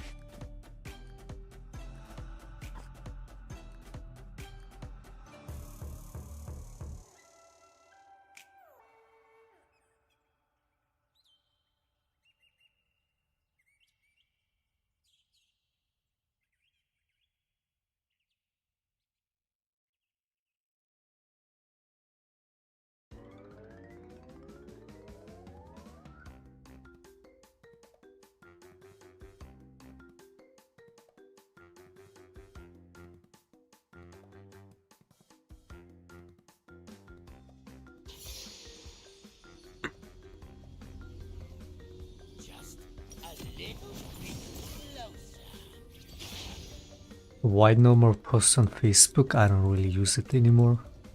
Sometimes I still post there when I remember I have a Facebook page. Or I mostly perma shit post on Twitter now. Just using, like, I don't post on Instagram easy anymore. Too many social medias to keep up, you know. Streaming videos, Twitter, that's mainly what I fucking post now.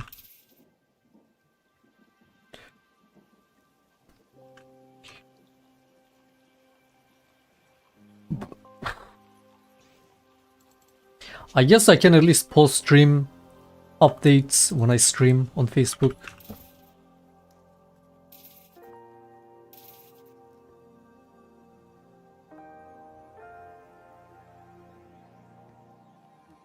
Now you see me.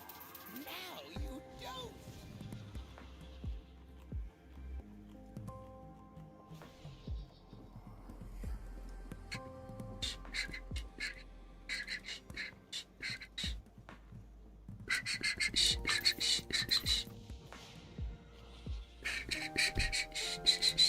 2 more wins.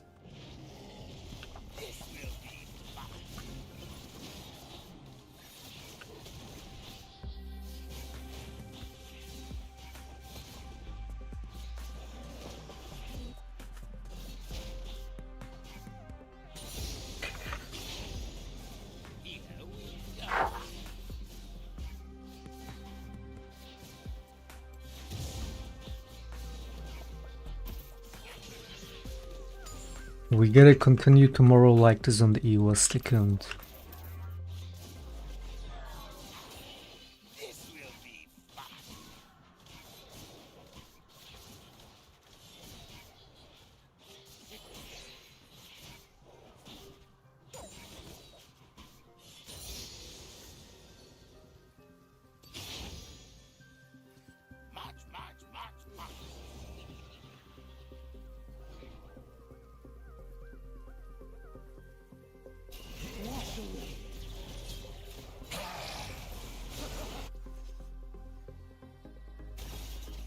Doesn't even have flash, nice.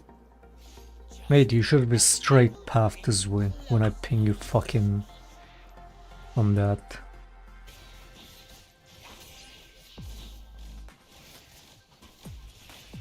Doesn't even have flash, man.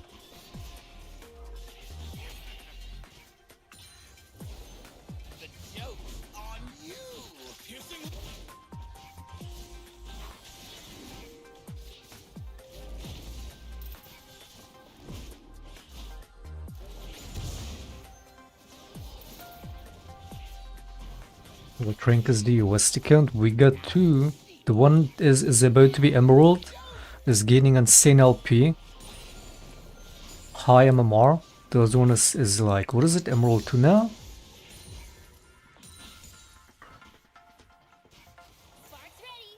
Could at least get 1-2 diamond before season end once we get this to master at a split end. So we started with a decent, we start third split with a decent MMR.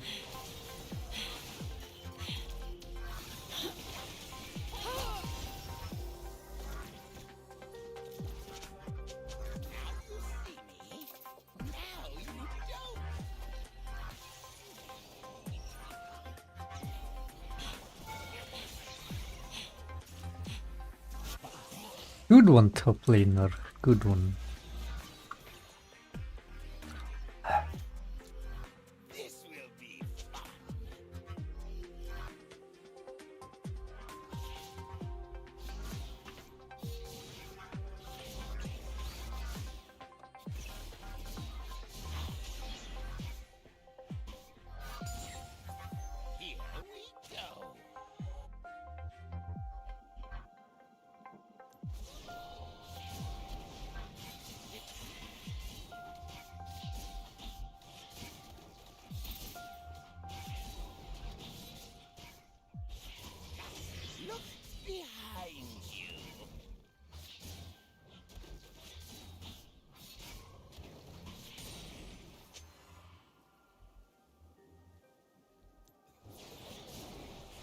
I guess this is the loss. I guess this is it.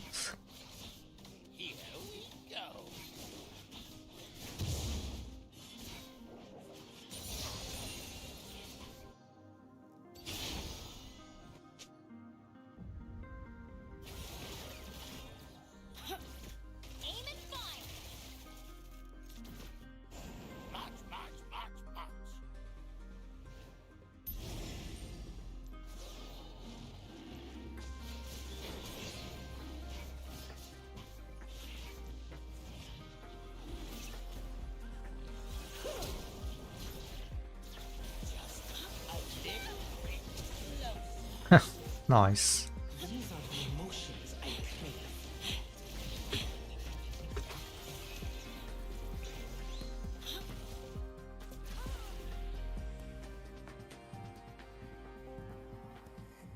The joke's on you.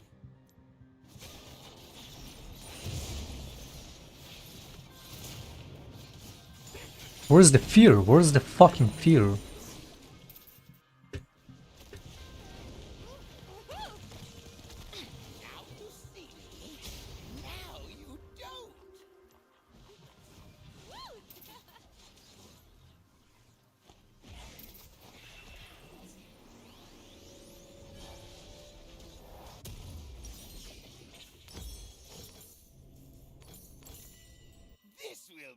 Nauseate.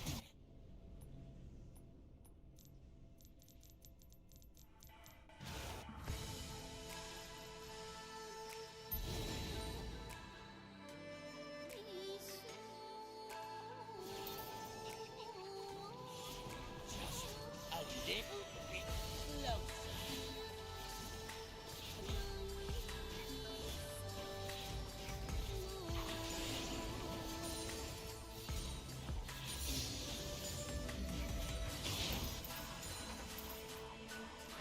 Ah, fuck, she's already on it, she already got it. Of course, man.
Yo.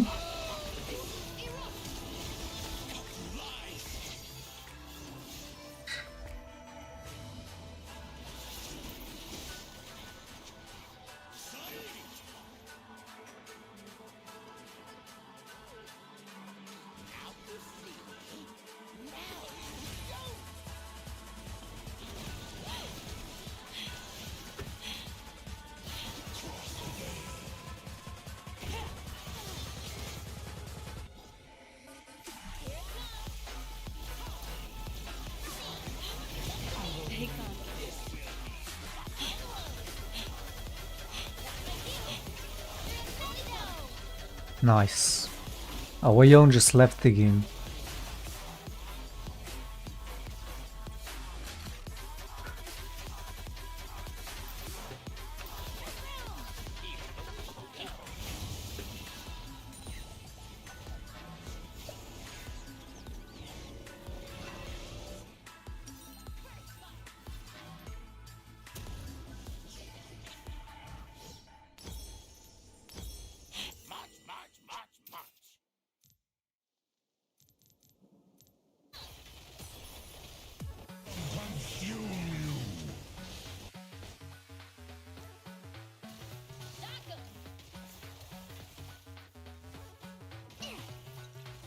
Just a little bit closer.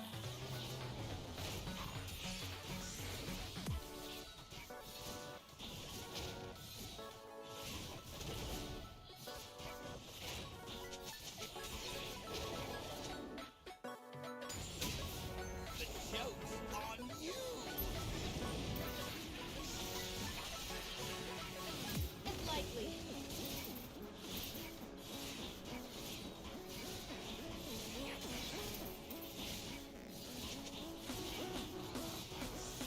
This will be fun.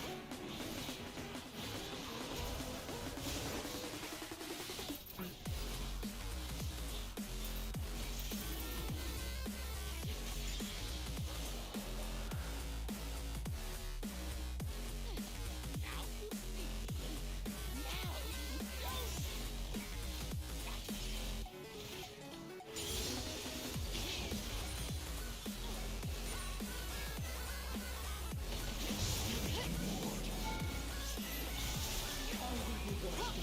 They just fucking ult, dude.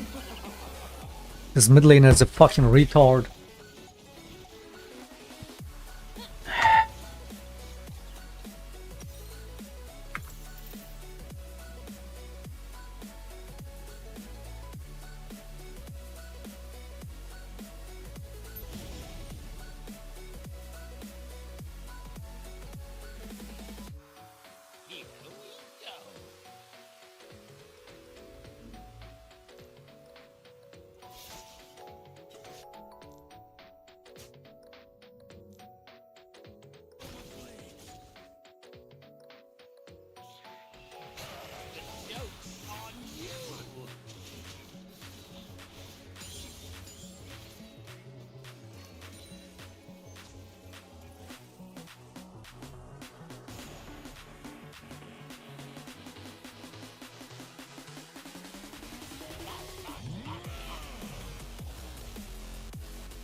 This top and mid are a fucking problem, man.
And she takes the kill.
Yeah, I'm fine with losing this one, to be honest.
Can you not wait for a second, you fucking dipshit?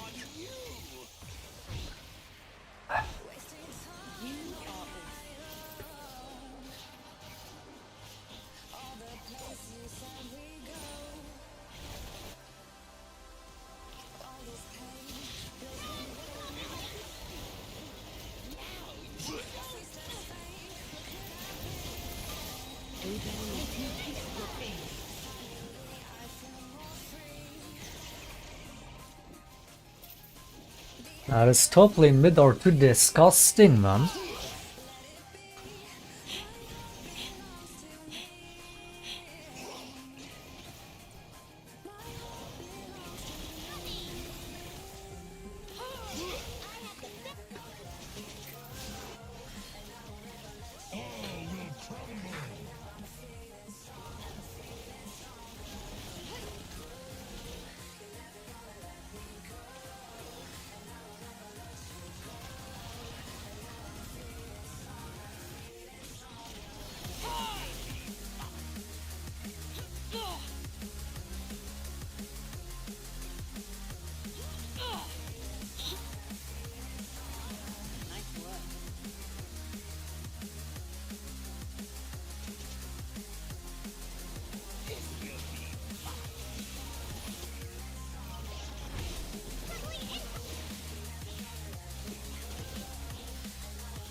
That was so bad.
s19.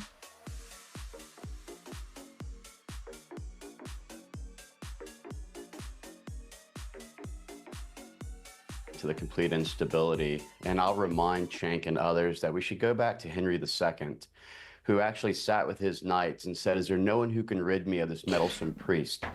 His knights took that rhetoric to mean that they should go and murder the Archbishop of Canterbury, thereby actually resulting in an assassination of an individual. So I think that Eric is correct and Candace is correct that Cenk should just probably sit on his hands for a moment and just listen to what hate and vitriol he is spewing and why things have continued to ratchet up. I think that we all need to look at political violence and a condemnation and also take a response to say that this isn't something that we want to continue by taking down the pressure and the heat which is boiling within America and start looking at things with understanding that civil discourse is acceptable, that political discourse is acceptable, but ratcheting up to violence and this type of rhetorical, type of threats is just not to be accepted here in America.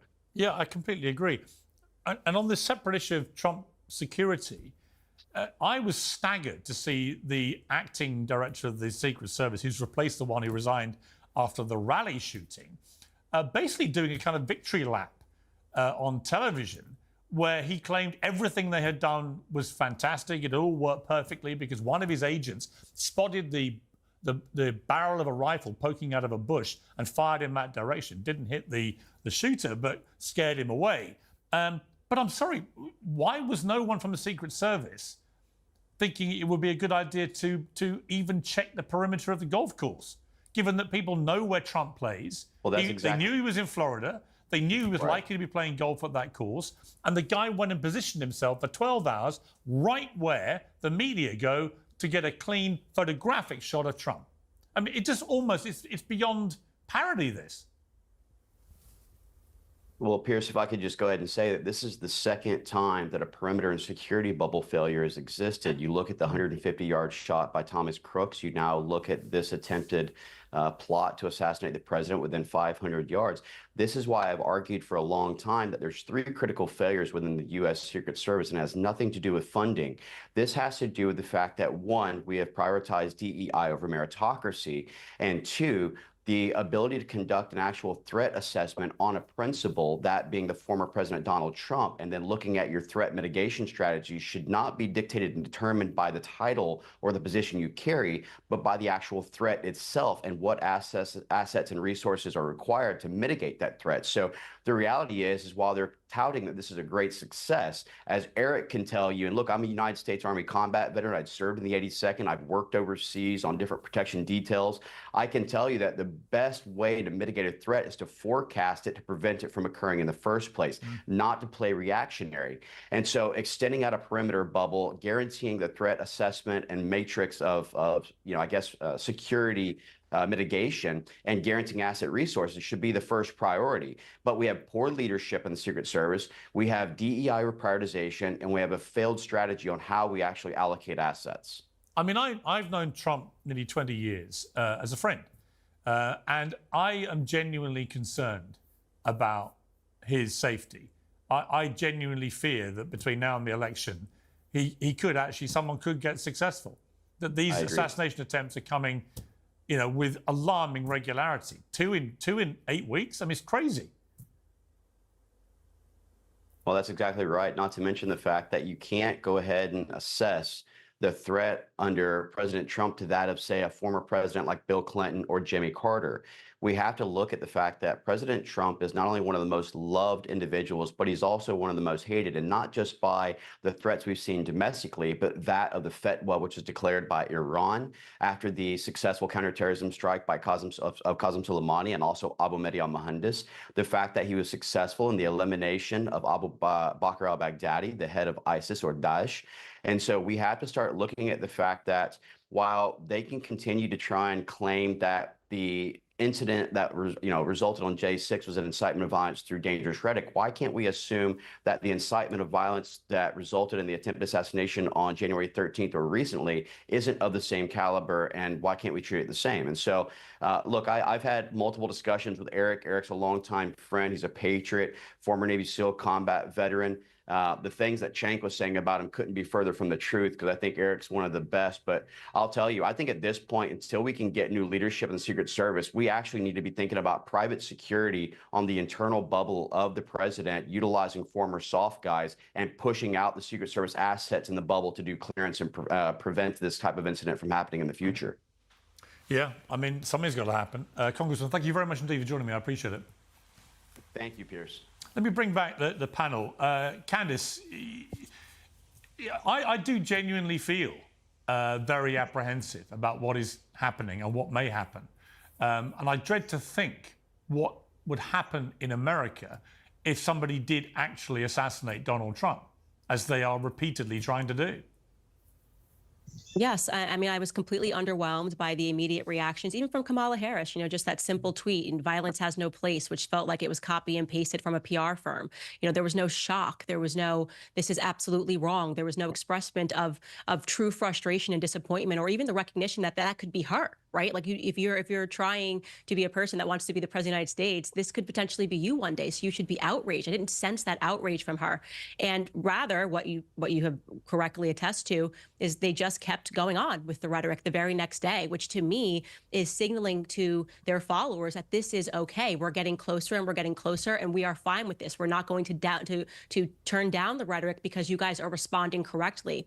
One of the things that's really frustrating, I think, for a lot of people is to watch the way the media is constantly allowed to detach themselves from the consequences of what they say, which is to say that somebody shoots up and tries to shoot a president, and the media is like, well, I was just calling him Hitler, but I never said to anyone that they should go shoot someone. And like I said earlier, what do you expect an individual to do when you are saying— That is literally what Trump does. He literally says stuff and then says, well, I don't know, well, I didn't say that, I didn't say this. We all know what you fucking meant. What the fuck? Oh god. Well, like, especially with politics, all it is projection after projection and more projection. saying So Adolf Hitler is fucking taking the dumb. stage, when you are saying that we are going to completely lose democracy, which is so far from reality. It's embarrassing for Cenk to say that, because we don't have to imagine Trump as president. He already was for 4 years. People were living very well. The economy was doing very well. And so this rhetoric may have made sense in 2016. It doesn't make sense now in 2024.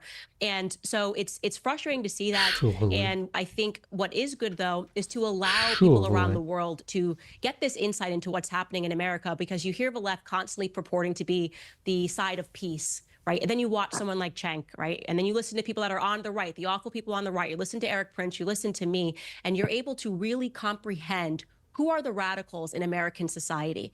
Because you can scream peace, you can scream, oh, love is love all day, but you hear their rhetoric within 24 hours after a former president was almost That's shot, crazy. and they never dial it down. I mean, these people, I want and encourage violence all the time. You see, Cenk, here's the problem. If this was Joe Biden or Kamala Harris, who had had 2 attempts on their life in 8 weeks, the idea that you would not, if anyone on the Republican side used the kind of enraged, ranting rhetoric you've deployed in this debate today within 24 hours of it happening, that you would go completely nuts at the Republicans for doing that. Okay. So my thing for you is, you seem to think that the justification for all your rhetoric is that, well, Donald Trump does it. And that's kind of like the old school Crazy how playground much thing. they're Well, coping for did Trump. that, Exactly. so I can do it. Where's your own moral line? Where's your line that says, we're going to be better than that? If you genuinely believe that is wrong, that incendiary rhetoric is wrong, why do you deploy it? So, Piers, no. The framing of this entire conversation is insane. So if somebody was just watching this conversation, they would think that I ordered an attack on the Capitol or that the left wing did. No, Donald Trump had a violent mob attack our Capitol, and then you make it seem like the left has the violence problem. And then I strongly and very loudly condemned Antifa did it. It was any Antifa. violence. Shooting at Donald Trump is the worst thing in the world. I can't be any clearer about it. But you don't any condemn, assassination attempt, any violence, any physicality. Hold He's a on. right-wing Hold man. on. Let me finish my point. I condemn it as forcefully as I possibly can. And then what do the 2 right-wingers do? Neither one of them condemned the attack on Nancy Pelosi's husband. Instead, they came up with crazy conspiracy theories. And what does that do? It encourages their fans to go, oh, yeah, well, it's not a big deal to attack our political opponents. It's not a big deal to attack the Capitol. It's not a big deal to send pipe bombs to Donald Trump's political opponents. So they encourage this kind of violence 24/7, and on January 6th, we saw it in spectacular fashion. I forgot that. And then you're trying to reframe the debate as criticism of Donald Trump, legitimate political criticism of Donald Trump, is somehow the thing that's causing political violence in this country. No, it is 98% right-wing political violence. The 2% where it's the left wing, I hate it, I despise it, I condemn it. I can't be any clearer than that. And yet, check, the only attempts on candidates' lives have both been against the same guy, who's the Republican nominee. So look, there are lunatics in this world. So those two guys are total lunatics. The first guy wasn't even a left-winger. This guy is totally unhinged from reality, voted for Trump in 2016. But it isn't about him being right-wing or left-wing. The point is that these guys are unhinged. So I don't want anyone taking shots at Democrats, Republicans, no, but you're not or prepared Donald Trump to change or the way you speak about Trump, but Piers, which you've he never believes answered my is question. feeding You've and never fueling answered it. my question. So do you want me to do a unilateral political surrender for the rest of the election because some lunatic took a shot at Trump? No, but you know what? You could take a little bit longer than 24 hours, perhaps, to consider whether the language from the left may have contributed to.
Wait, there's other parties in the US? There's a Green Party? What?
What is this supposed to be?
Nice.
Yeah, I don't know what the fuck that was.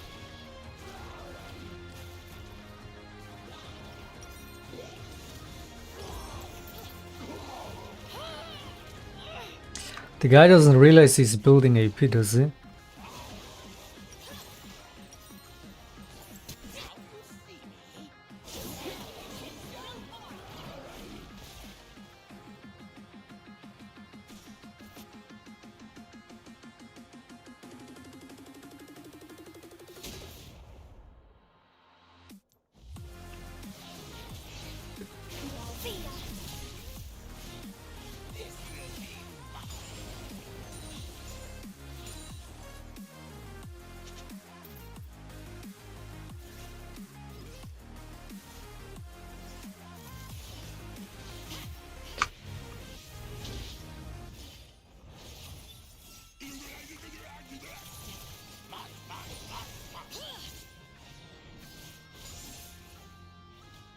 Nice damage.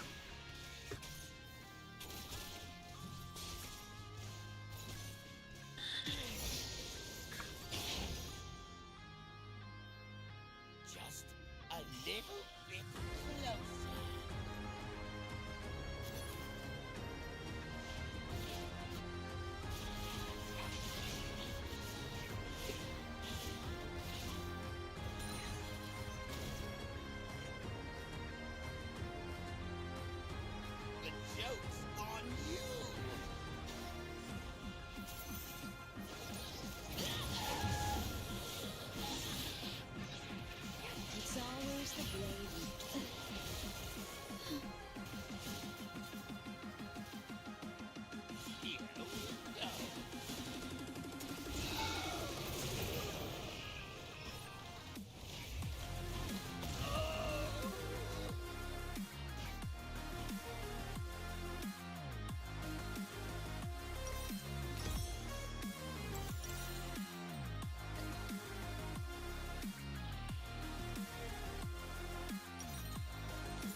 Wait, my ignite didn't work? I literally pressed ignite before E?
Did I fuck your mom? Yeah, I fucked your mom. I must have fucked your mom. I recognize that name. I definitely fucked your mom.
You're toxisch. You're toxisch. Toxisch in deine Mutter, du Hurensohn.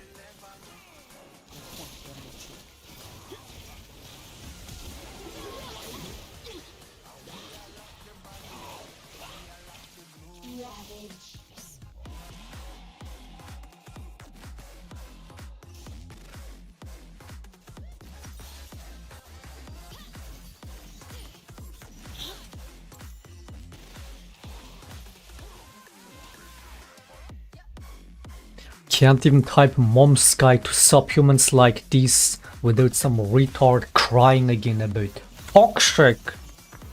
I fucked your mom, dude.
Oh well, that was supposed to be the win to master straight on fucking, what is it, 12 game win streak, but it is what it is. Couldn't have that. Couldn't have it with these subhuman teammates on this run. The subhuman array is too big on this. Sadly, there is not a single human on this team, so it is what it is. Gonna have to play 2 more on this tomorrow. And I'm back to the US climb. Just full stack of subhumans on that last fucking win.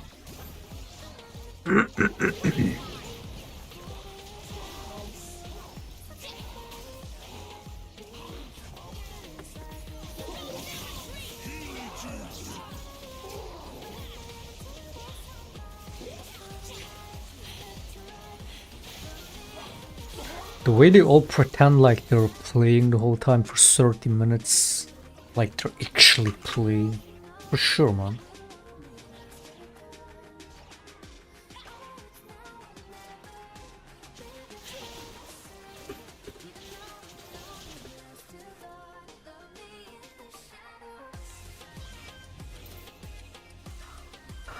I played like a god today, man. Just gonna let this one slide, it is what it is.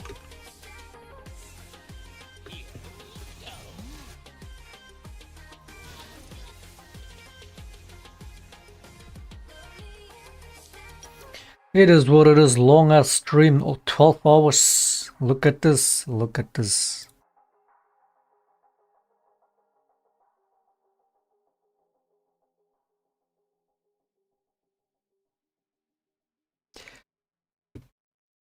Do you think I fucked your mom? I think I did. I think I fucking fucked your mom. Sure. I definitely fucked your mom. Is there actually 12 game win streak? Wait.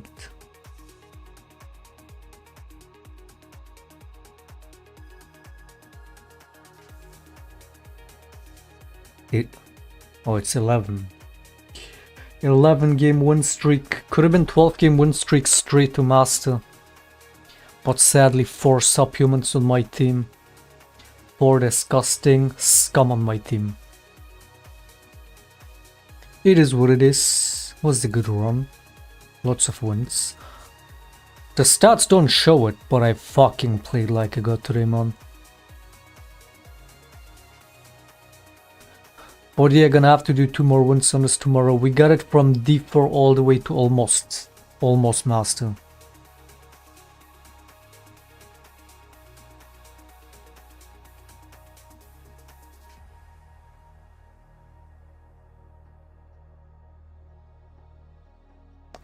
Good enough, good stream, good run.